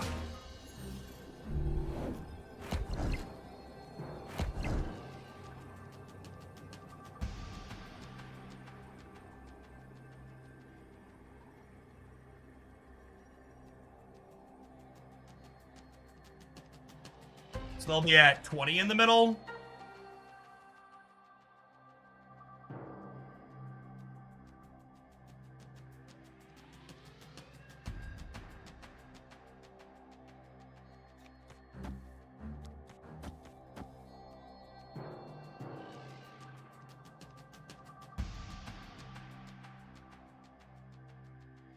They'd have to have Zabu mid.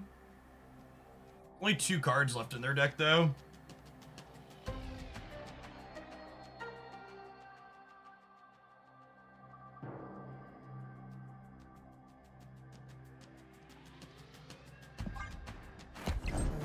Damn. GG.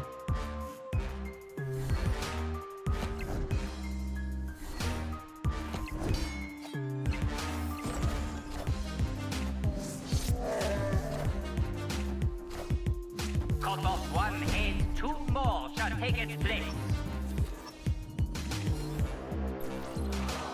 Wakanda forever. Unlucky.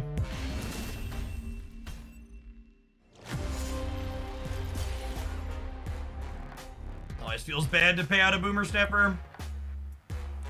Let's match up stuff. We need a good start on our side, and we can't Loki them ever.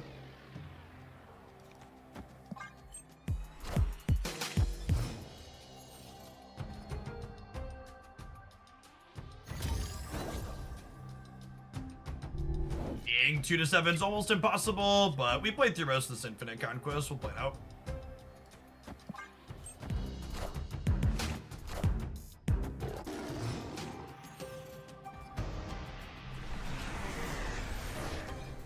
Loki's only good if we can get Null Zola. Yeah, that's accurate.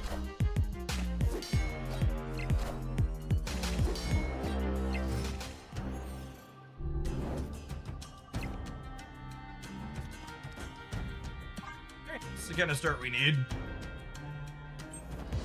Question is, can we do it this game and then 3 more?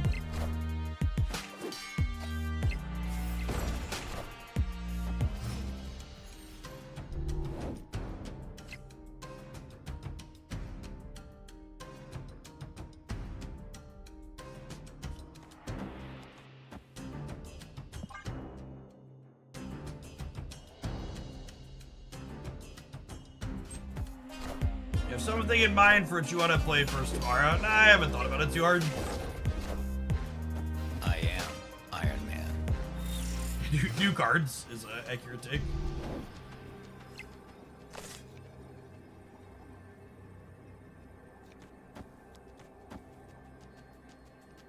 This puts us to 13, 14, 15, 16, 17, 18, 19, 20, 21, 22.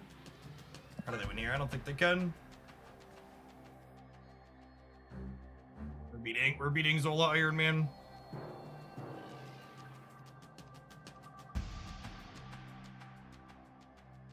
Mystique plus Ironheart on the left. Yeah, maybe no, that's not enough either because they haven't negatived. We probably skewed by staying for 7 last game when we knew what beat us.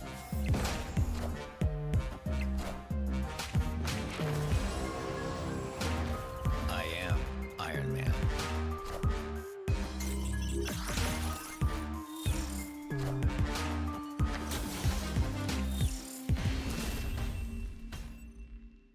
Victory.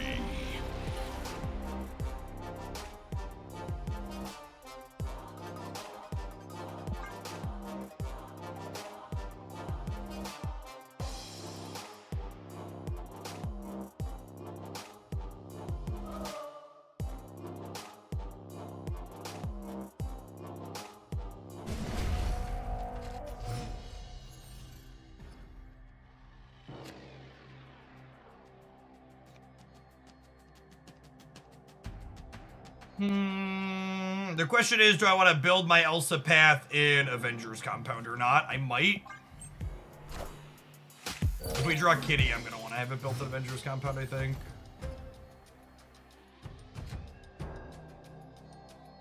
So bad for us.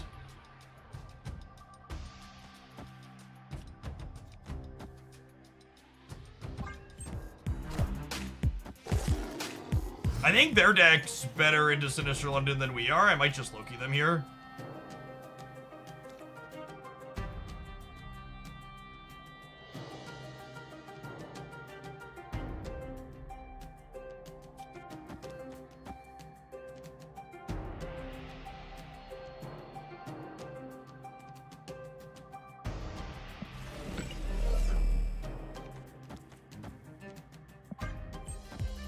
Being very wishy-washy right now.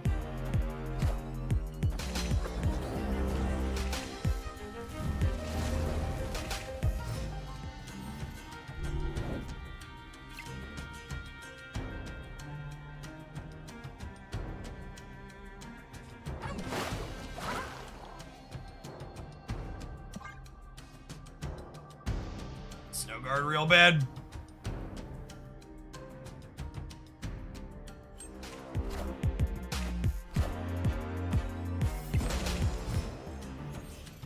There I know the next scheduled patches. Yeah, you can always come into my chat and type !patch to find out the date for the upcoming Marvel Snap patch.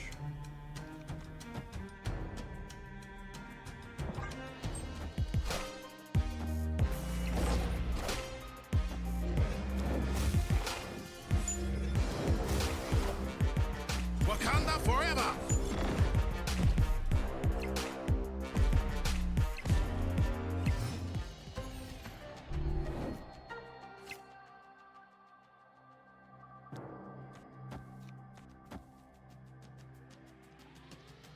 The first roll was pretty good, to be fair, as well.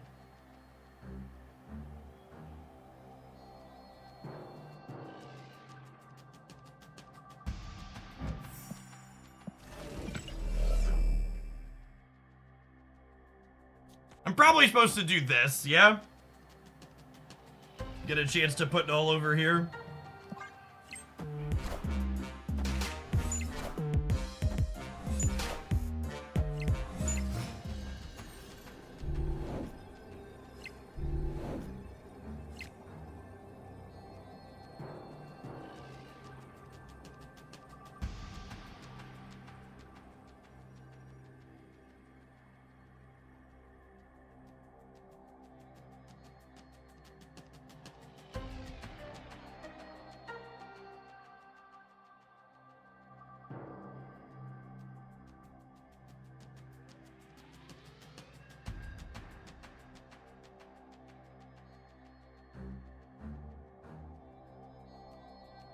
Yeah, there's no way to beat Iron Man.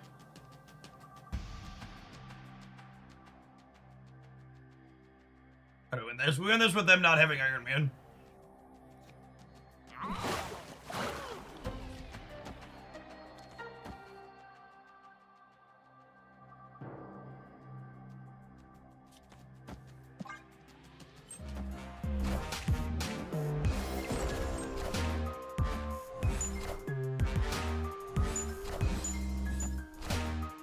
Cut off one head, two more shall take its place. Hail Hydra!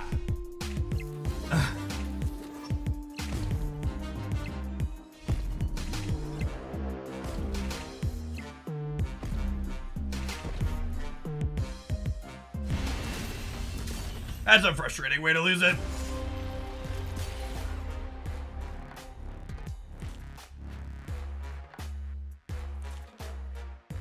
They're up a ton though, right? Like they can afford to like make a statistically bad play because it has high upside, because they're just up so many cubes because we threw away a 7-cuber. Malefic Viper, like I think their play's bad in a game where cubes are even or they're behind, but in a game like that where it just like wins the game on the spot, like it's real solid. It's after 4. I'm kind of surprised you're so online. There are 2,800 people here, Terrible Gamer. It would be a terrible idea to sign off.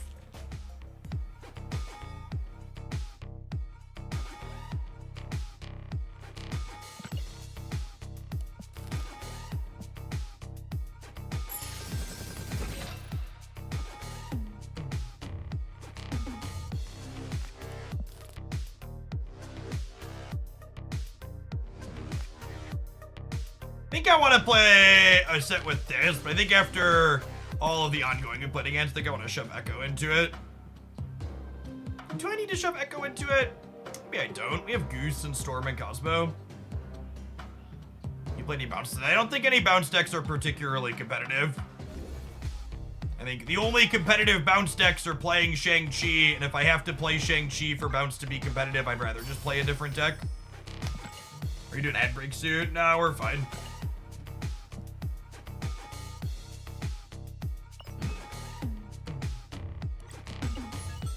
That is an ultimate variant for armor.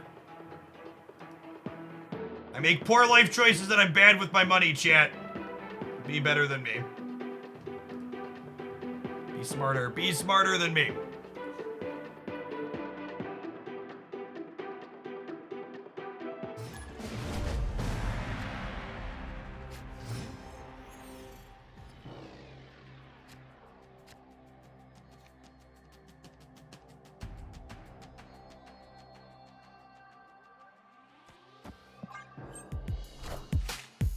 There's some risk in playing him to an unknown location, but there's also some risk in playing him to the X-Mansion, so we'll put Nebula into the X-Mansion, because X-Mansion's a location that fills in a spot on its own, which means they have less ability to get Nebula there.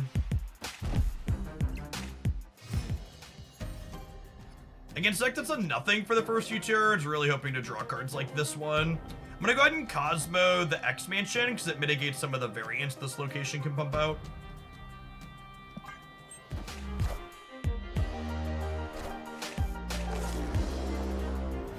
Snap. No, I don't think we're favored into a few things from this position, so I'm gonna wait.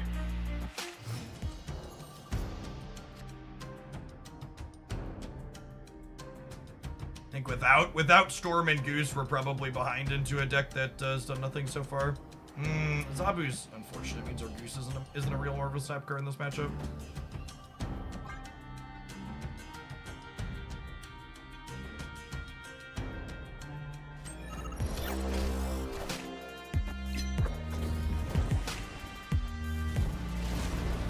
Oh, never mind. It's Living Tribunal again.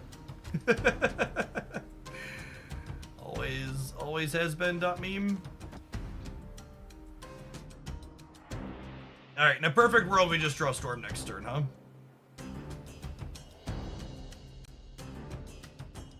But the Sorcerer Supreme version of Magic, I believe so.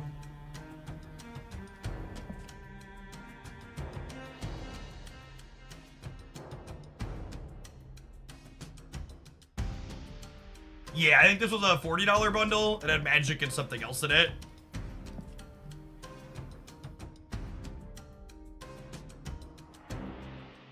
Gamers are so glacial.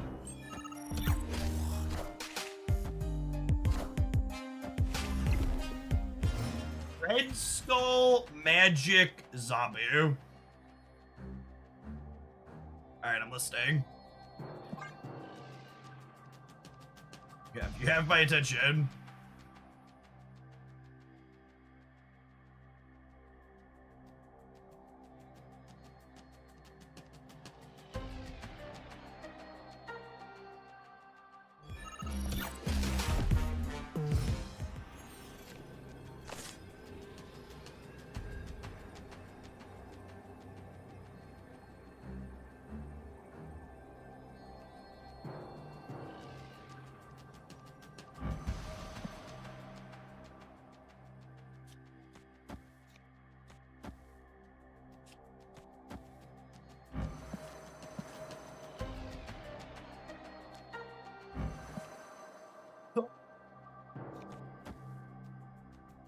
I think I'm limping just to, I think I'm limping to see what they're doing.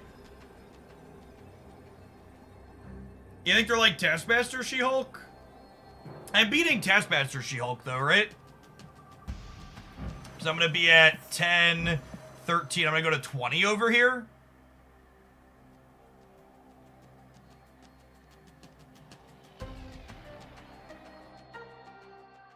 They can Lizard too. We're still beating that though, right? Because it's 14. If they She-Hulk here, they're not Taskmastering this. This is the only spot they can Taskmaster because I have Cosmo and Goose.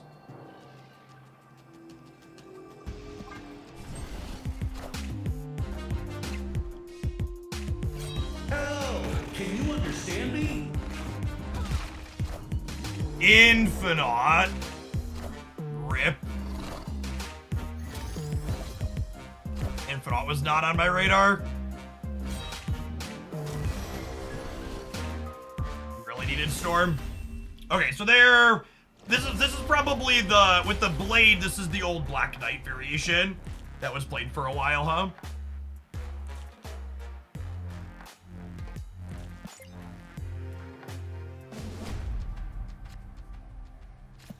Hyper focused on Taskmaster. Wasn't thinking about Infinite. Why did Proxima not go mid? Because Proxima goes to your lowest power location, not a location that you're losing, chat.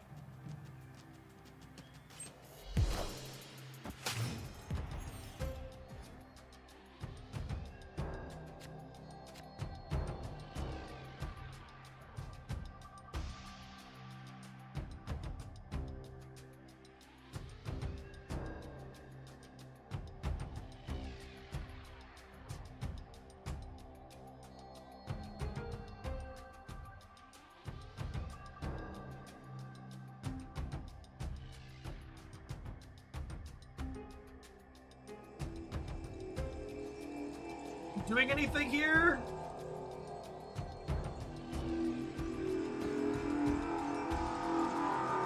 My man. It could be right to force the prox. It's not. I don't force the Proxima to the left. Guaranteed is the issue. We have the priority flip here, and I think they'll want to play their discard card into Crown City. Yeah.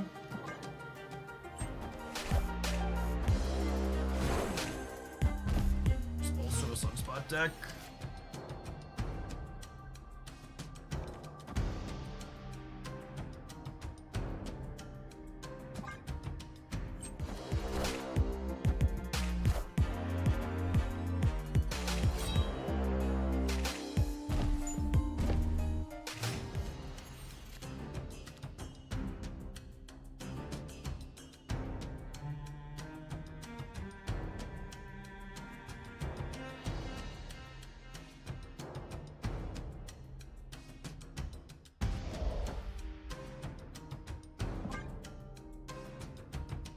Absurd.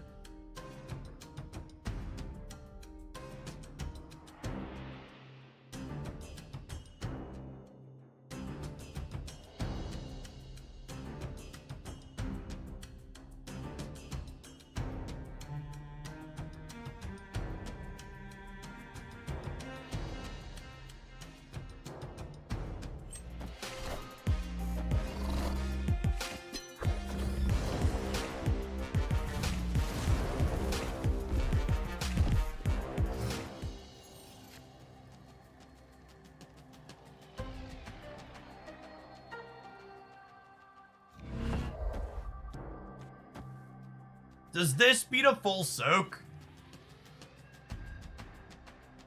They'd go up to 11 here, and I'd be at 14. And Proxima goes here and we win the game.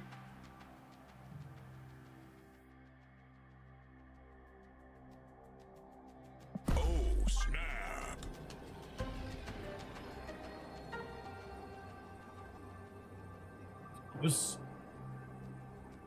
They could snap us back and take all our money here.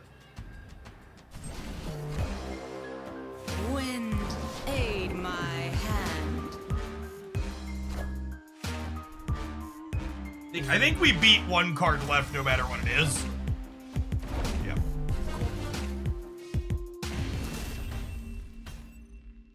Victory.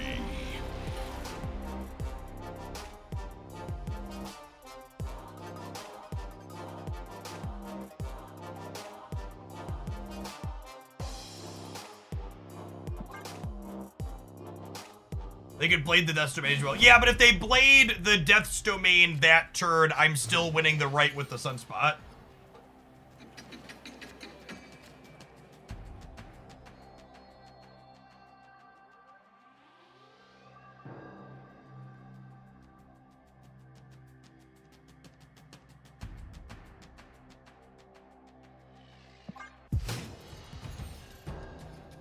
Storm Rug Pull only works once, now they have to play around it. Yeah, but even though they have to play around it, it like impacts the rest of their game, right?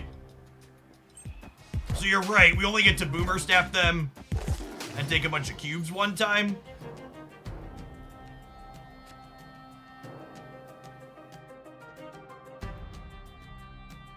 But it forces them to play the game in a different way.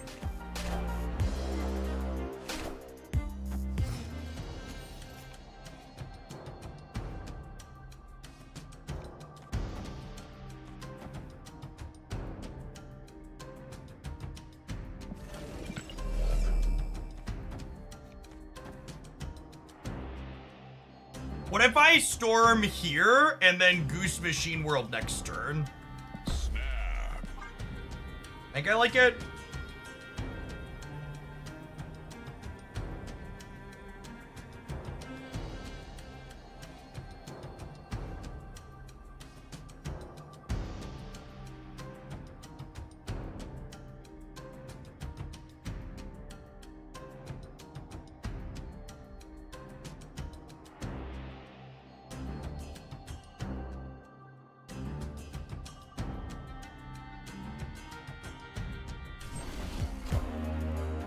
Wind, aid my hand.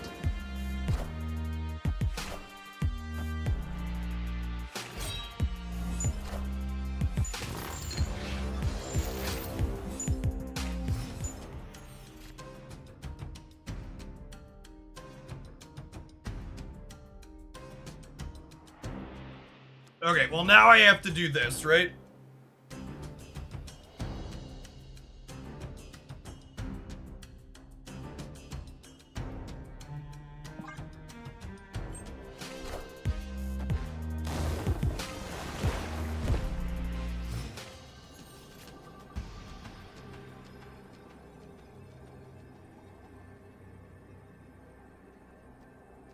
And now I have to leave because we're super dead to She-Hulk plus Sunspot. Surprised they didn't play Blade left. They don't have a Blade. There's no Black Knight to play.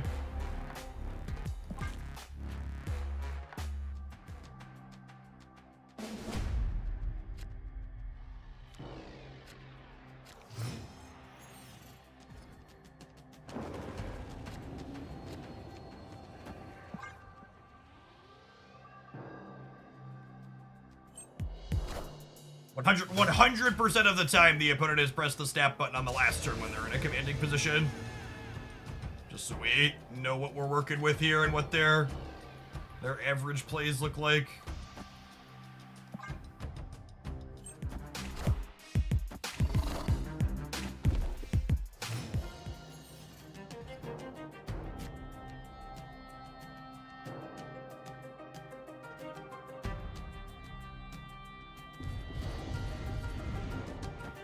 Storming this turn.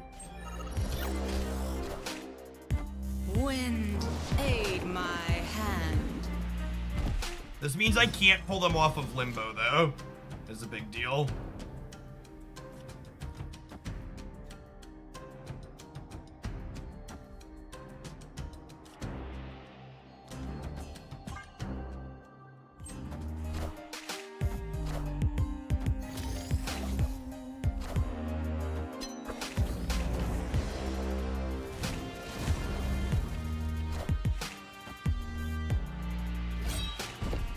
Always an input.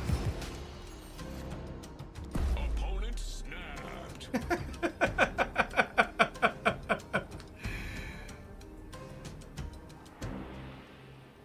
Snapping into Mount Vesuvius might as well be if we were stabbed. So how to make this the game? They only have one big thing. I have a bunch of numbers. I'm almost inclined to stay here, honestly.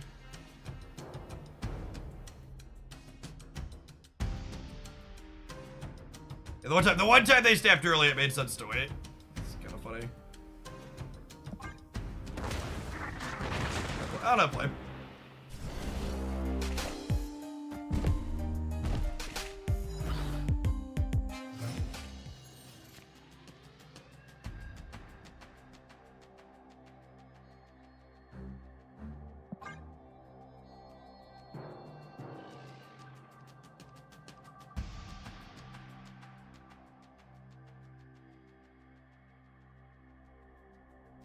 Their Infinite is discarded.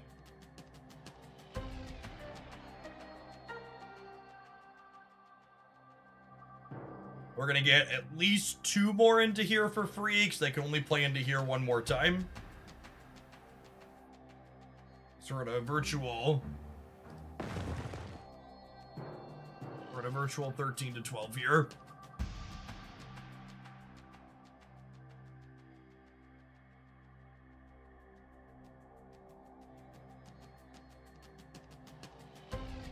Who snapped? They did, but it doesn't matter. Mount Vesuvius is here, so this is the last game, potentially. We win or it's the last game.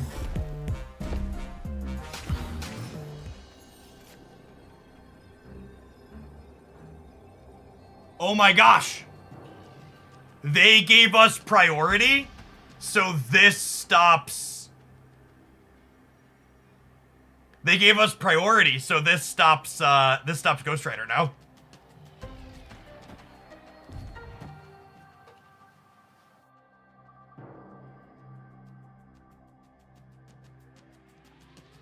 So we'll be 13, 15, 24, 25.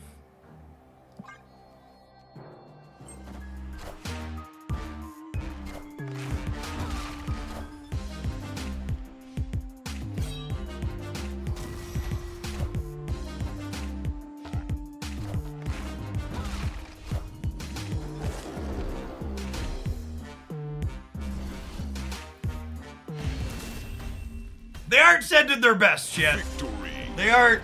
I mean, we had them covered regardless, but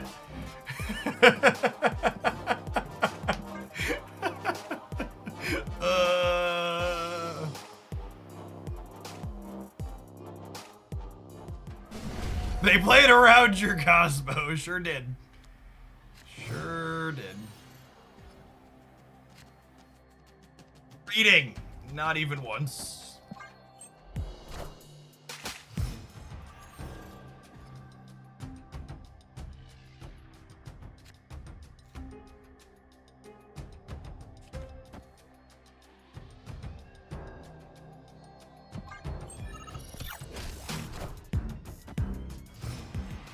Hey, Loopy Liddy, thank you for the 15 months. Welcome back. That one's definitely much better for them than us. Let's get rid of it.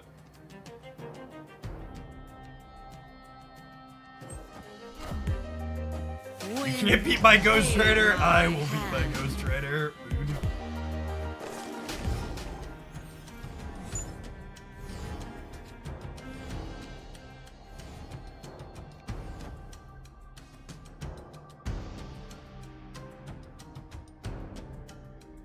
Do I just do this here to make sure they can't discard anything this turn?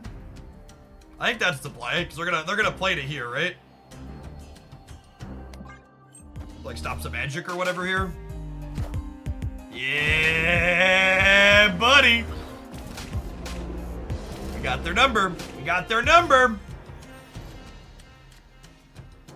We just need a Proxima draw here, gamers.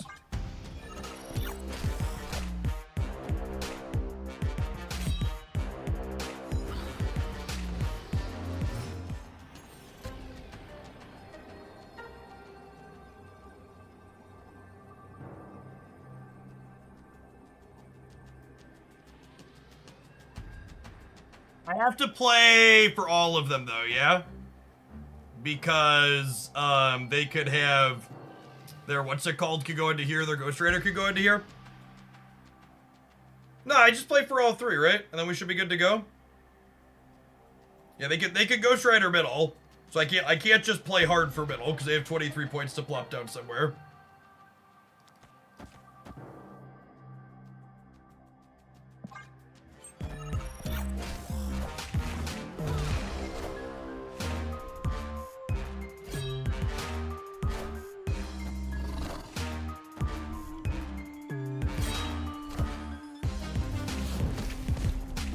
Oh my god. Ooh. Okay. Okay. Victory. Sometimes lucky rubber ducky.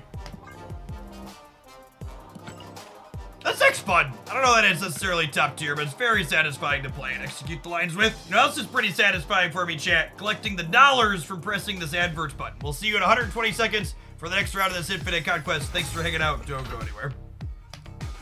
I wasn't worried, you were worried.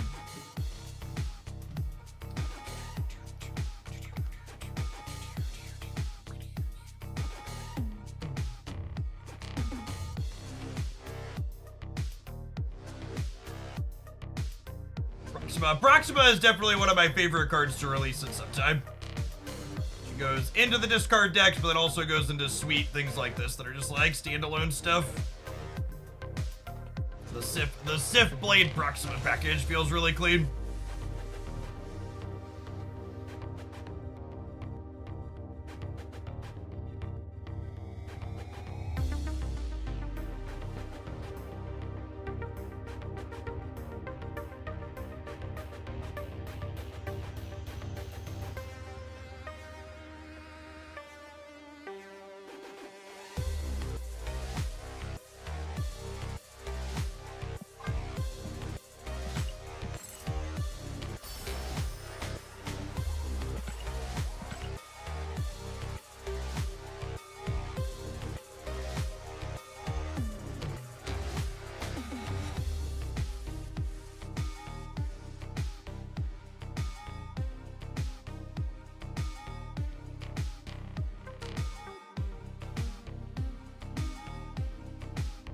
Is who on the list, Benjamin?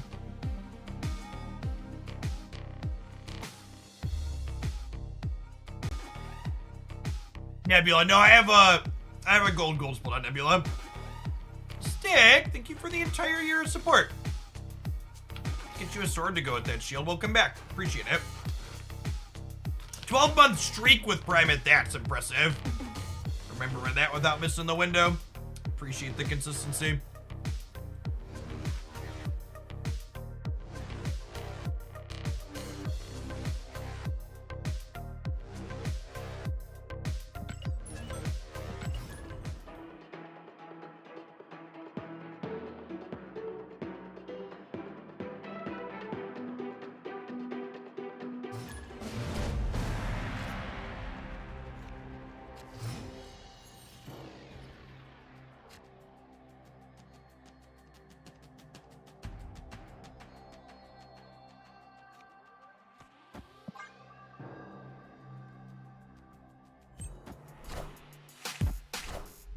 The Punisher avatar is a quality one for sure.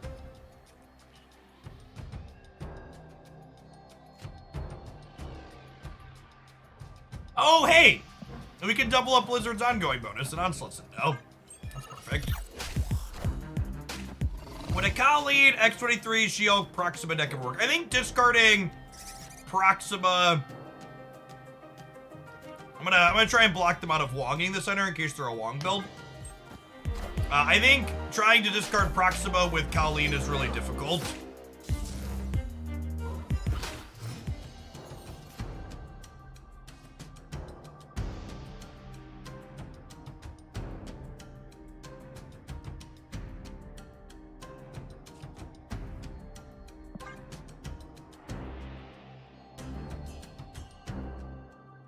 Storm's a turn late here. We can't force them into a place with Cosmo, unfortunately.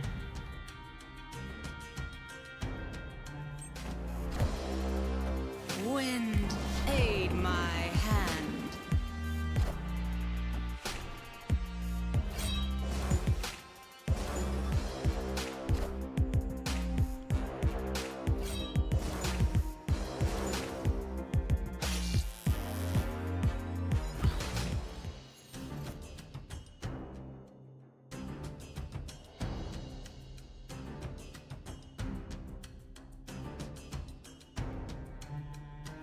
Won the coin flip to give them priority here. They're probably dead, I would imagine.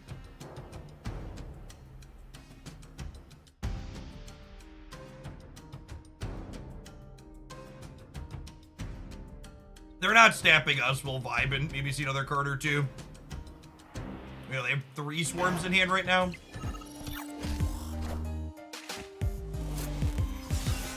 Purvis. Oh, wait. The way this sequence out, the Meek jumps right. And then they're kind of stuck, yeah?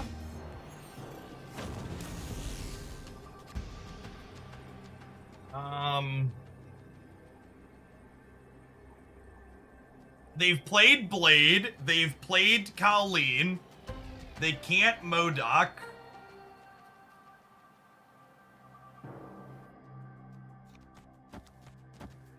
Opponent snapped.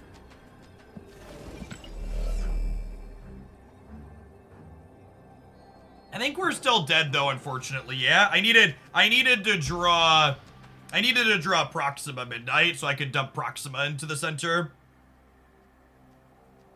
They could have drawn Morbius, yeah, but even without the consideration of drawing Morbius, I can't win, right? Like the number one thing, chat, before you jump to your opponent drawing their best possible card, like, figure out if you can beat the board. And the answer is no, we can't, right? It's pretty easy to retreat here. Escaped.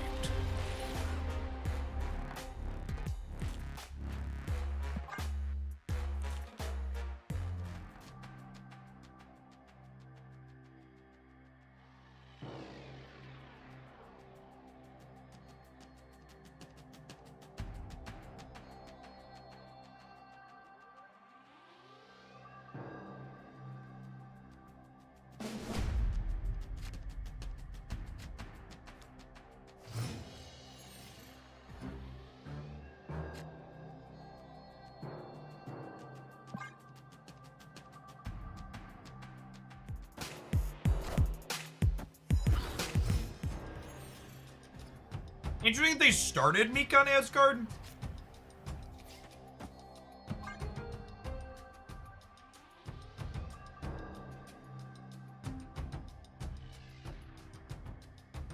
Is Space Throne better for us or them?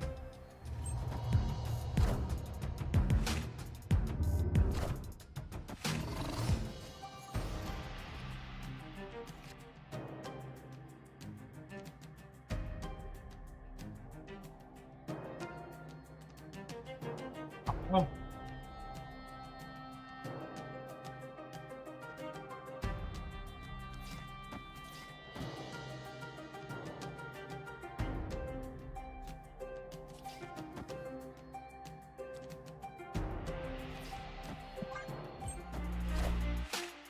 Wind, aid my hand. Not sure which side I necessarily want to put Sunspot on here.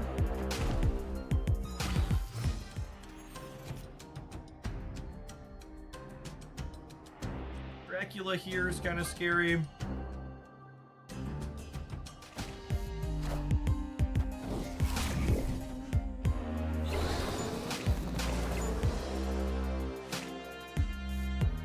Wait, really? Their hand is 2 swarms right now. Snap. Victory. What a strange. Alright, I just don't have anything better to do, I guess.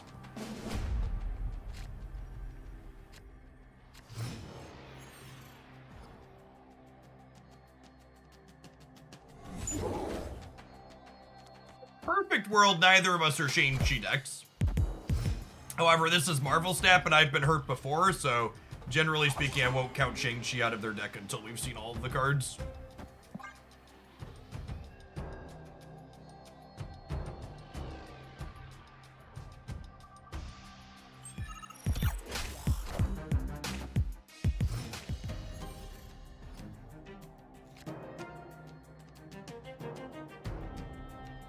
I don't have a Sunspot this time, so Silicium is like way less good for us than it was a second ago. And they haven't done anything yet, so I'd wager the Elysium's probably pretty helpful for them. Okay, I think I'm gonna leave when they snap. Escaped. Starting to hate Hela almost as much as Shang-Chi. Hela numbers have been way down after the Lockjaw change. It's still a playable deck, but anecdotally in my games, it's largely been replaced by Living Tribunal, which I think is a more reasonable matchup, so I'm happy for that swap out.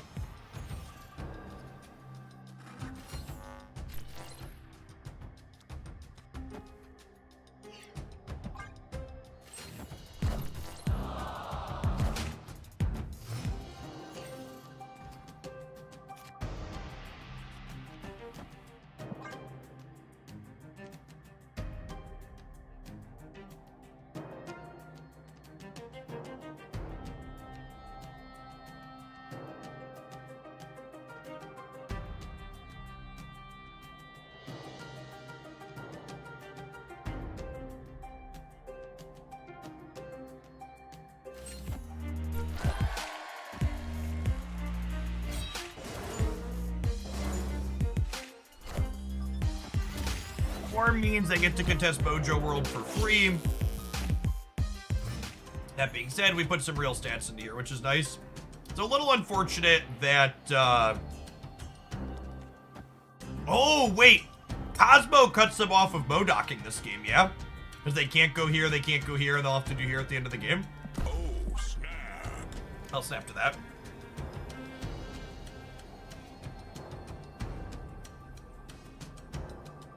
Could get a discarder in this turn on Mojo World, but no Dockerson next turn doing anything.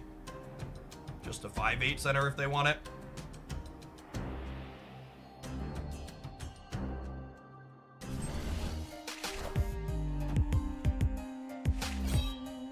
Their hand is 12 power Apocalypse, 2 swarms, and then cards we don't know.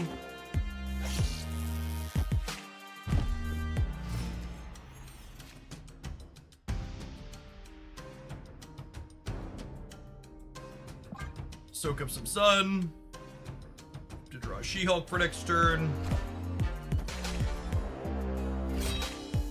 I am Apocalypse.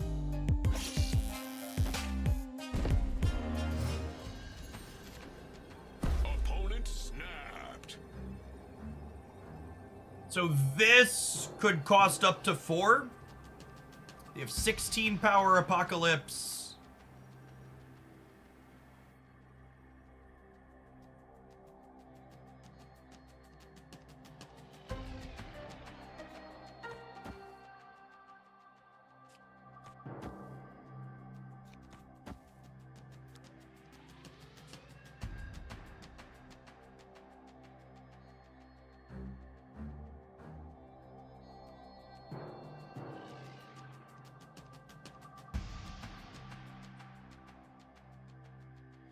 They'd go to 13 here. They played 2 swarms, so I need to put more than this over here, unfortunately.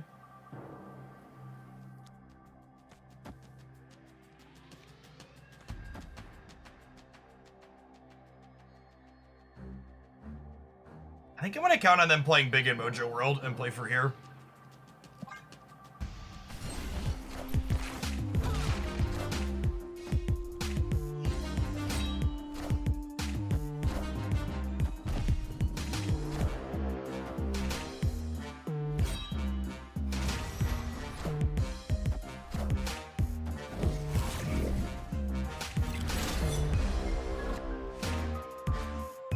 What a truly puzzling split. Oh, you know what? Did they think Meek was gonna move? No, but if they think Meek is gonna move, Meek doesn't move when you Dark Dimension.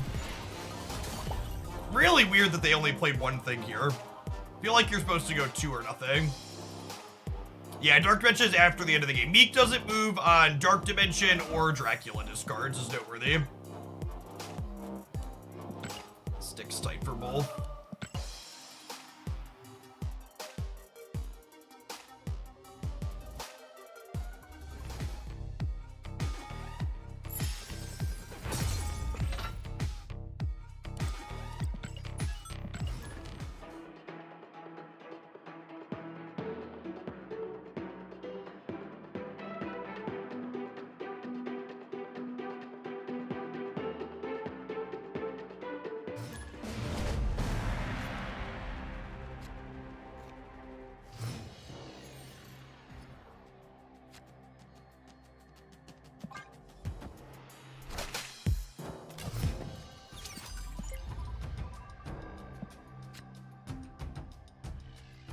Bounce is probably a bad matchup for this deck. Zoo's also kind of hard, because our disruptive elements just aren't stellar into either of those. This here, in case this is like Murray Island or something. And glad you finished it up, 3 Smith. Oh, may your pixel variant be part of an album, eh?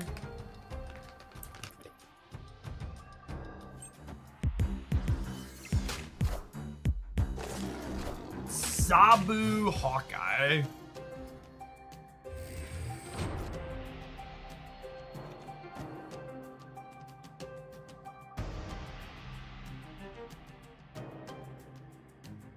Oh, snap. Snap on the locations that lock out here. Yeah, it could be some kind of bounce deck.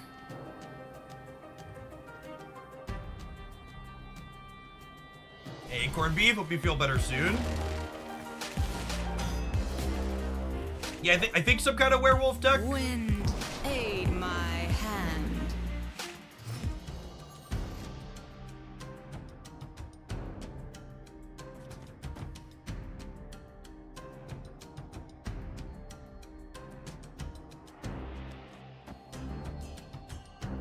I do these, and then we She-Hulk Lady Sif here, Proxima hits here, Jeff comes here.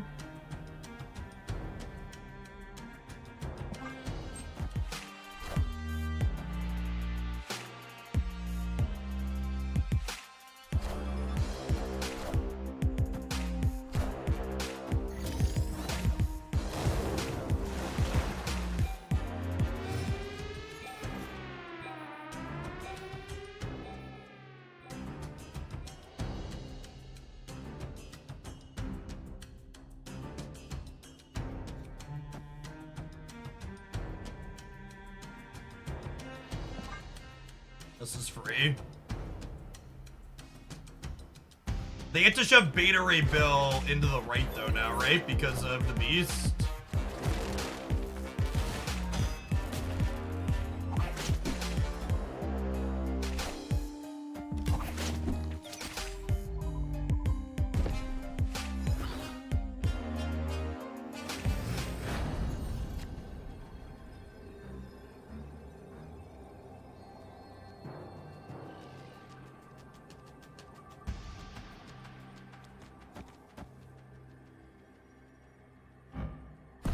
So they're at 7 here, yeah?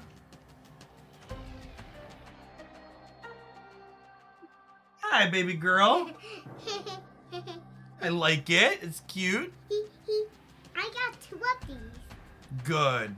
I think Sif plus Hulk left is enough, and then Jeff moves into here?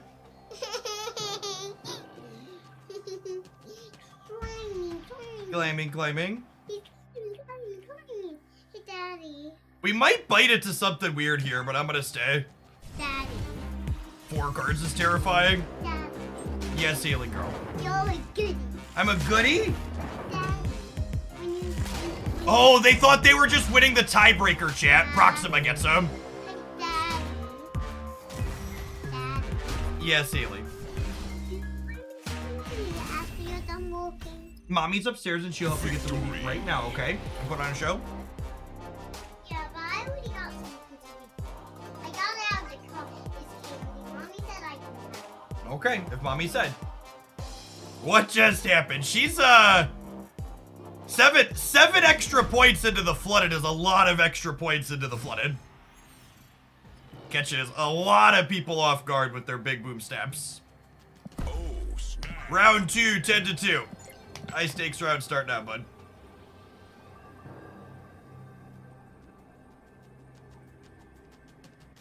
This style of deck is everything I love about Step. If it's even remotely competitive, it's just like all I want to be doing.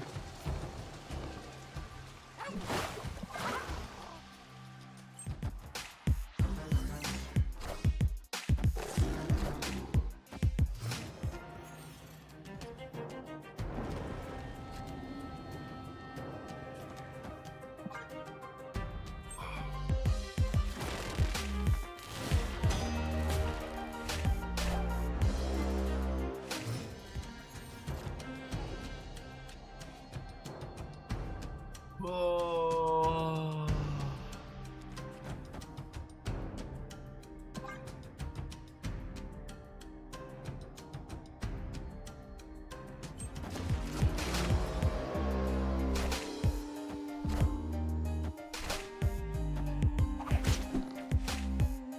So that's potentially a good one, but the issue here is our deck is actually not great at playing for priority.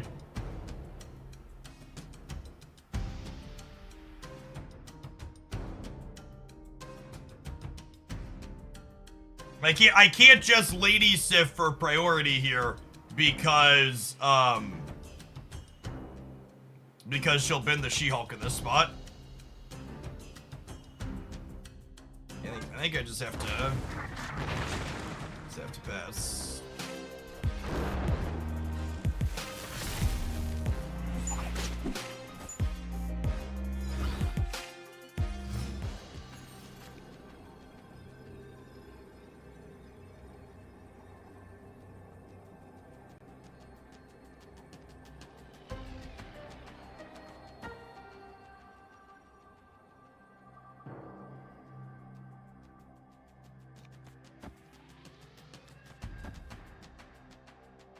Throw this somewhere for points, I suppose.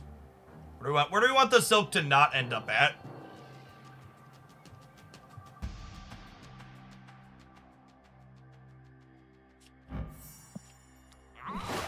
I guess this is gonna be bigger one way or the other, so it doesn't matter if it ends there.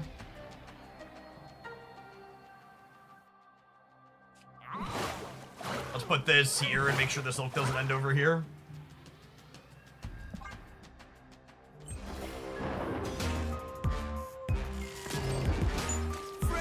Spider-Man here. I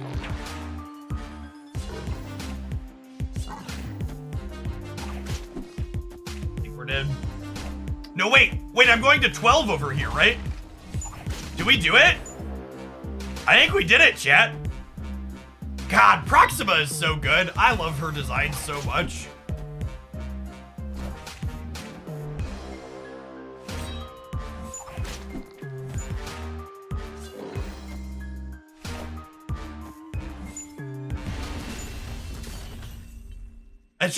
It's so many stats at the end, right?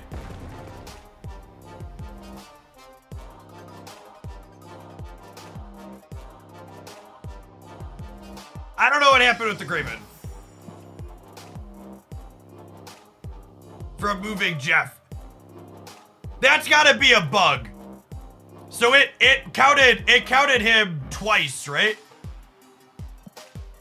Because it counted the Jeff twice, yeah?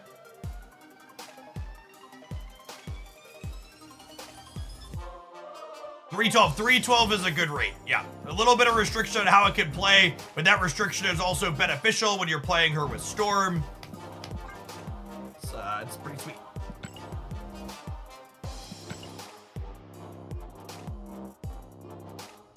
If you like discard decks at all, I think Proxima is a very easy no-brainer pickup. I think if you like decks like this one, it's a little bit harder to justify if you specifically want to only play decks like this, because these decks are definitely small edges, never super powerful. They're like competitive if you play well.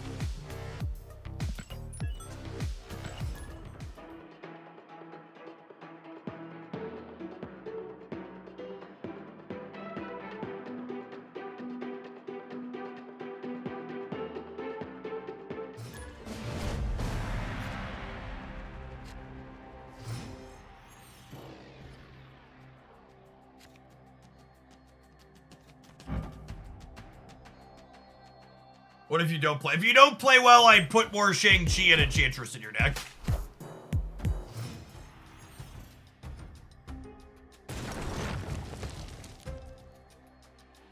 Well, now I'm glad I didn't snap.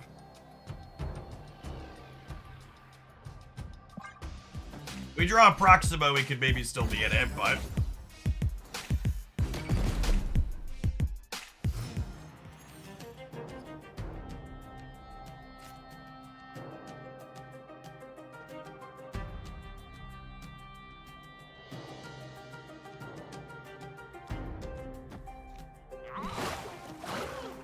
Nah, I'm not gonna blade. I want to, Can I snap them here, actually? We're in a pretty okay spot, right? Oh, snap. I think we're actually in an okay spot. And if we draw Proxima, it's probably unwinnable, unlosable.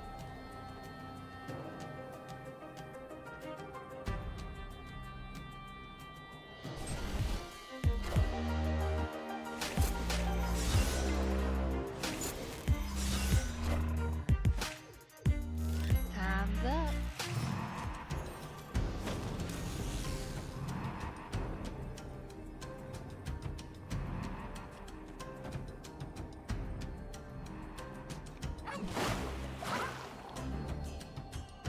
They have a 12 power blade, but this beats 12 power blade left, yeah? It loses the 12 power blade right, though. They're leaving. Got him. Victory.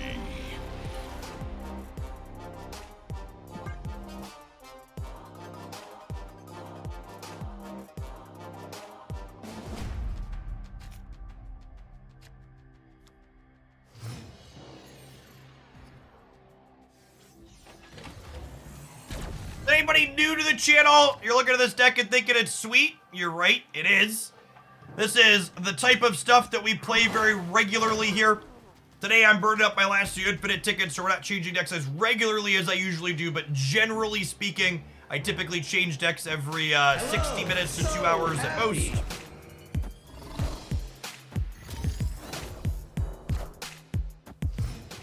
Always get a lot of variety here. We have to do our best to try and color outside of the lines whenever possible.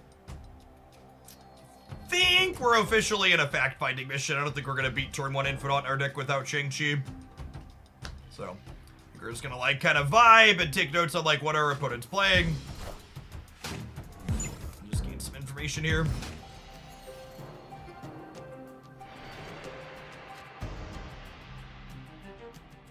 The black that especially, I don't think I can realistically contest these two paths. Which is what we'd be forced to do.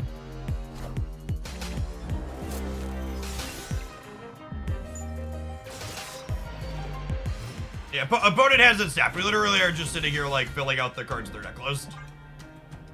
It's a shame that Project Pegasus was the first location, because our hand's quite good here. It's just not beat turn 1 Infinite good in our deck without Shang-Chi.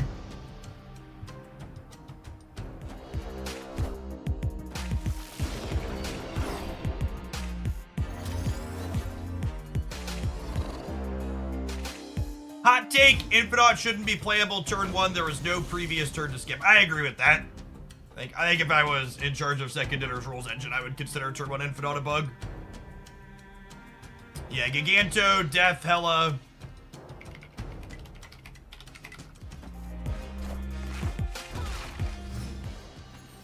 Tap with their missing cards. Yeah, the She-Hulk draw at the end here makes us like our literal best draw possible. Just not enough to beat a free 20.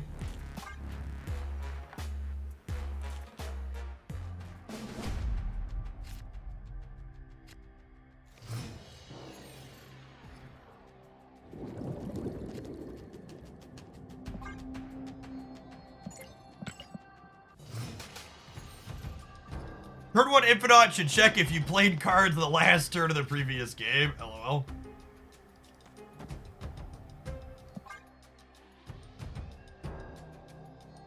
I don't want to goose the Abbey because they're going to be incentivized to play their early cards here. I don't want a Lizard for the same reasoning, so we're incentivized to put 2 cards here.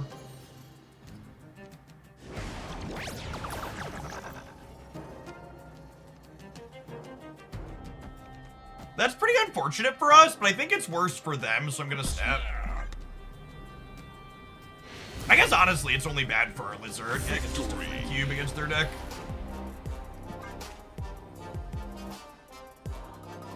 Even Proxima ends up being a free 4 power card still. Yeah, statistically, it just has to be much worse for them.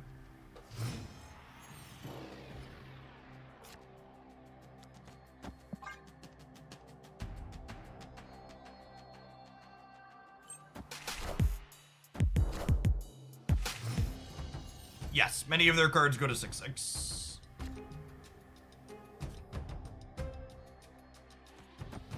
I want to prioritize goosing locations they haven't played cards to yet, so that way they can't have incidental power there. Yeah, before 20, because always.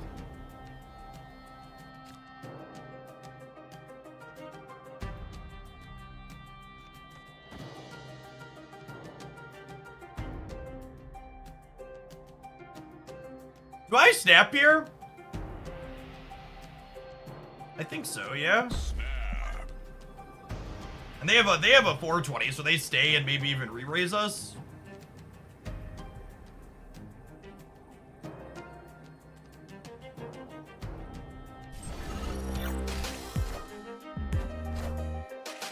Wind, aid my hand.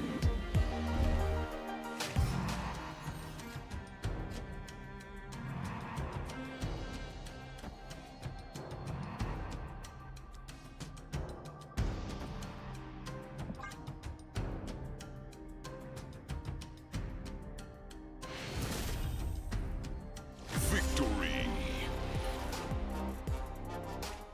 Blood Flood Goose, chat. Everybody's favorite children game. The old Flood Goose.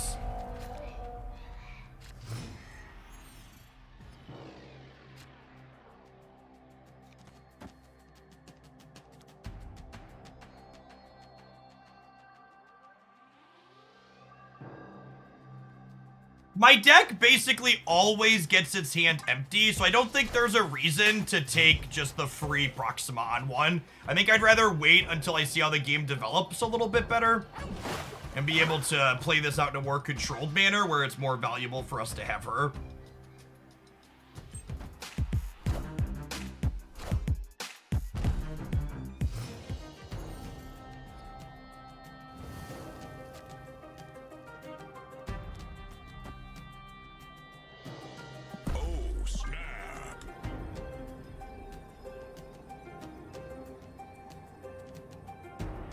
This is like a little bit more risky of a snap, but they're incentivized to play into Hotel Inferno, and since we have priority, we maybe catch them.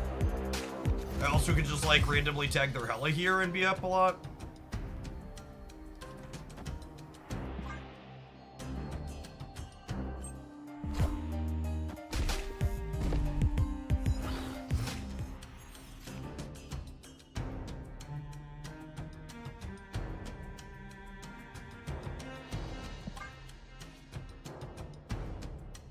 If I draw Storm, no matter what card I draw next turn, I can get my hand empty, right? No, if I draw Storm, we could brick off here.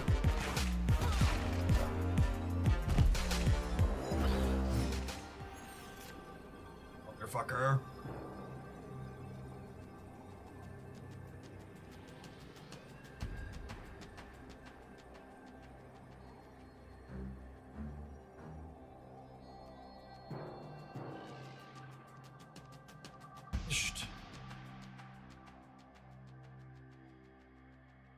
Any other draw in my deck put Proxima Midnight into play?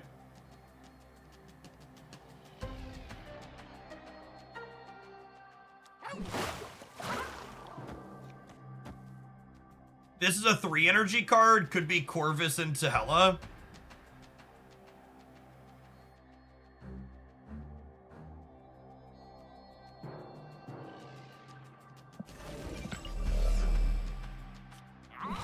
Is it just Blade Proxima She-Hulk? Yeah, that's probably the line.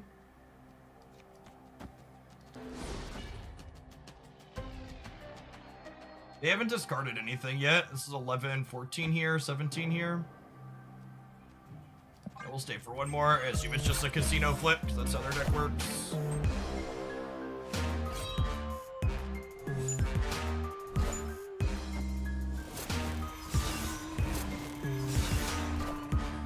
Minions to me. Marvel Snap's a skill-based game. Do-da, do-da. Marvel Snap's a skill-based game. Oh, the do-da day. Do-do-do-do-do. Be-do-do-do-do. Bum bum bum bum bum bum bum bum ba-da-da-dum.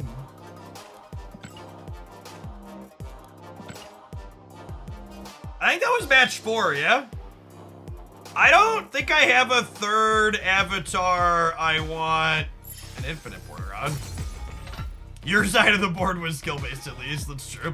All right, we need to run some ads. I'm gonna put my avatar collection up on screen here so chat can make suggestions on what we should infinite border when I get back. I will not be infinite bordering any pixels, so don't waste your breath. All right, I'm gonna take a 2-minute ad break. I'm gonna run to the restroom. Let me know what you think we should do when we get back. BRB. Usually I don't do spotlight variants. I like the spotlight border. So either a random variant one or a standing up hurts, chat. I'm over 30. Be right back.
Yeah, Proxima's a spotlight. She's got a spotlight border. Are there any other cash ones that I should consider? I guess Mystique's a cash one. I don't know that I love that as an avatar, though. Are there any other recent cash borders in here? I'm not a fan of the art on these either. Emma Frost. We did Emma Frost was the one we did earlier today. I got that one already.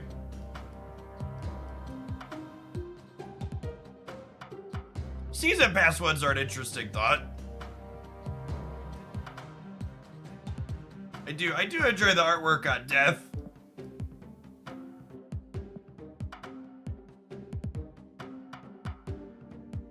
What, do I have this Nightcrawler already? Oh, I don't have an infinite border on the Nightcrawler yet.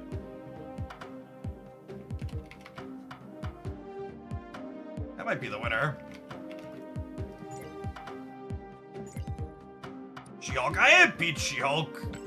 So, it's the perfect She-Hulk. No reason to do another. Mr. Reckless, thank you for the brand new tier 1 sub. Appreciate the support. Folks like you make my job possible, so thanks for keeping me around. Alright, I do Nightcrawler, chat. Usually I prioritize the ones that came in cash bundles, because they're more exclusive.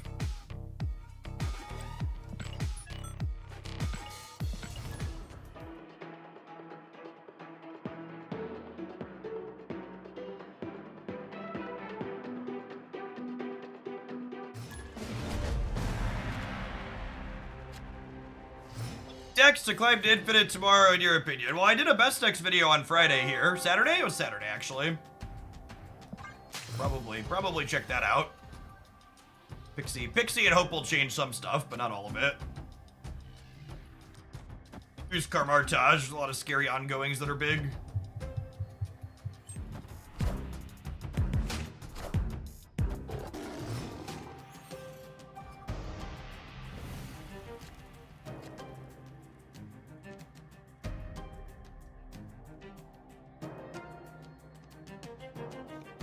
Would like to play here and trigger this, but I think I want to storm DC.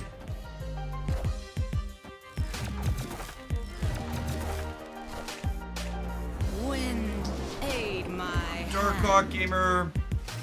So with Lady Sif in hand here, I could discard Proxima if we draw her already anyway, so I think I just Blade and get rid of these rather than committing them to the board.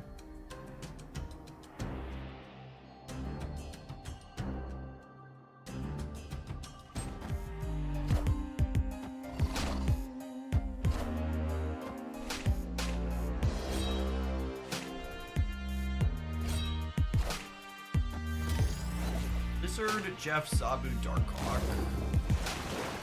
Oh, you know what? It is noteworthy that with the what's it called change to Darkhawk,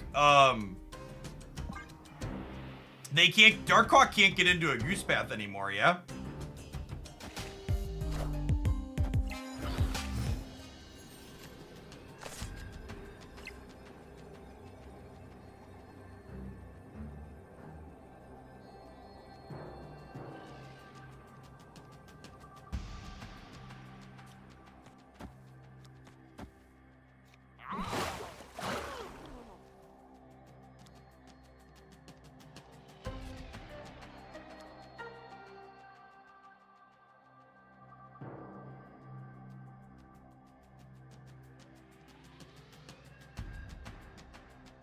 They're a Doctor Doom deck, I assume?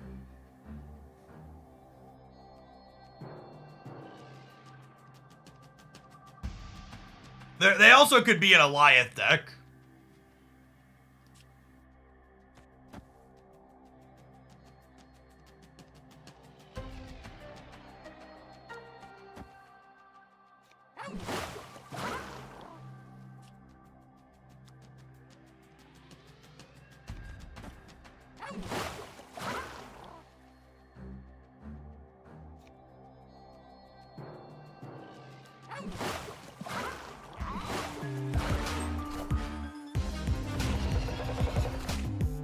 Oh my god, we beat that anyways because they moved the Jeff. Get fucked.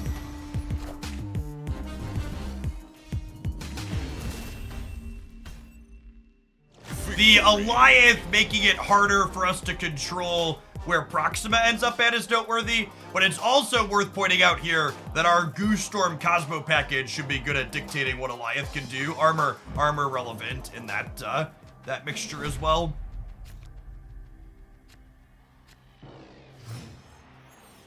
Hey, look, we just have like 3 cards that make it so I can't be Alioth. That sounds lovely.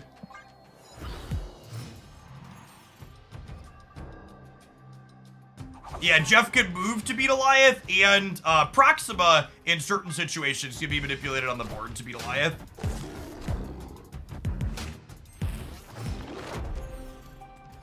I mean, they're not just an Alioth deck, chat. They have a lot of other things going on here, too. Only too early to celebrate a win. We got a lot of work to do here. That's the tough part about playing a deck like this, is decks like this, generally speaking, don't get any free wins. You're gonna work for every scrap that you get. Am I okay turning off on reveals until the last turn? I think so, yeah. And I'm gonna play this here because they're gonna scroll my lizard. Snap them.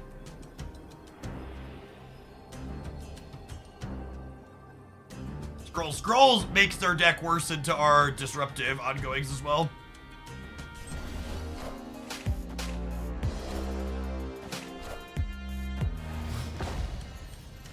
That is a super giant that's in their deck, chat. That is not a District X giant.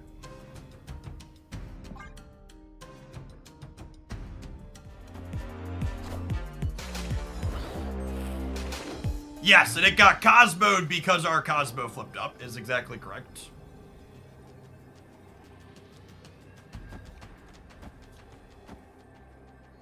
So this here in the center is actually +3 for us, but it's -4 for them because Super Skrull's gonna take our Lizard.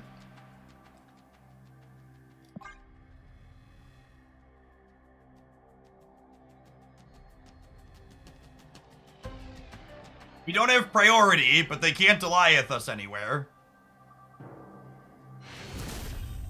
Just gotta go. Victory. Gotta go, gotta go, gotta go right now. Gotta go right now.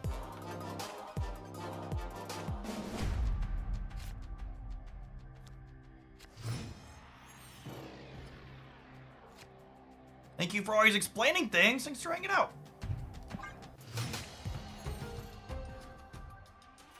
Free copy of Goose seems good for the home team. We'll deploy Jeff over this way, so that way if it's a beneficial location, that's great, and if it's not a beneficial location, we'll probably just storm it away. If they don't Zabu on 2, I think I'll snap them. Zabu on 2 means their draw's a little bit stronger on average, so I'm less inclined to snap. That being said, Cosmo into Cosmo is kind of insane, right?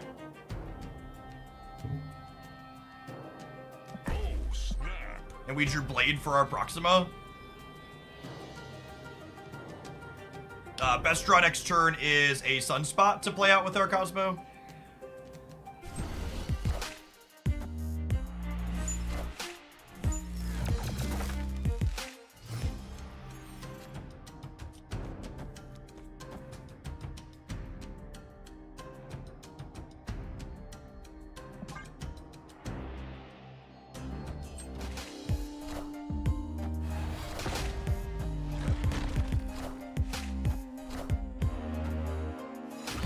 Giant doesn't really impact us because we're mostly passing on this turn.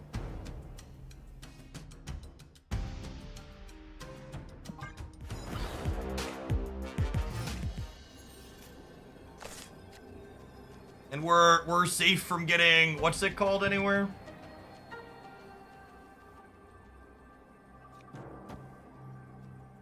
And then I'm going to play out these 3 cards. How do I want my Proxima to hit?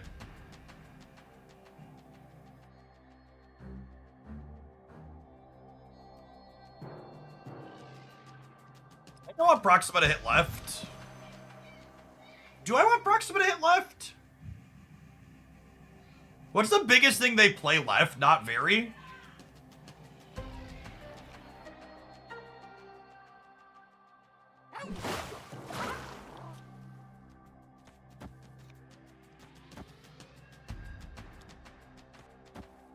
Think it's this?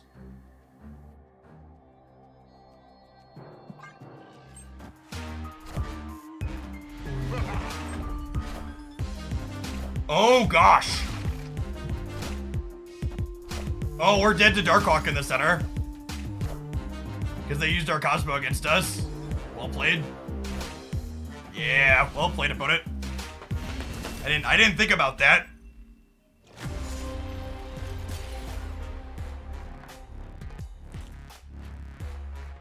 I also wasn't accounting for the Wakandan Embassy bonus. Alright, we're 6-6 now.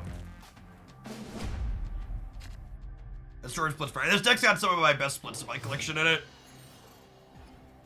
It's one of the reasons I'm infatuated with it. This is a good start again. Let's see if we can convert.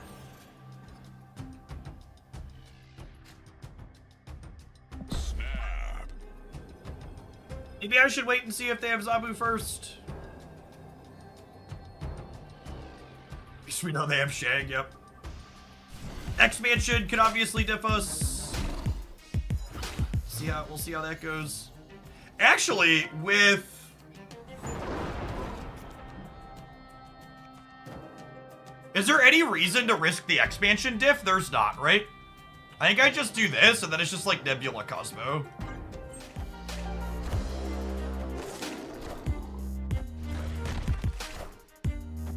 Wind, aid my hand. Although now it's Nebula Goose, yeah? That way I don't have to worry about getting super scrolled.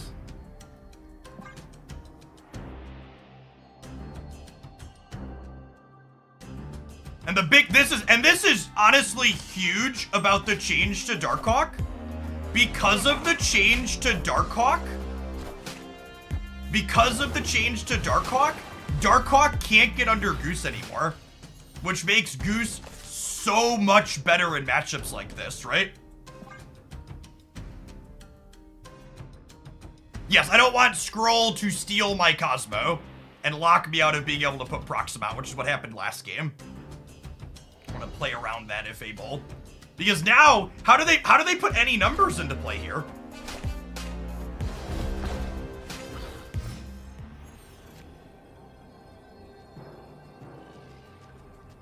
They just can't, right?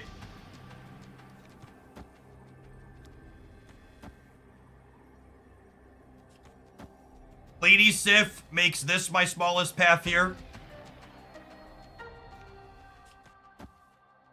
So I'll go to 10 here, 12 here, and then over here, I'm gaining 13, 14, up to 24.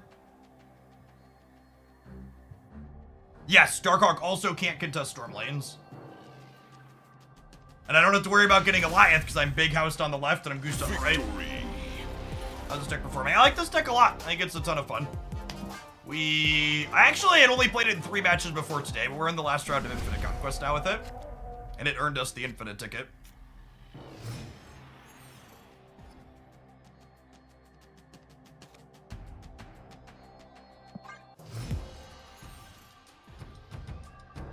How do we know Proxima's gonna go middle since we're tied left and right with the Nebula bonus? Oh! Does the timing work that way? I think I had the timing wrong. You might be right. You're right, actually. Nebula always goes first. Yeah, they changed Nebula once upon a time.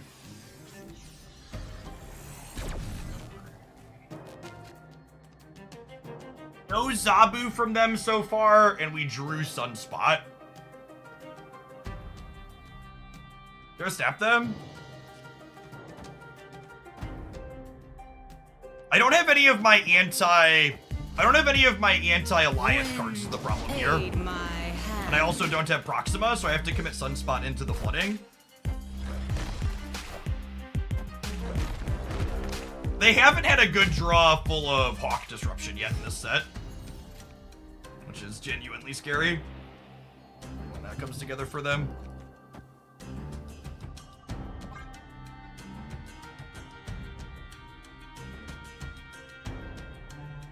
Yeah, I don't think I can stamp here. I think we're just vibing. What do we think their last card is? The Doctor Doom? Do they have 2 6-drops?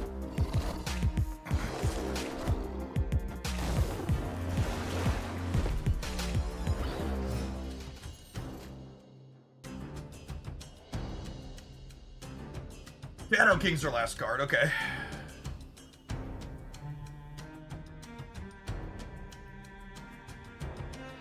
How do I lose priority going into next turn? Is it possible for me to lose priority going into next turn? It is. If they play Darkhawk here, I would be down priority, yeah?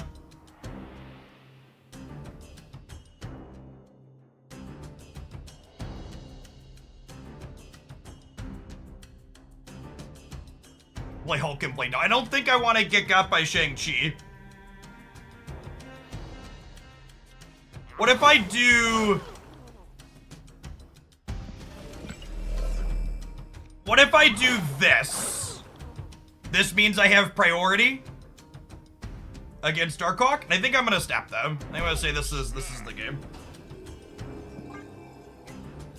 Yes, baby girl.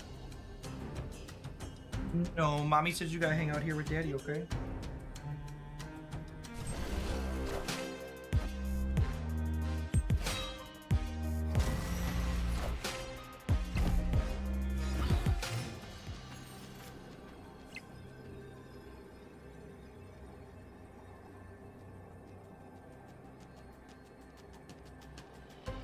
All right, gamers. We managed to maintain priority, which is what our goal was at the onset.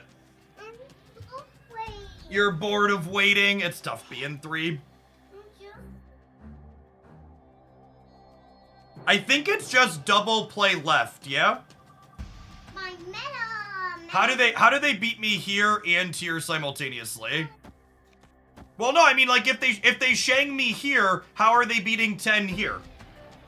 They have, like, Lizard, and that's it. Tag. They haven't played Jeff yet, but I'm soaking 1 in the middle, so I'm tying a Jeff. I guess they Jeff middle plus guess right on the Shang and then win the breaker. We should play Goose instead of Sif so we don't tie the flooded. Yeah, that plays around that.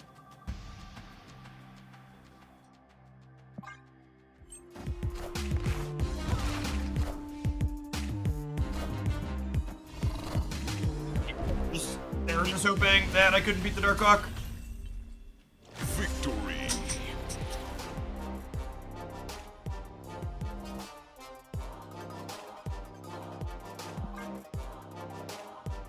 Yeah, that was a very, very satisfying Marvel Snap set. I love the way this style of deck plays out. It's so fantastic. It's just like, decks like this are everything about Marvel Snap that I enjoy. There are so many sequencing decisions. You got to think about managing priority. You have to know what cards your opponent has so that way your disruption can line up proactively into them. It's really, really quite phenomenal.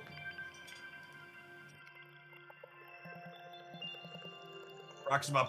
So set a low bar. Proxima is the most interesting Marvel Snap card to have released in a very long time. I think we've been lacking on cards that feel smart. And I think, honestly, I wouldn't be surprised if the shell that we played there is a card or 2 wrong at a minimum. Because I feel like this style of deck just hasn't been explored by the community at large. And I'm definitely not egotistical enough to think that I've optimized it on the first time through, right? Like, I think this is my first pass on 12 cards. I don't know offhand what I would do different. It's felt pretty reasonable so far, but I wouldn't be surprised if people worked on this and were like, oh, this feels good, etc., etc. Compared to what we're doing. Like, Lizard is probably the biggest flex slot. Not that he's been bad, but that's the card that's like, okay, this is only doing something that could probably be pretty replaceable. If you played Darkhawks and Surge, yeah, we played a little bit of Bounce Hawk. It was fine. And then, as always, chat, your 5-0 doesn't count if you don't tweet about it, so, just a second.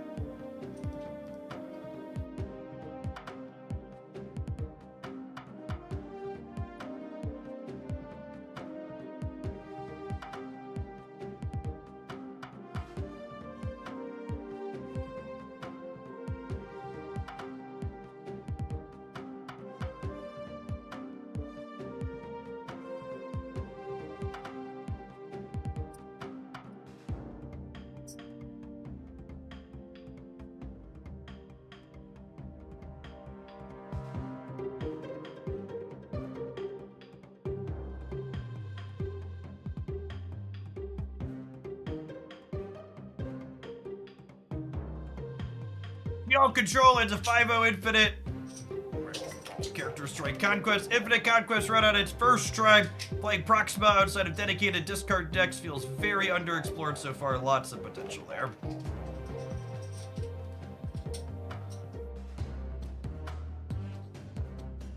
Yeah, I didn't have any Darkhawk that felt worth highlighting. The bounce deck felt only okay. And the Zabu Hawk decks that have good stats so far aren't ones that I'm a huge fan of. But if you check my best decks video from Saturday, you'll see an example of Zabu Hawk that has good stats. Yeah, I just cross-posted it to threads. Not that anybody's on that platform, but... Alright, I think I'm done. We have 2 Infinite Conquest tickets yet left, but I think I'm done with that big hard sweat. I think I need to play something that lets me just herp and derp some things into play. We played a bunch of Kitty Loki and then that She-Hulk control deck. My brain kind of feels like mush. So what can we cheese some people with?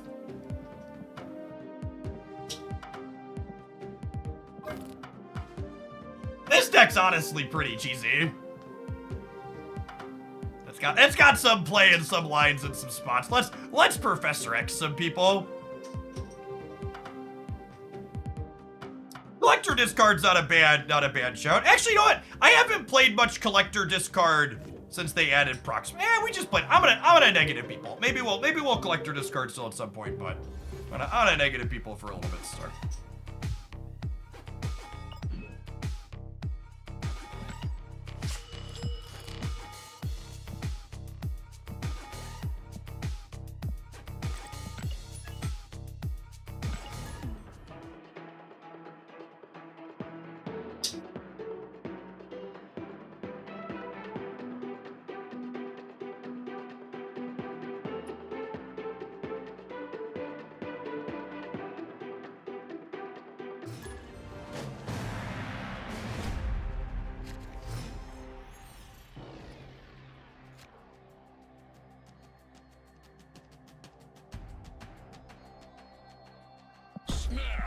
We have turn 3, Mr. Negative, but also this is the proving ground, so we snap on one.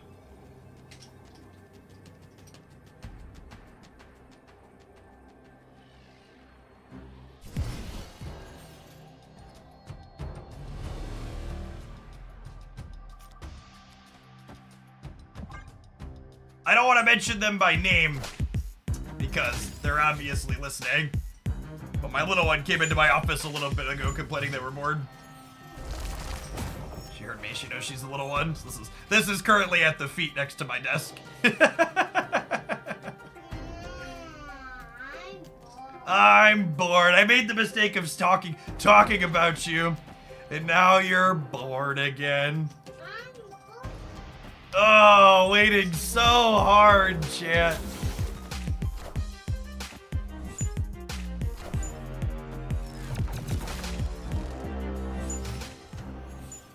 We've awakened the sleeping tiny person. All right, we'll play second Sunspot. Sunspot's a good little communist. They all share the sun they soak every single turn. Oh, I guess I could have Janed this turn. That's fine though. Jane would have given me an Iron Man to jam in, so I'm gonna blame the adorable toddler for that mistake. Blah, blah, blah.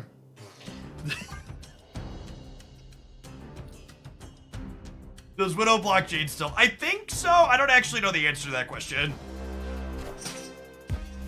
So maybe we were just playing around that. The bite blocks Jade. Okay, cool.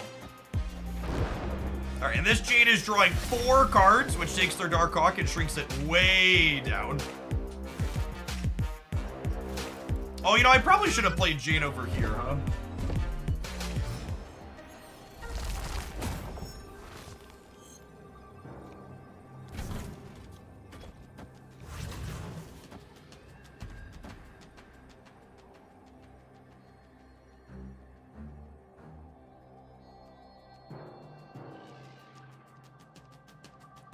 I probably have enough points over here that it's worth Iron Hearting.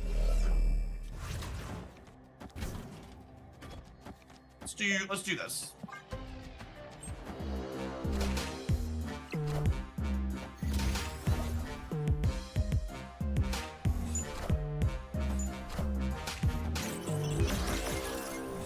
I think we're gonna give him the old-fashioned casserole here, huh? Iron Man. How's Darkhawk after change what you gathered so far? Per all of the metrics on Untapped, Darkhawk is still a very reasonable and competitive card.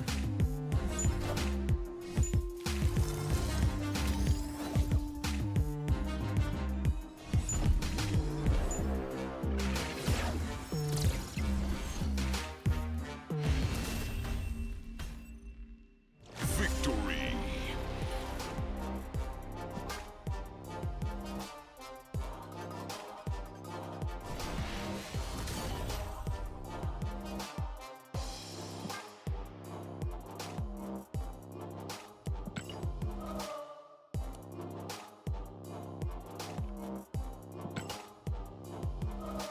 We do love a Havoc game. This is, to set a low bar, this is the best Havoc deck in Marvel Snap by a significant margin. I won't say that it's good, but it's definitely the best Havoc deck.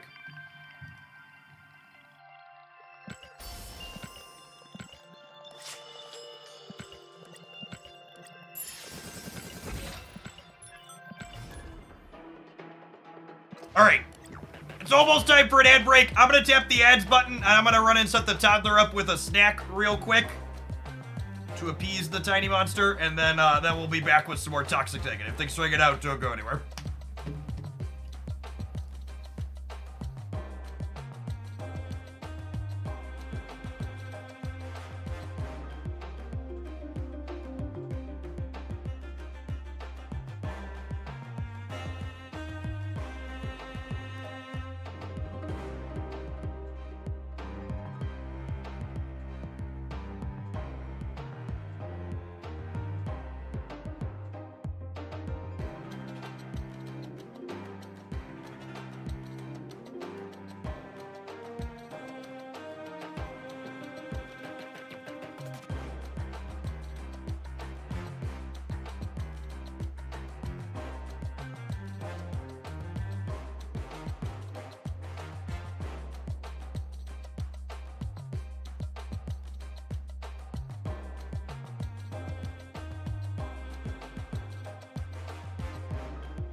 Now should you get Havoc? Only if you're a whale who gets absolutely everything.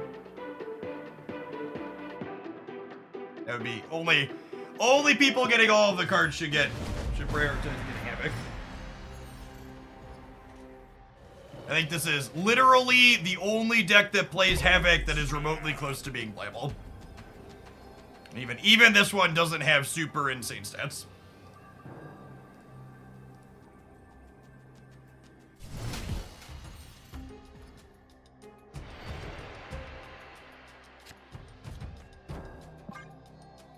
Ace up for Ravona. Ravona is pretty important. Ravona is also a card where if you're like, should I get Ravona? My answer would be a resounding yes, you should get Ravona. Ravona is a very good Marvel Snap card. Ooh, more Fist Fun in the block night.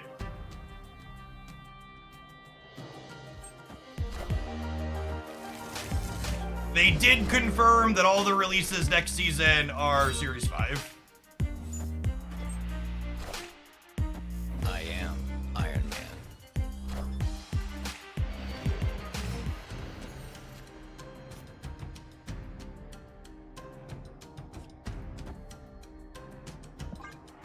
All right, let's see how lucky we are here. They have a 12 power blade in hand, but I think there's a chance they play it into Jotunheim so it doesn't get smaller there. Then we get to like catch him in the middle. We tried Havoc with Black Swan. I just don't think any of the Black Swan decks are very good. Read them like a book, gamers, like a book. Should just call this deck Britney Chat. We should just call this deck Britney Chat because it's toxic.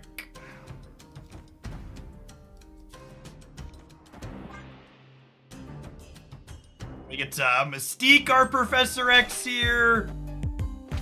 No, please don't Shang-Chi me. Fucking Got him twice over. Nice Shang-Chi, gamer.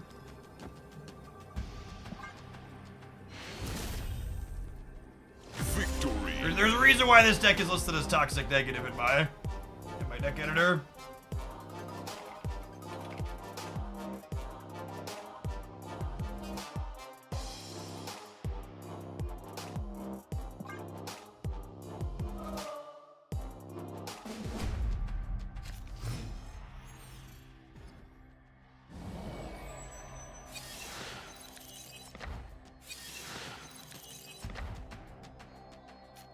Just opened 4 chests to find Proxima. She's a sweet one. I like her a lot, gamers. They know we're Mr. Negative now. They got him from the White Palace. Replacement for Havoc. Before I would have said Darkhawk. Now I don't know. Is there another 0 energy card? Or zero cost cards you can play in that slot? We're already playing Morph.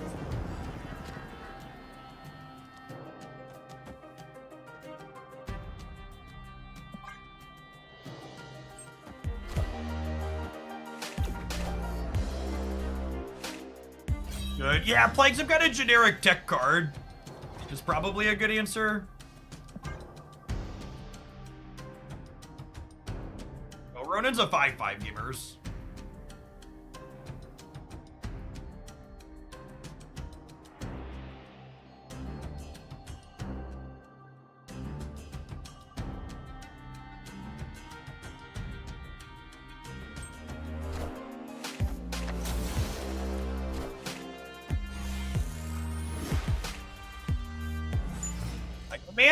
Iron Man? Ironheart, sure.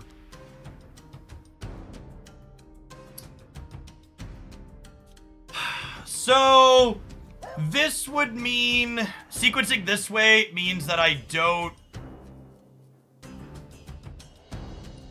get a copied Ironheart back to my hand, but it guarantees that I draw Iron Man Mystique Morph, which I think is ideally what we want to do here.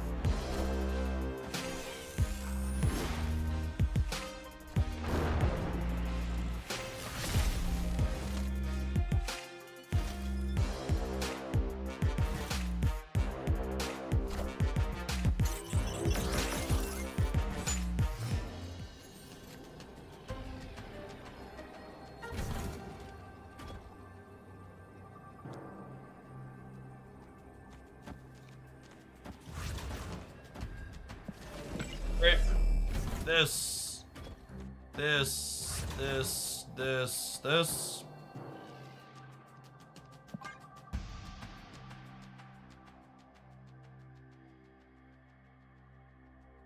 But I retreated in the last game, so I feel like if they're at all reasonable, they're supposed to leave here, but they also might just decide it's the Silver Conquest. They should giddy up in red. Incoming Morph Destroyer. I think that's unlikely out of their deck. There hasn't been any random generation either. I am Iron Man.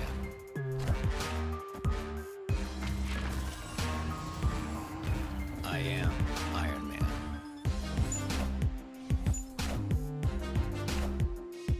Negative Jade Foster. It is completely nuts, Pluto.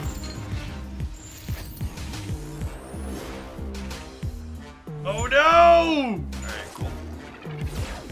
Negative Jane Foster plus Mr. Negative is one of those, is the cleanest example of, I think if Snap was played at higher stakes / a higher level, it would be a combination that just wouldn't be very good because people would just leave. But people love to just like YOLO ship it in Marvel Snap because there aren't super high stakes. Like you win a ton of games negative into Jane that's just like you have no business your opponent staying in. Zap Brand again, thank you for the 42 months. Welcome back. Yeah, Havoc Right might have been overcommitting in that last game. It's a good show.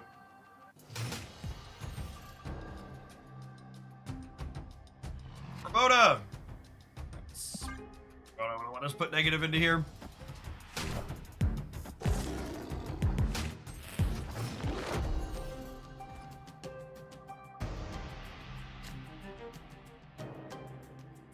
Yeah, the negative Jane thing is one of those where oh, I could have given them Havoc. That's funny. Yeah, I didn't think about that. I think we're dead now without doing that.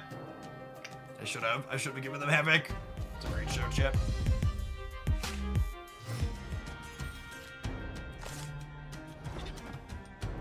Hands. Oh, you know what? I should have morphed on Curve here as well. No, I guess the Oscorp Tower would have pushed it. There's Miniaturized Lab. The problem here is I'm not gonna have room in hand for Jane to draw my negative cards. I'm happy to bounce here. We're not taking silver super seriously, but there's no reason to stamp when our hand is this atrocious.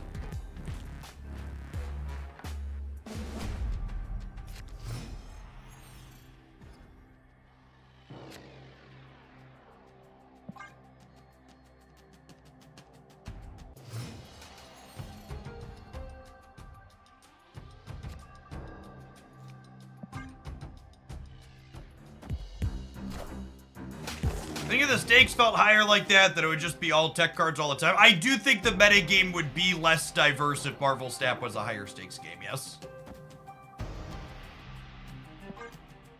I think the average, more casualness of the setting makes it so people play a wider range of decks. This is a Glenn negative deck, kinda. I know Glenn Jones tweeted this deck list, but like, it's actually just 2 cards off of a deck that we played like a bunch of weeks ago.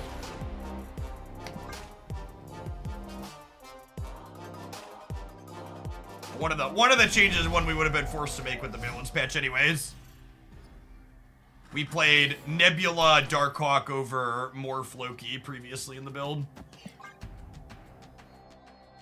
Do you negative with Jane in your deck? She becomes a 6/5. Yes. Or the late stream. Or just rocking the last day of drops. A lot of people hanging out, Robin.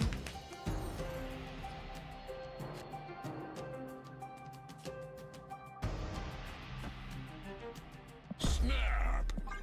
What's up, baby girl? Opponent snapped.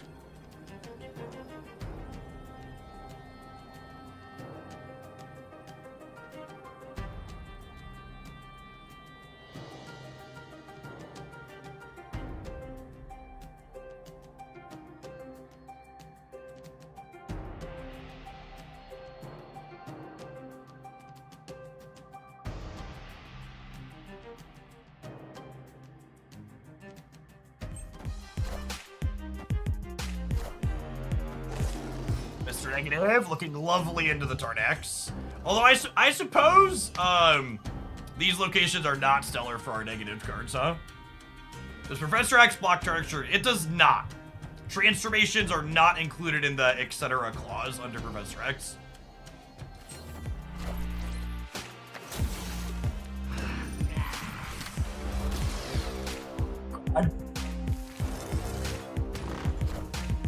What a journey he traveled there, huh? He's gone places. He's seen things.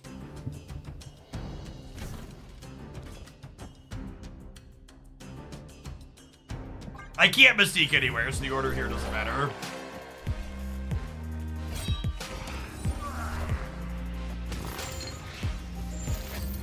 It's a real shame we hit their Ghost Rider and not their Infinite, huh? Unlucky. I am Iron Man.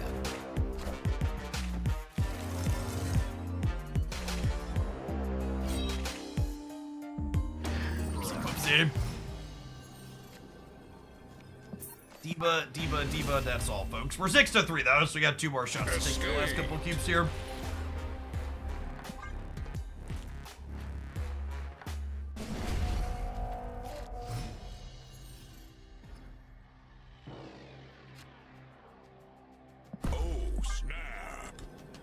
It's good enough to put their last cube in here. They'll either beat me twice or we'll take them down here. And if they retreat here, then they have to win 3 in a row, so that's still great for us.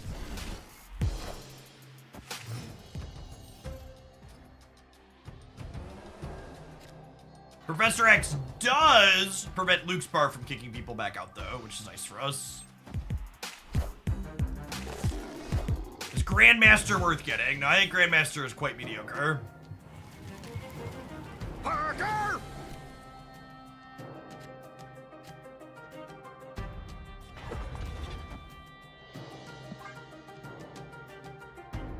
A lot of great negative cards in our deck right now, so naturally we're gonna draw Jane and Loki.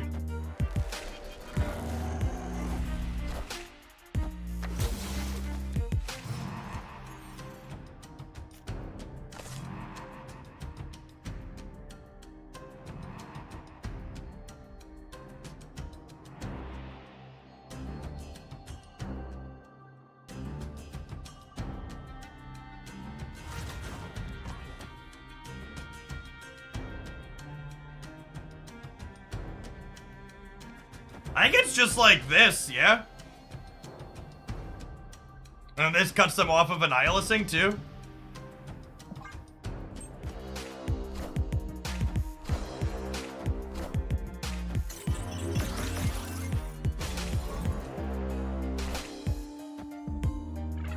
Oh, I guess it doesn't stop them from doing it in the center, huh?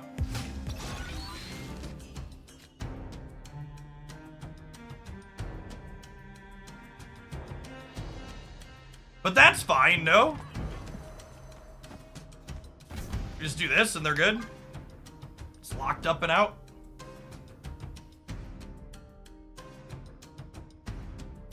Oh, I can Professor X right with priority. Yeah, there's a lot of ways to eat this Reese's chat. There are a lot. We could Professor X Iron Man and then Iron Heart Center twice. Yeah, I think all roads are leading towards Rome here. Because remember, regardless of where these triggers go, we're getting +8 over here thanks to Havoc.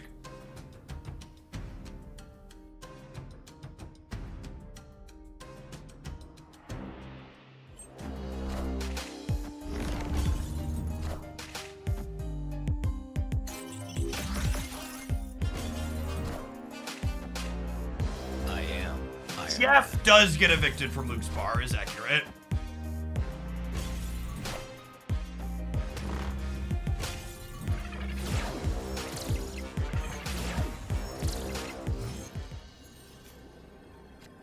Jeff, what about the 423 other options you didn't take that make me feel smart for seeing them? Good for you. Victory. Good on you, gamer.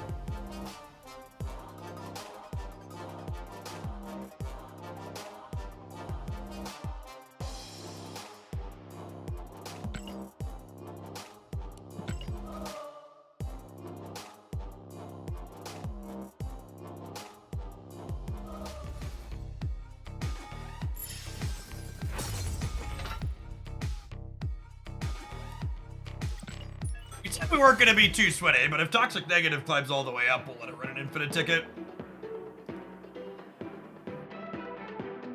That's the plan. Alberto, thank you for the 11 months. Appreciate that. Welcome back.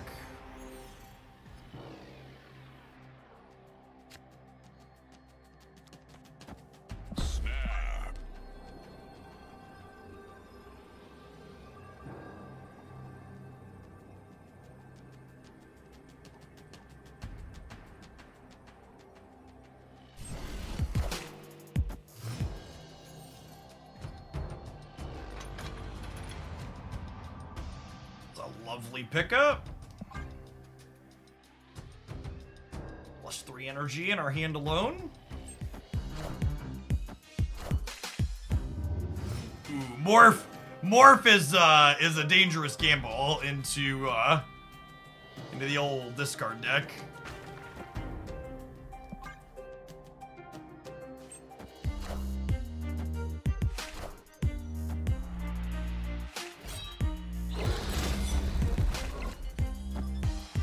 Cosmo Scar. I don't want a Cosmo Scar because then if Ironheart pulls like this, we end up in trouble. Is it time to go? I think it's time to go.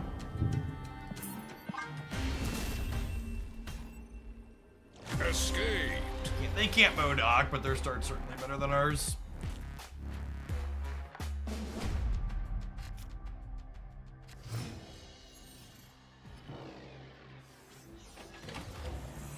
Mr. Negative! Mr. Negative! Alright, at least we get to soak up some sun.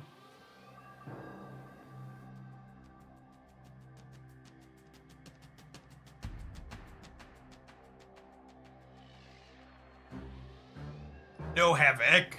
Why would I Havoc on turn 1? Do you understand? I would have 1 energy for the rest of the game. Loki for 2 might be okay. In a different matchup where they had like individually large things, Loki for 2 might be okay. And this matchup, I think it's probably good. Very, very likely to get 2 individually weak cards that aren't of any use to me in the discard matchup. Loki has a historically trash discard matchup.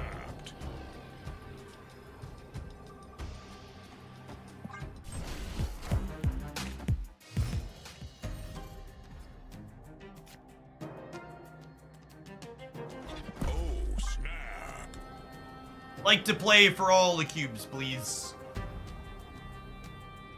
They get to put their swarms into the white hot room, but that's fine. My deck is loaded with banger negative draws.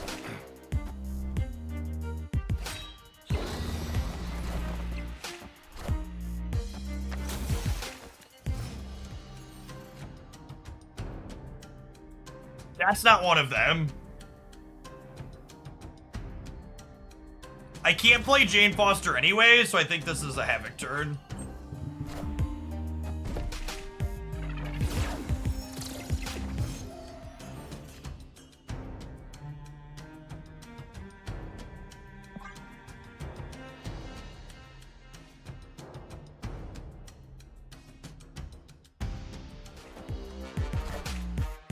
Looking for Iron Man, gamers. Looking for Iron Man. Cosno. That might be fine, actually, yeah. Oh, I can't double Cosmo, said. Do I need more than 16 on the left? I don't think so. I think they play hard for center.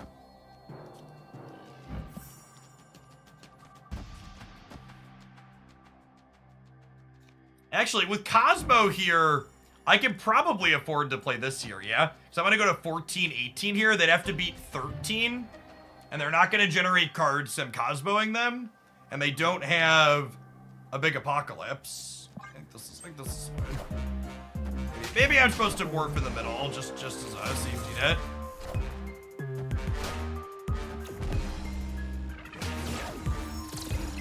Ah! I forgot they had extra energy from White Hot Room. Good shout.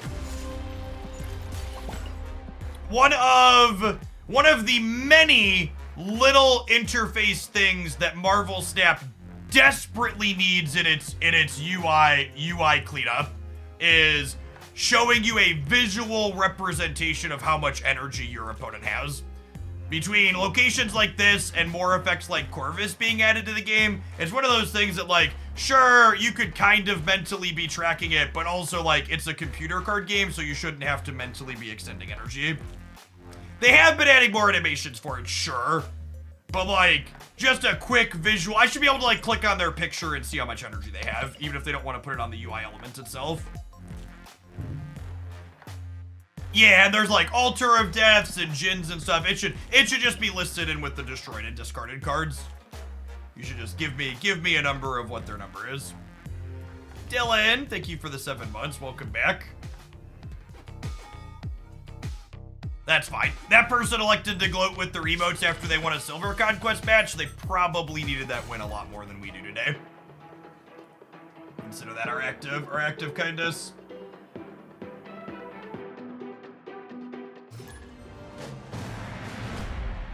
I had something Untap could add. I mean, Untap could add it, but like asking the third-party tool to add something that should just be first-party is Snap. Just because the third-party tool could add it doesn't mean Snap shouldn't have it. And there's a number of little things like that. They actually talking about a discard pile / graveyard is on their roadmap, so that type of feature is coming. Victory. Sweating in the proving grounds. Got it.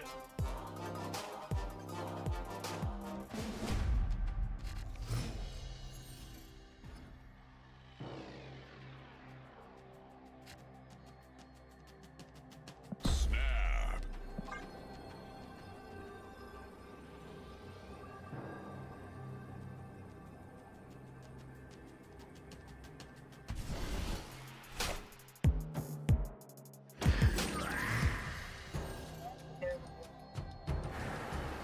So morph in Tardax is actually kind of funny / weird.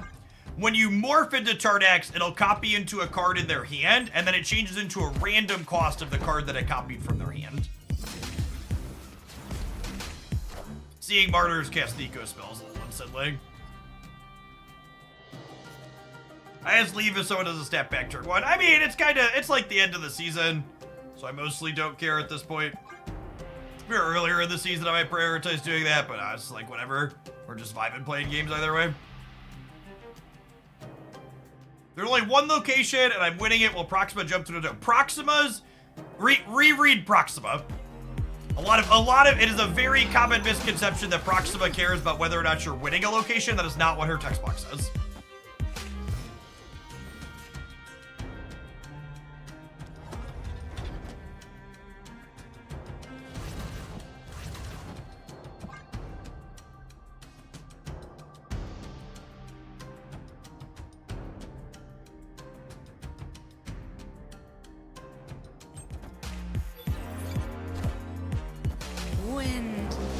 Oh no!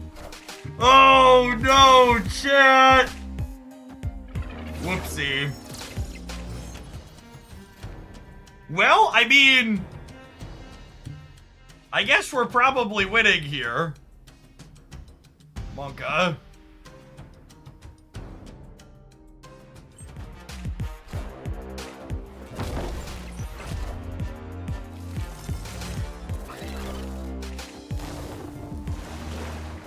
Systems go.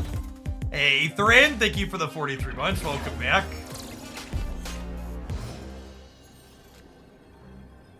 Opponent snapped. I think we win this like every time, because the Martyr jumps center. Or right, I suppose. If she jumps right, I'm going to 26 over here.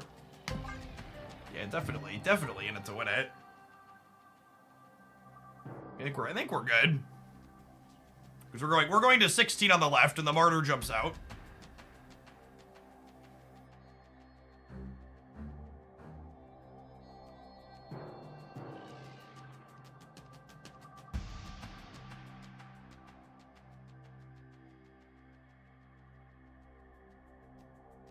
They do have Brood, but I don't think they can fill Stark Tower because of the Cosmo.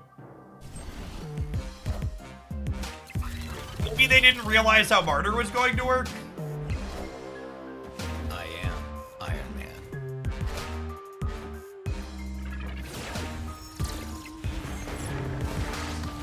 You know, I don't think I've ever been on the other side of the Martyr animation before. I think every time I've seen Martyr lose someone a game, and it always been me. Nice to have her playing for the home team for once.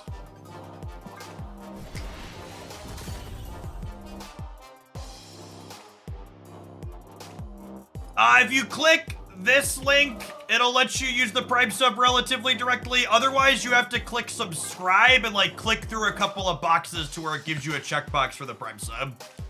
They've been burying the Prime sub deeper and deeper every day. Hey, thanks for hanging out, Jet.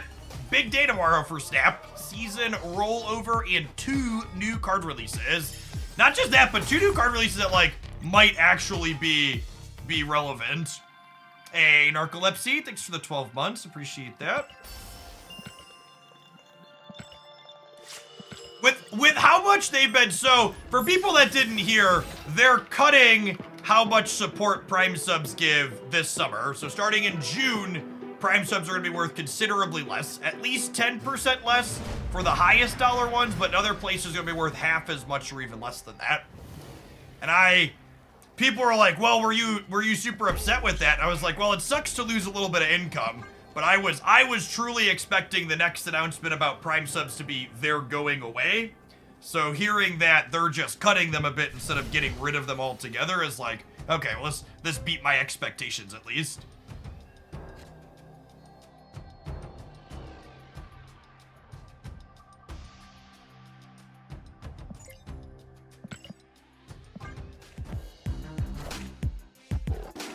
want to know, click resubscribe/subscribe, elevate your subscription tab, use Prime button.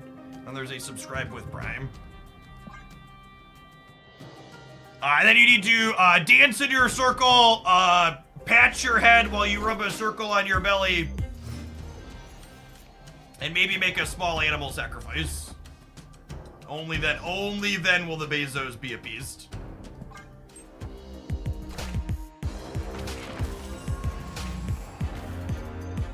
You have successfully Mr. Negative to the only lane where we were allowed to do that. Unfortunately, all of my good zero-cost cards are in my hand.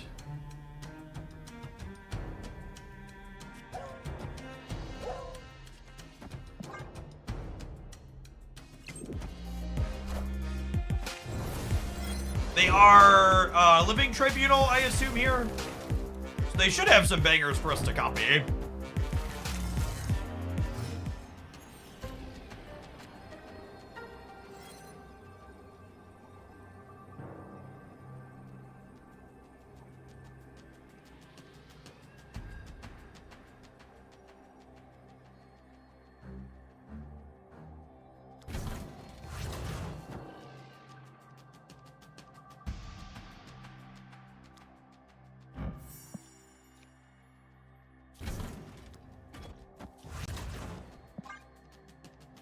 This was a more serious game, we'd leave.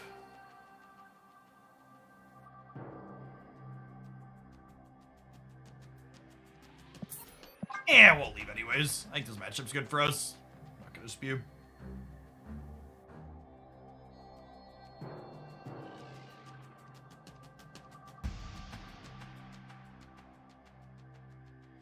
The price of subs is also increasing in a few weeks. That's just for a select number of regions, which I also think is silly. I think the whole regional pricing sub thing Twitch does in general is kind of silly. I really wish they would just do. Oh, did I put it also leave? Should have stayed. I really wish they would just do what YouTube does and let the creators just like define their sub tier pricing.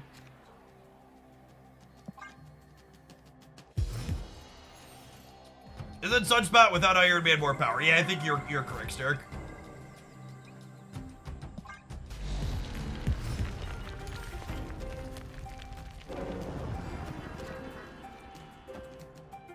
Hey, Rage Harder. Thank you for raging in Hooglandia the last 15 months. Welcome back. Ooh, is that a good one, chat? Is that a good one to have against their deck? I can't tell. Oh, that's a sad one for us. They might Mystique the Cosmo here, and then we can't negative anywhere. That'd be big sad.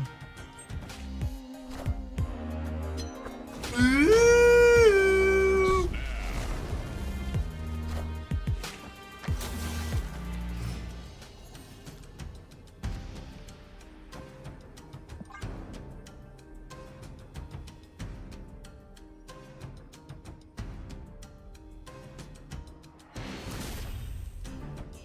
Victory.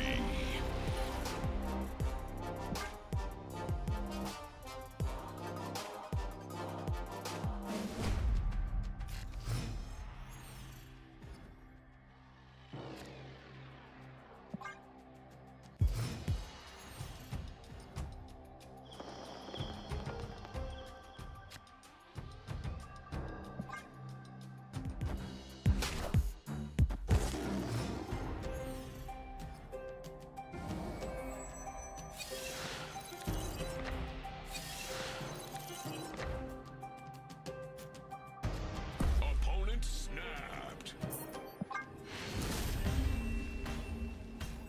Escaped. It's been very conservative with their snaps and retreats so far. The fact they retreated the first game really surprised me. Most people wouldn't retreat in their position there. Oh, snap. Snap on one die. I think that's how we gotta rope them in.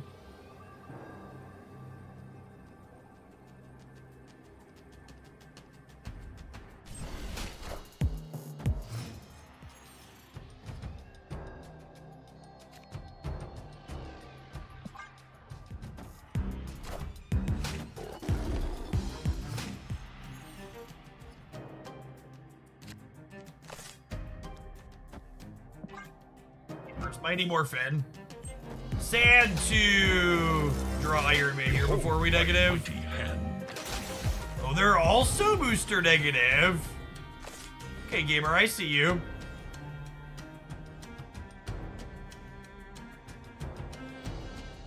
My deck doesn't actually have that many goodies in it, right? I think I might just Loki here.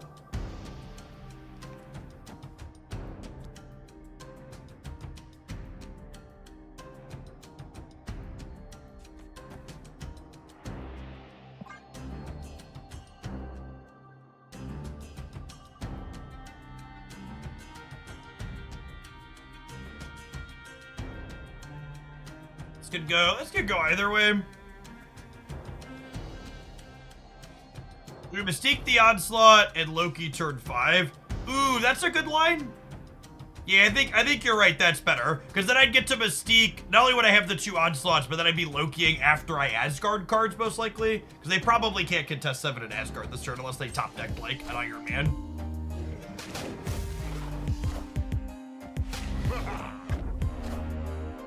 Yeah, now mine doesn't do anything, right? Oh, and they get to Super Scroll our Onslaught too. Yeah, we're super dead. Your line was significantly better, Sterk. That was a good call out. Escaped.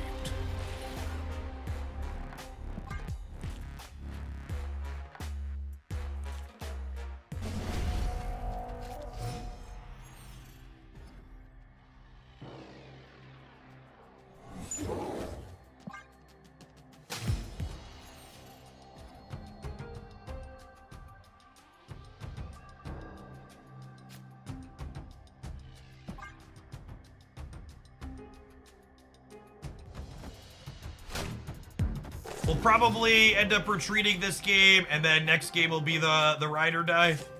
Basically, gotta work out or we're done.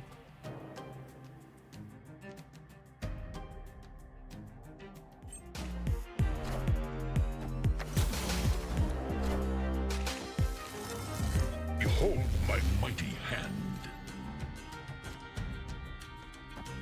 Negative versus negative could be a fun match usually. Yeah, honestly, I think this negative tribunal deck is a significantly better deck than Hela to be the big deck in the format. I think there's a lot more counterplay to it. All right, if we draw Loki, we can make the appropriate play I messed up making last turn. Or last game. We only get 1 extra draw, unfortunately. Sad.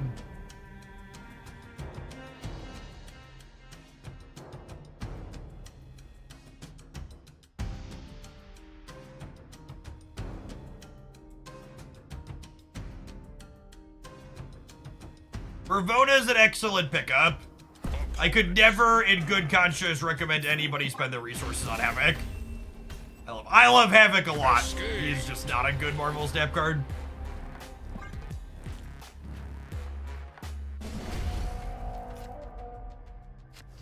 Alright, and if we lose this game, we'll be 3-9, which is a state where we're incredibly unlikely to win from. So anytime I need to win like 3 or more games if I retreat, I just snap, because like this is the game, let's go.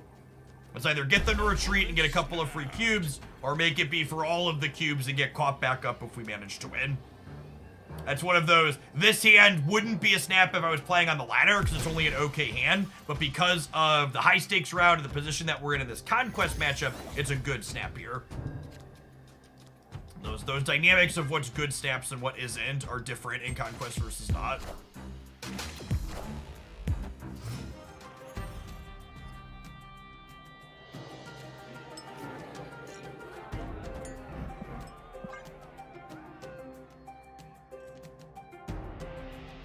Havoc is a very sweet design.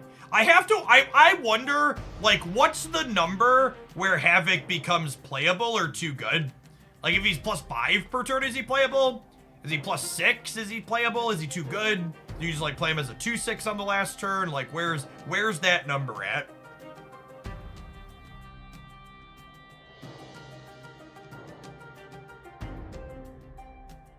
Because there's certainly a number where he's too good just because you play him on the last turn of the game.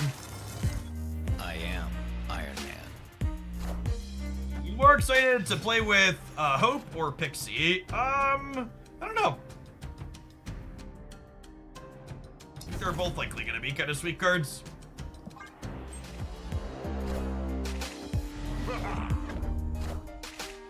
I am Iron Man.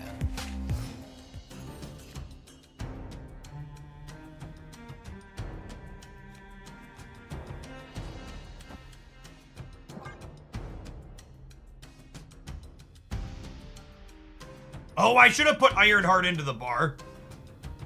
So I could have 2 spots here. I wasn't thinking about that.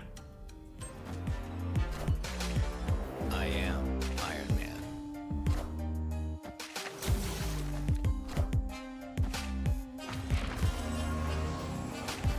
I am Iron Man.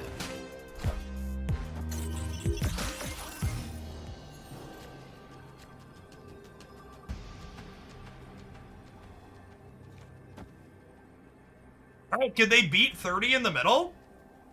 Because if they can't beat 30 in the middle, they lose, yeah?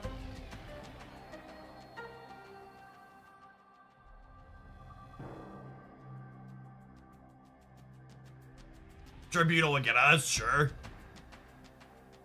We're all in. Come and get me. Yeah, Tribunal will give them, what, 40 everywhere? Such is my judgment. Yeah, GG.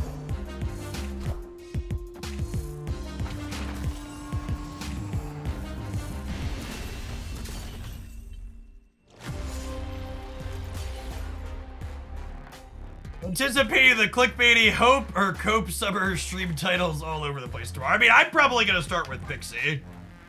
I guess. My thing we're going to do first. Speaking of things that have to happen first, chat, let's have some adverts. A healthy dose of capitalism makes the streaming go round. We'll see you in 120 seconds. Thanks for hanging out. Don't go anywhere. I'll be right back, gamers. BRB.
Going on, Red Ion. Thank you for the 3/4 of a year. Welcome back.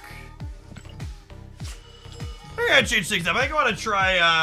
The discard collector deck with Proxima.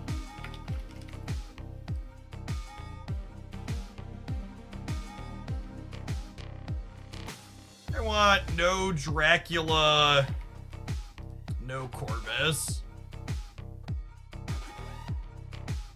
Is this build just the best one? I guess this is the build we played the other day, huh? This was my highlight.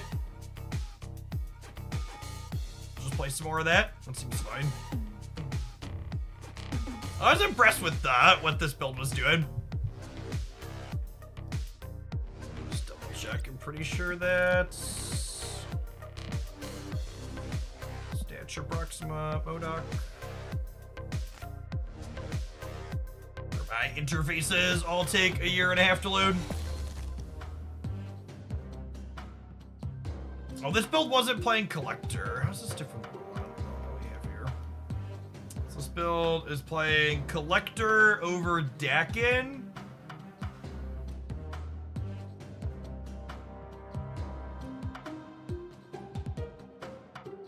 Well, this is a few cards different. Oh, there's no Black Bolt in this build. That's interesting.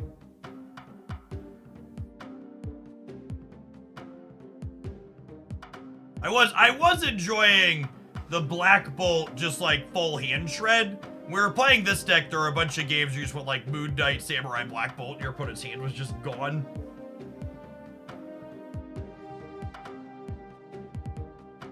Let's try this collector build and see how it feels.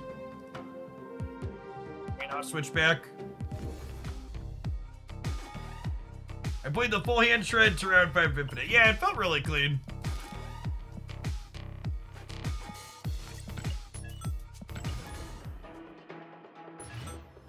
It is not good into opposing discard decks. It is accurate and real.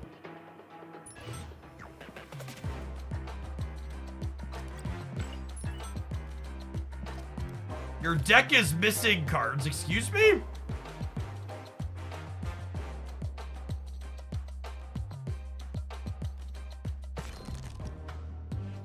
Nope. Looks like 12. Go home, Marvel Snap. You're drunk.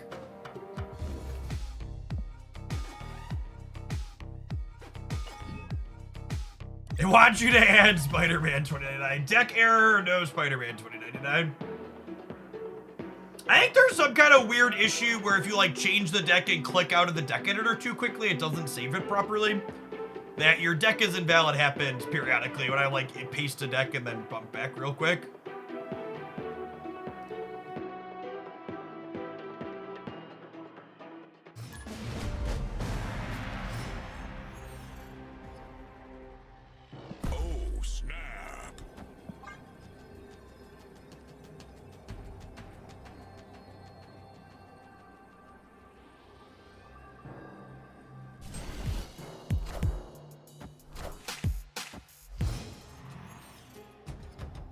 At 13 keys, I know I want to go for Mockingbird and War Machine. Not sure about Pixie. Do I get Proxima today?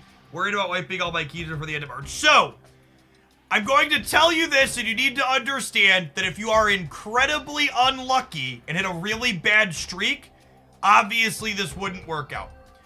But on average, it only takes you 2.5 keys to get a new card. So if you have 13 keys right now, with statistically average variance, you can get 5 upcoming cards if you only care about 1 card per spotlight cache. So obviously, you could just have absolute shit all luck and it'd take you 4 keys to get the next 2 cards.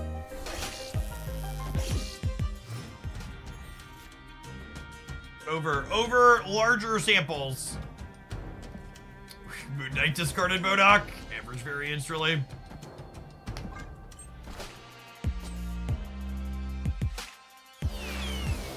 But yeah, but that's what it takes too, right? Even if it takes you 4 to get the first time, it's well, in order to I don't want to play against Agatha.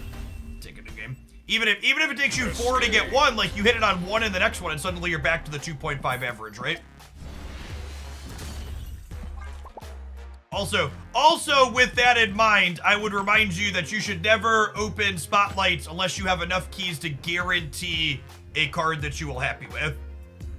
So I don't care if it takes 2.5 on average. If you only have 3 keys and there's 3 outcomes you're gonna be unhappy with, don't spend your keys. If there's only 1 thing you want out of the spotlight cache, do not start opening if you don't have 4 keys. Because hitting a couple keys here and there and always missing is a great way to make the economy feel absolutely awful and not work at all for you. So make sure you can have the guarantee, but if you're sitting on double-digit keys, you should be good to go with cards for a little bit. Snap. Opponent snapped.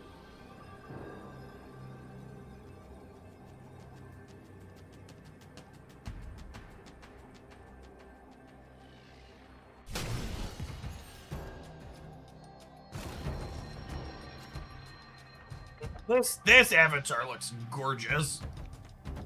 Jean Grey. Jean Grey is one of those cards that's why is there so much art, so much good art on such an unplayable card? But how else will people farm fake outrage at not getting a new card with their singular keys? Yup.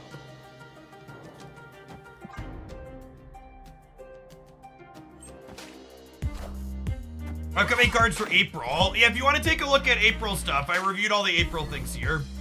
God damn it, Moon Knight! Oh no. Chat, we're not lucky enough today to play Moon Knight. We played this deck the other day, and Moon Knight was excellent in it all day. Today is not Moon Knight's day.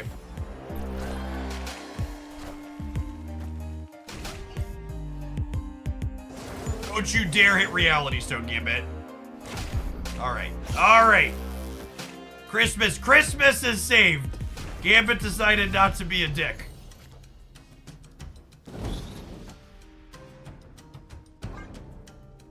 This is actually a pretty solid turn, despite the stature thing not working out. So, like, we got pretty unlucky on the Moon Knight, and, like, our draw is still coming together solidly, right? What card am I most excited for in March? Probably Pixie, honestly. It's Pixie or Hope, which are the two releases tomorrow. I think Pixie and Hope have the most deck-building interesting things about them. I am cautiously optimistic that maybe Hope Summers gives me a playable / fun, cautiously optimistic that Hope Summers gives me a playable / fun Kitty Pride deck that's not Loki. Am I gonna have another deck to play Kitty Pride and Elsa in? That's not embarrassing. I'd be a very happy boy.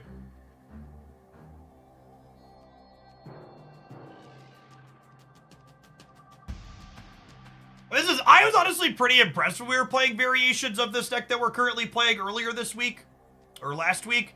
Like, there were times where, like, you hit poorly with a Moon Knight or a Gambit, but she'll just put out so many stats. Like, your MODOK is so good. As long as you don't miss discarding MODOK, like, usually giddy up, good to go.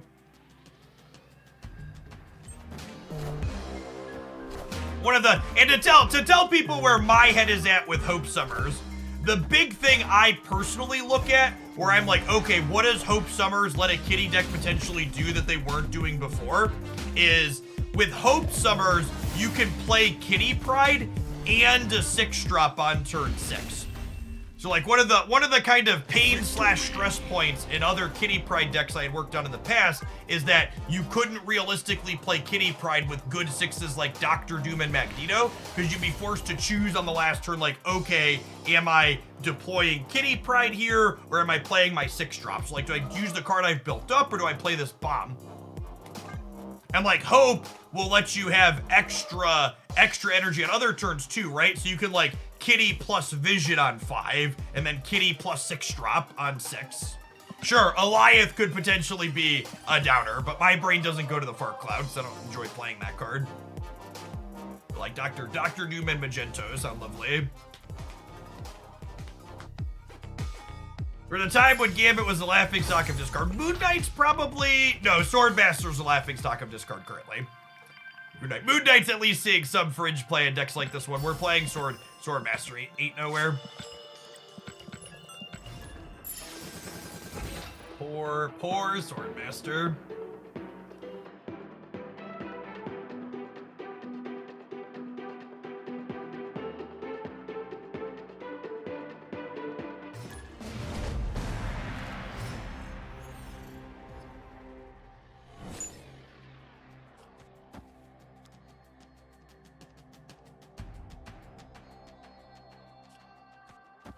I think there are a lot of decks right now that I would describe as having mediocre untapped stats that are still very good playable decks.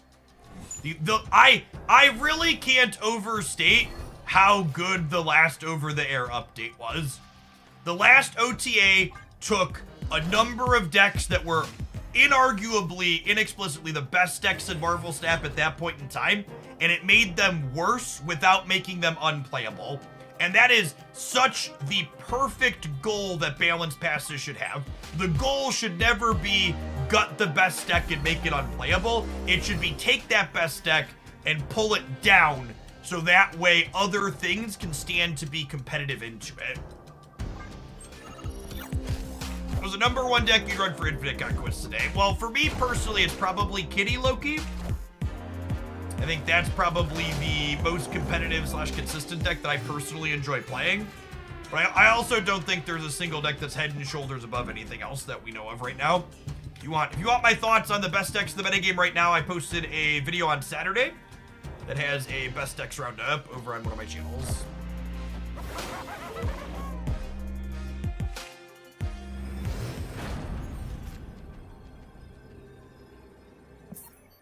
Like a rock. Oh, like a rock. Escaped. It's nuts that people still play Darkhawk in Andy decks after the cost change. I don't think that's remotely true. I think a lot of people consistently undervalue how much equity cards like Korg and Black Widow give you. Like people will simultaneously bitch like no other that decks like Hela can't be beat and are too consistent, while also being like, I don't understand why Korg and Black Widow are good.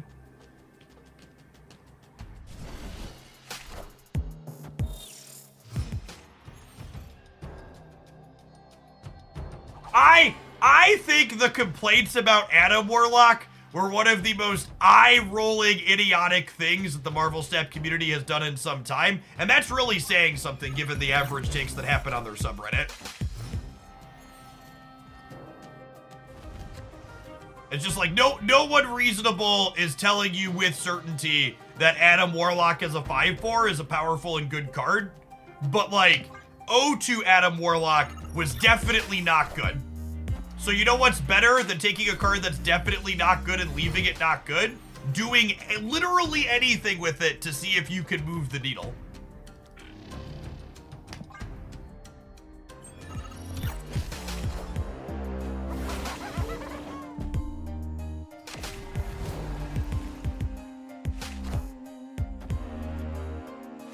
Oh, I forgot Silver Samurai. I was gonna take Collector instead of this. That's fine, we're probably dead here.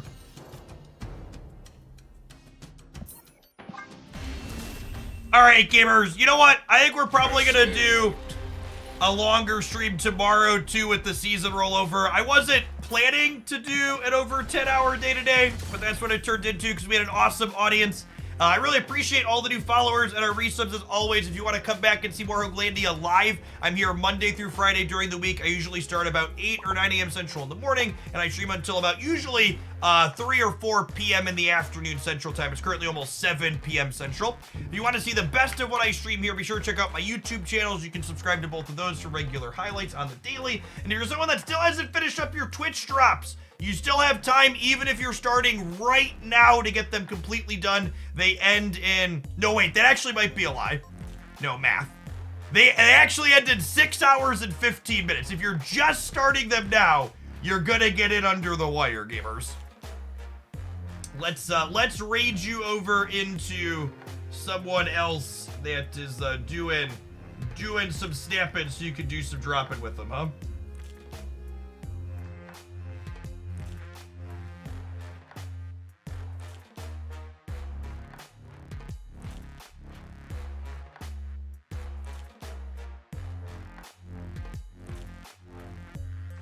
You're gonna raid somebody new today, so be sure to hang out and check out their content, especially if you're still dropping.